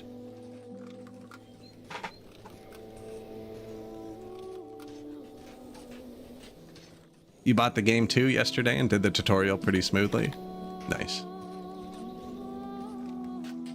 Oh, I just saw that comment, Adril. Sorry. Yeah, I haven't played the tutorial because I wasn't there when I bought the game. And again, for anyone who hasn't bought the game and wants to try it, the demo is the full game from 2 patches ago. It's a little bit easier, but and it's like 200 megabytes or something. It's definitely worth the click. And that's on Steam. Probably elsewhere too, but it's on Steam. But I haven't done the tutorial. And yeah, it is Kryptonians.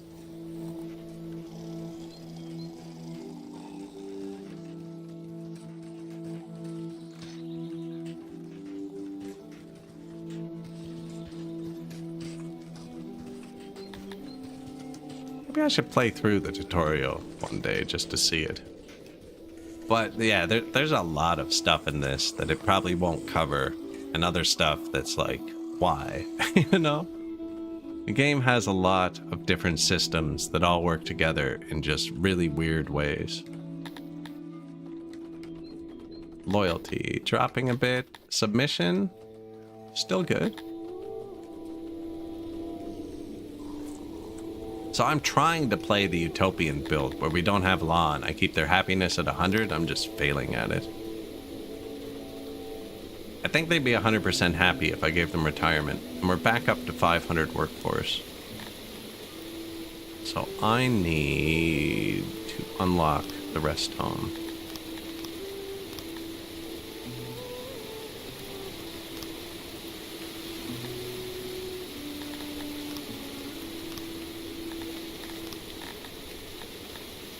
Elderly care, 70 knowledge, which is a library.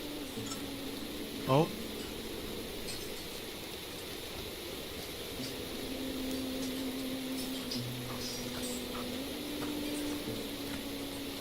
Sorry about that.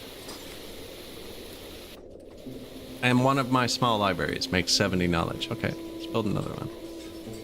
These, so your tech buildings have optional resources. So like it would make 30 just with labor, but I'm adding leather, I guess leather parchment or something. I don't know what they use leather for. Binding the books, maybe the books last longer.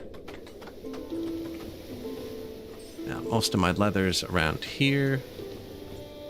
Didn't really put leather on the left side.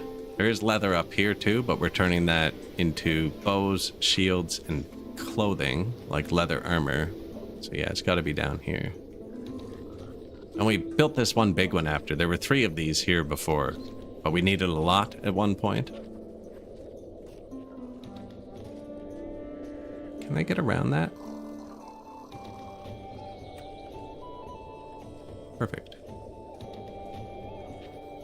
And you can blueprint any of your buildings too. Get a nice one, I suggest you blueprint it.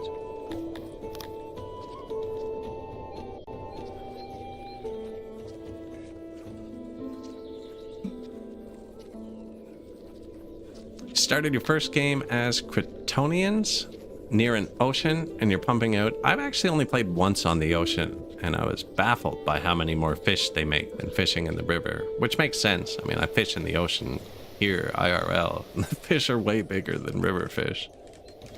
So it makes sense. Would you add humans or Dondorians? So it depends what else you have, really. I didn't really build science in this playthrough till I had like 6,000 people, but humans are really good. They get a huge multiplier for science, whereas Dondorians are better at crafting things. So if you want to put them in factories and stuff, Dondorians are better at crafting. And you can kind of see that in the workplace priority. You can go here and turn on different species, right? So you could go like Dondorians and humans. I'm going to turn off my other species so I don't mess it up. And then you can say, do what you love. So this is what they like to do if you want them to be happy. Dondorians like to do this, and they hate to do this. Or you can say, do what you're good at. Right? So, man.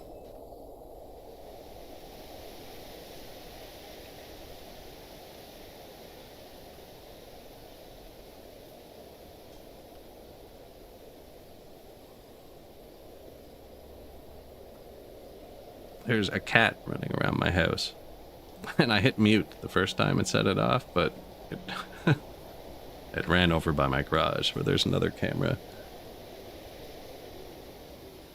Not my cat, just a cat.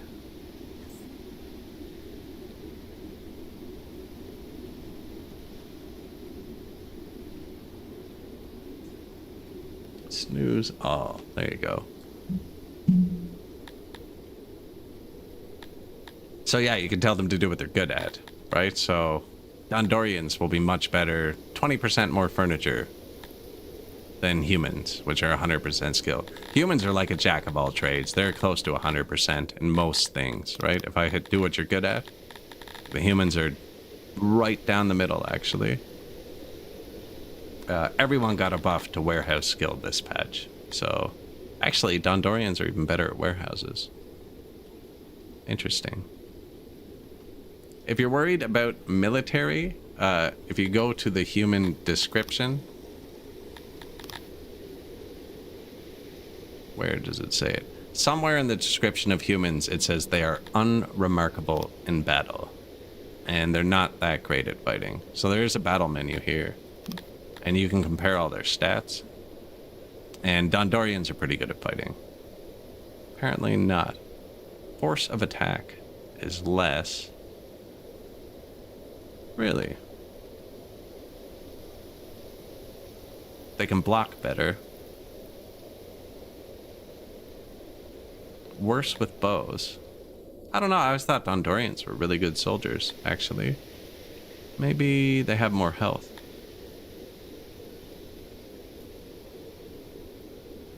They live a long time. Health 1? I don't know, I've just kind of thrown myself in a loop there. I thought Dondorians would be way better at battle, but it looks like they're fairly similar, if not humans being better.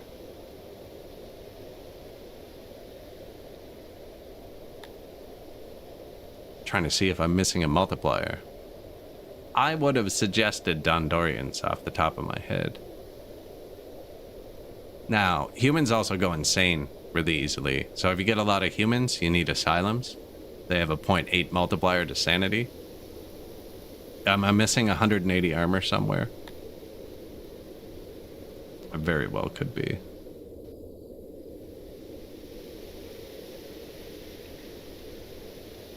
Lifespan.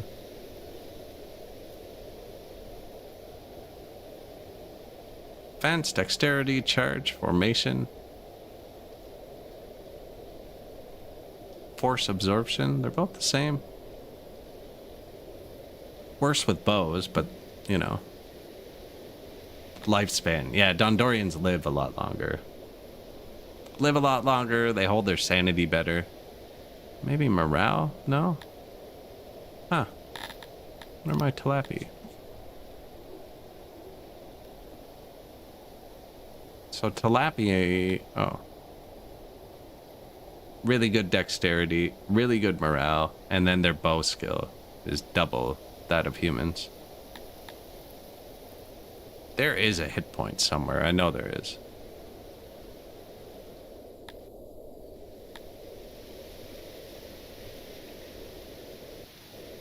Cretonians instead, get all of the Cretonians.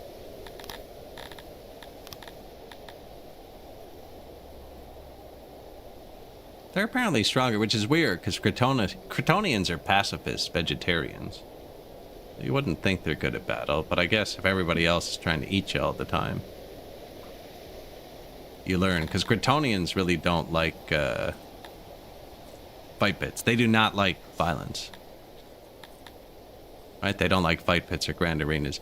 If you're training them to be strictly soldiers, actually, each species has different things that make them happy. I can show it with my Talapi.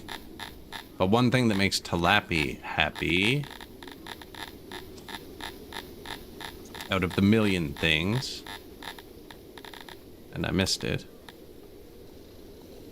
is having archery training. It makes them happier. And Dondorians get happy from melee training. So that's one thing. They would get happiness boost from melee training. We have the archery training buff, just not on a single Talapi. I picked one that's not an archer. Hello.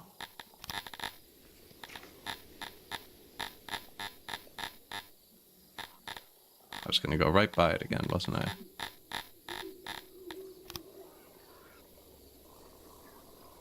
Prowess, chivalry. I must have clicked on the one who just got here. Archery training, see? There you go. Actual archer. And it's tiny, but I think patch 6.8 was called All the Little Things. So there's a lot of tiny things in it. I haven't built this yet. And is there maintenance down there? Ooh, that's gonna be close. It's gonna be close if that building gets maintained or not. I think it will though, because it looks like it's coming out this door.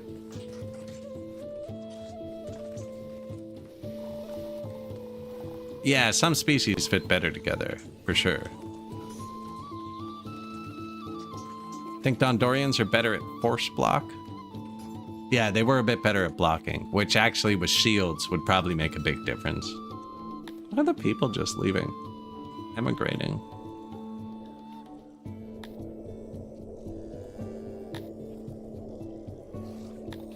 Man, you know, like, I'd say it was 2.5 hours ago, I was getting ready to end the stream when we hit 8,000 pop. And then 700 people left. And we're not using immigration right now, so they are just naturally breeding. And where I haven't been playing on super fast, the pop hasn't been going up. But they're gonna leave again if I do it. I gotta leave it on turbo for a sec. Because I gotta build this, and then this is gonna take a couple days to generate its science. And then we can unlock the old age homes. And then we're gonna build some old age homes. And I know it wants 1,000 people to retire, but we can't do that at once. But it's a slider, right? Retirement age. So we'll turn it on, but we'll only let like the absolute oldest people retire. We'll probably get 300 or 400, which might bring this bar up to here, which should get them out of the red.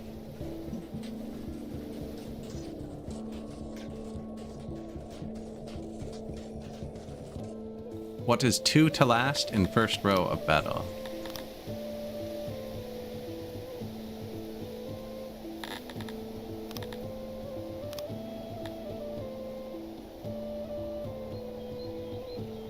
Oh, formation. Increases defense and parry when in an intact formation attacked from the front. So that's probably a big deal, actually, because I make sure to make my people be in a tight defensive formation and get attacked from the front. I don't play Talapi often. The people we're playing now, no formation bonus.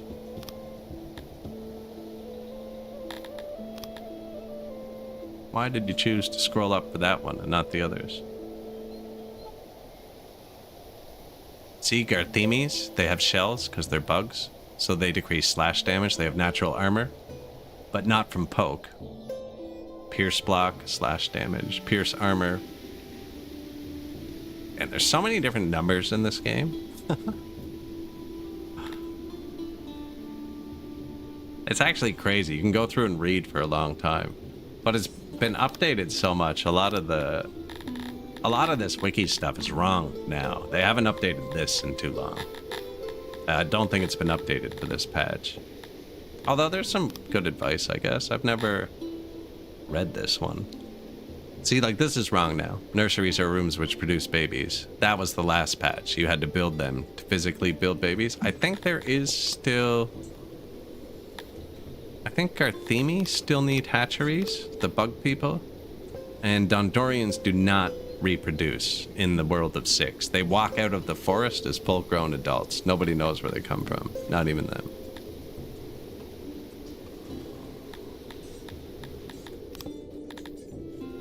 Yeah, you still have to breed the bugs and breeders.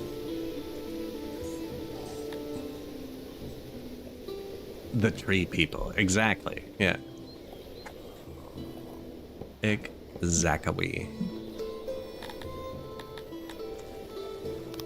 How many points did we need? We're at 22. So I need plus 48. So when we hit 86 points, I can unlock Elder Care. See this? Talapis, we found out, do not like being odd jobbers. Almost every one of these people leaving will say they're an odd jobber. Doing everything possible to serve you as an odd jobber, and we have 500 of them. Which normally you want, like, almost all of your workforce to be producing, but I'm trying to get the retirement. I should have built that tech thing a while ago. Do we have a drought event? Normally only get bad lightning after drought events to tell you that it's over.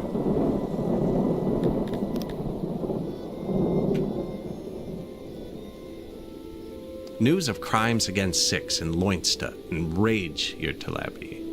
While they would like nothing better than to visit utter ruination upon their enemies as a large war host, practical considerations win out in the end.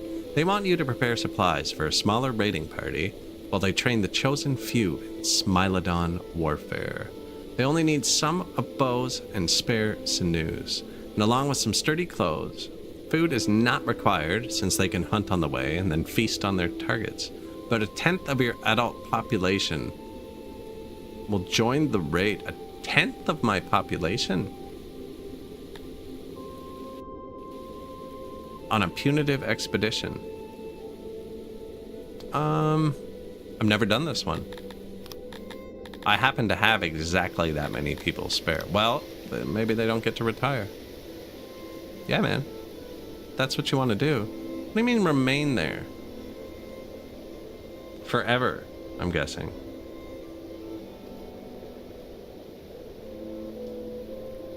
Go for it. The raiding party departs with much celebration, and the usual Talapi bickering is absent today. They are united by their grim purpose. 40% happiness and a 10% buff to the rest of our civilization for 12 days? If I lose 500 people for that, that's not worth it. I didn't lose any people, though. I thought it was going to put us a bit negative. Adding those numbers, it was about 500 people.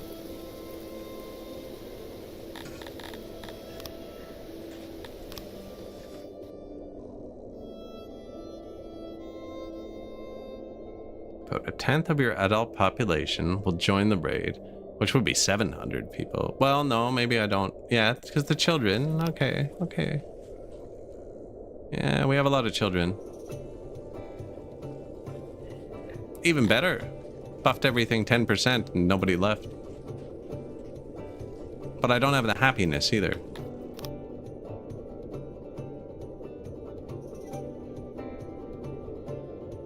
Do we have the 10% buff on stuff? Or maybe it's not going to start for 10 days. It's letting me prepare. I know I saw archery. No, there's no event active.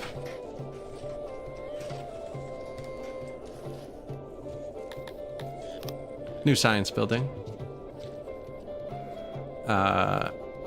Leather's on. Unobtainable. I found it. I mean, this is where we grow the leather. I could... Actually, let's take these two.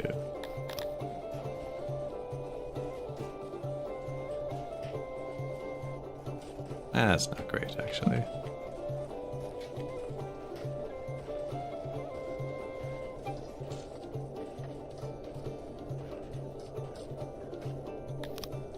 %, moisture, 100% efficiency. Give them a tiny bit more leather. These fields and these death pits are two of the only buildings in the game that do not require maintenance. This does, doesn't it? Orchard? And orchards. Apparently, I did not know that. Farm fields do, I'm pretty sure. Yeah, no maintenance here either. Because it'd be broken. This is my radius of maintenance. And they do not step out of it.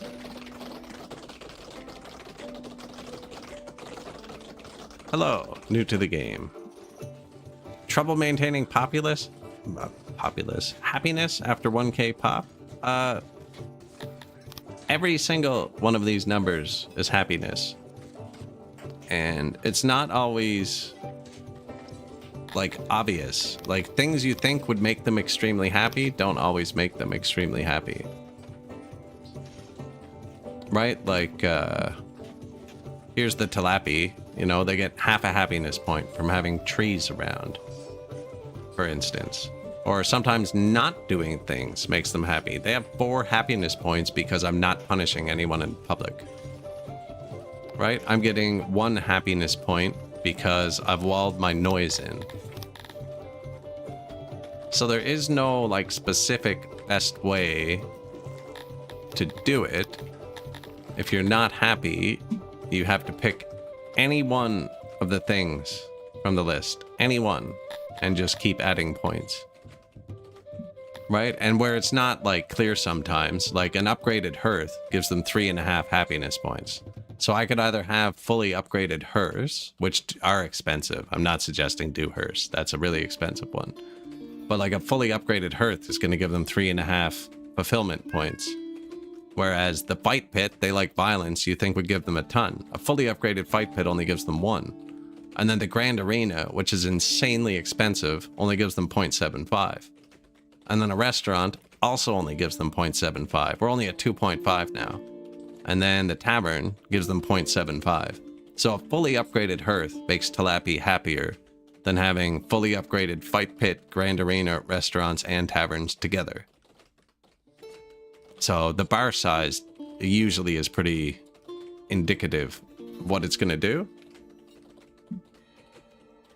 Right? Like my people are getting 0.38 points because there's a river here and they can jump in it. So you just have to find whatever one you think is going to fit in the best with what you're doing.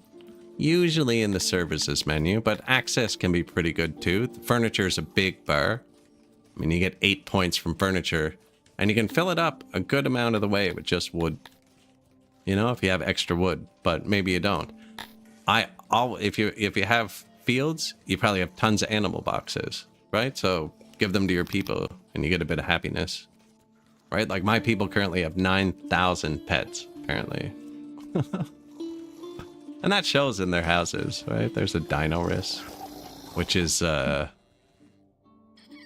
this majestic bird, though flightless, has often inspired works of art and the odd song or two. Occasionally hunted for its prized meat, this herbivore is also valued for its decorative feathers, used to adorn tiaras, crowns, helmets, and various headwear.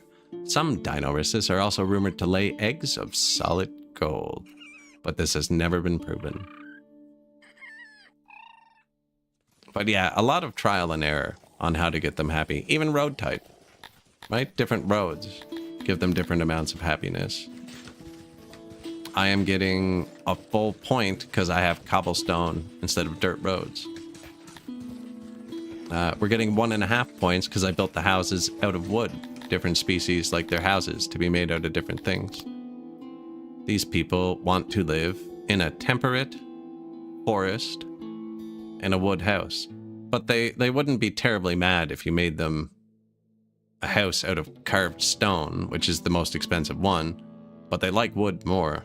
Same with I could make a majestic grand pool, but they'd rather swim in a pond. So it's not always the best thing that's going to make them the happiest. It's very species specific, and you just kind of have to try and provide what you can. It takes a lot of trial and error to learn what's expensive or not, and your play style determines what's expensive or not.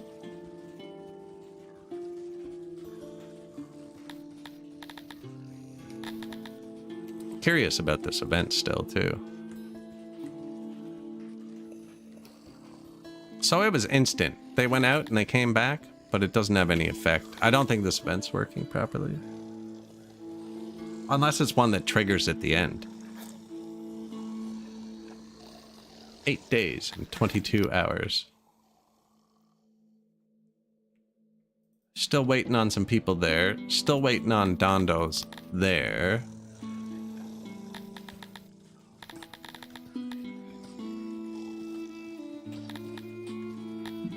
$7,000 pop. Did it go down? I don't know if it went down.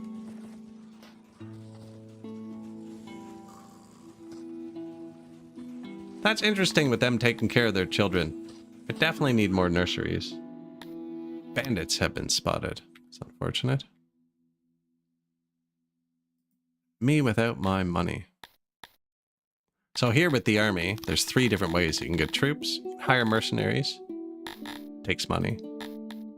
You can have your city troops. So these are the guys in my city. Join the army, which is probably what we're going to do. And then you can recruit from your lands. So I don't have many big cities yet, so we don't have many people. But once we upgrade some of our cities further, you can recruit from, like, that's how many people are available, right? So I could recruit 50 humans from my lands, and then they don't count as my citizens.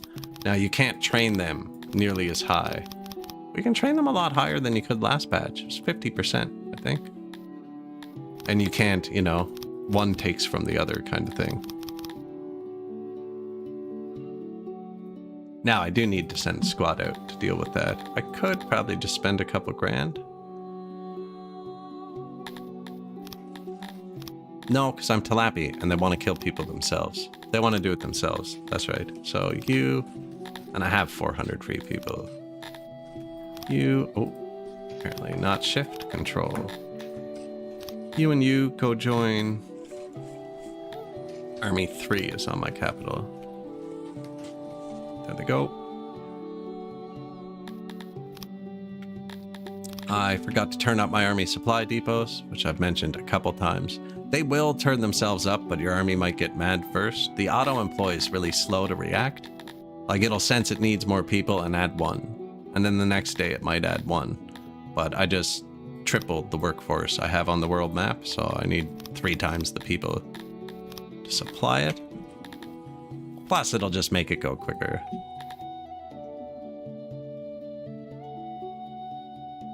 Yeah, send some stuff out. You get it back when they come back anyways. This army can already smash them, but if I wait till the archers are here, I won't lose anybody.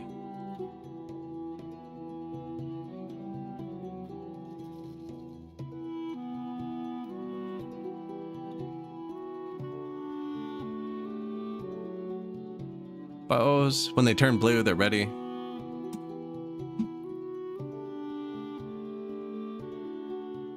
Let's go take them. Can't believe how long the Dondorians take to spool up. Come on, man. Once this is at 1.2k, I can upgrade this again. And then we get 35 more workforce in this city, which is 7 of these upgrades. So it's going to be a significant boost to our economy. Same with this city is going to get that big, I believe. Oh, yeah, let's go fight.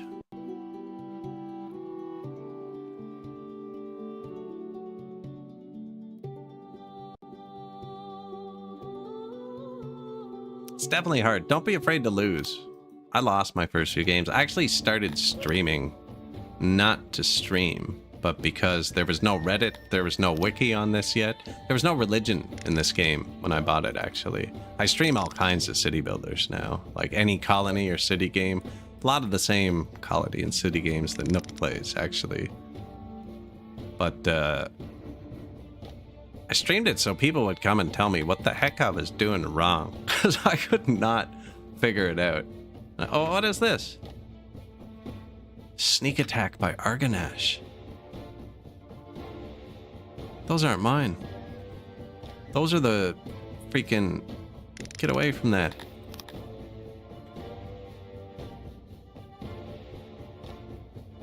Shoot that.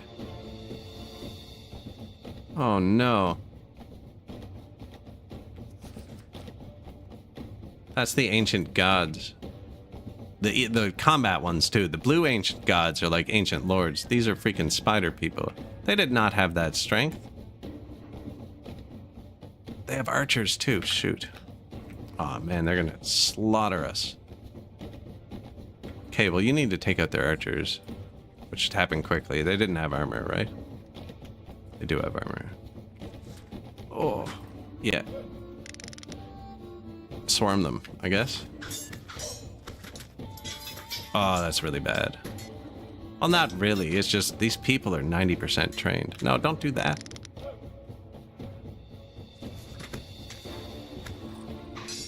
These guys will not break. They do not get fear from combat. Can you get it into the right shape, please? Oh, you already killed him. Okay. I wonder if I make my dudes run. Can we try and shoot them? We'll hit theirs as well. Nice. Ooh, sorry, buddy. Oh, I don't know if I should keep shooting at that. Oh, we lost 10 people. Where did that come from? A regional division. Yeah, close that because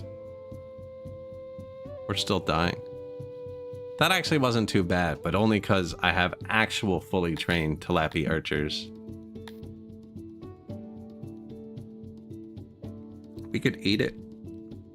I don't want that in my city. Yikes. That's how, when I tried to beat the game in one stream, There was some crappy raider. It was like, oh, I just looked here, and I was like, oh, he only has 200 soldiers or whatever. I had like 6,000 soldiers in my city. I was like, go ahead and attack. And they murdered like 2,000 people before we got through it. Yes, they have massive damage. That species? Here, let's compare them to the Talapies. Right? Physics. 240 kilos instead of 56. Or whatever, the stone, I think, is the unit. They're way faster, though, too. Now, they don't speed up quickly. Oh, here's the health. They have triple health. Triple the health. Okay, we didn't find the health earlier. Dondorians and Crotonians. Dondorians, 1 health. Crotonians, 1 health. Alright. Arganash. 160 force absorption. Good dexterity for a big guy. 280 force instead of 50. Excessively high morale. You know, strong against spears. Probably not good against my spearmen. Not good with weapons. But yeah, they're just huge, violent, ancient beasts.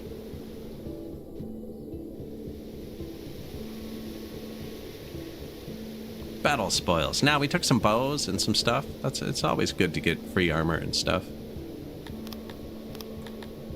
I almost just disbanded them. That would have been really bad, actually. I want to recall them.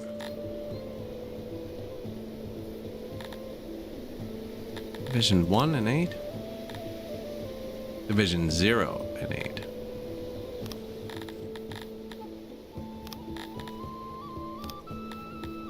Come back to town, please.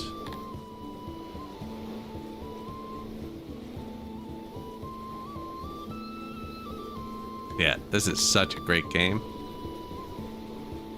You can no longer remove land. I was saying that it's really hard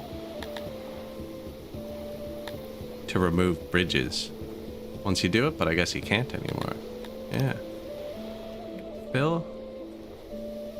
Interesting.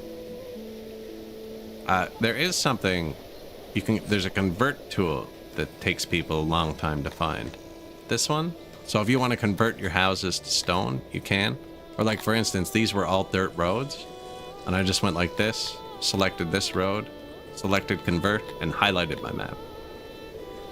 And then they'll convert all of your roads to stone. You don't need to carefully do it. You can highlight the whole thing and just convert all your roads.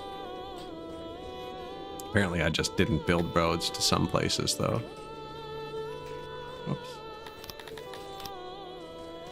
Q and E changes the size. Why? I left convert highlighted.